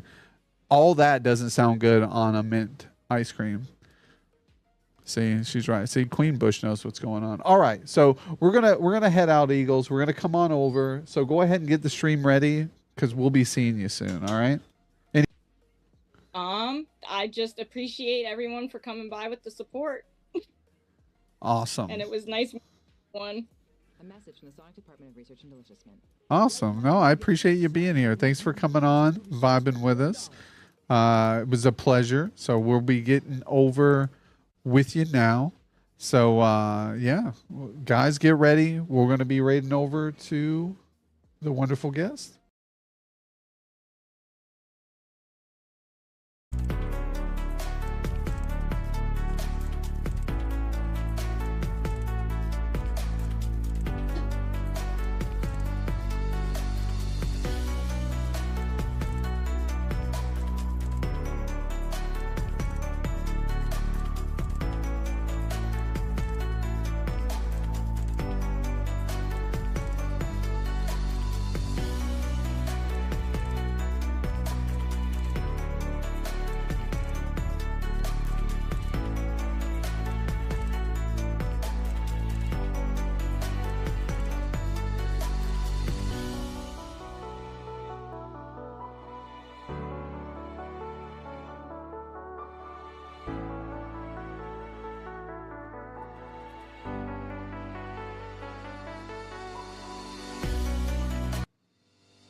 Welcome back, chat. Welcome back. We are here with our wonderful guest. Happy Sunday, June 23rd, 2024. How are we doing today, Queen? I am great. And good morning, everybody in chat. Let's go, chat. Yeah, awesome to have you here. I'm sure I'm a little nervous. I got my coffee in me, so I got the jitters myself. So hopefully we're smooth, calm, collected. Love the makeup in the background. I know I said the same thing. Great makeup, great background. Love the vibes. Happy to have you guys here. Chachi, welcome in, my man. And chat. We can't forget the shoes and the socks. I apologize to Queen. I apologize, guys. Let's get them on for you. There you go. It is bright. But yeah, you guys can't even see because of how bright it is in this room. But we got the eyeball socks on for the occasion. We got a great horror streamer here. So yeah, we had to pop out the eyeball socks. The little horns are cute. I know, the little horns are awesome. Are those attachments that go on the headset, or are they built into the headset? So, I got them off Etsy, and they have the Velcro, or is it the like the Vel straps or whatever? Okay. Yeah, they just kind of go around the headset. I don't know what they're Oh, called. that's Velcro? awesome. Are they Velcro? Yeah, Velcro. Yeah, I like. Yeah, my kid loves Velcro. She's all into arts and crafts, so she like always has to have some Velcro, some felt, all that good, lovely stuff. Big love from MD. Let's go, Chachi. Yo, yeah, I don't know what's up with the shout out thing and why it's doing my game titles, but yeah, I don't know. We'll have to look into that and see which bot is doing that. Might be Wisebot or Streamer Bot, or not Streamer Bot, Streamlabs. But yeah, no, welcome to the stream. We got a lot of W's in chat today, so I'd just like to give you guys a hello again and a shout out. But we got our guest on today's episode 138 of the Jokerdads Spotlight. I can't believe we're pushing on the 140th episode. We wanted to have you on here on Friday, but unfortunately I fell under the weather. Was feeling like shit. I was going to try to push through, but I was like, yeah, I don't think it's fair to the audience. I don't think it's fair to the guests that I come on and have very low energy and just trying to like skate through it. It's, you know, we wanted to have a good time and here we are. So awesome to have you. Oh, I appreciate that. Yeah, no worries at all. I completely understand. So, I mean, I'm excited to be here. Awesome. No, I'm excited to have you here because your content, I really enjoy it. I'm all about horror streamers. That's kind of like my vibe as well. We try to give the circus theme, but also a little bit of darkness here onto the stream. So when I came across your stream and the vibes, and you also do art, which is amazing. We've got artists in our family, so we try to. And we got friends who we've met even in real life. Foxy Pon, she hasn't streamed in a while, but she does art as well. She's hops on and uses her drawing tablet and does digital art just like yourself. She's a great streamer, but I need to reach out. We went, it's weirdly enough, you say, where are you originally from, or can you tell us where you're from? Maybe give us a rundown of who you are as well, if you want. Sure. So originally I was from Onstead, Michigan. And I honestly don't remember a lot from where I lived when I was born. And then I moved to Tennessee because my dad had a job. So it was a relocation. So Tennessee was where I was raised, Centerville, Tennessee. So that's a very small town. Literally, you could just drive right through it and don't even know it. But it's just, you know, I lived on a property, 20-acre property, and I enjoyed like living in the country and pretty much country. Yeah, that's kind of how me and Joker Mom, we grew up in Tennessee, as I was mentioning the other day in your stream, that we grew up in Nashville, good old city, but then we've been in the outskirts as well. You know, it's like it doesn't take but a hop and a skip to get onto a country road around Tennessee. You can get lost in the woods so easily. So I grew up in the, what do they call them? Are they cracks? I grew up in the cracks, the creeks, right? Well, they call well, whenever I lived in Tennessee, they would call it the boonies. Yeah, the boonies, yeah, the boondocks, yeah, for sure. Yeah, you get lost out there. In Tennessee is like, you know, you got spiders and, like you said, water snakes, and like it's just not big animals. Yeah, you were talking about Black Panthers. Like they released some Black Panthers to control the deer population or something. Yes. So in Tennessee, my parents didn't even know that they had Black Panthers, but I thought it was crazy at first because like I said, I was in my parents' house just kind of gazing out the window because I was just, you know, kind of zoning out and stuff as a kid. I had huge imagination, so I was kind of staring out the window. There was a Black Panther that came across their driveway, and I was like, wait. I kind of was dumb, really just like kind of in that kind of state to where, am I going crazy? Am I seeing things? So like I actually saw it and I did let them know that I had seen a Black Panther, and then that's when I was terrified to go outside because Black Panthers are not afraid of humans. They're very aggressive. So I was like, I don't want to go outside no more by myself. Yeah, I don't blame you. I mean, what do you can't really do much. I've been chased by some dogs, but not no Black Panthers. So I don't know. And they're probably very, very fast, right? Like they're very powerful animals, huge muscles in their body. Like I don't see how you would be able to fight one off. Like, you know. No. Mm-mm. So they're very aggressive and they're very quick on their feet. They can climb trees really well. So that's why I was terrified. Yeah, shit, I can't climb trees very well, so that puts me in a stage. So even if I wanted to get up in a tree, it probably wouldn't happen very quickly. I'd have to need like a step stool with my old ass and all that stuff. But oh man, that terrifies me a little bit. I'm not a fan of big giant cats like lions. You know, little domesticated house cats. It's like, oh, it's so cute, but you throw 100 times its size with, you know, huge power and a determination to eat me for lunch. I'll pass on all of that. Yeah, yeah, it was terrifying. Like I just didn't go outside by myself. I always kind of had either one of my brothers or somebody to go outside with me because they thought I was straight up crazy, but I was like, I'm not crazy. Like I legitly see the Black Panther. I was like, oh my gosh, nope, nope, and nope. No, yeah, no, that's something. I don't blame you. You know, I wouldn't want to go outside for quite some time, at least without someone else, right? Like at least someone to keep a lookout, or because you never know if they're around, they might be kind of. I was almost going to say hibernating, but I don't, they don't hibernate. But they might be have like a den or an area which they're kind of territorial, right?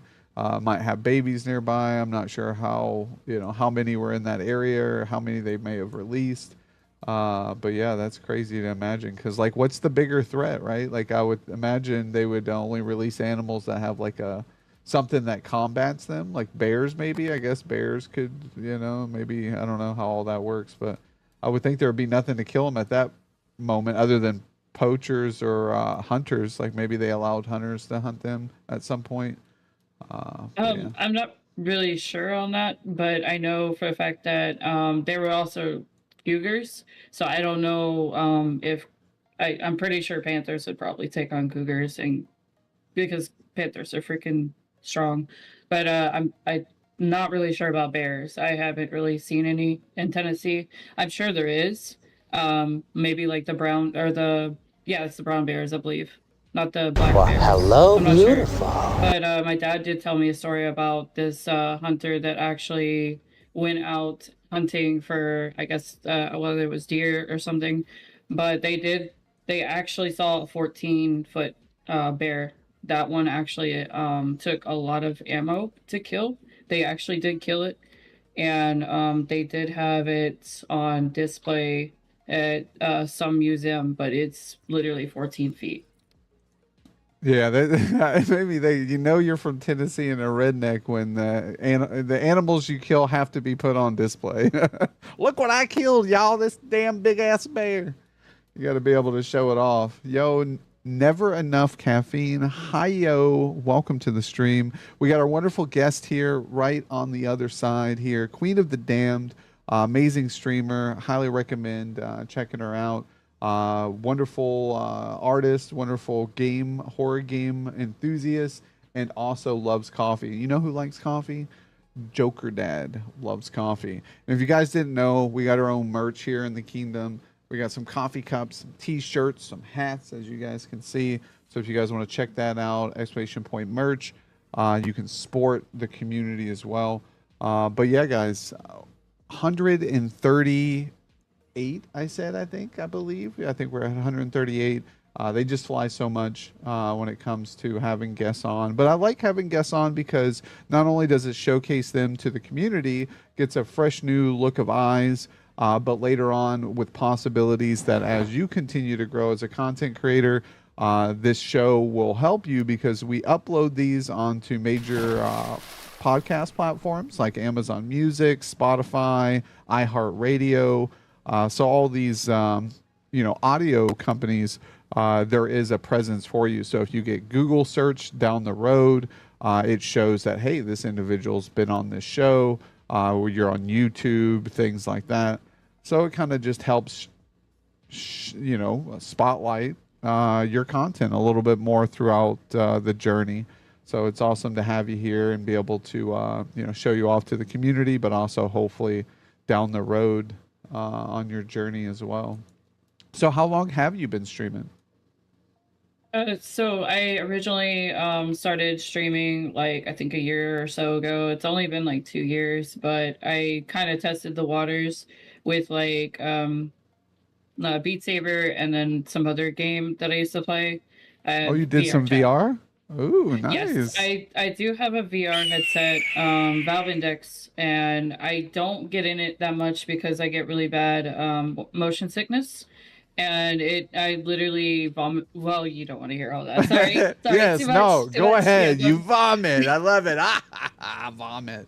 No, sorry. Go ahead. no, no, you're good. I just don't want to go. Like it, I literally get sick for like a whole day, and I get really bad headaches from it because of the constant pressure from the headset, no matter how loose I get it, or the eye strain that it causes. So I feel like I that's typical. I almost think like if you don't get that stuff, you're not like a human being. I don't know. Like I've played those VR things and I get the same way.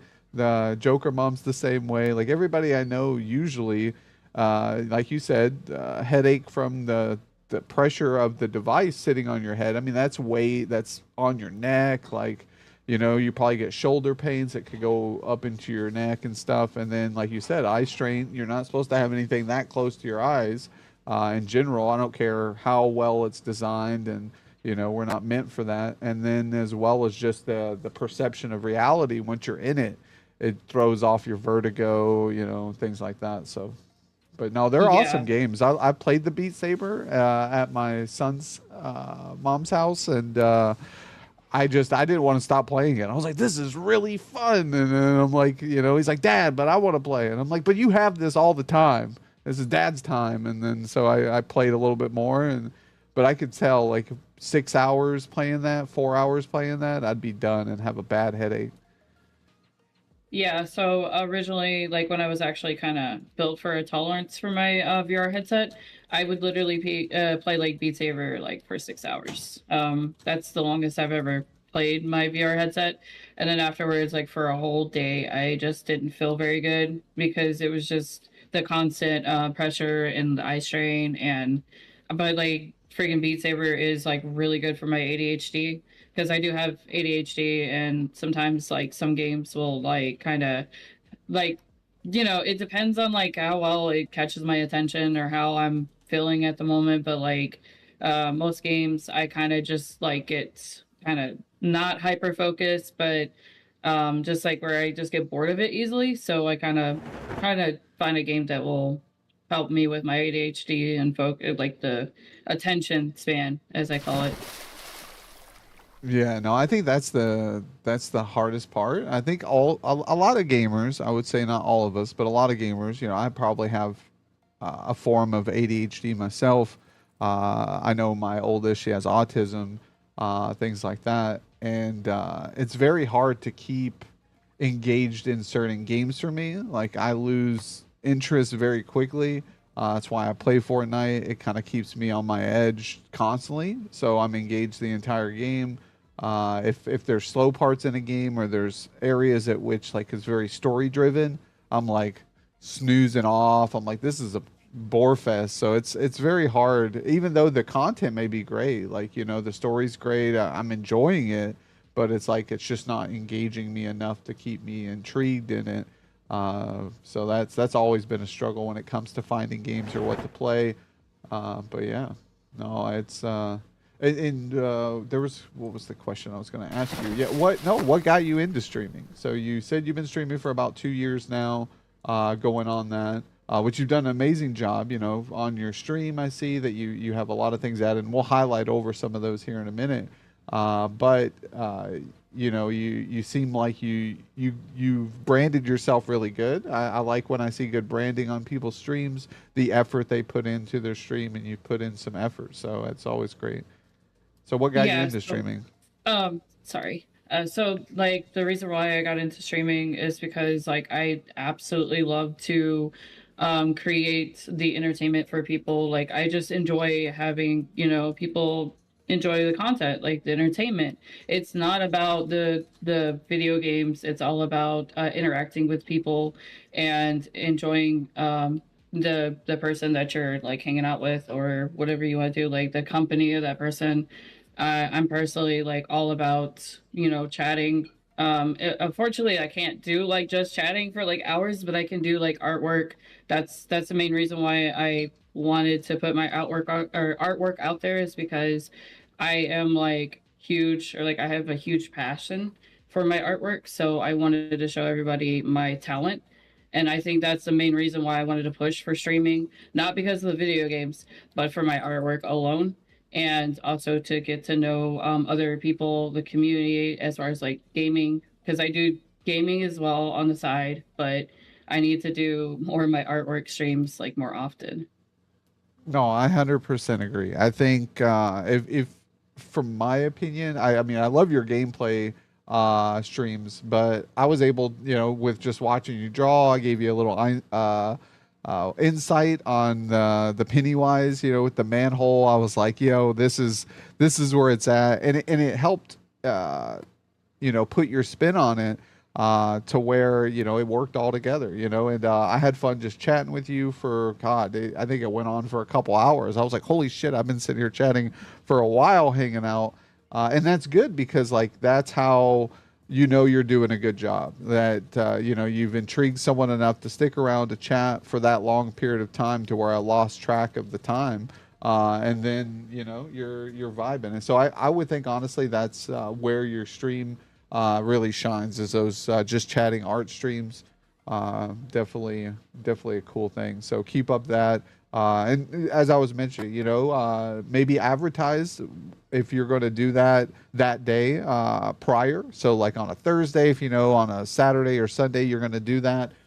Make you a little flyer. You do art, so you could probably throw something together pretty easy, and then just advertise it out on social media. Maybe go out to. I've been very avid. And I've been telling people lately. Facebook groups are really good for that. Join art-based Facebook groups, so like artist groups, things like that. Show off, maybe like take a picture of one of the art you've done in the past.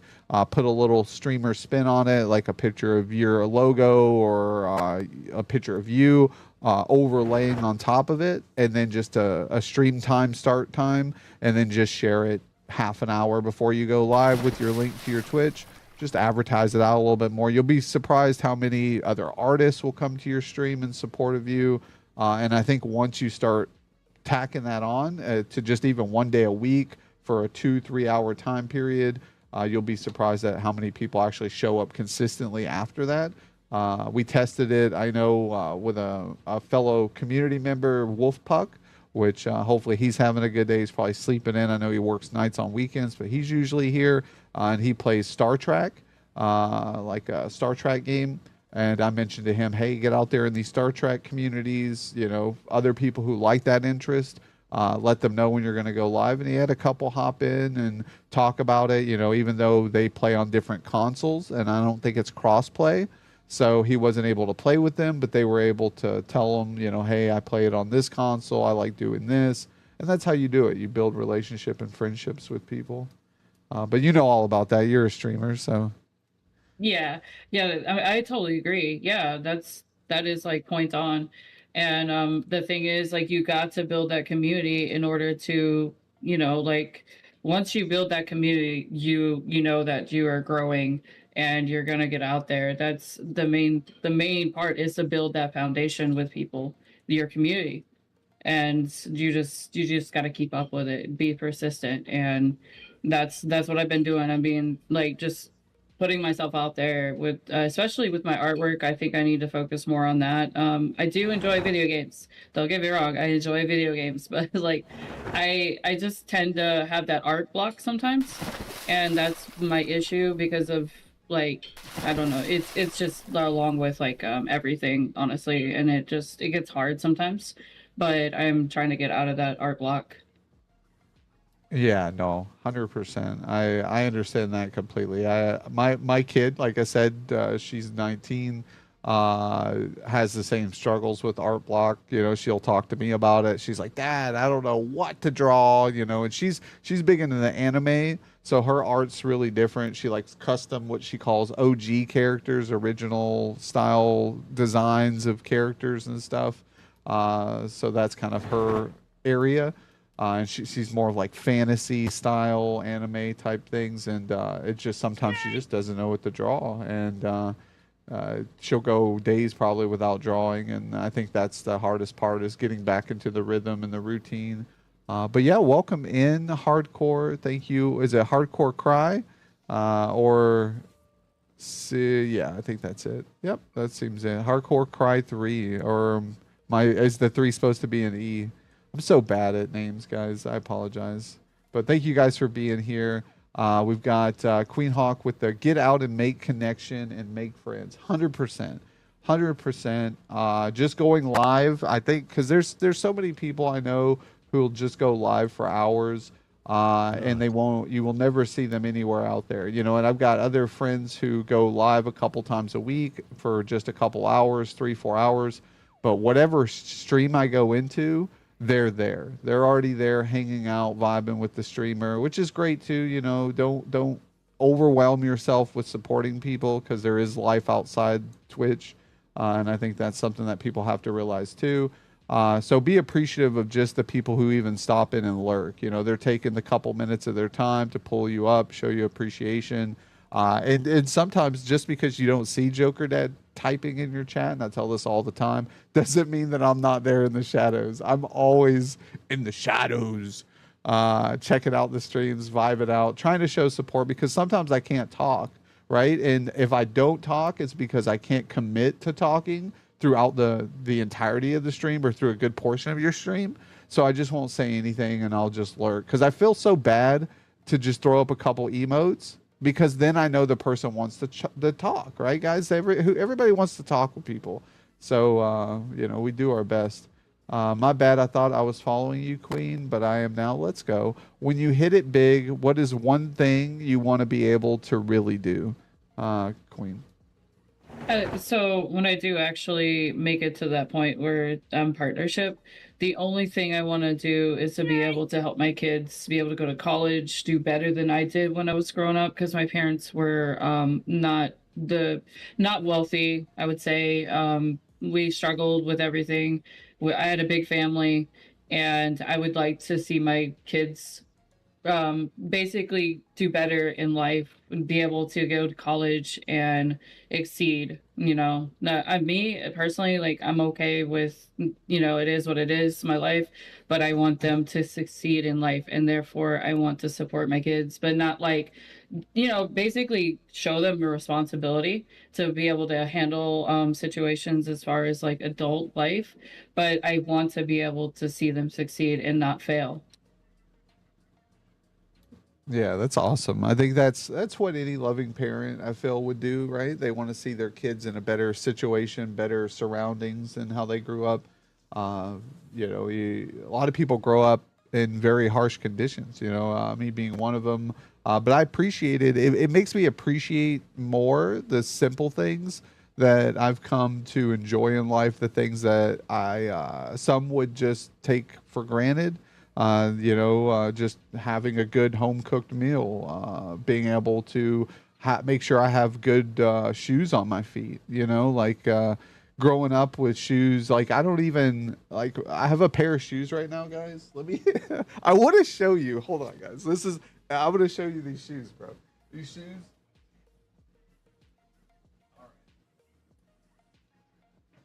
All right. These are not the nice. Hey, Joker, did you want me to Yes. answer Hank's question? They asked me. Yeah, what go war ahead. games- Yeah, I haven't got down to that far on the chat log yet, but yeah, go ahead. What if he has a question? Yeah, so the horror games that I play, I do play Killer Clowns from Outer Space, that recent game that came out. I do play the Outlast Trials.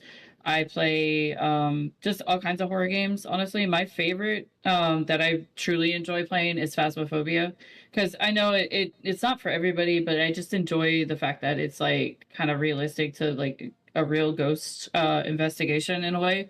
Also, Demonologist is another one. I love the jump scares in it. That's amazing. Yeah, I've got Phasmophobia, so we have to play sometime. I haven't played Phasma since like a long time ago. Now I see it looks like they've changed a lot of the user interface around. They've changed a little bit of like the level up stuff, I guess now, and so it's so much different. I'll need someone like you to be able to help me out. But yeah, Hank plays a lot of awesome games too. If you guys haven't got a chance to catch out Hank, we raided into Hank last night. A lot of great people were around to catch out his streams. Very awesome horror, dark vibe. Love it as well. So definitely recommend going over there and vibing with Hank sometime. Yo, Crash Monkey, thanks for the check-in. Scapular Bark still hanging out with us as well. Thank you, Scap, for being here, vibing. We got Princess Jane, Hardcore again here hanging out. So thank you. He says, good queen is my sister-in-law, giving some support. I love it. I got to stick together, guys, with the love and support. We got Call Me in the house. I hate jump scares. I do too. And jump scares usually don't get me sometimes. Like, so I'm like, my reaction is like, oh, you know, like I'm such a hard ass. You didn't even scare me, you know, but it is what it is. I hope I didn't traumatize the raid, bro. I know, right? He was playing was it not Blood Hunt, or Manhunt. Thank you. I was thinking to myself, Manhunt. There we go. Yeah, old game, very brutal game. And then his vibes are so great, bro. I love your intro. I love your videos. I love so like I said, man, we'll have to get you on the show. Very graphic game, yeah, for sure. And I think, you know, people they come and, you know, they watch me play Fortnite, and then we send them over to some wild ass gameplay, and they're like, oh, what's going on here? Where did Jokerdads send me? You know, like, surprise, motherfuckers, you know. But you know, we talk about the little things, you know, the little things in life, like Princess Jane said, even having a roof over your head, you know, like we have to be very appreciative, because there's someone else who's in a lot hardship than we are at that moment. Even though things look bad, there's some people experiencing worse. And I grew up with next to nothing, right? And when you grow up with next to nothing, you appreciate the little things you have. So I never want to get rid of anything. And I've got a very comfortable pair of Adidas that I don't want to get rid of, but they are beat up, guys. Look at these shoes. I have to show you. Like, look at the side here. There's a hole. You see that hole? There's a big hole in these shoes, and I don't want to throw them away. Joker Mom's like, you need to throw those shoes away. And I've got like 2 pairs that aren't even out of the box yet. Not these shoes, though. Pairs of different shoes that I bought, and I was like, I'm going to need these shoes for later. But then I don't throw away the shoes that I do. And then look at the inside, bro. I don't even know how shoes get this way, but look at the inside of the shoe. Look, it's almost a hole at the bottom of it. And that's like the insole. That's where my heel has crushed into the fabric and have dug a hole into the shoe, but they're still comfy and I still like them. So I wear them around. So much not nicer than my clown shoes. My clown shoes are just throw them away when he's gone at work in a couple weeks. Yeah. She knows I'll like put her in a headlock. I'm like, where are the comfy shoes? You know? Sorry, I wouldn't do that, but it's a joke. It's a joke. But no, Joker Mom, don't throw away my fucking shoes. I don't even know if she's still here, chat. Sorry. But I hate horror, but only the horror stream I did, I really enjoyed it. Nice. And now the cat's over. What's up, kitty? Here, come here. Let me see if I'm going to try to scoop him up real quick before he realizes what I'm doing. I was just going to say my dog wants attention. I know. The animals are like, they're having a good time without me. How dare you? So what kind of dog do you have? You can go ahead and tell us here. I'm going to see if I can grab this cat. Yeah, so I have a Dachshund, or Dachshund. That's how you properly say that. He's a very spoiled dog, so I'm going to pull him up here and show y'all.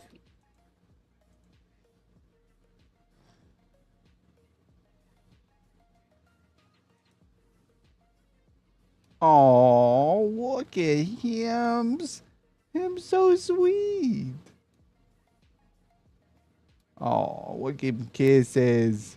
I love animals. Animals are so much cooler than people. Sorry for the people in chat right now, but I mean, if you were that adorable too, I would like you as well. But, yeah, his name is Zero. Oh. Yeah, ask the guest a question. Can you adopt me? Yeah. Wait, is that He's a ham, adorable doggo. Yeah, exactly. Some big W's. So here we're gonna I'm gonna look here. Oh man.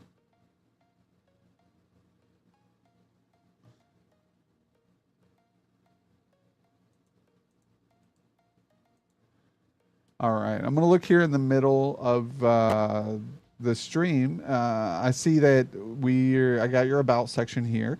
You're a part of the stream team, the pack. We've got your artwork, your donations panel. We've got your TikTok. It says pronouns she and her, professional artist who loves games, and I have a funny sense of humor. I'm a variety streamer. I love horror games, and I love coffee. We've got your About Me section. I love your banners, so really cool banners there. I'm a chill person. I have a dog and a cat who I show a lot on my stream. I love horror related. My favorite holiday is Halloween. Kudos to that. That's one of our questions that we usually have here, favorite holiday. And I love Halloween as well. The main games I love to play is Phasmophobia and Demonologist. I love to meet new people. I have ADHD and anxiety. I always try to stay positive when I'm going through things. I love rock and techno music. Let's go. Another big W. Some EDM. And then I'm also outgoing and very straightforward person. I feel free to chill and get to know me. Thank you all so much for your support.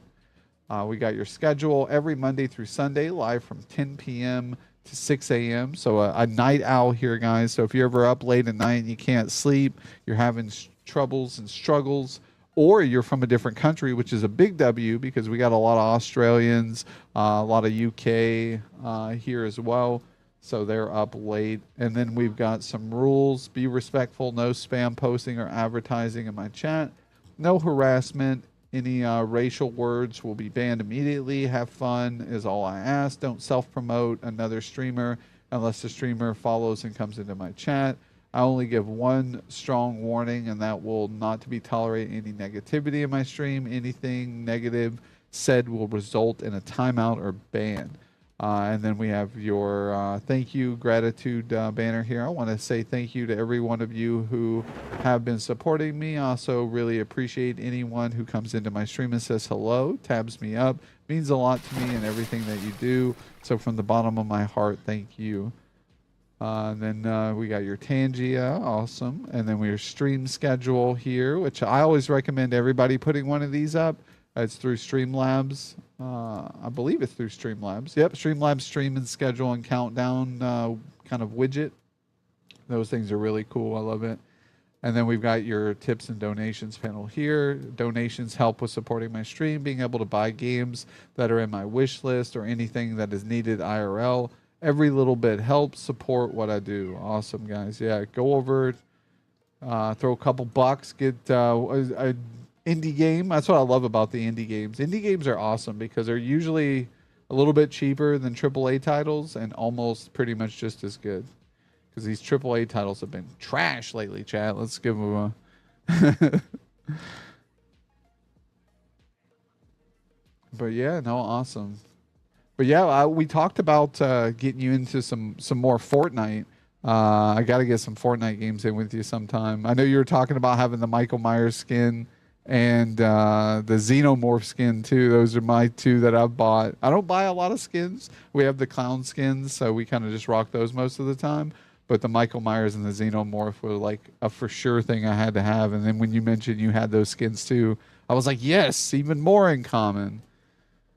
Yeah, I have a lot of skins on there because like I always try to get the really like unique skins because I am a very particular person where I like unique skins, so I try to grab the ones that I can, and because it takes a while for them to like come back into the shop. So like whenever I can, I try to get like new skins that I like. But mainly it's just because the I grew up on the classics of like aliens and stuff, so that's why I had to have that skin. Yeah, for sure. No, I agree. Same thing, right? Like Aliens is classic. Those movies were awesome back in the day. I really enjoy them. Still, even now, they hold up pretty well for what they were then to the new ones. Clowns? That was such good movie. Yeah, the kid's like, oh, especially Killer Clowns. She was loving the. We introduced her to the Killer Clowns from Outer Space movie the other day, and she's 11, so she was like, that movie was good. I can't believe it's so old. And I'm like, oh, my heart, I'm like, it's like a dinosaur. It's ancient, but.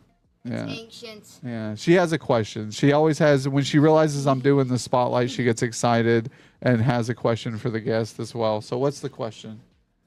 What is your favorite breed of cat and dog, and which one do you like more?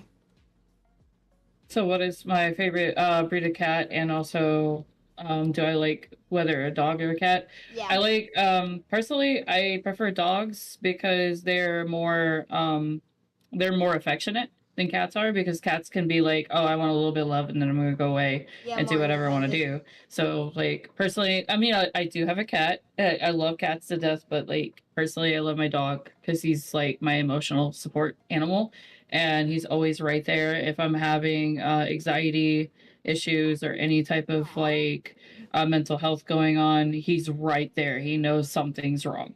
He's just right there. Also, the type of breed is my favorite breed is Dachshund. And then, of course, for cats, I would say, honestly, I don't really have like a particular favorite cat. Maybe like Siamese, because I've had those in the past. So that would be my answers. Awesome. Yeah, we have a Flame Point Siamese. Yeah, that's what our cat is a Flame Point Siamese. So it has pretty much all white, and it's got like some orangish in him, a little fade of orange. Oh, that's awesome. Yeah, he's a good cat. He's one of the ones like you were talking about. Shows affection and then kind of I'm done. But he has his moments where like he's very affectionate. I guess it just depends on his mood and what he's wanting, but or if he's really happy with you, he'll show how happy of you he is. Like he'll get on your chest if you're laying down, and then he'll start purring and rubbing his face against you and stuff. But right now he's just wanting second breakfast. He's so used to the wife waking up and feeding him breakfast, and then like 4 hours later, 3 hours later, I get up and then I feed him breakfast again because he's spoiled, and he knows, he gets in a rhythm. But yeah, welcome in Jack or Jake. Sorry, I'm so bad at names. Jake, welcome in. How are you doing this morning? Good to see you. And then we got Hank's Alien Tech still hanging out with us, vibing. Queen Hawk, Hardcore Cries, a Hobby Twitch, calling people bullies, the pot calling the kettle black. He's the bully. No, I'm just kidding. And then we got Bellarina asks, what's your favorite color? My favorite color would be purple. I've always loved like the darkish color, and it kind of looks really well on me, because I was trying to figure out like my color scheme like whenever I was growing up, but I've always liked the like the gothic kind of style. So like the trip pants, the skirts that you can get at Hot Topic but no longer can get because they changed their styles so much.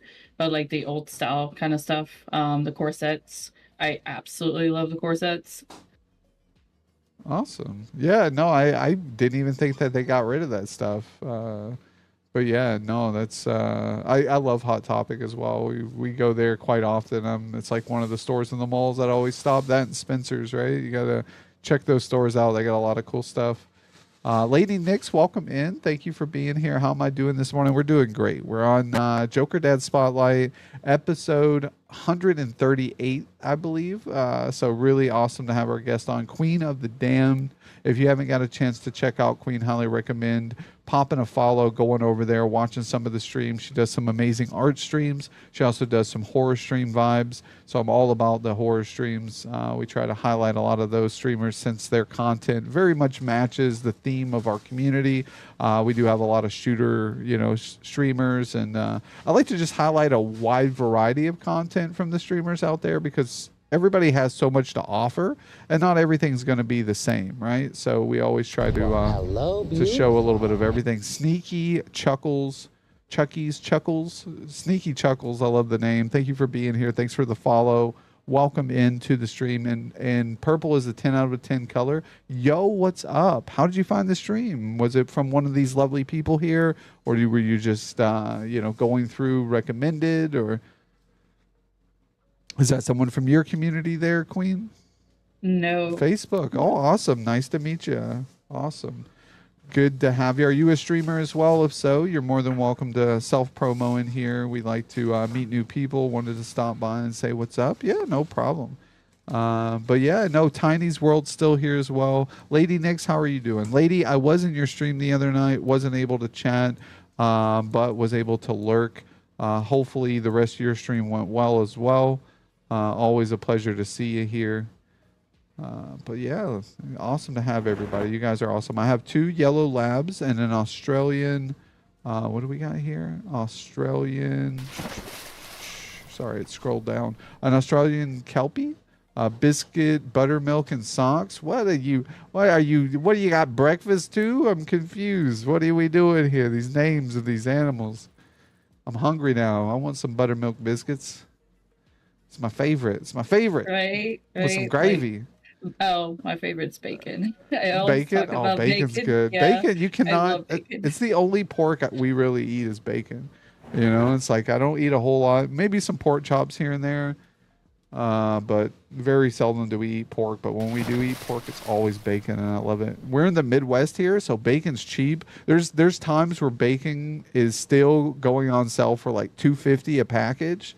And man, $2.50 a package. I am loading up the truck, guys. Back it up. We're buying all the bacon in this bitch. I'm not lying, all of it. Bacon and coffee for the win. Cheers to that, bacon and coffee. With grits, with butter and cheese. See, I've never been a big grits fan. Even the Joker Mom, I love grits. She likes them sweet. Is that like the same thing as cream wheat? I'm Yeah, curious. kind of. Okay, It's like the cream wheat. chunky. Yeah, it's kind of. Yeah, it sounds like it's gritty. That's funny. Cream of wheat. Yeah. See, but I'm not a fan of it for some reason. I remember I traded. I went to Tennessee. I was 18 years old. I got a public intoxication and charge. They put me in jail. Right. I got on probation and violated. It was also like a possession of paraphernalia, which was an empty pipe, or a smoking pipe, for tobacco, right? And they, because Tennessee's such a strict thing, they used it as drug paraphernalia, which wasn't even drug paraphernalia. So the cop was just being a dick. 18 years old, puts me in jail. I spent like two months in there on violation of probation charges, and being 18, I'm fresh in there, so I'm fresh meat. But I remember this giant, huge guy who was in there. I would trade him my grits. So I trade him my grits for his juice every morning for breakfast. He would come over, he'd be like, "You gonna eat your grits?" And I'm like, "No, I ain't gonna eat my grits." So then I was like, "You gonna drink your juice?" Because I was not gonna give up my grits for free, man. I don't know. I gotta check that. I'm gonna drink something. And he was like, "No." And then it became an everyday thing for the whole stint. I'd give him my grits, he'd give me his juice. So it was a good deal. I'll take it. Grits are delicious. I bet he thought it was a good deal too then, because I like some juice, man. I want some more vitamin C. I don't want no damn gel water. That stuff's nasty. I've never been to jail personally. Well, good. That's Yeah, like- no, that's yeah, you I've don't never want to been. go. You don't want to go. But I did have a job as a correctional officer for quite a while, for like a couple of years, and awesome. I experienced the whole environment of prison, and let's just say I would never want to go there because it's terrible, is it? It's Yeah. terrible. They don't have nothing. They got no cell phones. The food is awful. I tried their food one time and I got sick from it. So Yeah, I would not eat it. It's not good. They're basically they're stripped down to like whatever they have to offer them. They got a commissary to where they only give them the items that they sell. There's like this thing called like a account or something. I forgot what it is. It's like they call it money on the book. books. Yeah. Money on the books, exactly. And whatever they get from the commissary, and they have to like manage their stuff because they only go every so often. So like, and especially the soap that they would us as officers would like provide them, the toilet paper, the soap. they would have to manage that as well. It's just not good at all. And the laundry, you can't just go and do laundry whenever you want to. There's a certain day that they pick up like the laundry, and then they put it all together in like these huge kind of like the washers you see at like laundromats and stuff.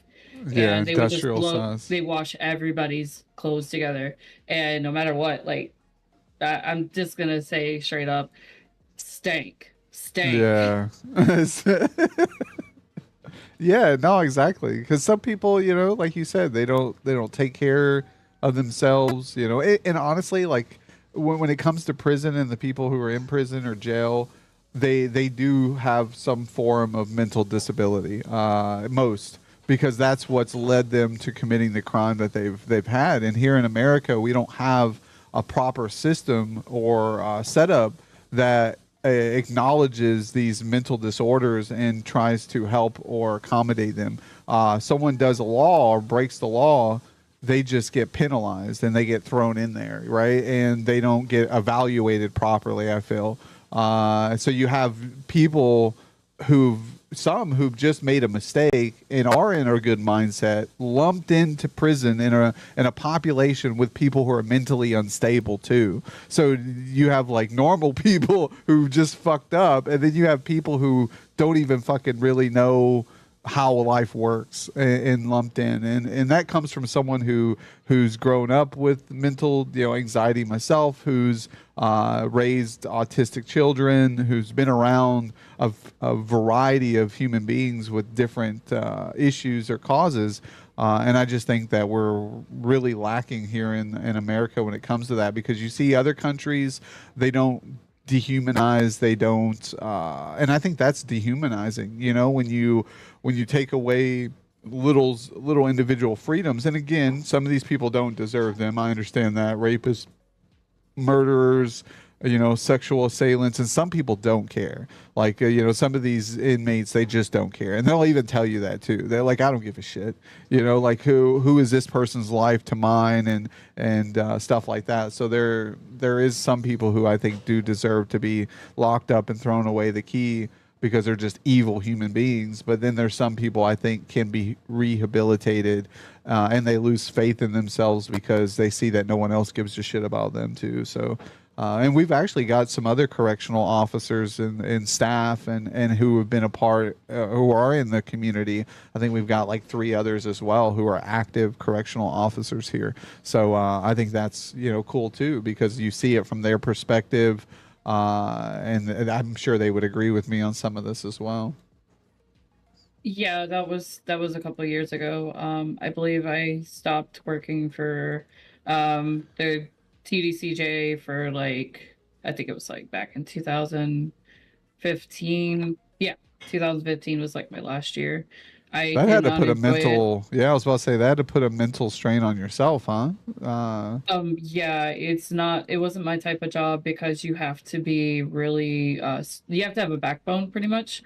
And you can, because if you get into the kind of stuff that they try to do, like manipulate you and try to get you into that trap, once you're into like the trap, like the spider web, you could legitly be joined in with them pretty much. That's what they straight up told us. They had us go through like a 5.5 week pre-service, and they literally brainwash you to let you know, hey, this is serious, this is a serious job, and it's not to mess around with, like a haha funny kind of thing. It's serious. And so like I went through the 5.5 weeks service, like the pre-service, the training. And I did it for a while, but I just didn't enjoy the fact that like it was just not a very good environment. Once you go in there, it's very bad vibes, very bad juju. It's scary because you have to watch your back around these people. They want to harm you. And the reason why I finally quit is because I felt like it was affecting my life, and I wanted to get out of that kind of situation. Yeah, no, 100%. And like Hank said there too, when you become a zookeeper, you have to learn about the different predator animals. Yeah. And like you said, they will lump you in that. They'll try to get you to traffic drugs, they'll try to get you to sneak commissary, just make exceptions, right, for them. And they'll use fear and intimidation as a form of doing that to win you over. You know, well, if you don't fucking do that, you better watch your back. You know, and then yeah, so it's just like you said, the energy. I'm an empath as well, so when you're in an environment like that, you can just feel it, and it's emotionally draining. I don't like that even in regular work environment. I've had to deal with that coming to just my regular work and feeling like that negativity in the air and the surroundings. And you're just like, no, I'm not doing this today, or I'm just going to keep to myself. But you can't really do that in that type of work. You have to be an enforcer, and you have to have a backbone, like you said. And I'm not a backbone. I'm not the guy to come into a room and say, "You listen here, fuckers. You're going to listen to me, or I'm going to make your life a living hell." Like that's not my authority. I'm not that type of guy, so I don't think I could fake it very well. So like people would know right away that I'm a pushover. So but no, and I learned that within just like I said, the 2 to 3 months that I was in at 18. I'm shit in my almost 40s. I've never gotten in trouble for anything else. Never been arrested or anything like that. But I learned it quite a bit because I also got kind of bullied or picked on in there, and I had to have a backbone, right? If you show weakness, they'll take advantage of it and so forth. Bet they go home and play games to escape from the drama at work. Yeah, I mean that's what they do, right? That we got a lot of great people here, you know, in the community that are correctional officers, and they're really great gamers, really great entertainers and content creators, and to juggle that streaming, their family life, and their stressful job, like kudos to them. And I think that's amazing of them, and they get nothing but mad support here in the community. You're not a dictator? No, man. I wish it was that easy. And that's my problem. Like for dictators, I feel like it's very easy because they don't care. It's what they say goes or not. But like I take into consideration like the feelings of others and what they want and what they're trying to get out of things. So for me to be a boss or be a driver of anything is very hard for me because I want everybody to be able to openly, freely do as they please. But also, I like structure. I like, knowing expectancies, things like that too. So it's a middle ground. It's a middle ground, I guess you would say. But yeah, no. So we got some great questions that I'm going to kind of move into here. We mentioned some of the games that you play as well, so a good variety there. Did someone say grits? I know we got random Jabba the Gut 77. Did somebody say grits? Coming out of left field with the first time chat. We've summoned the grits master, Jabba the Gut. Yeah, man. Well, how do you like your grits, Jabba? And how about you, Queen? How do you do your grits? It's been like a long time since I've eaten like the cream of wheat. I think my mom used to just kind of mix it with milk and butter. That's pretty much it. Like I don't like it no more because my taste buds have changed. So like I tried it and I was like, no, I don't like this anymore. So just milk and butter. See, I would be the milk, butter, sugar type of person. I have to sweeten it up. But I know some people, they'll do like pepper and salt and cheese, and it's a totally different way of it doing it. Butter and a little sugar. Just swung right back to breakfast. Yeah, go ahead. Yeah, if you need to take a few minutes or something, go right ahead. Yeah, we're just vibing, chat. We're just vibing. I'm a texture person, and grits looks like a nope for me. Yeah, see, exactly. I'm the same way. I love how it went back to breakfast. Yeah, it swings like that here. We go from one thing to another.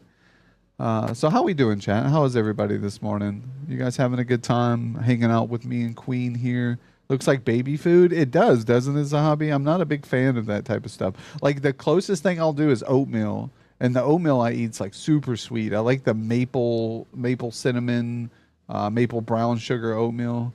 That's kind of what I swing with. Well, welcome back, Queen. Thanks for being back with us. Yeah, oatmeal is good. Yeah. And I didn't like grits until I traveled to the South. Yeah, I mean, it just depends. Like, I like hash browns. I'm a big hash browns kind of guy. I skipped breakfast this morning to be here. I'm usually not a big breakfast guy. I'm like a brunch guy. I'll like eat later. I'll do like a protein shake. Got my coffee. and I'm just dripping it all over I just threw it on my face right there. I don't even know how to Sorry swallow. about Yeah, no, you're good. Not your fault. I need to learn to drink. I just still slow my roll a little bit there. Sometimes being reckless is a good thing. Not when drinking coffee, apparently. My boyfriend made me breakfast. It was so good. Bro, where's your boyfriend? Where's he at? I could use some breakfast. Wifey, get him a bib. Yeah, exactly. Have to wear it. Yeah, it's not coffee. Best way to drink coffee, have to wear it. Yeah, I absorb the caffeine through my skin pores. That's how we do it here. Just splash it like I'm a fucking garden rose or something. I don't know. I can't even think. Have to, yeah, let's see here. So, questions. We're going to get back to the questions, or we'll just stay on food all day. Actually, while we're on food, we'll just stay here on food a minute. What is your favorite food? Like, we ask here, and we're on the correctional officer discussion as well, so it hits pretty good. If you were on death row, it was your final meal, what would be your meal of choice, and what would be your dessert? So, you had an entree. Oh, sorry. Go ahead. No, you're good. No, that's entree and dessert. What would be your go-to? Or you could just list off all your favorite foods. That's fine with me too. So I would have to say the country food, the old baked chicken, the mashed potatoes, with a side of corn, and then of course a brownie, like brownie hands down. Or if they have like cheesecake, I don't know if they would or not, but like that would be my menu for if I was death row. Oh, they're gonna get you some cheesecake. I best assure you. If I'm about to die, you're gonna find me some cheesecake, motherfuckers. That's what I'm gonna tell them. I'm like, I don't care how far you gotta go, where you're shipping it in from, but brownie's good too. Brownie cheesecake sounds good. But you like the southern stuff. You like the mashed potatoes. Do you do gravy? Yes, homemade gravy. I do the packets too sometimes if I'm Yo, kind of like Cody not Judah. feeling up to like do a full thing. But baked chicken, mashed potatoes. I love the homemade mashed potatoes. I don't like the instant because it just tastes really bland and weird to me, like the texture alone. So like that's why I absolutely make my love to make my own homemade mashed potatoes with butter, milk, salt and pepper, or garlic sea salt. That is how I do my mashed potatoes. It comes out fantastic. Oh, I love some garlic sea salt. You caught me at garlic sea salt. We're best friends now. You know, we're best friends. I'm just saying. But yeah, triple meat cheeseburger. Jeez, gabba the gut. Gabba it up. No, I'm just kidding. I love some triple meat cheeseburger. God, my stomach was like, oh. All right, basket of homemade fries. Blended Big Red. Bro, what are you blending the Big Red with? The Big Red, that's that like soda, isn't it? Big Red, everybody knows what Big Red is. How we doing, guys? Hiya, Queen of Damned. Yo, Cody Judah's in the building. Yo, Cody.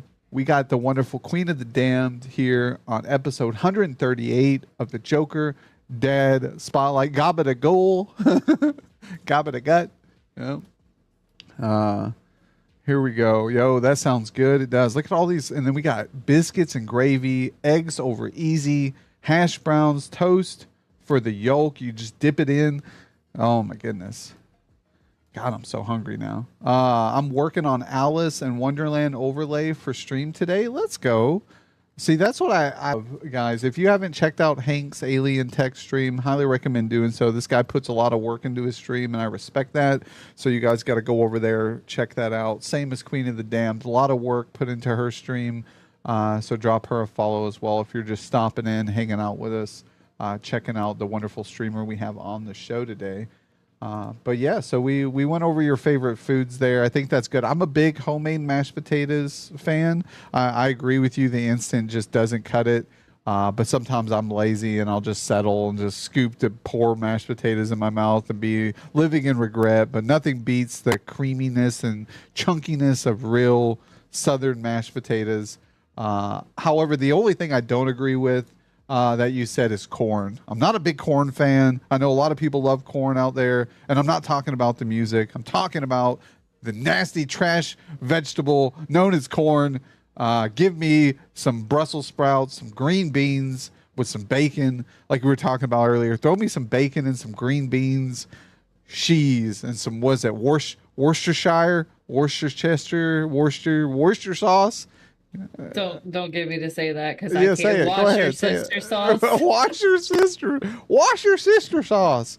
That's probably what it tastes like too. Damn nasty sisters out there. But no, throw them in with some bacon and green beans and we'll settle it. Settle the score. But no. Yeah, I can't pronounce it. I'm sorry. Yeah. Oh, she's chat.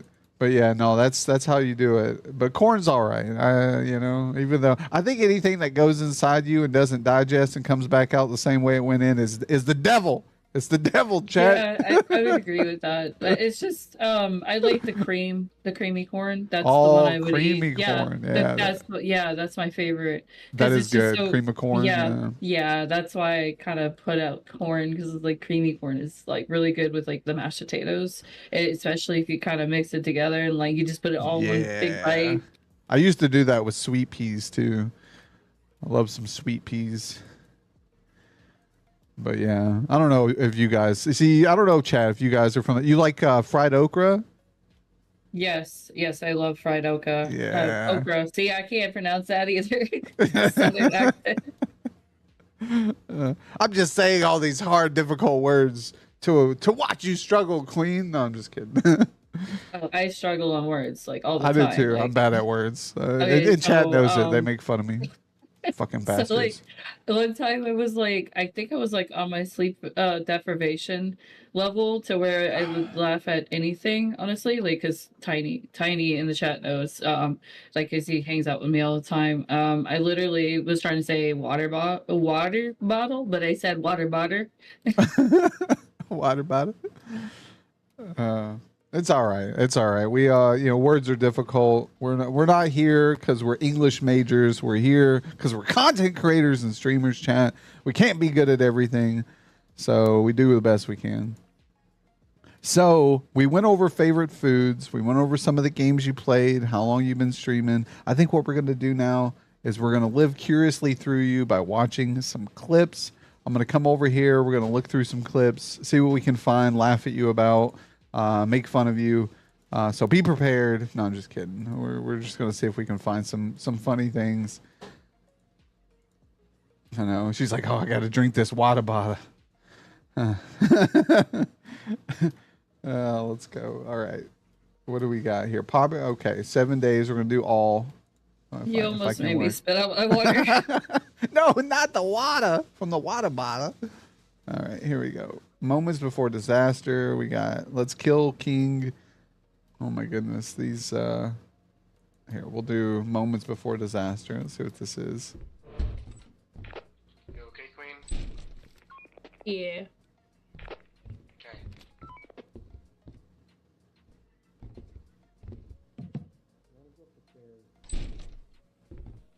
Alright, going through this bottom door. Hey. Okay. I found a painting. Oh, cool. Nice. She got a painting. Heck yeah. Oh, shit. Okay, there goes the painting. There goes the painting. That's all they cared about. They're with the painting, not poor Queen. Not the painting.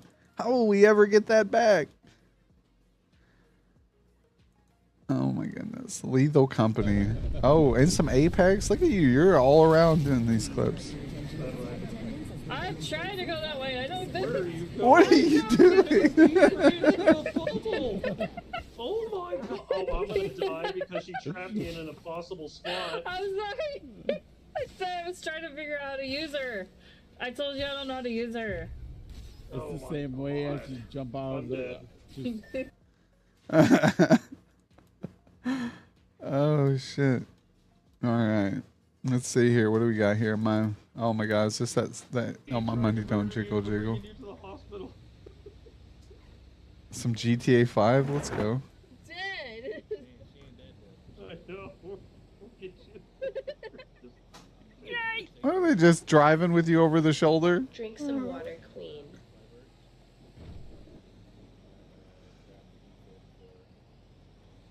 Hydrate. Thank you. Talking to Big Group, I'm gonna take you. Oh my goodness.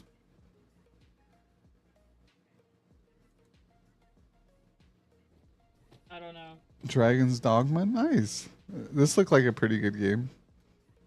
Maybe it's supposed to talk to him. I don't know.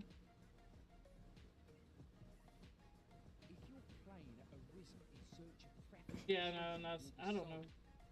I don't know what I'm supposed to be doing. Not that. Did that really kill me? This tell has ended. Oh my goodness. You just fucking belly flop to the ground for your death. Those are the moments, chat. That's when she knew she fucked up.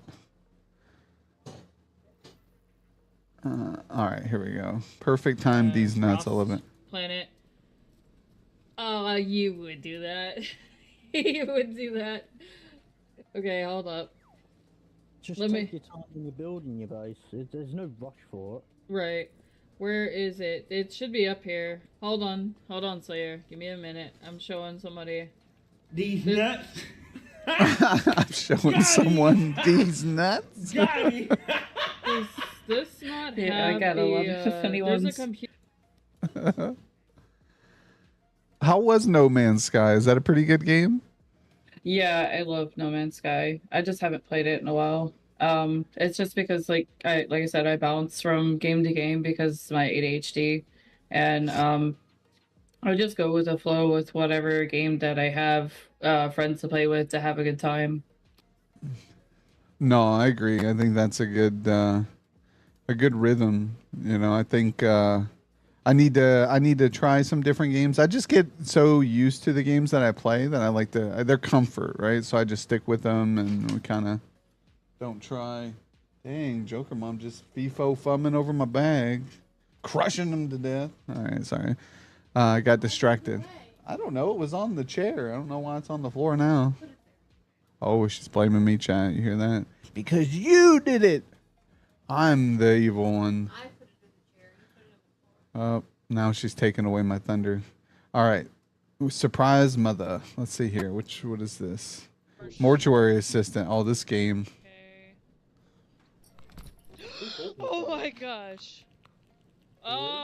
That's not a good sign. Oh, this has never happened before. This has never happened before. Oh shit, Lucifer. That game is crazy. Like it has some major jump scares that are like unpredicted. Oh god.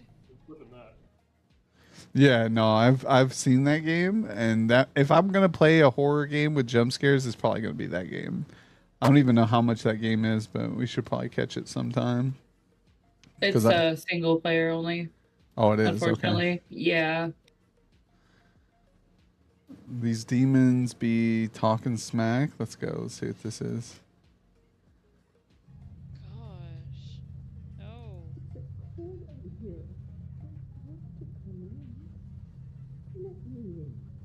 Some more mortuary. Nice.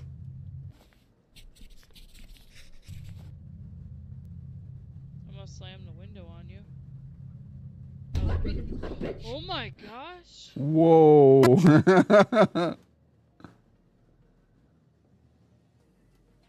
Yeah. Alright. That's scary stuff. Yeah, that looks like a good game. Yeah, it is. They do have a new one. It's Autopsy Simulator, but it's not based off the horror aspect. I mean, it is a horror game, but it just doesn't have as many jump scares. It's more focused on the autopsy part of it. Oh, that's cool.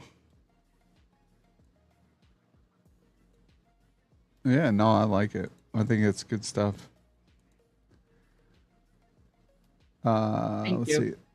Yeah, no, yeah, I love your clips. You had some good clips there. So like that's the, you know, those games that you were playing, they're pretty good games. I think a lot of people like those type of games as well. So that's always a bonus when it comes to like engagement. You know, we were talking about chat engagement, people, you know, communicating, being involved in the stream, and I think those type of games, plus your personality and things that you do to kind of engage with your community keeps people, coming back for more. So that's awesome to see.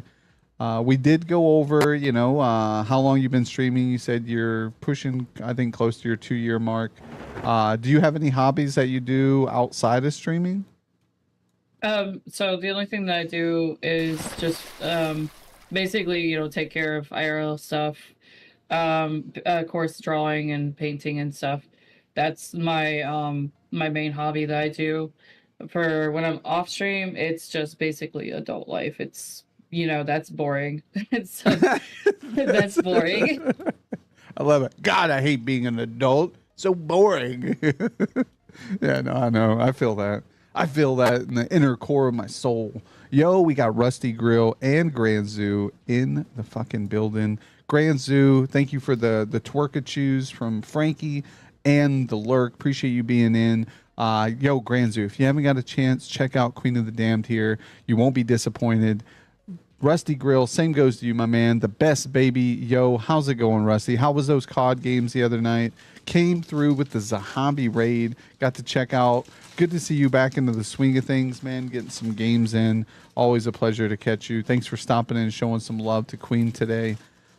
But yeah, no, I agree. I think that do you have any art that you can show us? Do you have? I think you had a yeah. canvas that you had the other day. I have like a whole stack of artwork that I've done throughout the years, but I can just mainly show y'all really quick, like my my paintings that I have. Yeah, that are like, I'd love to see some. Yeah, give me a second. Yeah, take your time. I'm gonna swing and hit her with a follow. Yo, appreciate that, Rusty. Really great streamer. Always an awesome vibe. So if you get a chance to check her out, chit chat. What do we got here?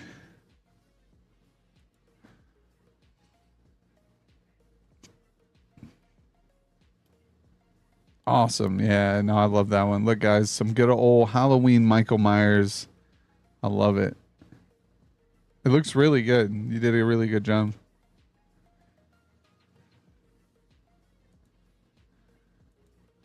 Thank you. It's hard because of the filter. The filter's trying to like kind of take it out. Yeah, it's trying to take out the background. Yeah, good old All Might. I love it.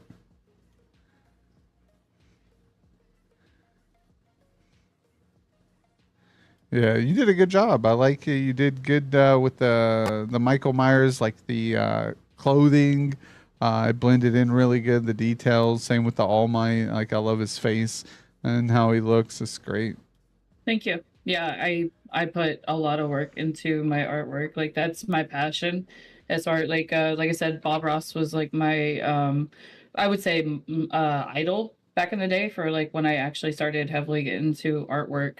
He literally was my person that would always watch early in the mornings when I was younger to kind of get ready for school and everything. It's just like the monotone voice always like made me sleepy. So I'd only watch him for like a little bit and then I'm like, okay, if I watch him too long, I'm gonna fall back asleep.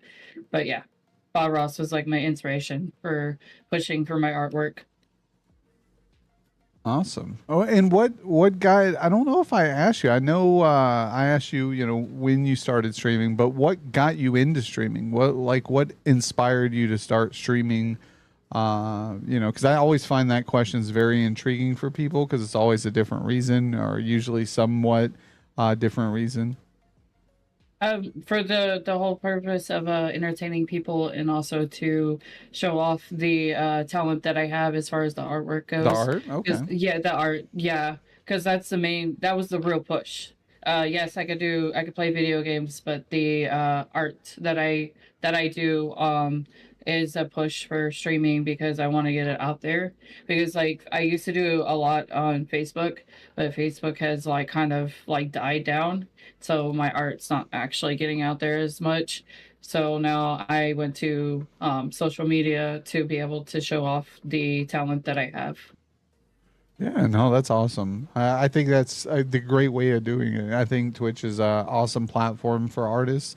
I think most other artists are very supportive of each other here on Twitch. So there's a good community of art streamers and things like that. So it's just finding those people that you vibe with.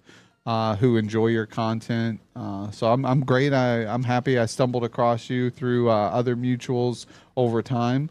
And it's funny because like I knew of you before I met In Love and Tiny, and to see that once I came across them that they knew of you too. It shows you how small of a world the streaming journey is for people. It's a big community, but it's also pretty small in itself, because there's only, probably a couple hundred thousand or million streamers out there. But in a world of 8 billion people, it's still a pretty small niche of content creators. So even though it may seem like there's just a ton of streamers out there, they're really, in the scheme of things, there's still, we'll cross paths quite often without us knowing, and that's how I find people in the same streams, mutuals, things like that already hanging out in there.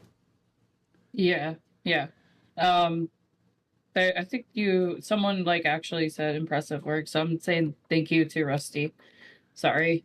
Yeah, no, you're fine. Rusty's awesome. Yeah, thank you, Rusty. I agree. Impressive work, nonetheless. There, you do a great job of your digital art. You do a great job of your painting and canvas. I wish I was that talented.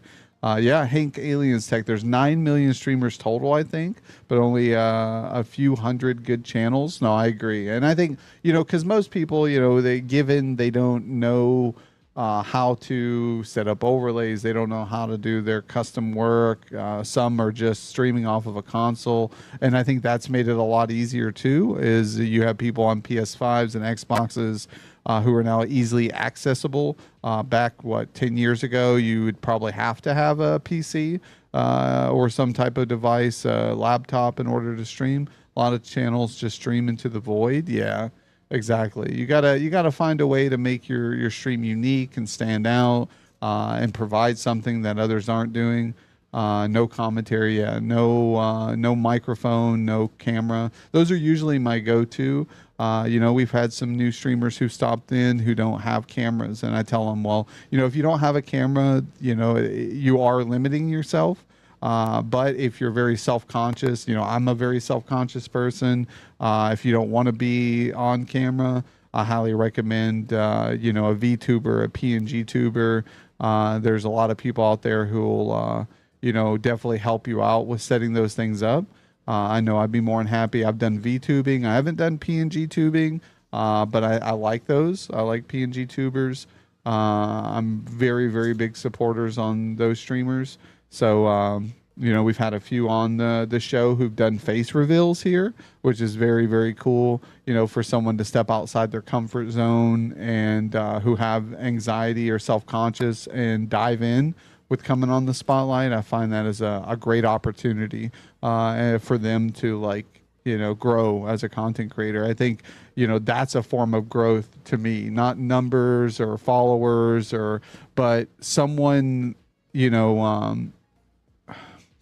kind of growing inside themselves, right? Coming out of their shell, something they never thought they'd do in real life. I think that's huge accomplishment, and I think those shouldn't be looked aside. So, how do you is that something you've had issues with as a streamer? So like originally when I first started streaming, I didn't have a cam because I was kind of like skeptical. I do have like the times where I'm like self-esteem issues. Everybody, I'm not saying everybody, but most people have like the conscious feeling, like they want to look the best. Like that I struggle with that basically. It's a thing that you have to overcome because like especially since I had kids, my mentality has changed. I understand it's like the process of nature, your body changes and everything, and I don't feel like the best as I used to because when I was younger, a lot less. I would say it was like 130 pounds when I was younger. The weight difference is what I'm trying to say.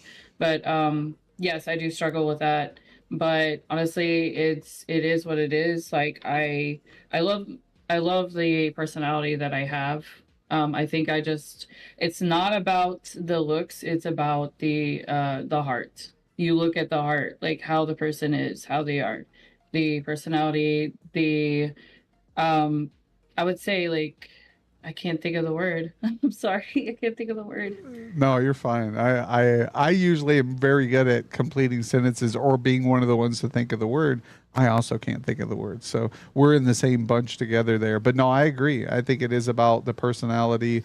And I think everybody, like you said, struggles with some form. If it's not, wada bada, finishing the self-conscious words that sometimes we spew out of our mouths because I'm terrible at it. Our looks, like you said, our weight, if you got, I know some people who don't want to get on camera because they Self-esteem. have self-esteem. Yeah, Yeah. brain fart. Sorry, ADHD. Yeah, but some who have bad teeth, right? Like they have bad teeth and they don't want to get on camera because they're getting at that age, or maybe they have hereditary bad teeth, or a speech impediment. Maybe they stir or slur or repeat the same words over and over. Zahabi here, he has Tourette's, so he has involuntary tics.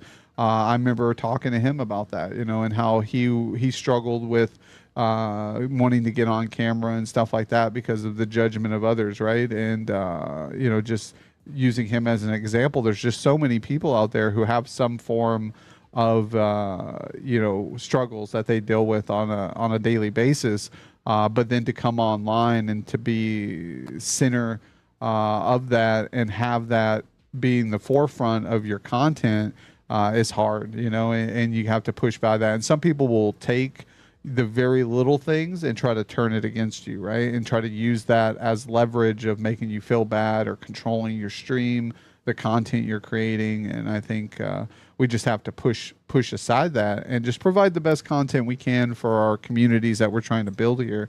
And I think that's huge. And I want to welcome in, thank you, Royal Toughness, another W horror streamer, wonderful vibe. So if you haven't got a chance, Royal hasn't streamed recently, but I highly recommend going back, dropping her a follow, but checking out some of her VODs, some of her clips. Really great streamer.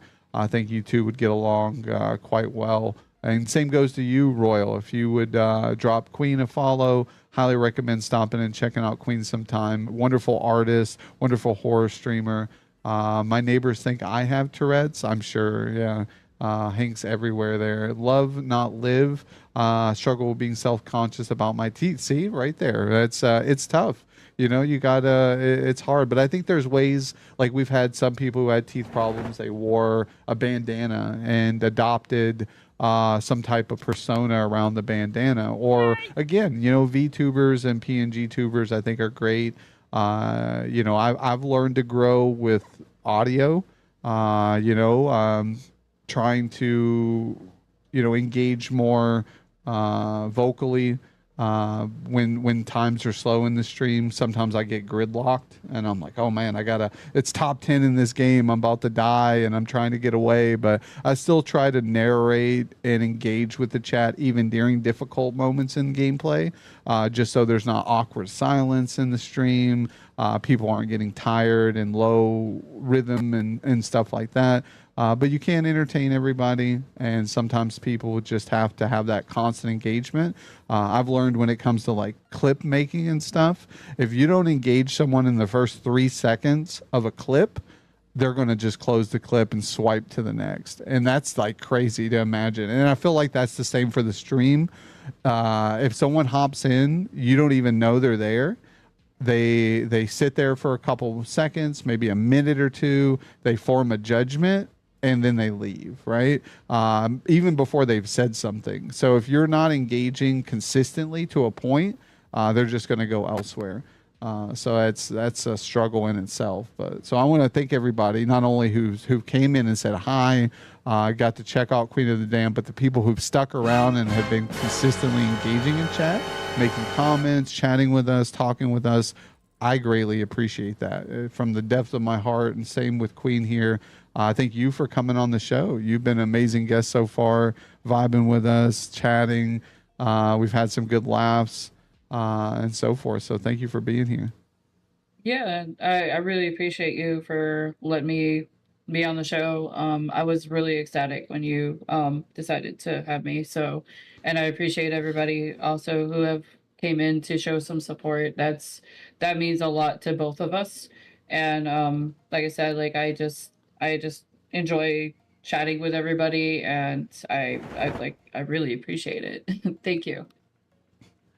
Yeah, no, I think it's awesome. I think and that's why I'm continuously trying to build and grow the community here because I think very highly of the Kingdom of Clowns and what I've created and tried to build with everybody. And all the hard work that these streamers put in. And we're trying to create a family, of support. And when I mean support, not just viewership. I think some people they get that mindset of, oh well, I'm not getting much viewership out of this community. And I think that outside of that, people have to realize that it's not just about viewership; it's about like individual growth. And that comes way before viewership comes. You have to learn methods and kind of refine those methods and figure out what works for your style content and streams. So we're always trying to, we have clown coaching that I've offered for some people as well. Where we'll sit down with people for like an hour. We'll look over their stream and kind of figure out a good method at which they can use to execute and build a wider variety of audience. Just little things, that they normally might not think about or they might not be doing already.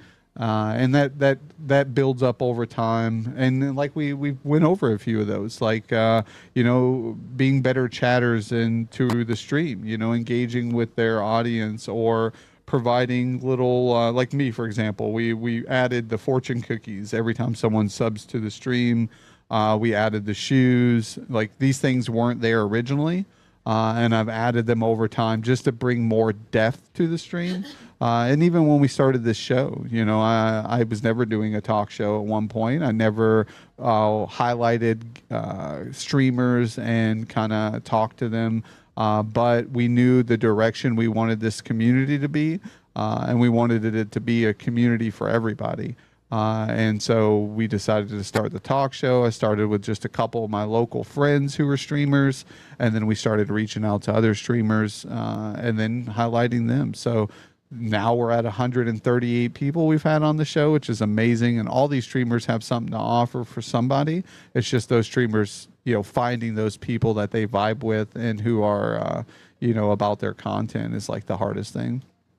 Oh, absolutely. Absolutely. So like how you touched up on like the whole trying to build that community.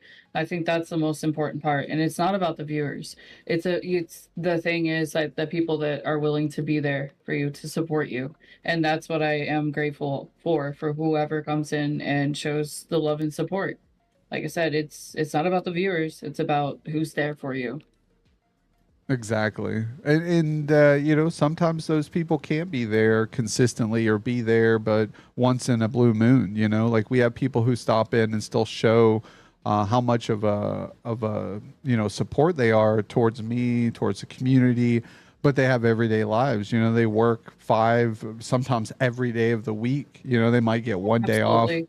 Yeah, they have work, they have IRL stuff. I understand that. I totally understand that. I have IRL stuff as well. But yeah, I agree with that. It's not all the time, but like when they are there, it's like I would say golden moments or gratitude that you have for the people that do show up for you. And I appreciate that. I really do. It means a lot. Like anybody who stops in and just talks with me for a little bit. Yeah, no, I agree 100%. So thank you guys, everybody in chat right now who've been here hanging out, the ones who came in, dropped the lurk for the support to get us to a wider variety of audience, which is great too. So it all matters, and I think not losing sight of that, not losing because I think a lot of people lose sense of that. They kind of like, well, these people haven't showed up, or there's no one that's been showing up recently. And then, they kind of drift away in that sorrow, and they don't realize like the ones that are still there, right? Like the ones that are still actively being involved in the stream, who show up from time to time. And that's their community. These are people they built relationships with. over time. So I want to thank you guys again. But yeah, so with your family, do you have brothers, sisters? You did mention you had some kids as well. Oh yeah. So my family's huge. I have five brothers and two sisters. So I have a huge family. And then of course I have two kids of my own, a girl and a boy. So, no, done, no more. Done. Because So you're yeah, good at no. too, huh? Yeah, because I never really enjoyed like the horse or the epidural that they brought in. Like the first time I Oh. seen that, I have a needle phobia. Like I don't like needles. So that's why I'm like nope, nope, no more. Like they brought it in the room when I was having my daughter and stuff, and I literally saw that and I freaked out. I was like, is that a horse shot? Like what is that? Yeah, no, they're no fun. I've had some of those. I've had some surgeries and things and procedures, and they've had to use those, and they're not fun. So I agree. Uh, so I don't blame you I've there. had a yeah, I've had a surgery as well. I had an issue with a gallbladder where I had like a 2.5 centimeter gallstone that was lodged into like the connection between the kidney and the actual gallbladder. So long story short, I had to have an emergency surgery because it was going to if it stayed in there, it would have ruptured. It was like kind of close to that.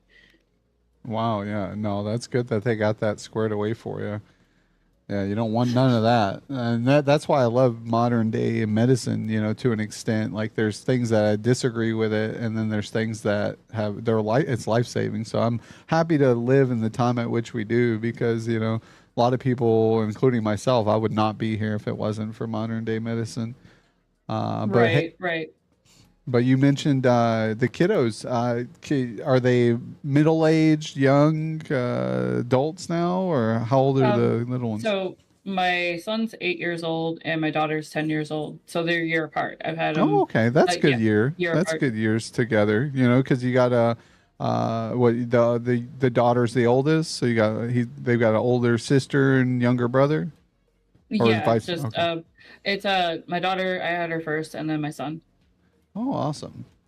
Yeah, no, that's good. I like when the kids are closer age like that, because they usually aren't, because I have some that are spaced out, and the oldest one doesn't want to have much to do with the littlest one, right? Because they're so far spread out in age that they have difference of priorities, right? Like their interests are different at those ages, that they're kind of just like, they get along, so which is good.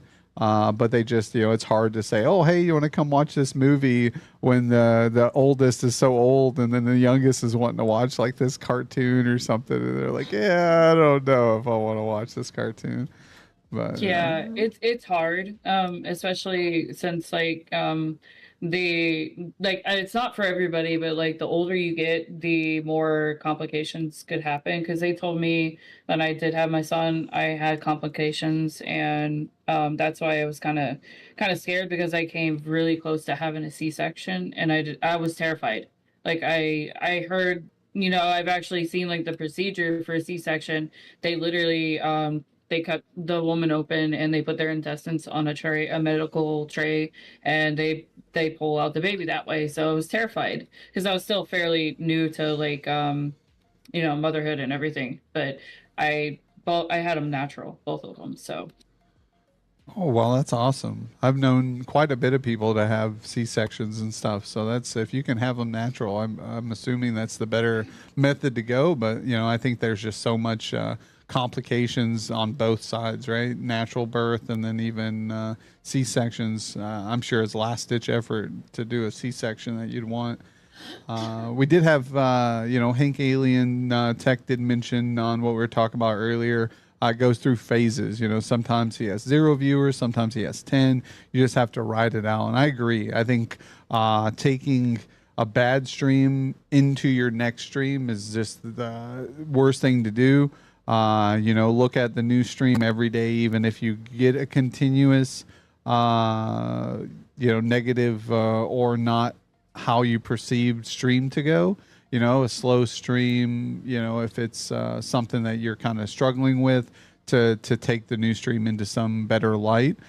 because I've had some terrible streams, and then my very next stream was one of my most amazing streams. So it's very hard to get out of that slump, especially if it becomes a consistent trend of negative streams, you know, and you're just like, oh man, no one's showing up, no one's doing this. I think it's okay to take a step back and go, okay, I'm going to slow down on streaming, right? Or I'm going to, you know, take a break for a minute, reevaluate, maybe change a starting scene up, maybe change a game scene up, maybe watch some streams for a couple days, get out there, meet some new people, network a little bit, maybe advertise yourself on social media a little bit.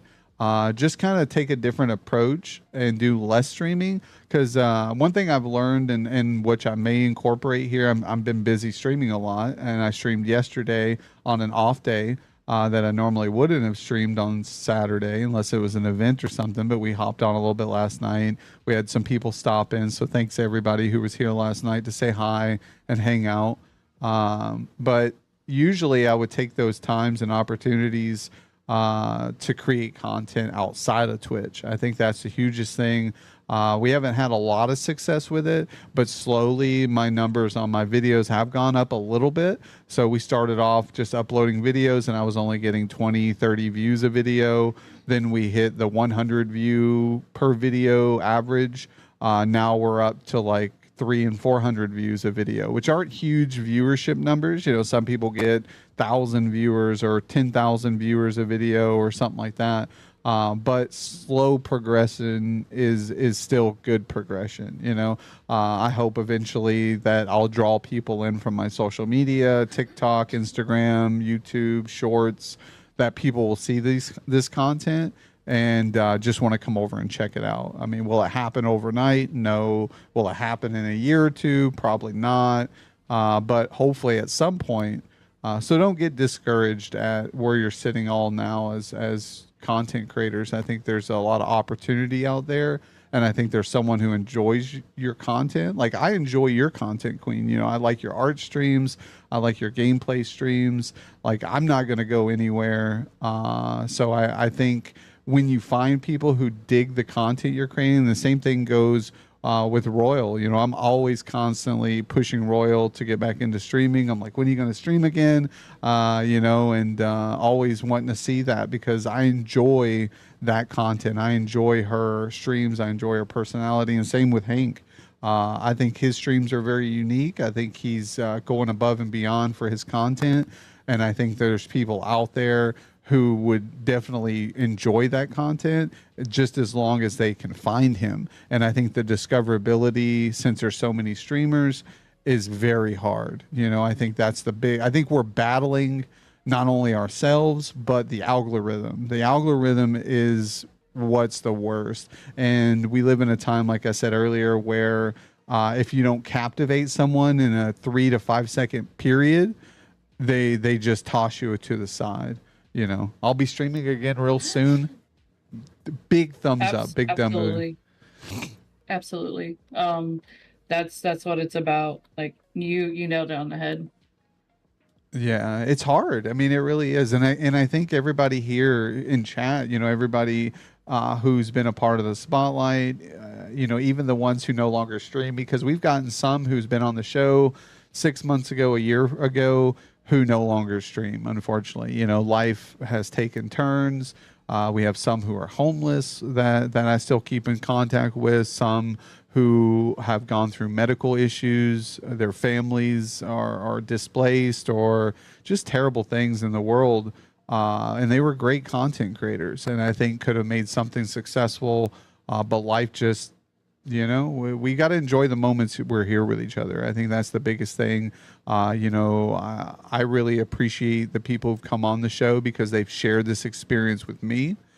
They've shared it with the Kingdom of Clowns and the community here, even if it's short-lived or if they're still here with us from the beginning. You know, we've got some people who were the first couple guests on the show and they're still holding strong and very supportive of me. And I think, like you said, there's no subs, there's no biddies that can measure up to that level of support and success that they've given me. So I thank you guys all like for that. You know, I'm not a big streamer, but you guys make me feel like a big streamer. And I think that at the end of the day, goes a long way when it comes to things. So thank you guys for that. Oh, absolutely. It's about the like I said, it's all about the viewers because without the viewers, you wouldn't be where you're at. Like for me, Exactly. I feel the gratitude that for whoever comes into my stream. Like I welcome them the best I can. I try to make them feel like they basically I try to direct my attention to them as best I can. If I'm doing or whatever I'm doing, I stop and I don't care if I like die in the game, whatever. I focus on my chat. That is what I do. To your chat, they're just gonna leave, like you said. Yeah, they'll find somewhere else where they feel welcome, you know, and they'll find that with another streamer, another person, you know, and I think there's like a middle in some streams where the streamer could care less about who's there. You know, they're very good at their game. There's going to be people, the bigger streamers, there's going to be people there regardless if they engage with chat or not. They just like the entertainment, and then there's some who just entertain. They're there and they only focus on the viewers.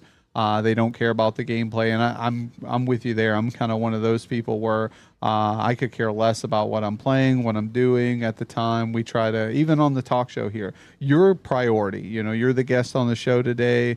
But engage with the people who come in. I want them to be included. That's why we have the Ask a Guest a Question redeem. We want them to be able to ask you questions that maybe I haven't asked you. Things like that. So they're a part of the show. They're here. They're the audience, and they're welcome here, just as much as you're welcome here. You know. Absolutely, absolutely. But yeah, so we do have some fun questions. If you were a superhero, what would your superpowers be?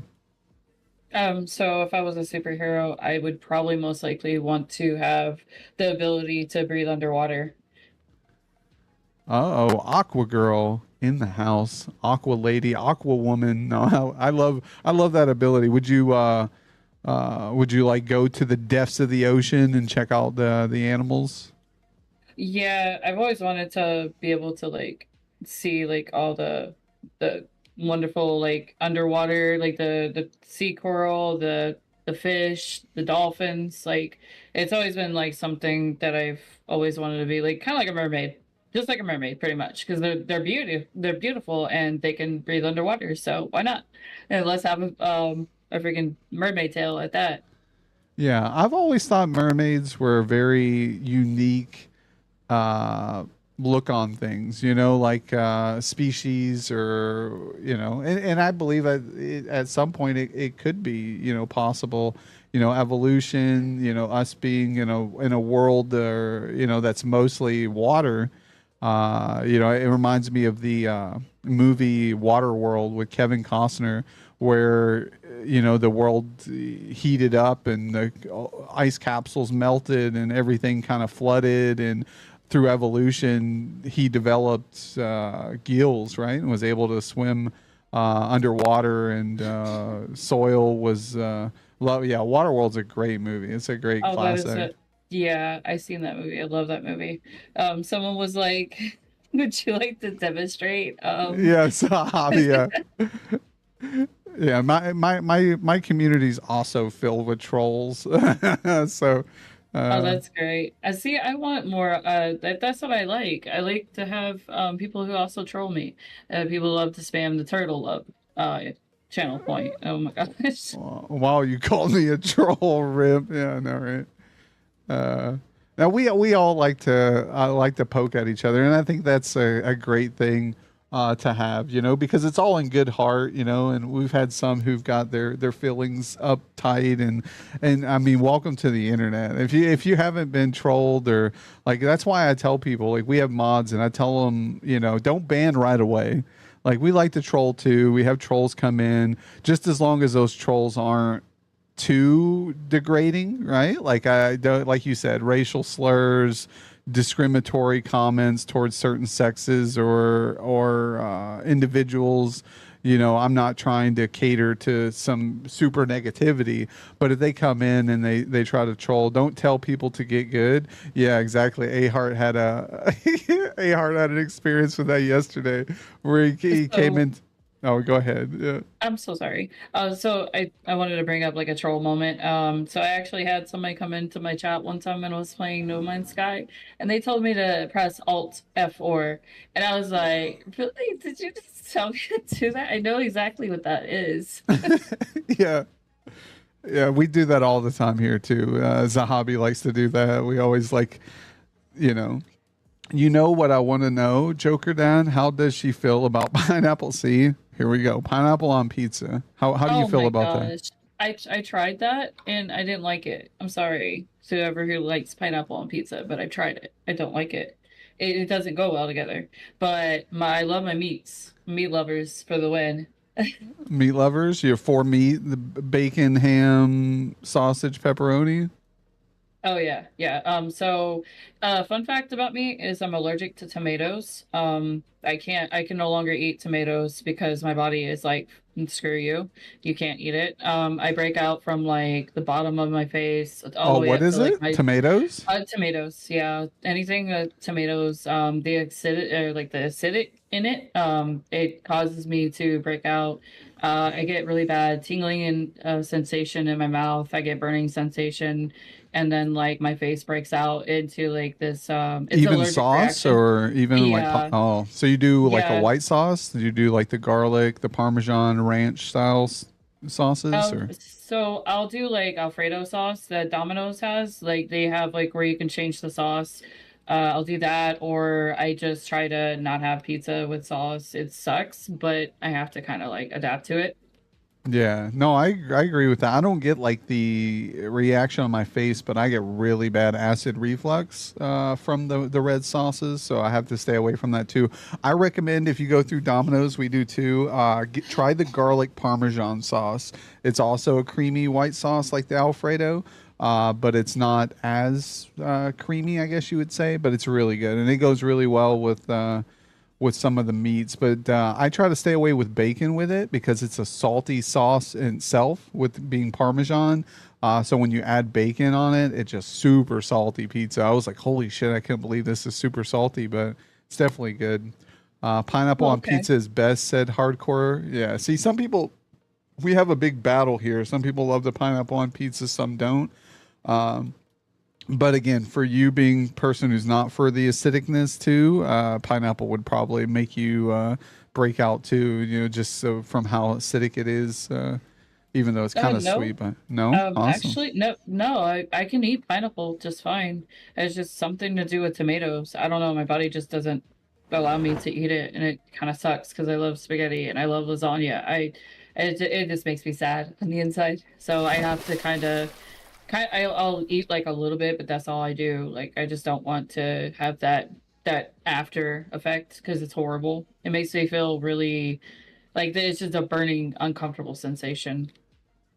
Oh yeah, no, you don't want that at all. We got Hank saying that tomatoes actually have nicotine in them, which is a fun fact. That's crazy. I'm sure. Yeah, there's so much stuff in like everything that comes naturally in the foods that we eat that we don't even realize. Like some that have concentrates of things that aren't good for us, and some that I fact checked didn't them. know Yes, that. yeah, we got the I fact didn't know checkers that on it it. had nicotine in it. That's crazy. Yeah, so it could be honestly, it could be the nicotine that's causing a reaction, or it could be something else in it that's causing it. I was wondering why I've been smoking tomatoes lately. Yeah, exactly. Yeah, just roll them on up. Yeah, sun-dried tomatoes. I was about to ban him for that stupid comment. Yes, but he's right. Oh, that comment. Yeah, I wouldn't lie. I'm a certified tobacconist. Nice, I love it. Uh, but no, you guys are awesome. Thank you guys so much for being here. See, that's what it's about, guys. Like, I don't, I guarantee you, there's no streamer that's live right now that has a fucking W chat like we have right now. Say you awesome streamers, you awesome content creators, and just friends. You guys are family and friends to me.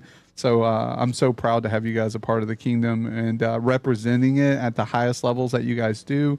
You know, Ahart, Zahabi, Queen, you know, Hawk, Queen Damned. You guys are just W's. I know we also got Royal here. Hurst has been here with us this morning. Tiny's World, In Love. I know you guys are all holding it down. Never Enough Caffeine. Thank you for being here as well. Hopefully we haven't scared you off. Hardcore, same goes with you. Hopefully you enjoy your stay. If you guys aren't a part of the Discord, we do ask that everybody, if you want to, you know, check on updates, events that we're doing, if maybe you guys stream and you'd like to promote yourself, we do welcome free self promo in the community. We have the non-affiliates live, the affiliate live area.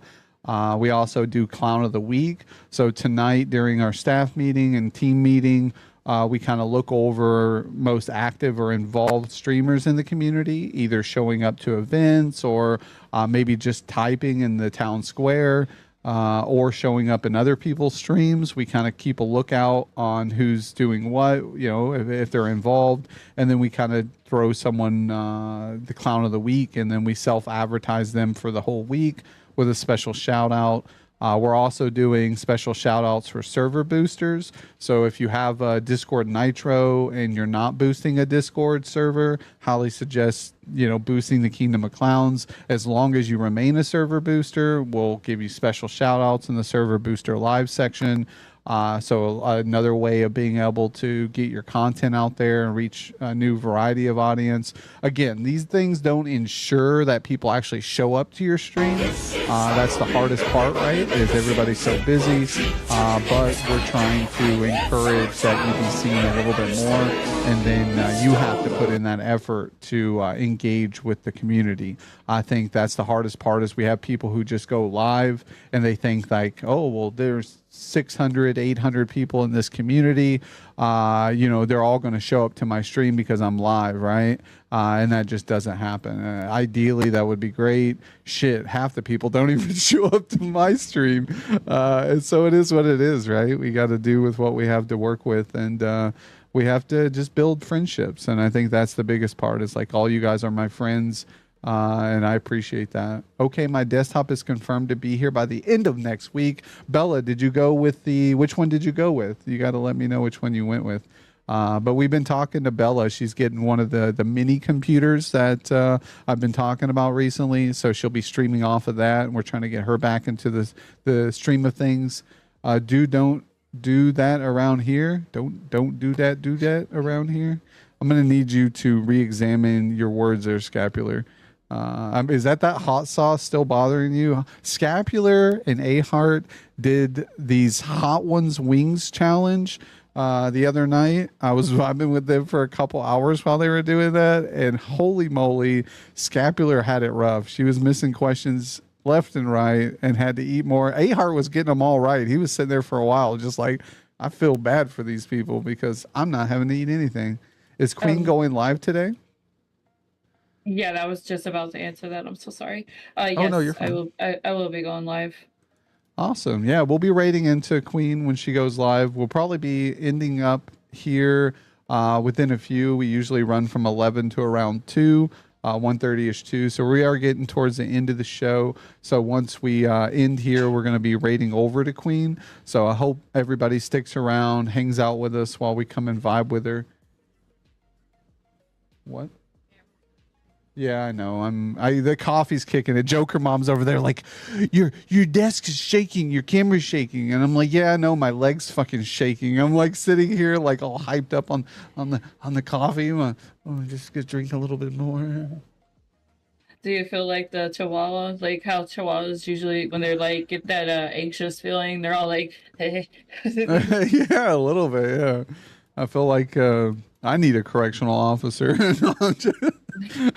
Going through. Sorry, it just makes me laugh because it's bad. It's part of the how that's how Chihuahuas are, but it just makes me laugh sometimes because they get really jittery and stuff. So sorry, bad joke. I'm not sorry, a bad. No, you're good. I'm not a fan of those little dogs. I'm not like it. Little dogs in general kind of piss me off. But I love animals though, but just they're always so loud and barky, and I've been bit, ankle biters I call them, because they always bite me on my ankles, and I'm against hurting animals, like in general, like any kind of animal. I'm the kind of guy where like I grew up fishing my whole life, but I'm not a fan of catching fish because of pulling the hooks out of them.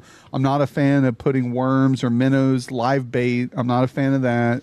Any animal, even from an insect all the way up to a large animal, like I'm not wanting to hurt anybody, anything. If I can go through my whole life without inflicting pain on anybody, I'm a pacifist. So I believe in like non-aggression and everything has a consciousness or a soul or feels pain, even all the way down to our vegetation, right? Mushrooms and plants and things, like they communicate with each other through nerve endings. So it is what it is. But Yeah, AJ Pro absolutely. 123, your name looks very fishy. I'm just saying, coming straight out of the gate with the high, I'm expecting you to ask me to buy best viewers or to sell me something, but I could be mistaken. You could be an awesome person. So how are you, AJ? Welcome to the stream. Hopefully you enjoy your stay here. We got the wonderful Queen of the Damned here. Call me AJ. Ooh, see, I like that. I like that response. Call me AJ. I like that. Want to hear some jokes? Uh-oh. We got someone who's coming in with jokes, chat. Do we want to hear them? Do we want to hear the jokes, chat? I think we'll give you one joke, AJ. Can you give me one? Give me your best joke. Hank's like, no, we don't want to hear your joke. AJ's the joke, chat. I got dad jokes. You got dad jokes. Yeah, you tell me a joke, Queen. Give me a dad joke. So, I had a dream about a muffler, and the next day I woke up exhausted. All right, Chad. That was a good stream. Thank you guys for tuning in today. Appreciate it. No, I'm just kidding. Oh, the mechanic dad joke there. I liked it in the stream. It's corny, but it's funny. I just always like laugh at that. It's stupid, but it's funny. No, it's good. I like it. Here we go. AJ's joke. Me going to jail after telling an orphan to rob a bank so that they would be wanted to rob a bank so that they would be wanted. Oh my God. That's terrible. I get it, but that's terrible. He told them to rob a bank so they would be wanted because they're an orphan and they're not wanted. I get it. It's terrible. Oh, I just got that too. Oh, coming from somebody who grew up not wanted, that hurt me in my heart. No, I'm just kidding. Yeah. Tech difficulties in the stream. Yeah. Laughed exactly 0 times. Yeah. Yeah. Hank's like, yeah, not entertained. I'm not completely useless. I make a fantastic bad example. Yeah. Well, welcome in, AJ. How did you find the stream? Was it from someone in here? Was it from social media? Or were you just browsing through, just chatting, and thought you'd come in and talk to us crazy clowns here? What is the knight's favorite fish? Well, hello, beautiful. I am not sure. What is that? And thank you, Andrea Anderson. Andriana Anderson. Welcome into the stream. Thank you for the follow. A swordfish. Oh my goodness. Hello, just scrolling. Awesome. Well, glad to have you in. Hopefully you enjoy the show. We run a podcast talk show here called the Jokerdads Spotlight. We're on our episode 138 now, so we've highlighted 138 W streamers and content creators. Queen of the Damned being the most recent one here. Awesome artist. So if you like art streams, you like to get to meet and check out people who are creating, virtual art or even paintings. She has some W paintings here that she showed us earlier. Highly recommend going over there. Or if you just like to catch some variety games, mostly highlighting horror genre games, highly recommend also dropping a follow. But I appreciate you guys coming in. Love her background. Yeah, the background's awesome. I love it as well. That was the first thing I commented on this morning when she pulled it up. It's a good background to go along with the vibe. My grandma has the heart of a lion and a lifetime ban from the zoo. You was on recommended. Yo, I appreciate that. Do you guys stream as well? AJ, are you a streamer, content creator? How about you? Is it Andriana or I'm terrible at reading names. Adriana. Yeah, I think it's Adriana. Wow, recommended works. Yeah. I don't stream at the moment, maybe in the future, Adriana, but people call me Addie. Okay, Addie. Well, nice to meet you, Addie. I appreciate you being here. Hopefully you don't have any clown phobia because, right here is a clown. But if not, we appreciate you being here. If you do have a clown phobia, the door is over there. No, I'm just kidding. Some people like us. No, I love the clown look going on. Awesome to have you then. But no, even if you didn't, we have some people who are fearful of clowns, but they tolerate me. I don't know how they do it, but kudos to them pulling through their struggles. Did you ever see my face paint that I did for Halloween last year? I don't know. I I did, haven't. No. so I did a couple of community challenges with my community, and I did the first one I did was Pennywise. The second one I did was I think it was like there was Joker, there was Captain Spaulding, and there was another one. I couldn't remember, but I did like quite a few. Oh, Ghostface, yes. So I did like a couple of face paints on stream for Halloween. Oh, that's awesome. It sucks that I missed that. Yeah, I don't think I think I met you maybe February. I'd have to go back and check. It was a couple months ago, and I'm trying to think how I met you. I obviously I think I met you through mutuals, but again, it wasn't until recently that I had noticed that In Love and Tiny's, we're mutual friends as well. From them. Yeah. So that's awesome. I think it was through Reaper Central actually, because I know that you were in Reaper Central, and I chat sometimes in there.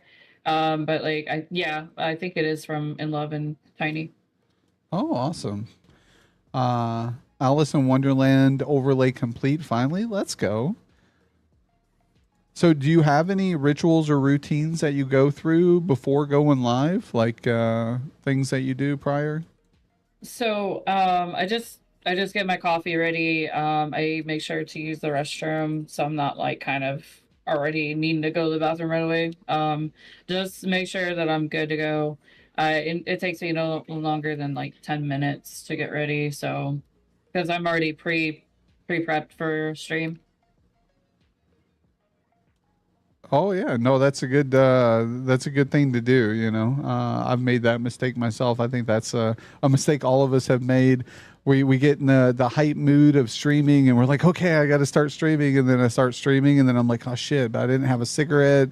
I didn't, when I used to smoke, but you didn't get no water. You're sitting there like dehydrated with no water nearby. So now you got to like tell Chad or everybody, I'll be right back. I got to get some water, stuff like that.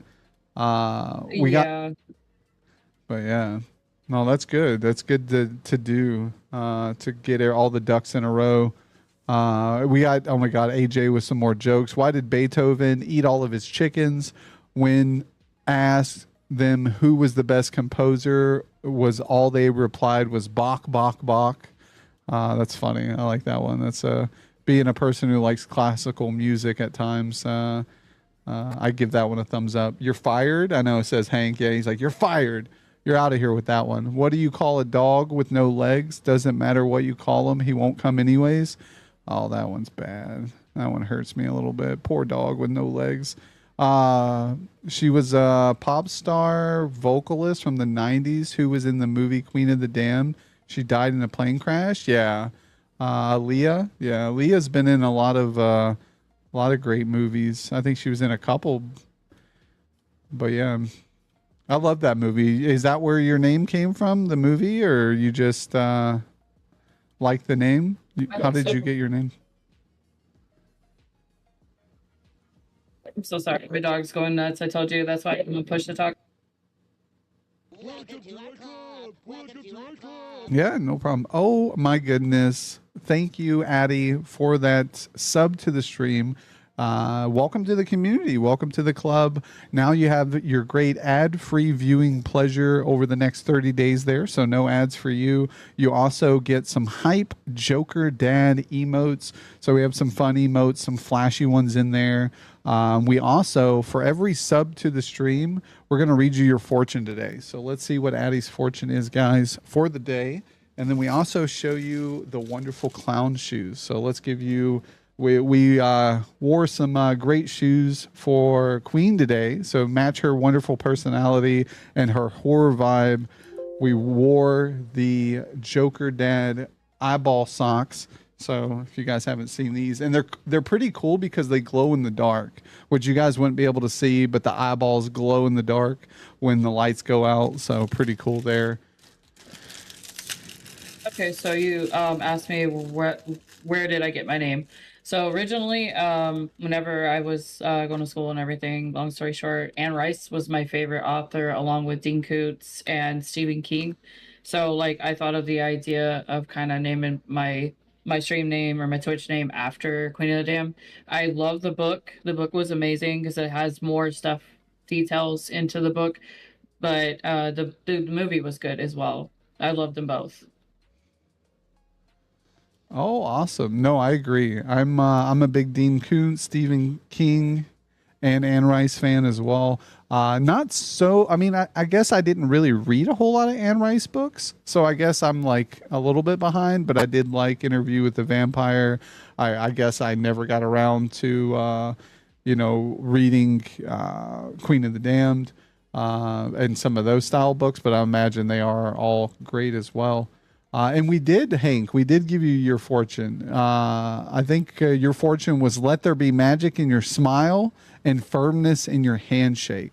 I think that was yours earlier when we opened it. You must have slightly missed that opportunity there to hear that. But yeah, that's the one we got for you. And then today, Addie, we got, today is the day you let it go. Your chance will come. I like that one. But thank you. I appreciate it. We do have... different socks every stream. We rotate between, I think we got 7 pairs of socks that we rotate through. So you might catch some of the pairs on different streams, but we kind of rotate through different ones. But yeah, thank you for being here. And these shoes, we always have our flashy clown shoes on. Look at these leather bad boys. I love them. But yeah, welcome into the community. And if you haven't got a chance, Addie, highly recommend joining the Kingdom of Clowns Discord. Let's give that there. We'll give a shout out to it and I'll pin it here. And we're also going to throw up, I'm going to put up you have a Discord too, don't you, Queen? Yes, it's called Queen of Damn Souls. Nice. Let me go ahead and if you want to shoot me a DM real quick with the link, I'll put it in chat as well so you guys can join up if you'd like to keep updated with Queen, when her schedules will be, when to just see her online or just maybe even chit chat outside of the stream. I think that's always the cool part is I know we can't always be live. For example, she streams in the evenings. Sometimes I can catch her streams if I'm up really late at night, having problems sleeping as well. But usually I'm in bed. But this is a way I can kind of catch in and check out her stream when she's not streaming or catch out some information on what's going on. Gotta go. Duty calls. Thanks for the interactions, and Queen, thank you for the support. No problem, Hardcore. Thank you for being here, showing some love to Queen, and being here to vibe with us this morning, and very much appreciated. I gave you the link in your private messages. Awesome. Let me go grab that real quick here.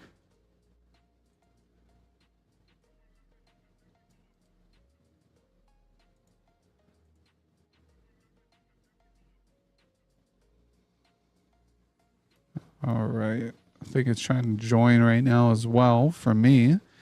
And then where we go, we got that. So we got that back up. Awesome. So Hardcore is my sister-in-law. Oh, awesome. Yeah, let's give Hardcore a follow as well. I think I might have earlier, but I might not have. Let me check here. Oh, there we go. I didn't, but thanks for the shout out, chat, for whoever did the shout out for Hardcore. Thank you, Zahabi. I appreciate that.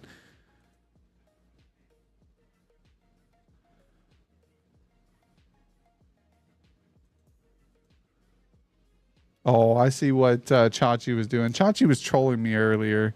He said the shout out shows the last game that I played, but then he changed the game to that weird, awkward game that I don't want to say on stream and then had me shout him out. So I see what he did. He tried to reverse card on me. I get it. I got trolled earlier and didn't even realize it. You're amazing streamers. So highly recommend checking out all these lovely people when you get an opportunity. But yeah, welcome along for the show. Sneaky Chuckles gave us a follow earlier too. Thank you. Yo, hello, Davina. How are you doing today? Thank you for being here. Good to see you. Coming in representing the TLC. I love it. Hopefully you're having a great Sunday. We got the lovely Queen of the Damned here. We will be wrapping up here after a couple questions, but we are going over to Queen. So I highly recommend you guys sticking around so we can vibe, hang out with Queen. What are your plans for today? Are you going to be gaming? You going to be doing some more art? What are we doing? I'm pretty much gonna be doing some artwork because I'm not like normally late at nights I do the gaming because I can't sleep. So artwork is where it's like more chill. Yeah, no, I agree. I love the artwork chill. Like I said, we were kind of vibing the other day and I just enjoyed the chill, just hanging out, relaxing. I was actually doing some content creating at the same time. So, I was sitting there editing some clips, going through that and listening to you and watching you draw on my other monitor. And then you would chime in, you'd have some good, interesting questions. We were engaging in quite a bit of conversation. And then you'd start drawing a little bit. I watch you draw, I'd do some clip making. And so it was a good rhythm. I enjoyed the vibe. So I think that's a big thing, is providing a vibe for people. And that's kind of what we do here. I think, we try to create that same type of vibe where we know that people are doing other things, right? They're gaming right now. They're maybe doing dishes or doing laundry because it's Sunday, right? Everybody's having to do that last minute chores of the week. Maybe they're out with family driving and they got me with the earbuds in their ear and they're listening to both of us chat. So I think, just providing a vibe for your community is like crucial. I think it's a big thing. Yeah, exactly. So the best way to make that connection is to do something more chill, which the artwork is like my form of chatting because I can't just sit there and like stare. I have to have something because I have ADHD. So like I'd feel like Yeah, you have to change your name to Queen of the Stare, right? no, No, definitely not. So what's been your most memorable moment so far on stream? Have you had like some moment that's really stood out over the last like year and a half, 2 years you've been streaming? I think the fact that I've made quite a few friends to game with, and I treasure those moments because we have an absolute blast as far as like playing games. Because like some of the clips that you showed were like one of those moments that was just I absolutely had a blast. Party animals. If I do have like a group of friends to play with, we absolutely have a blast. I do like all kinds of things as far as like trying to interact with my chat. Like one night I was doing subs for shots, just so there's some interaction or some fun there. Like I do different kinds of things. I'll do community challenges for people. I try to make that interactions with my chat as much as I can. Yeah, no, I think that's great. Anything that kind of interacts or brings some type of engagement with chat to your stream is always is a winner. Thank you for the follow, but you didn't have to. Yo, yeah, everybody follow everybody. I always say that, and again, it takes some time. I know for me, like I usually try to follow whoever I can, especially if I know they're content creators. I don't expect a follow in return. And I know some people who follow me, sometimes I don't remember to follow them, right? So it's nothing against them. But I always tell people, engage a few more times, right? Come back into the stream, say hi again, check it out. Eventually I'll try to remember to follow you back if I don't right away. But then again, I don't expect you guys to follow me. But if you enjoy the content, you want to be a part of the community, you want to check out the stream, check out other guests that we have on. Like we have some more guests coming on next week. And everybody has something to offer, either through personality, through knowledge, just something, even just good conversation. They might not be the best gamer, right? They're not pro at the games they play. They may actually be terrible at the games they play, but they're good human beings with a wonderful soul. And I think that's like at the end of the day, to me, like we were saying earlier, you touch basis on it, right? Like it's all about the person's personality and how they vibe with Right. you. And there's some Yeah. people like that I just don't vibe with, and unfortunately I don't come to their streams often, and it is what it is. And if I don't vibe with you and I'm not there, that doesn't mean that I don't like you or that I don't want to support you. Like I'll still support you outside your stream. I'll still push your content because I believe that there is someone out there who does vibe with that type of content, right? And Yeah. I'll still help you in your journey. But that just doesn't mean that necessarily. And I think that should go to others as well, right? There's some people who don't like clowns, some people who aren't big into the circus theme or the Joker theme. There's some people who don't like Fortnite, maybe fucking hate talk shows and could care less about other streamers. Those people aren't going to enjoy my content. But what they should do is they should respect the hustle and the grind, right? They should respect the effort that I put into the creation of the community, into the creation of my stream, to the effort I put into getting us where we're at today. They should respect that and want to return that favor as well. And I think that's the same mentality I try to have for other streamers, Oh, absolutely. You nailed it on the head. There was, I think somebody, did anybody ask a question? I'm so sorry. Let me scroll up. I know I've got both chats on both scenes. Always fun meeting people. Let's see here. I follow everyone. I love watching people on Twitch and chatting. Yeah, I agree with you there. Gave you a follow, Queen. Meeting new people is the best. Thank you. Terrible. Everyone has a life, Joker, so everyone understands when you can't be there all the time. I mean, I get that.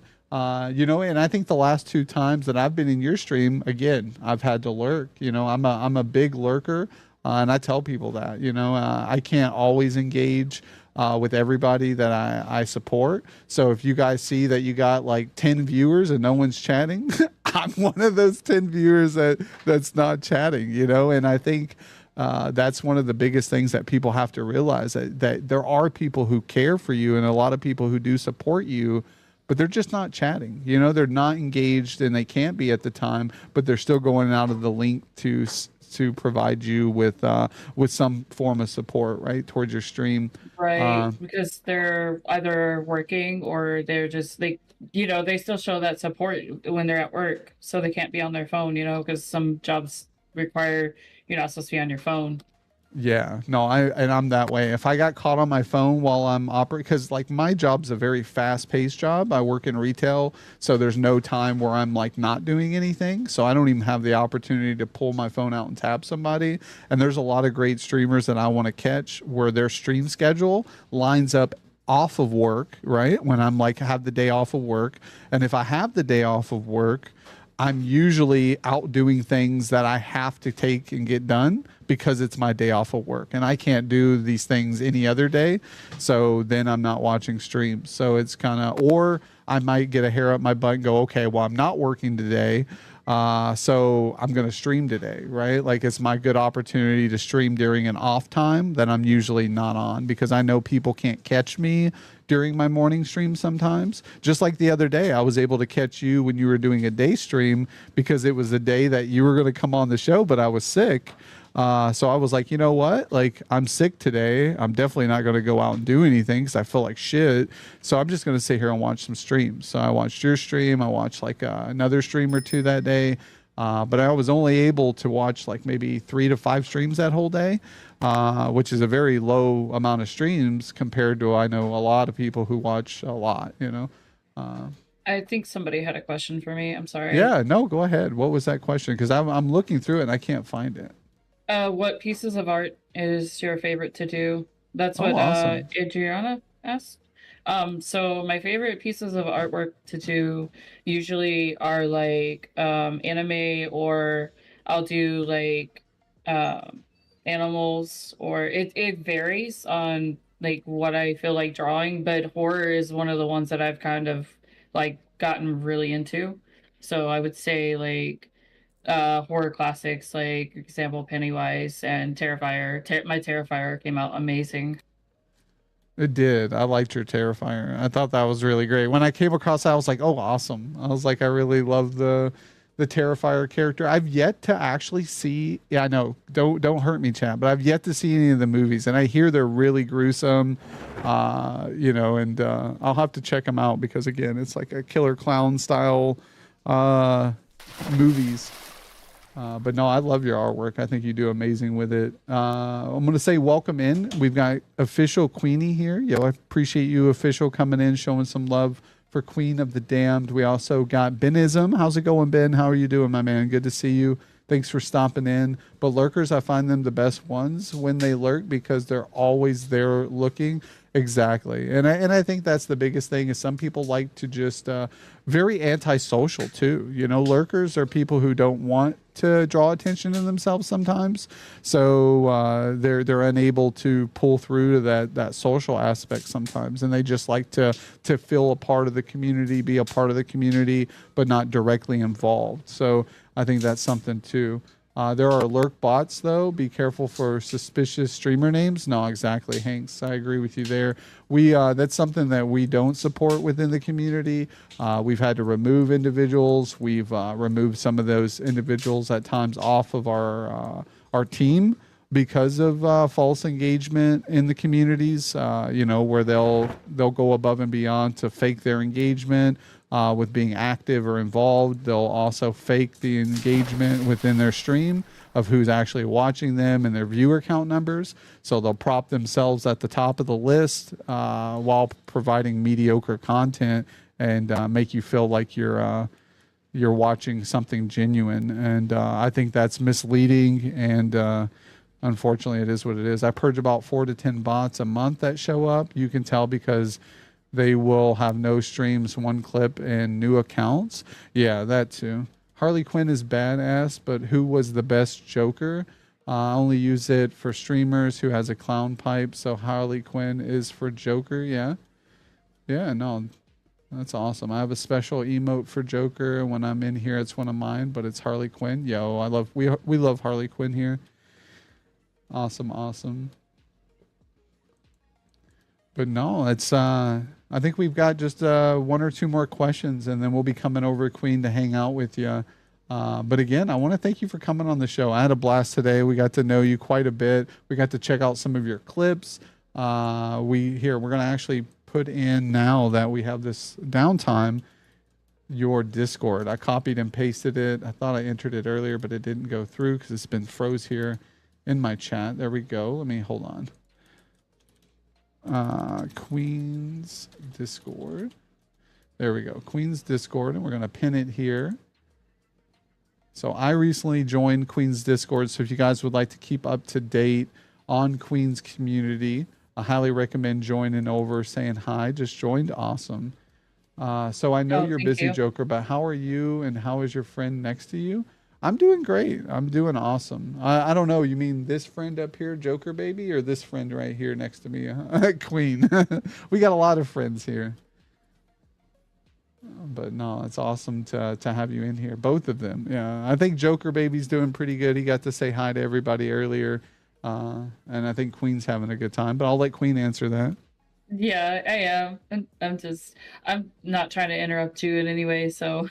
No, you're fine. This is your show. This is your episode. You interrupt me anytime you want. If you notice questions that I can't see, because sometimes I get lost in the sauce here, and it's hard for me to juggle everything too, because I'm looking at like multiple screens. I'm making sure the stream's still running okay. So it's like, oh, my ADHD is gone. I gotcha. What games are I into? Is that what you're trying to ask?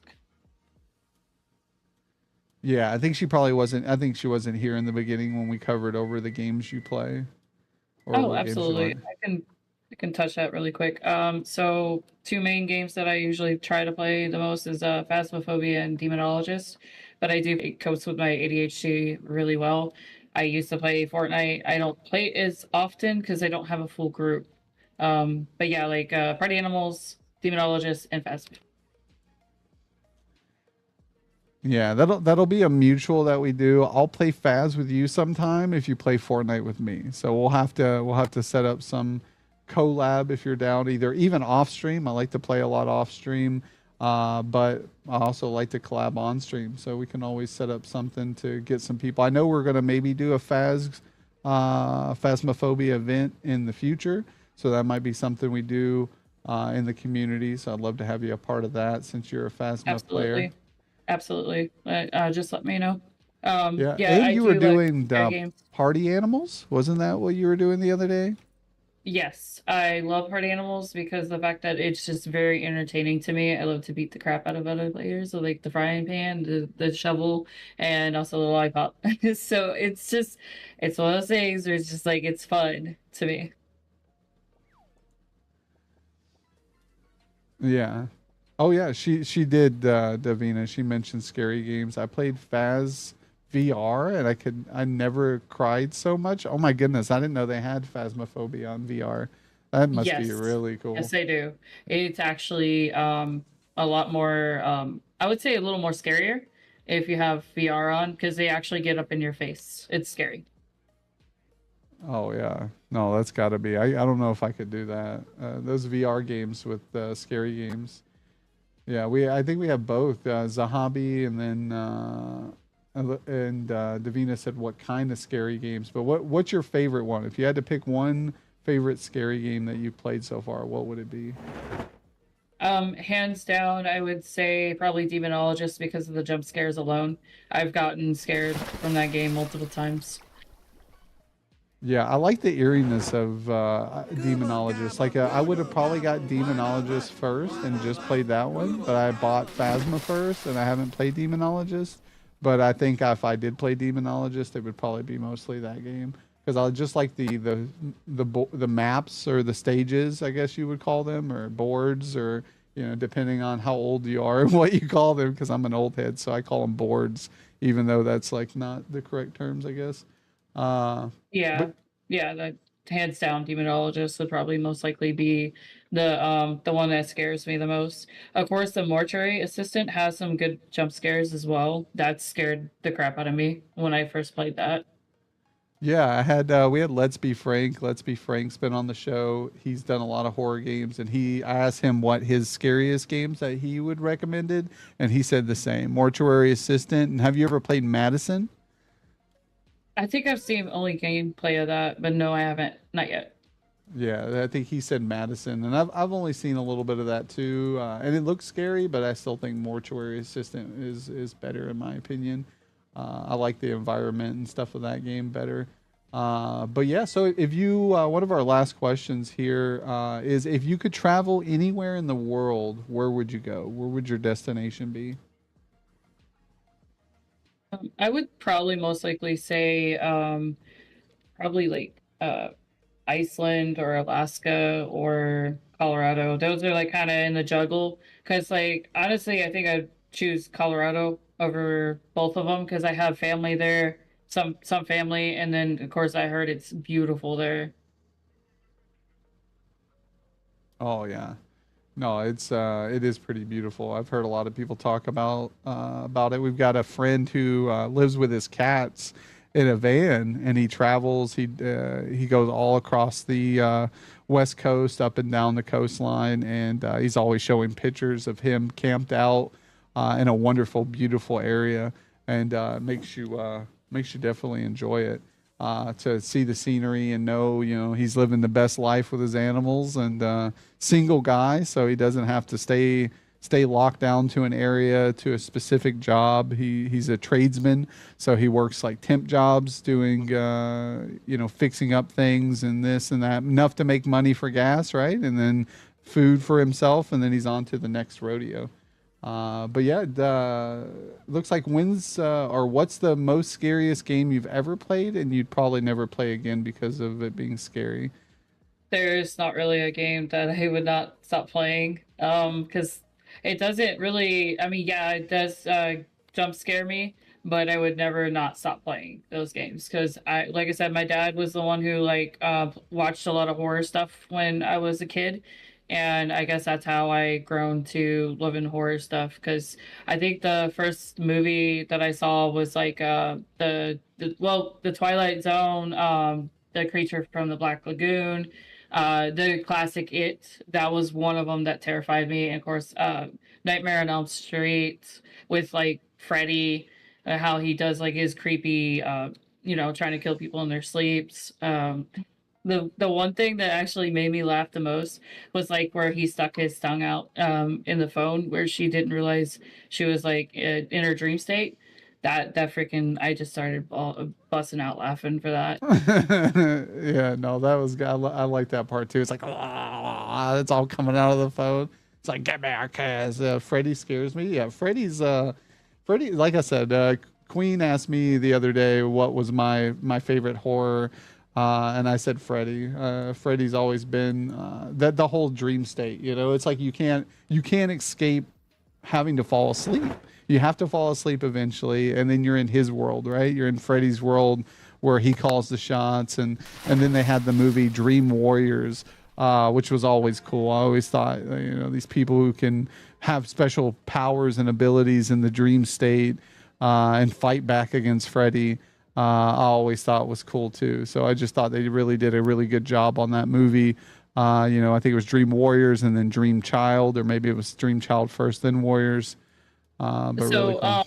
fun fact, my sister-in-law, hardcore, her daughter actually met Robert England, and she's got pictures of him. Like they're actually at her house and stuff. And I was like, no freaking way, that's awesome. So yeah, she actually met Robert England. Oh, I'm so jealous. That is awesome. Yeah, that would be a great opportunity. I'd have been a fanboy. I'd be like, please sign this. Please, I want a picture. I need a selfie. Oh yeah, she's got pictures of him. I was like, damn it. Yo, we got, yeah, there you go, Davina. I gave her a shout out there. Click on that. Give a heart button there. Go ahead, click it. Show some love. We've got the Discord also pinned in chat. So if you guys want to join our Discord, highly recommend doing so. I think we just got one more quick question and then we are done for the day, but we will be going over to Queen. So please, please, please stick around so we can show some love, come over, hang out for a bit, check out some of her digital artwork. She'll show you some of her amazing work that she's been doing recently. So highly recommend sticking around and checking that out if you can. But I know a lot of you guys, you've been here for the full 3 hours.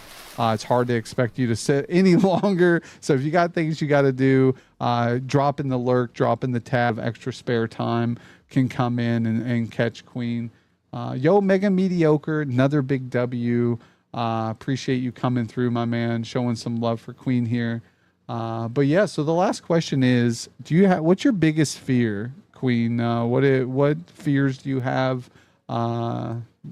Things like that. I would probably most likely say burning to death or drowning to death because as a kid, my dad would like do like the grill outside and stuff, and I think I don't remember what age I was. I'm sorry, I can't recall, but when I was younger, I ended up hitting the grill with my back and I burned it, but luckily it didn't go to a 3rd-degree burn. So that actually kind of like put like a traumatic kind of thing. So if I touch anything that's really, really hot, it kind of makes me, it's a trigger moment.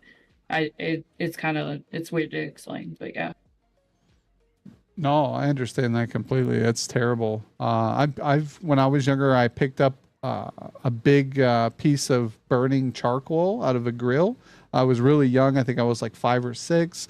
My family was having a barbecue. It was late at night, and one of the coals must have came out of the grill. And all I saw, like I didn't even think about the grill and what was going on. All I saw was this big glowing orb in the ground. And I just walked over and went to pick it up. I didn't realize it was hot. I was young, right? You just see something glowing, and then Oh my goodness, Joker Mom must be baking. Her alarm's going off. We're burning. We're burning. No, I'm just kidding. Oh no. Speaking of burning, no, exactly. Fire, fire! What Queen jinxed this? No, I'm just kidding. Tom Cruise without the fire. Yeah, exactly.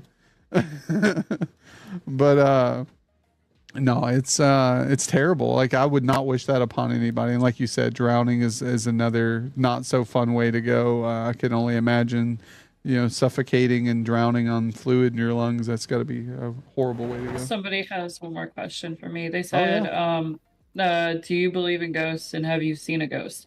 Okay, so I don't want to scare anybody, but okay, I will tell you my most scariest experience ever. So, like I said, I lived in Tennessee with my parents, right? And they had 20 acres. So, long story short, I had a friend who lived nearby. She was taking me home because I didn't have a vehicle at the time. And at this time period, we had flip phones, but they never had cameras or anything. So she was taking me to my parents' house, the end of the driveway. There was a 6 foot body or some sort that did well. It had eyes, but it had no body. It was invisible or something. I don't know. I don't understand it. It was crazy. We were 100% sober. I didn't drink and I didn't smoke when I was younger at all. But they literally looked at us and it blinked intelligently. It had yellow eyes and it scared the crap out of me and my friend. And we looked at each other like, are you seeing this?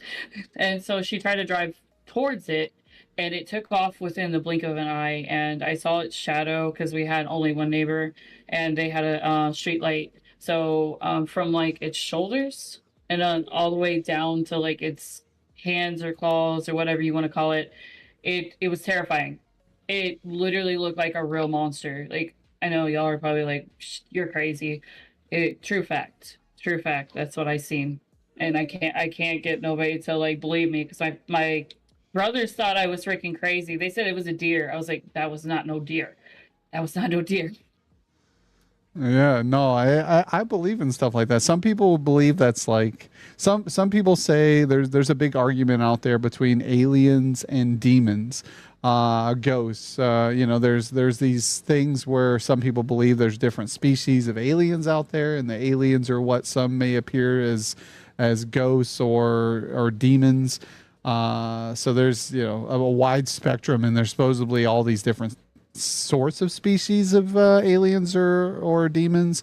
So it's like it's tough to say, but I believe that we are definitely not alone on this planet. We're definitely there's more to what meets the eye. Are we in some giant computer simulation? Is this all make believe? Is this perception of our reality, and we're just like tapped into the matrix in some hibernation incubator being siphoned out of our resources, being used as some battery somewhere? Who knows? But I'm just So Oh, go sorry, ahead. one more story is you touched up on demons as well.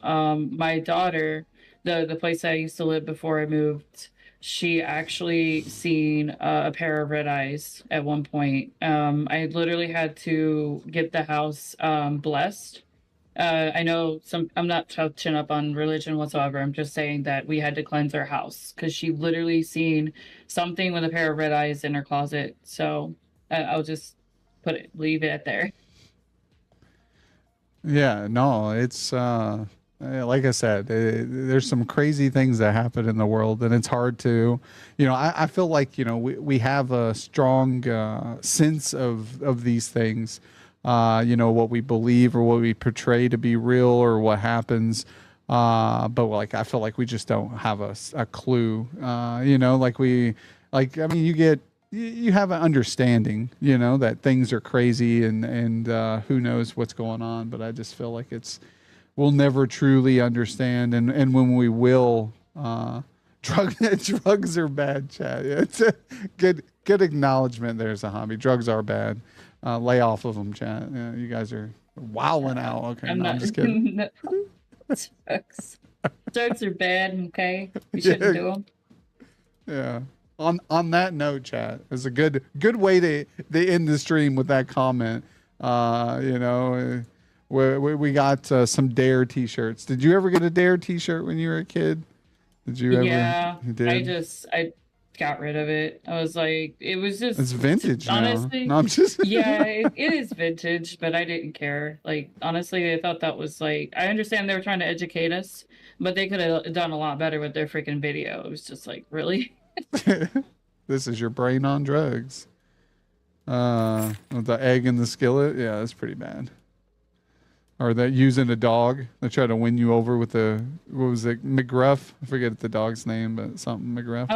I can't remember exactly what the dare was because all I remember is like just the shirt with like the letters and everything. They did. I don't think they ever had like a mascot for where I lived in Tennessee. They just kind of touched up on everything what the drugs did, and you know, it was just to me it was kind of not put Will together. you read me It a was kind bedtime of story? like it didn't grasp my attention, so they could have done better. Do better. Yeah. Yeah, we've got. I suppose I'll answer this question about ghosts. What ghosts have you seen instead of putting a smile on your face? I've had a few incidences, but one of them that really stood out was even here in the building I'm in. It was when I lived on the opposite side of this apartment building.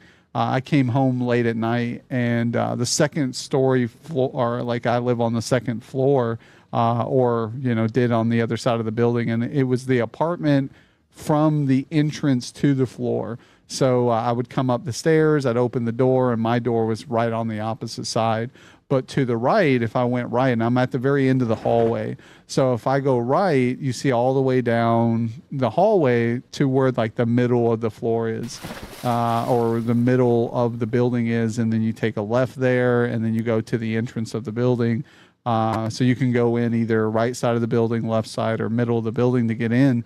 I go in the left side and then go to the second floor and then into my apartment. And I came in really late one night. It was like midnight. Same thing, sober as can be. Just got back from a friend's house. I go into my apartment. So I walk straight in. I just look forward. I don't look down the hallway. And I go to get my keys into the door. And I look all the way down the hallway. So I just turn my neck and look all the way down. And there's a young kid in like Victorian style clothing. And I'm like, what the fuck? Like I looked and then like it just stared. I stared so my eyes could focus on what I was seeing. And that's what I made out, and I could see it clear as day. And then I like blinked and like thought to myself for a minute. And after I blinked, I still saw the image. And I in fear, I kind of looked away. I just was like, looked back forward to get into my fucking apartment. And then I opened the door. And right before I went into the door, I looked back and the image was gone. And I was like, holy fuck, like my heart sank. That's crazy. And then I was kind of scared to go in my apartment at that point. I was like, I don't know if I want to fucking come inside my apartment because I was living alone at the time. My kids weren't there. So it was just me in an apartment that was just myself. And I was kind of fearful. It was like the first time I've really been fearful of the unknown, I guess, or what could happen being there. But I didn't want to let any bad entity into my home.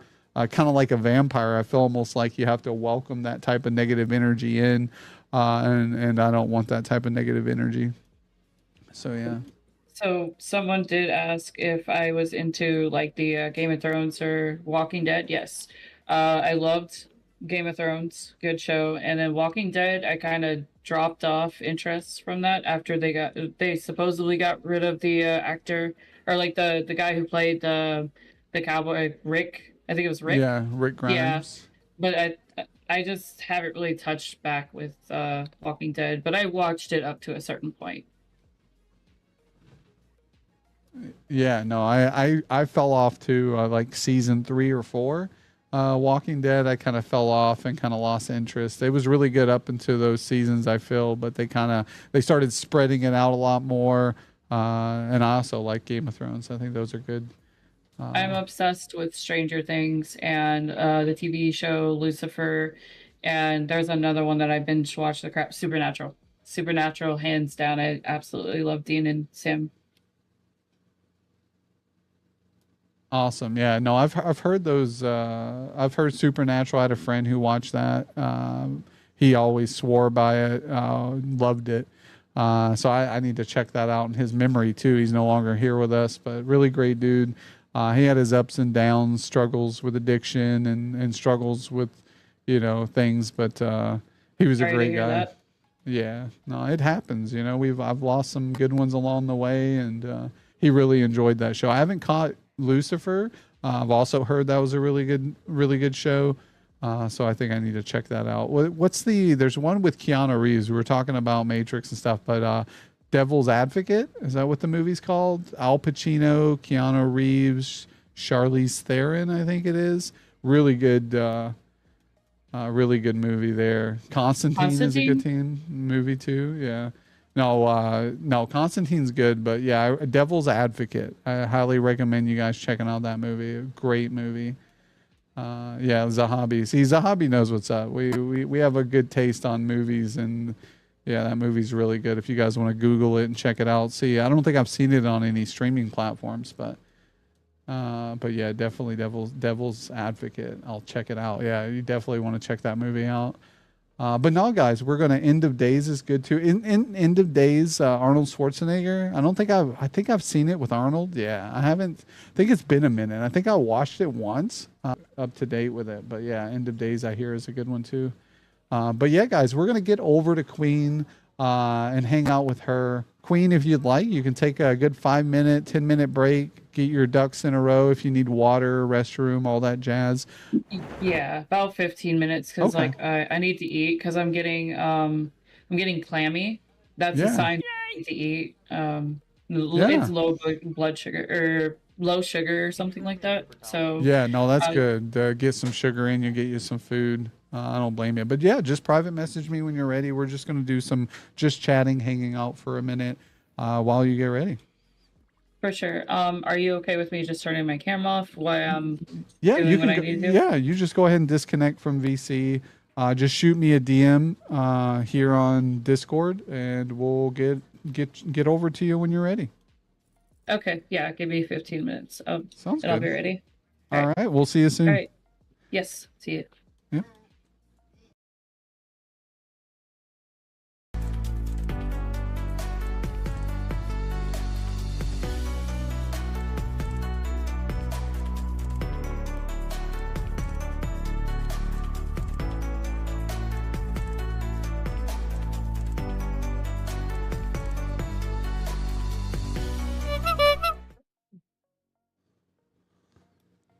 And we're back, chat. Welcome. Everyone. We've got our wonderful guest today, In Love 88. How are you doing on this fine Wednesday? Doing great. Awesome. Inside, I'm AC. I'm not sweating my ass off. Great. Yeah, no, AC is a for sure winner right now. I said it a couple years back. Oh, here we go. Let me get that off. I can always move it closer. I didn't want to just be like breathing into the microphone though. No, you're good. Yeah, no, I just wanted to make sure because I think it's my headset because it looks like the audio levels were fine before, but my headset's Right. just a pain. I think it's like one ear's cutting out or something, and then it throws off my whole perception. Yeah.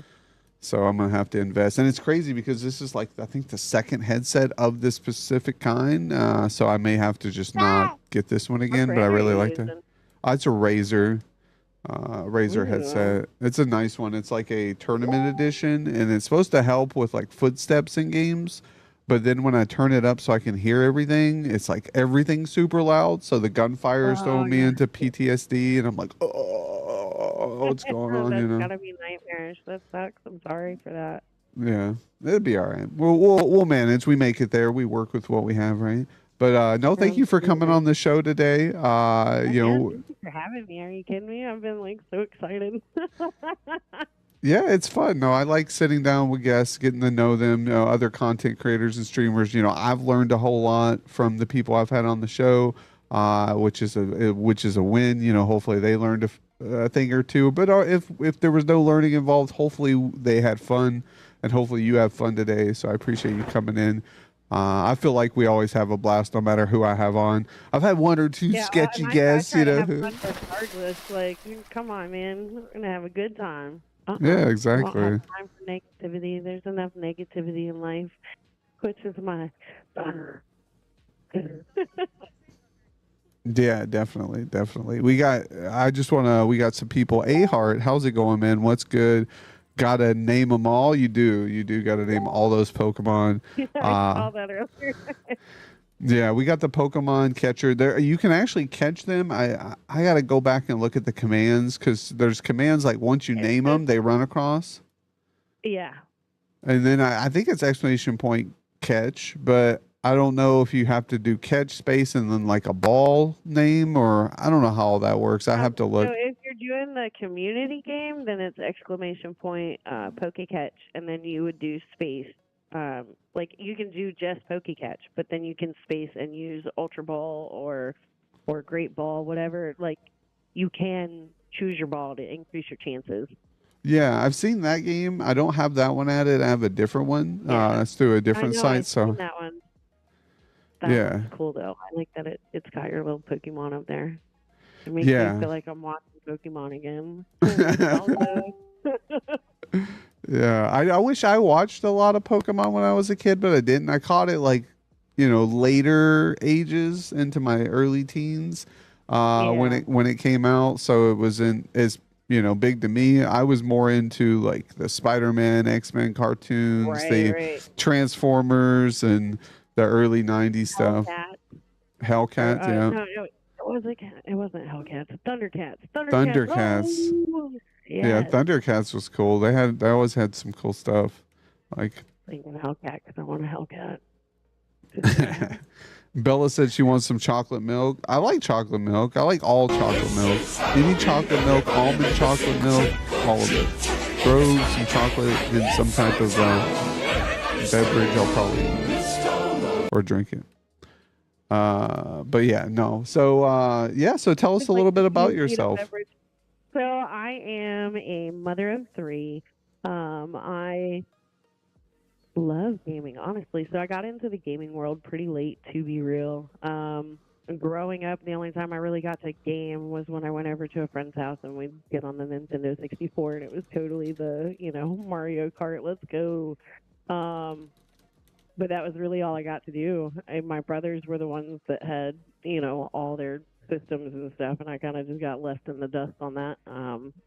So I didn't start gaming until I was, oh God. I played some PS2 when I was like 19, played some original Xbox when I was like 17, but I didn't really get into it until I was 20 years old. And then it just, I was already in hardcore with RTS, Warcraft 2, Warcraft 3, StarCraft, Diablo. Got into World of Warcraft. World of Warcraft is crack for me. I don't know what else to say about that. It is very much a drug. It's very much an addiction. No matter how much they tick me off, I come back.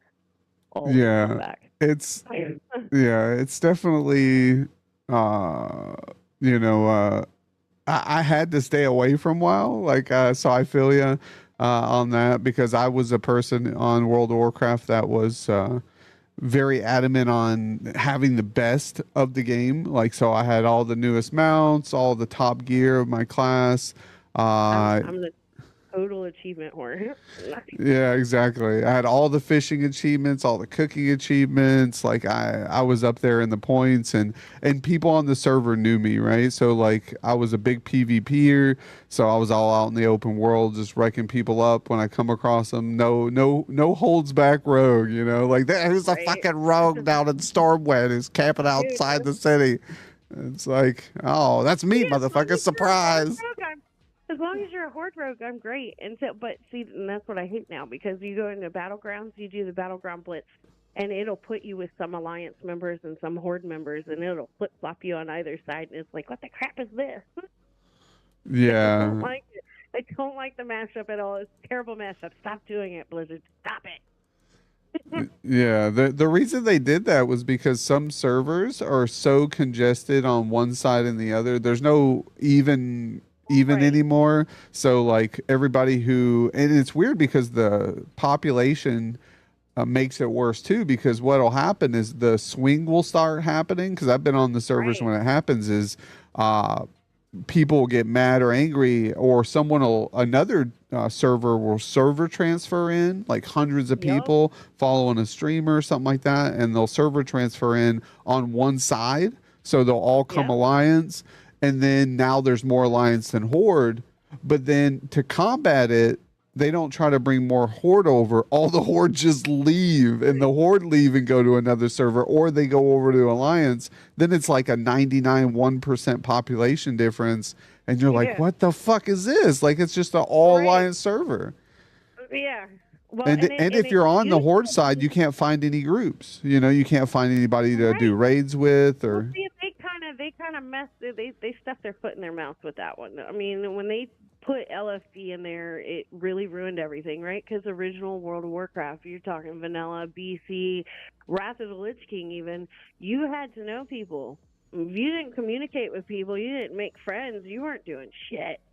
No. You couldn't go through dungeons, you couldn't do anything. You had to learn how to communicate. And now they've completely removed talking out of the chat. You have trade chat, and that's it. You have trade chat. That's all. And you'll get banned. They'll do a soft ban, and then they'll do a hard ban if you're talking about anything other than selling or advertising in trade chat. So Baron's chat is a thing of the fucking past. Come on.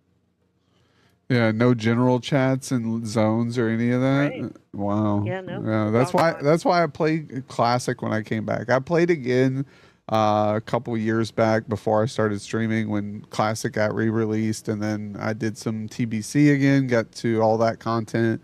It was nice. It was good to rehash some of the old raids that I hadn't done in 10, 15 years, but I don't know if I could get back in it. I know they're doing Cataclysm right now. I wanted to come back for Wrath, but that was my favorite. Wrath was my favorite time of the game. But yeah, welcome in. Hello, as well as we've got Eagles Chick. Thank you. Good vibes in the lurk, yo. Thank you. Hi, sweetie. Yep, we got Wahoo here as well. Wahoo, thank you for coming in, dude and friends. Yo, appreciate you stopping in, showing some love. Hopefully you're having a good morning. We got Turtle in the building. Turtle moving slow. How's it going, my man? Good to see you. Hopefully your morning's doing well. Yep, Bella's still vibing. I need to get into more games. Yeah, it's definitely that's the biggest thing. We were talking about it earlier, and before the stream, just a little bit, that there's play what you want to play, have fun. Yeah. I kind of, that's why I play so much Fortnite, because I have fun with it. I try to get into other games, and then I play a little bit. I felt like, for example, Zahabi, he's been doing Elden Ring recently, because our great community member here and part of the mod team, Ryder29, he was kindly so generous to gift him a copy of the Elden Ring. And Zahabi's been playing it, and it's been great, because I've been watching Zahabi get his ass beat in this game. And he's not used to the controls of that style game. So, it's like he gets into this cave, and the first two mobs just start whooping his ass. He's like, an hour later, he's still fighting the first two mobs in this cave. And we're like, bro, but it's great, because I know I would be the same fucking way. I would be doing the same struggle, because I'd be like, what the fuck is this? This isn't Fortnite. This isn't Battlefield. So playing that style game is a totally different style, and it's just good to see. And he seems like he's having some good fun with it, but at the same time, I know he's like, man, I just want to go back and play the games that I know and like. But now I have to play this because it's been gifted to me, and I at least got to get some effort put into it. So yeah. I mean, and no sniping in Elden Ring, yeah. Or whatever, haha. Yeah, you can't snipe there. Yeah, exactly. People have a chance to live. I'm surprised, like his style, he would be the spellcaster. He needs to, I think there's magic in the game, so you're gonna probably want to be like that. Like I would think I would Google how to make Elden Ring range spellcaster spec or whatever, and look at a guide on how most people play that style class in that game, and go from there. Because that's probably what I would do too. Sniping in Elden Ring. Yeah. That's great. Good morning, Gene. How you doing, buddy? Welcome in. Welcome in. Good morning to you. Happy Wednesday. Let's give a round of applause again. We got a lot of great people. Turtle Moving Slow, Cody Judah, Gene stopping in as well. We got Wahoo, A-Heart, Wolf Puck, Leonessa, Sahabi, Hurst, all these great people, and everyone else I have managed to dramatically fail and not mention. I apologize. But yeah, you guys are all W's for coming in, showing some love to In Love today. In Love 88. So I'm gonna give a big shout out to In Love for conquering her fears and coming on the show. No, I don't know. Let's make it sound like it's so my dangerous. fear. Yeah, exactly. My fear. Yeah. He totally made me do it. Yeah. I said, you listen here, In Love. You got to be on the Jokerdads Spotlight Show. It's a requirement here, or else. Yeah, I don't know. No, I honestly, I was actually so excited to be able to do this. Like, so Tiny's a huge supporter of mine and my other half, and And hello, he's thank you had for to the be firm about biddies. setting Hello, a hello. bedtime for me because I will get so hyper focused in a game, and I will stay up and up and up and up, and then I'll sleep for like 30 minutes and get up and game for another 20 hours. So he had to start enforcing a bedtime, and I couldn't meet it last night. I had to run myself out of energy to finally sleep because I was so excited about today. Yeah, that's my biggest thing too, is sleeping at night. And like I said, I kind of woke up a little bit later than I wanted to this morning, and I had woke up prior, but I even went to bed earlier than I normally went to bed. Like I've been going to bed at like 2 a.m. I went to bed at midnight last night, and then apparently I needed that extra 2. Yeah, exactly. Bravo, everybody. I know. I'm proud of you. Yeah, Joker Mom goes to bed. She has to get up at 5 in the morning, so she goes to bed at like 10, 11 sometimes, and I'm like, holy shit, you need to go to bed a little bit sooner than that. But I don't know. Some people can function off of like 6, 7 hours of sleep. I need like that 8. I need that 8 hours. My prime for the longest time was no more than 6 hours. Like 6 hours was my max. Any more than 6, and I was just like in zombie mode. But four was like my prime for the longest time. Oh yeah. Yeah, it's. I mean, some people can work on that. That's all they need, and then they're good. Like especially my oldest now, he's doing 2 jobs, and he's been working right early in the morning, getting off work an hour later, going to the second job, and then coming home, and then he'll come home, he'll shower, and then he'll go hang out with friends, and then come in at like 1 in the morning and do it again. I'm like, bro, I'm like, I don't know what you're doing, but I don't know how you're doing this, but you need to like not do that because you're gonna eventually fall asleep at the wheel or do so. I don't know. Like I would hope not, but we just gotta. I mean, it was very much the same thing even with me because I was working double shifts at a bar. So I was opening and I was closing at the bar. So it'd be like 4 or 5 o'clock in the morning before, I was done with everything. And that's because once we were done shutting everything down, I hung out, we had drinks, we had a good time, shot a few rounds of pool, and then I'd go home. And I would then still stay up. I'd game for a little while. I usually wouldn't get to bed until like 10, 11 o'clock in the morning, and I'd sleep until... Oh, geez. I think I'd sleep for like 2 hours, and then I'd go back to work, and then I'd stay up all night that night and all day the next day. So I flip-flopped. It was like every other day I worked a double. So it was some crazy hours.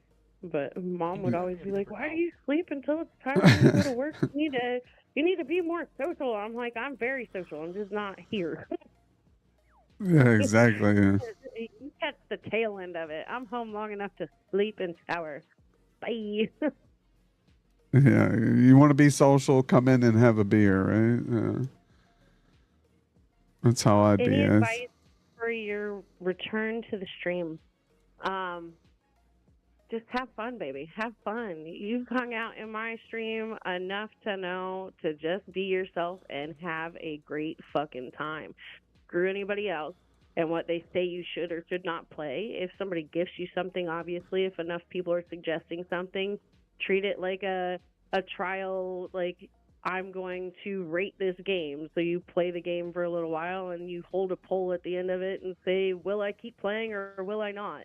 Have a good fucking time, be genuine, be yourself, but also look at it as we all know, and this is something we were talking about before the stream too, is this is very much a business. This is a job, whether it be your little side hustle or it's a full-time thing for you. Yay! Just have fun with it. You are your brand. Yeah. You just got to have some fun in the process, take it a day at a time. I think that's the one thing is people overwhelm themselves with it. I've been guilty of it, where I'm just like, oh, this, and this and that. And, it's good to take it down a little bit and slowly go at it. I haven't been able to watch as many streams over the last couple months as I used to because I was here all the time. Now summer's here. I'm out doing things as well with the family, so I'm missing a lot of streams. I know, right? How dare I? How dare I leave my streaming community? No, but no, in the people I do get to catch, I try to communicate and hang out and vibe and things like that. He watched me last night. Yeah, I did, Wolfpuck. I did. And you were having some good time in some Star Trek. It is what it is. We get a chance here and there to catch people on. There's been a few people I haven't been able to catch just because they stream during times at which I'm at work or my off stream, or they start streaming late at night and I'm going to bed and then unwinding there. But no, it's It's in my channel while he's at work. yeah, yeah. So. And then I raid somebody and he gets dumped off in somebody else's stream. That's the good thing about, that's why, lurkers are like very crucial to the streams too, because like they help other streamers once they get pushed over in there. And especially if you can come back and refresh the tab or say hi or meet them. I average 3 to 4 per night. Yeah, exactly. Yeah. That's about the same myself. You go in, you hang out for a bit, you see what's going on, you meet some people, check out the game they're playing, see how the vibe is.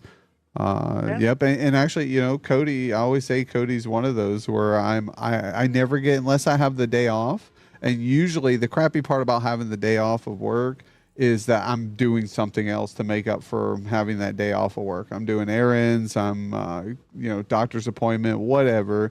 And here I am coming in later sometimes even than me getting off of work. So I'm like, oh, it's my day off of work. I'm going to catch those streams that I can't make. And usually it's like Cody's, but I come in probably during the last hour of Cody's stream. And I assume it's the same here in my stream, right? Is we have people who stop in towards the end because they're just waking up, and then I'm just raiding out. So we do what we can do. Like right now I'm watching, but I'm normally doing something while I'm watching. Don't discount the people who use you as background noise in your life. Yeah, exactly. Yeah. We have people who like this show just because of that matter, right? They prefer this over Fortnite because they can't see Fortnite. They just hear me. And it's just gunfire and me just going, oh shit, I died. It's like, who wants to listen to that for the whole stream? It's like, but they like exchanging a conversation, like two people sharing stories, getting to know one another, information that has value when it comes to like lurkers listening to the comedic moments too, because we have our what the fuck, the hot dog and cream cheese conversation yesterday or Monday. Like, it does not matter what game you're playing. There's always going to be this rando funny moment, and it's going to help make them giggle and it helps them get through their day. Some people like listening just because of the music that's playing in the background and stuff like that. I'm neurodivergent. I have ADHD, and listening to 30 different things all at the same time helps me immensely. So lurking is fantastic for me, and I've got everybody at a slightly different level so I can hear everything going on. Yeah, exactly. You just, have some fun with it, enjoy. Good morning, Royal Toughness. Welcome in to the stream. We've got our guest In Love 88 on the show today, episode 137. Can't believe it. all these wonderful people who've been a part of the show also coming in and showing love to other wonderful people who've been part of the show. I love it. You guys are all W's. Let's give another round of applause, guys, for chat. You guys are the real W's of the stream as usual. So thank you guys so much for being here. So yeah, I'm going to read here in front of me. I got your bio, which again, I told you before the stream, great, great setup usually. Because first off, how long have you been streaming? So I just started streaming, it was like the end of February. But I didn't hardcore get into it. It was just kind of here and there until May. And then in May, I started really, if I was playing a game, I was streaming it. If I was in the car riding around, I was doing the just chatting on the phone, and everybody was just chilling, listening to my radio. And you know what I mean? It was what it was. I was streaming everything I could, every second I could. I've been an affiliate since the 9th, so I'm 10 days in now. Nice. So now that you're an affiliate, is there anything that you're trying to get on the stream? Have you already what have you added so far, and what's your next steps on what you're adding? So I'm very much a variety streamer. Obviously, WoW is my anchor, and therefore so is Hearthstone. Which, if anybody doesn't know, Hearthstone's it's World of Warcraft equal to Magic the Gathering.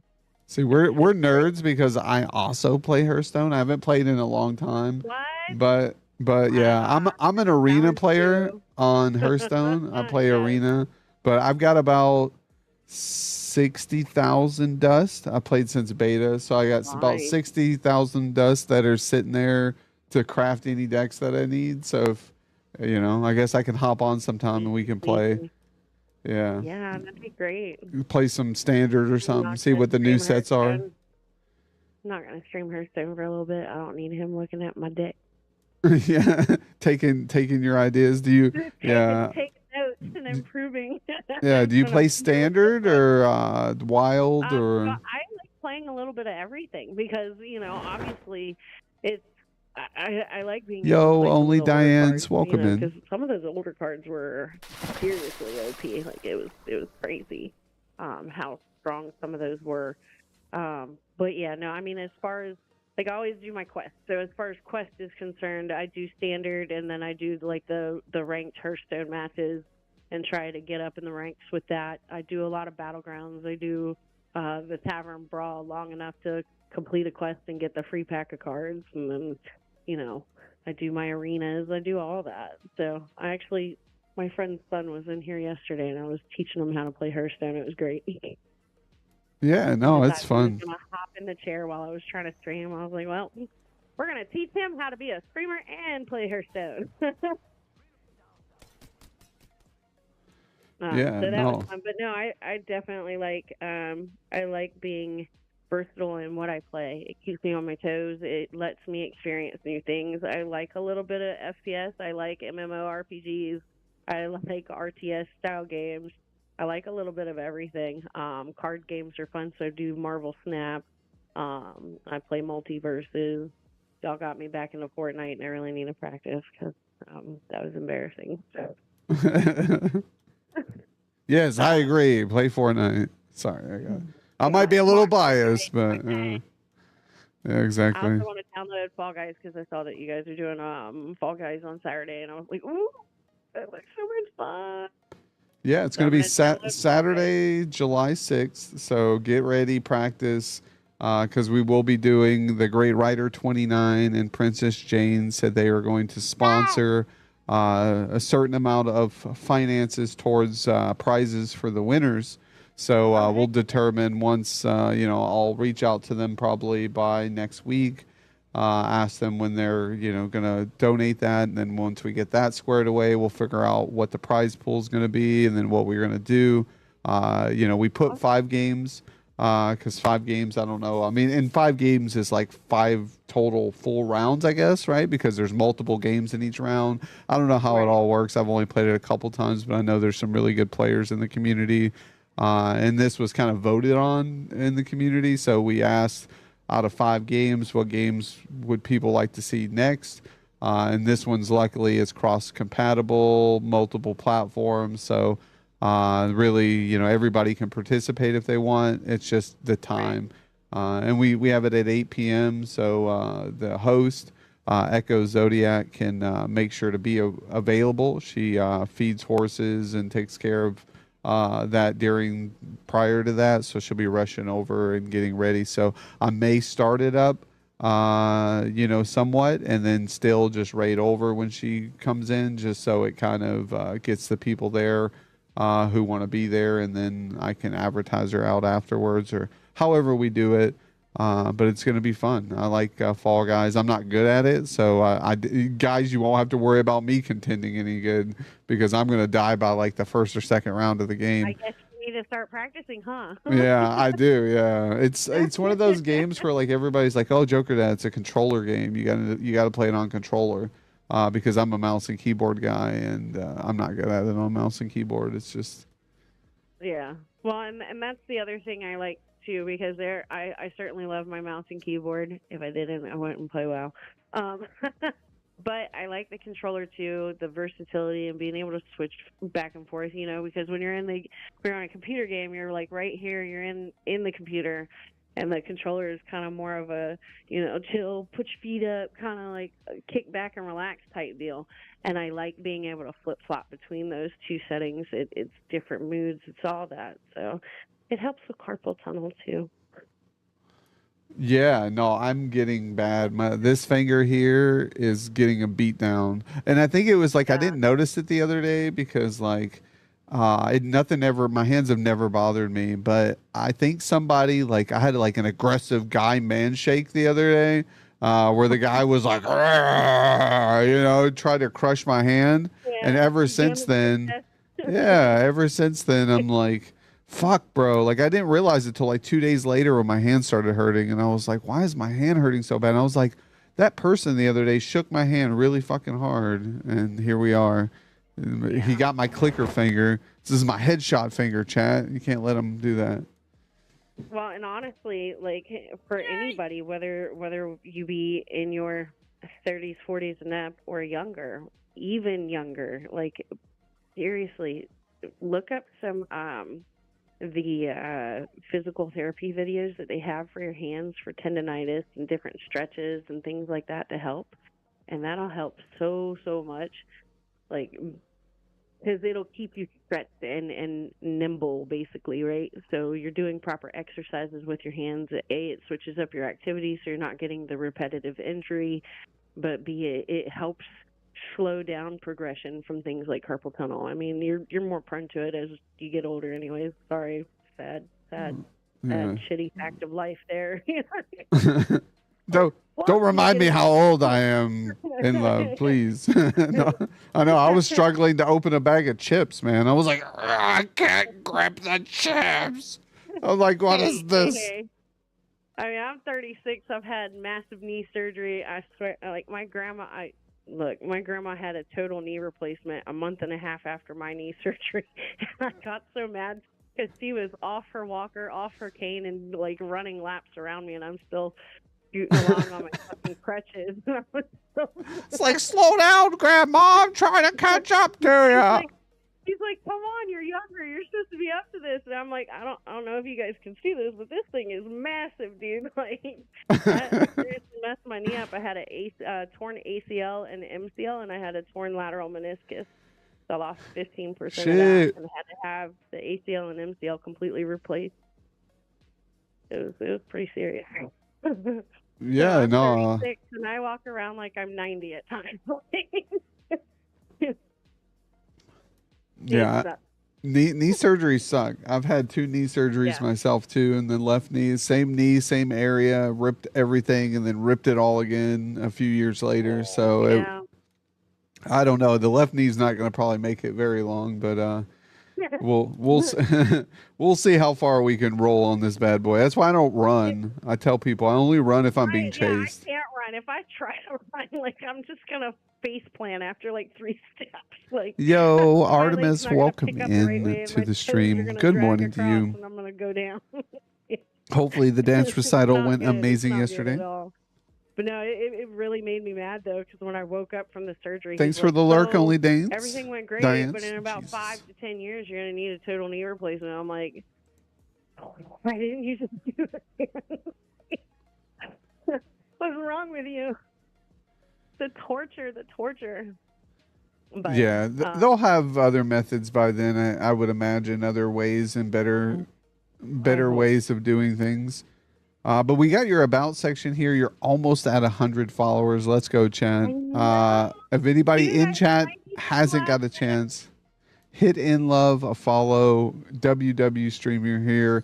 Gamer Girl built on laughs and chaos. Chaos, the chaotic family, is a community built on love and chaos, aka fun. So join me for an awesome chaotic time. We will tour the lands of Azeroth, defeat foes in multiverse, and then explore other realms and games. Give a follow for epically chaotic time. We've got Facebook, Instagram, TikTok, YouTube, and Steam account. We've got the sub goal, follow goal, and big goal. We have the plus goal for June eligibility. We've also got the banners for tips and scheduling. Why won't it let me go? Okay, for a minute, won't let me go down. We got the about banner as well, and then so forth. Why is it not? you're cutting in and out all of a sudden. Yeah, I'm using push to talk, but it's not letting me click while I'm using push to talk. So yeah. But yeah, so we have the please show the love and fellow viewers and streamers. While we may be a bit well vulgar at times, or zero tolerance policy for hatred and utter disrespect. I do not give a rat's booty hole. No, I'm just kidding. A rat's booty. Who? Oh my God! Live notifications, chat. Let's go. If you disrespect, you will be banned. This is a safe space for all who need a place to go. Come and relax, giggle, decompress, and if you need an ear or shoulder, let it be known I am here. We've got the Tiny's World Discord, as well as which is the chaotic family with you as well, and then military supporters, always a safe haven. Mental health advocates, all are welcome, all are safe all the time. And then we have supporting our men and women in uniform. This is not a political choice. This is for love of the rights we have at the cost of their lives. All gave some gave all as well. So awesome community there. Great advertisement. Great branding. So Yeah, I'm definitely working on it. I've got more. I intend to planning for Sunday. So awesome. I So am a massive mental health supporter. It's a huge thing for me. Yeah, no, that's great. I think mental health is huge for everybody, and I think everybody suffers with it in some form or another. So it doesn't matter if you're a child, a man, a woman, whatever you identify as, or just even like you said, military, police officer, or you're just a nurse or pharmacist, or your average retail worker like myself. We all have value and require a proper mindset, to be able to perform duties that are expected of us on a daily, a mom, a single mom, single dad, family that's struggling together, like it's all hard for everybody. So I think being a safe space where people can go and relax and have a good time without bringing that to, the stream, or bringing that, from the stream to them, to remind them of those hardships, is definitely a great place, So, That's why I like being a variety streamer too, though, because the change, whether you're neurodivergent or neurotypical, having variety and change, whether it's something you're personally doing or whether it's something you're listening to or watching, always kind of keeps it refreshing and entertaining, and so I enjoy it because it's offering everybody else some variety too. I don't want just one audience and then, okay, so what happens in a year when I get tired of WoW again and all I've been doing is streaming WoW, and now I'm changing it up and my entire viewer base is gone? Nah, I got to keep y'all on your toes, man. Y'all got to keep guessing what I'm playing that day. Yeah, no, it's good to keep it variety. You know, there's times where shit I get bored with Fortnite, or I get bored with scheduling and doing the guests and stuff. You know, like I love having guests on the show, but there was a time at which last year I was doing it 5 days a week plus on a Sunday.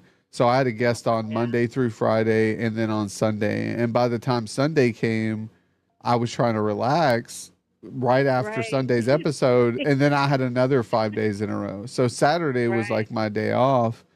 So we had to cut back on the stream and go to take Tuesdays and Thursdays off. You know, I cut back. I said, hey, I got to re-examine this and take a little break there. You know, and it did affect me to a point. You know, that affected the community those 2 days, even though I wasn't there.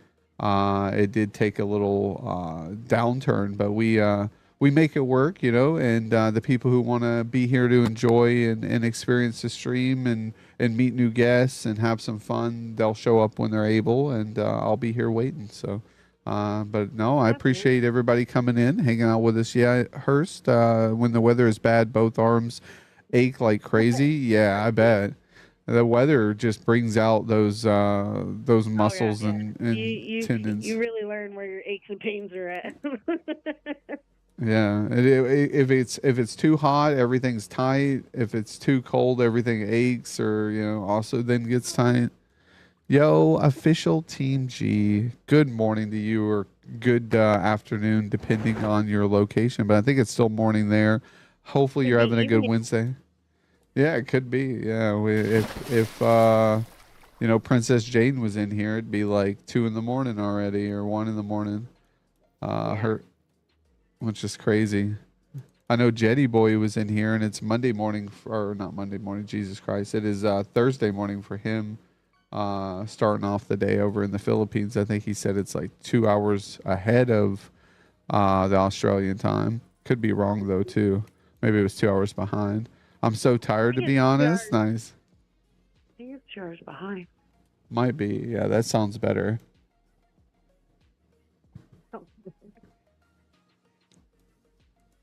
I think I drank my drink wrong, down the wrong pipe, chat. But no, so we went over, you know, how long you've been streaming. We went over your page a little bit there. Name some of the games that you've played recently. You said you like to keep it variety. What are some of those games? Right. So we've talked a lot about WoW, and we talked some about Hearthstone, but I've played Multiverses, played Fortnite with you guys last Friday. I've played Marvel Snap.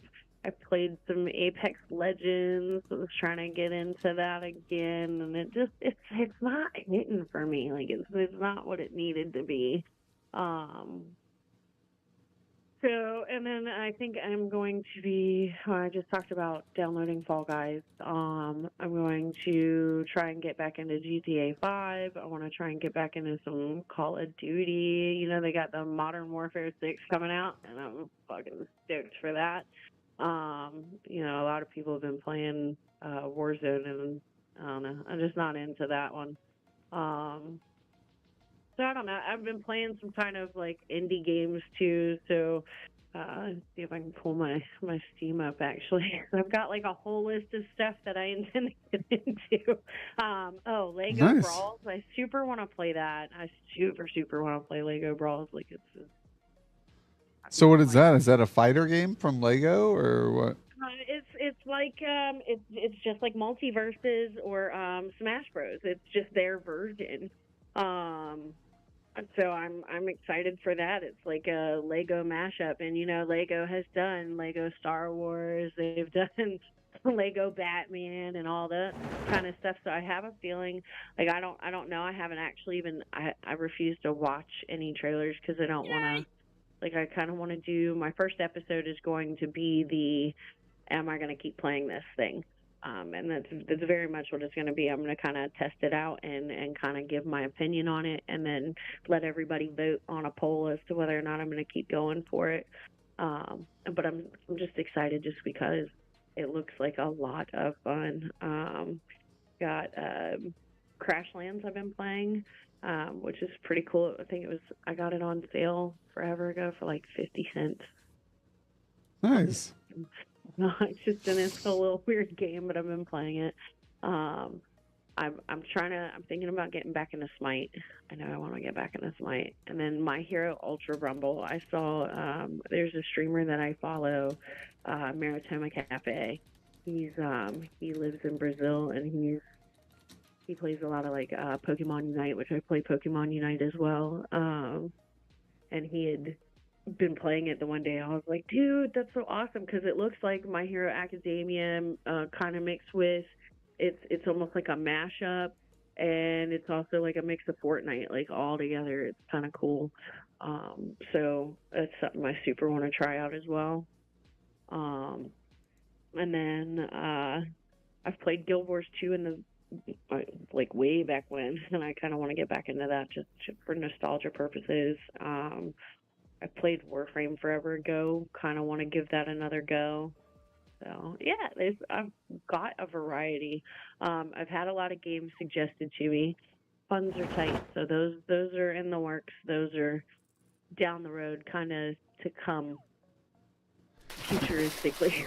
Yeah, I think, I mean, with the indie games that are out there, the pretty budget games, I think a lot of free to play games, there's a lot of great content that can be had. I know I like Epic because Epic's constantly giving away free games. I think it's like every week, every 2 weeks, they have some free game out. So I usually check that out and download it, just in case I want to go back to it, later on and kind of pull it back up in the library and give it a shot. You want to get her into Scum? Yeah, I've got a lot of friends who play Scum. There's a lot of streamer friends who play. Reminds me of like DayZ, with a little bit of like Tarkov kind of mixed in with it. Right. Yeah, I mean, I've watched a lot of Scum streams, and I've had Scum on my wish list for a minute. It's just, again, it's a fun thing. I actually felt bad the other day. I stepped into somebody's stream and won a giveaway, not knowing what the giveaway was for, and it was for in-game content with Scum. I was like, bro, you gotta pick somebody else. Like, I feel bad for taking this. I can't even play it. Yeah. You gotta pick somebody else. I didn't know that how much Scum was, or that it was I assumed that it was probably a free to play game, but I guess not. Let me see. No, it's I think it's like $40.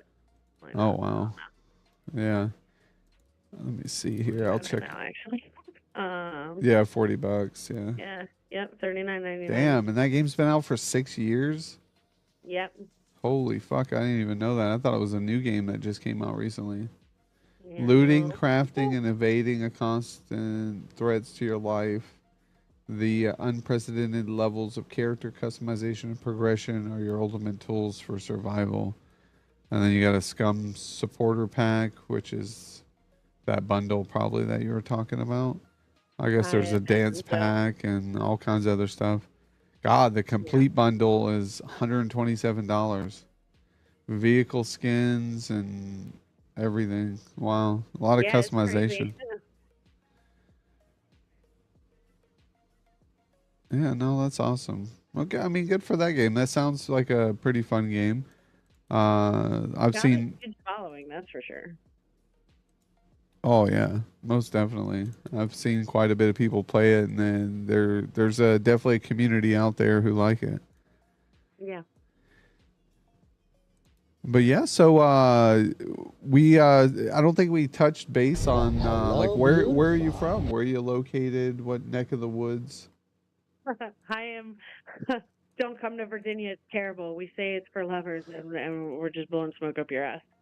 Yo, likely to fart. Anyways, I Good live day in to you, Chesapeake, sir. Virginia. I'm about Happy 10 minutes Wednesday. drive Thank from you for the North follow, Carolina my border, man. Actually, it's not too terribly long of a drive for me to go down to the Nags Head. That's like a 20-30 minute drive for me. It's like nothing to go down to Nags Head. But yeah, I'm in Virginia. Terrible Virginia. Virginia. Can't wait to get to Sacramento. I'm excited. Awesome. Yeah, the Scum community is one of the best gaming communities I've had the honor to be a part of. Nice. That's awesome. Yeah, I love when like specific games buy product. They just create a great community in them. And one of those is, GTA 5. I've actually, the people I've seen and met and seen play GTA 5, I haven't played a ton of it, but I've RP'd a little bit in it. It came to mind when Likely's here. Likely, I think, plays GTA as well from here, once in a while. But just great people. Just I don't think I've seen one person be like, too trollish. And if they're trolling, that's just part of the character. So it's not like them being Yeah. genuine, like you get in other games. Yo, hello with the biddies again. Money, money, money, money, money, money, money, money, money, dollar, dollar. Let's give a round of applause, chat, for hello for the biddies showing some love. How are you doing today? Hello. Hopefully you're doing good. And same to you, Likely. How are you doing, my man? Thanks for stopping in, catching on our guest today in love. Likely, do you stream? I don't think I have you followed. Do you stream? Because I've known you for some time now from Frank's community. Yeah, I didn't think you streamed. So did we get a shout out for Likely to Fart? Can we get a shout out for him so I can check to see if he streams? Because I don't think I've ever caught your stream. The Lions Den Gaming. Yo, welcome in, my man. How are you doing? Welcome to the show. We got In Love 88 as our guest today. West Virginia WoW player, variety streamer. West Virginia. Hot dog. No. I said Virginia, not West Virginia. There's a Oh, big difference. yeah. Yeah. I guess you Virginians don't. I'm on the other side of that mountain. West Virginia. Yeah, that's okay. So that. I know. I'm sure there's this big intergalactic battle, country roads, yeah, between Virginia and West Virginia. Uptight. How likely you do stream? What the? They've got 6+ hours to get to the beach. I've got 15 minutes. Oh my goodness. Yeah. No, I'm sure. I'm familiar with the country West jokes. Virginia jokes. Yeah.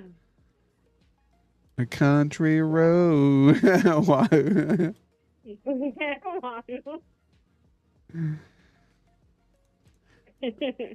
Yeah, no. Virginian. Just regular old Virginian who's about to be Californian. So I don't think I asked you what inspired you or got you into streaming? Like what made you say I'm gonna start gaming and streaming and So I was actually, it was way back when, the first time I started a Twitch account, and considered streaming. I had a little too much going on at the time, but I was managing a massive TeamSpeak server. I was running 4 different guilds in WoW between 3 different servers on WoW. I was playing Guild Wars 2 at the time and managing a big group with them. I was playing Rift and had a big guild with them. I was playing, what else was I playing? Oh, Terra. I was playing Terra and had a big guild that I was in charge of there as well. I was running our Facebook pages, our Instagrams, our YouTube channels, our TeamSpeak accounts and everything. And everybody was like, you're doing all this. Why don't you just stream it all? And I was like, hey, that's a good idea. And then I started trying to get into it, and I was like, dude, this is too much. Like, I can't even put the time and effort into it that I want to. So I stopped doing it. And then a friend of mine not so long ago, he's a streamer. He's a small time streamer. He's an affiliate, but Well, hello, beautiful. why don't you stream your WoW, And it was like a side hustle kind of deal. It wasn't anything like, it wasn't supposed to be anything big, and it inadvertently became big. But that's the neurodivergency in me. If I'm going to put some effort into it, I'm really going to put some effort into it. And I have certainly busted my tail. I know that I have. I'm aware that I have. I had someone that hit affiliate, what was it, Tiny, 3 days? I think it was 3 days before I hit affiliate, and he had been trying for a lot longer. And I just went and checked out his stream yesterday, and it's basic. Which is fine. There's no shade or hate on that. It's just I'm very aware of how much time I'm putting into this and how thoroughly I'm trying to make sure that it works out. I enjoy being able to, this is not a hyper focus that I will lose over time. Like if I get into gardening or hey, I want to, start going bike riding and stuff like that. It's not the simplistic. I know the gardeners are in chat are like, yeah. What do you mean? I love gardening. Right. I mean, I love gardening too, but there's, I find I do it like every other year. I can't get into it every single year or put my all. Shit, we did the same. Yeah. You know what I mean? So, and when you put your all into it, and you're like, oh god, that's so much work. I don't know if I want to do that again.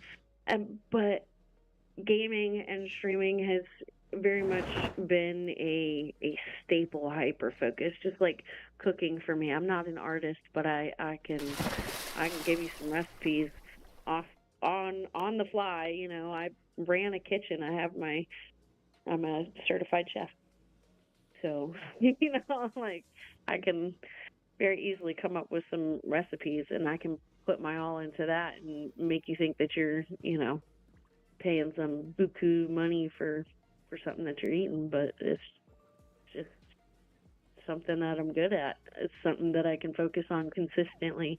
And streaming and gaming are very much that too. I'm not burning out. I don't even feel like when you hyper focus on something, you can kind of tell like you're just going with it, but at some point, whether it be sooner rather than later, at some point you're gonna burn out, and that you're gonna burn out. But this is just like cooking for me. I see or feel no twinge of possible burnout. Yeah. No, I get that. I think, this is a pretty, you take it for how it is, like, I'm a type of person who looks at, like you said, I examine every situation, everything that I'm experiencing or going through. And I perceive if it's something that I can succeed with, or if it's something that will take some time, or if I, like you said, burnout. If am I head over water on this one? And streaming's just always been a fun thing, and I never stop wanting to learn and make things better or change things up, or so there's always differences of what's going on, and I think that's what makes it fun. And as long as you're having fun, and keep at it, I don't think it matters of too much other than that for myself now. I just have a blast. But we do have some new faces in chat that I want to say hi to. Yo, Hank's Alien Tech. Welcome in, my man. Thanks for the alien emotes. I love those. Wahoo said reason West Virginia exists is because of difference in culture and beliefs. So that makes sense. It does make sense. And it's crazy how that would transfer over tons of years, right? Decades, that people still in their inner core have a differences of how one side is from the other. And I think that just represents life. It's what you're being taught. It's silly practices that get passed down through the family line, and it does cause some inadvertent angst. Yeah. And and that's how it is with certain cultures or things like that. Yo, Lions Den, welcome again. And yep, WoW, World of Warcraft is WoW. That is likely to fart, last seen playing Phasmophobia. Let's go. So you do stream, he said. Likely said he streams. Just not. Sorry, give me 5. I got a face full of fried chicken. Oh, I didn't see that. That's funny. So I was there talking to him, asking questions, and he was eating fried chicken. Damn it, fried chicken. You come into my chat with fried chicken and not enough. Leroy, give me that fucking bucket of chicken. Yo, Nathan Donaldson's in here too. Holy shit. And let's be frank. Yo, we got the fucking MVPs. I summoned them. I feel like I manifested them here. I talk about GTA RP, and the fucking kings of GTA RP are in the chat, and the queens, Julia Miles, I can't, knock Julia. Julia's amazing. Yo, how are you today? Is it Vivu? Vive? Vavu? Vivu? Vivu? I don't know. I'm terrible at names, so you know. Vivu, 2 for Vivu. You know, I'm already gonna forget that. See, I should know that. Yeah. I'll remember. What's up, Queen? 1. Okay. Yeah, Queen of the Dams here as well. Yo, Queen's been one. What? So what was that? What's the answer? Vivu. Vivu. Okay, Vivu. All right, Vivu. I'll try to remember. Vivu. I'm terrible at remembering. Okay, I'm telling you now that I'll forget even having this discussion about remembering later. So Give me know, like 2 to Vivu. 3 minutes and I'll forget you.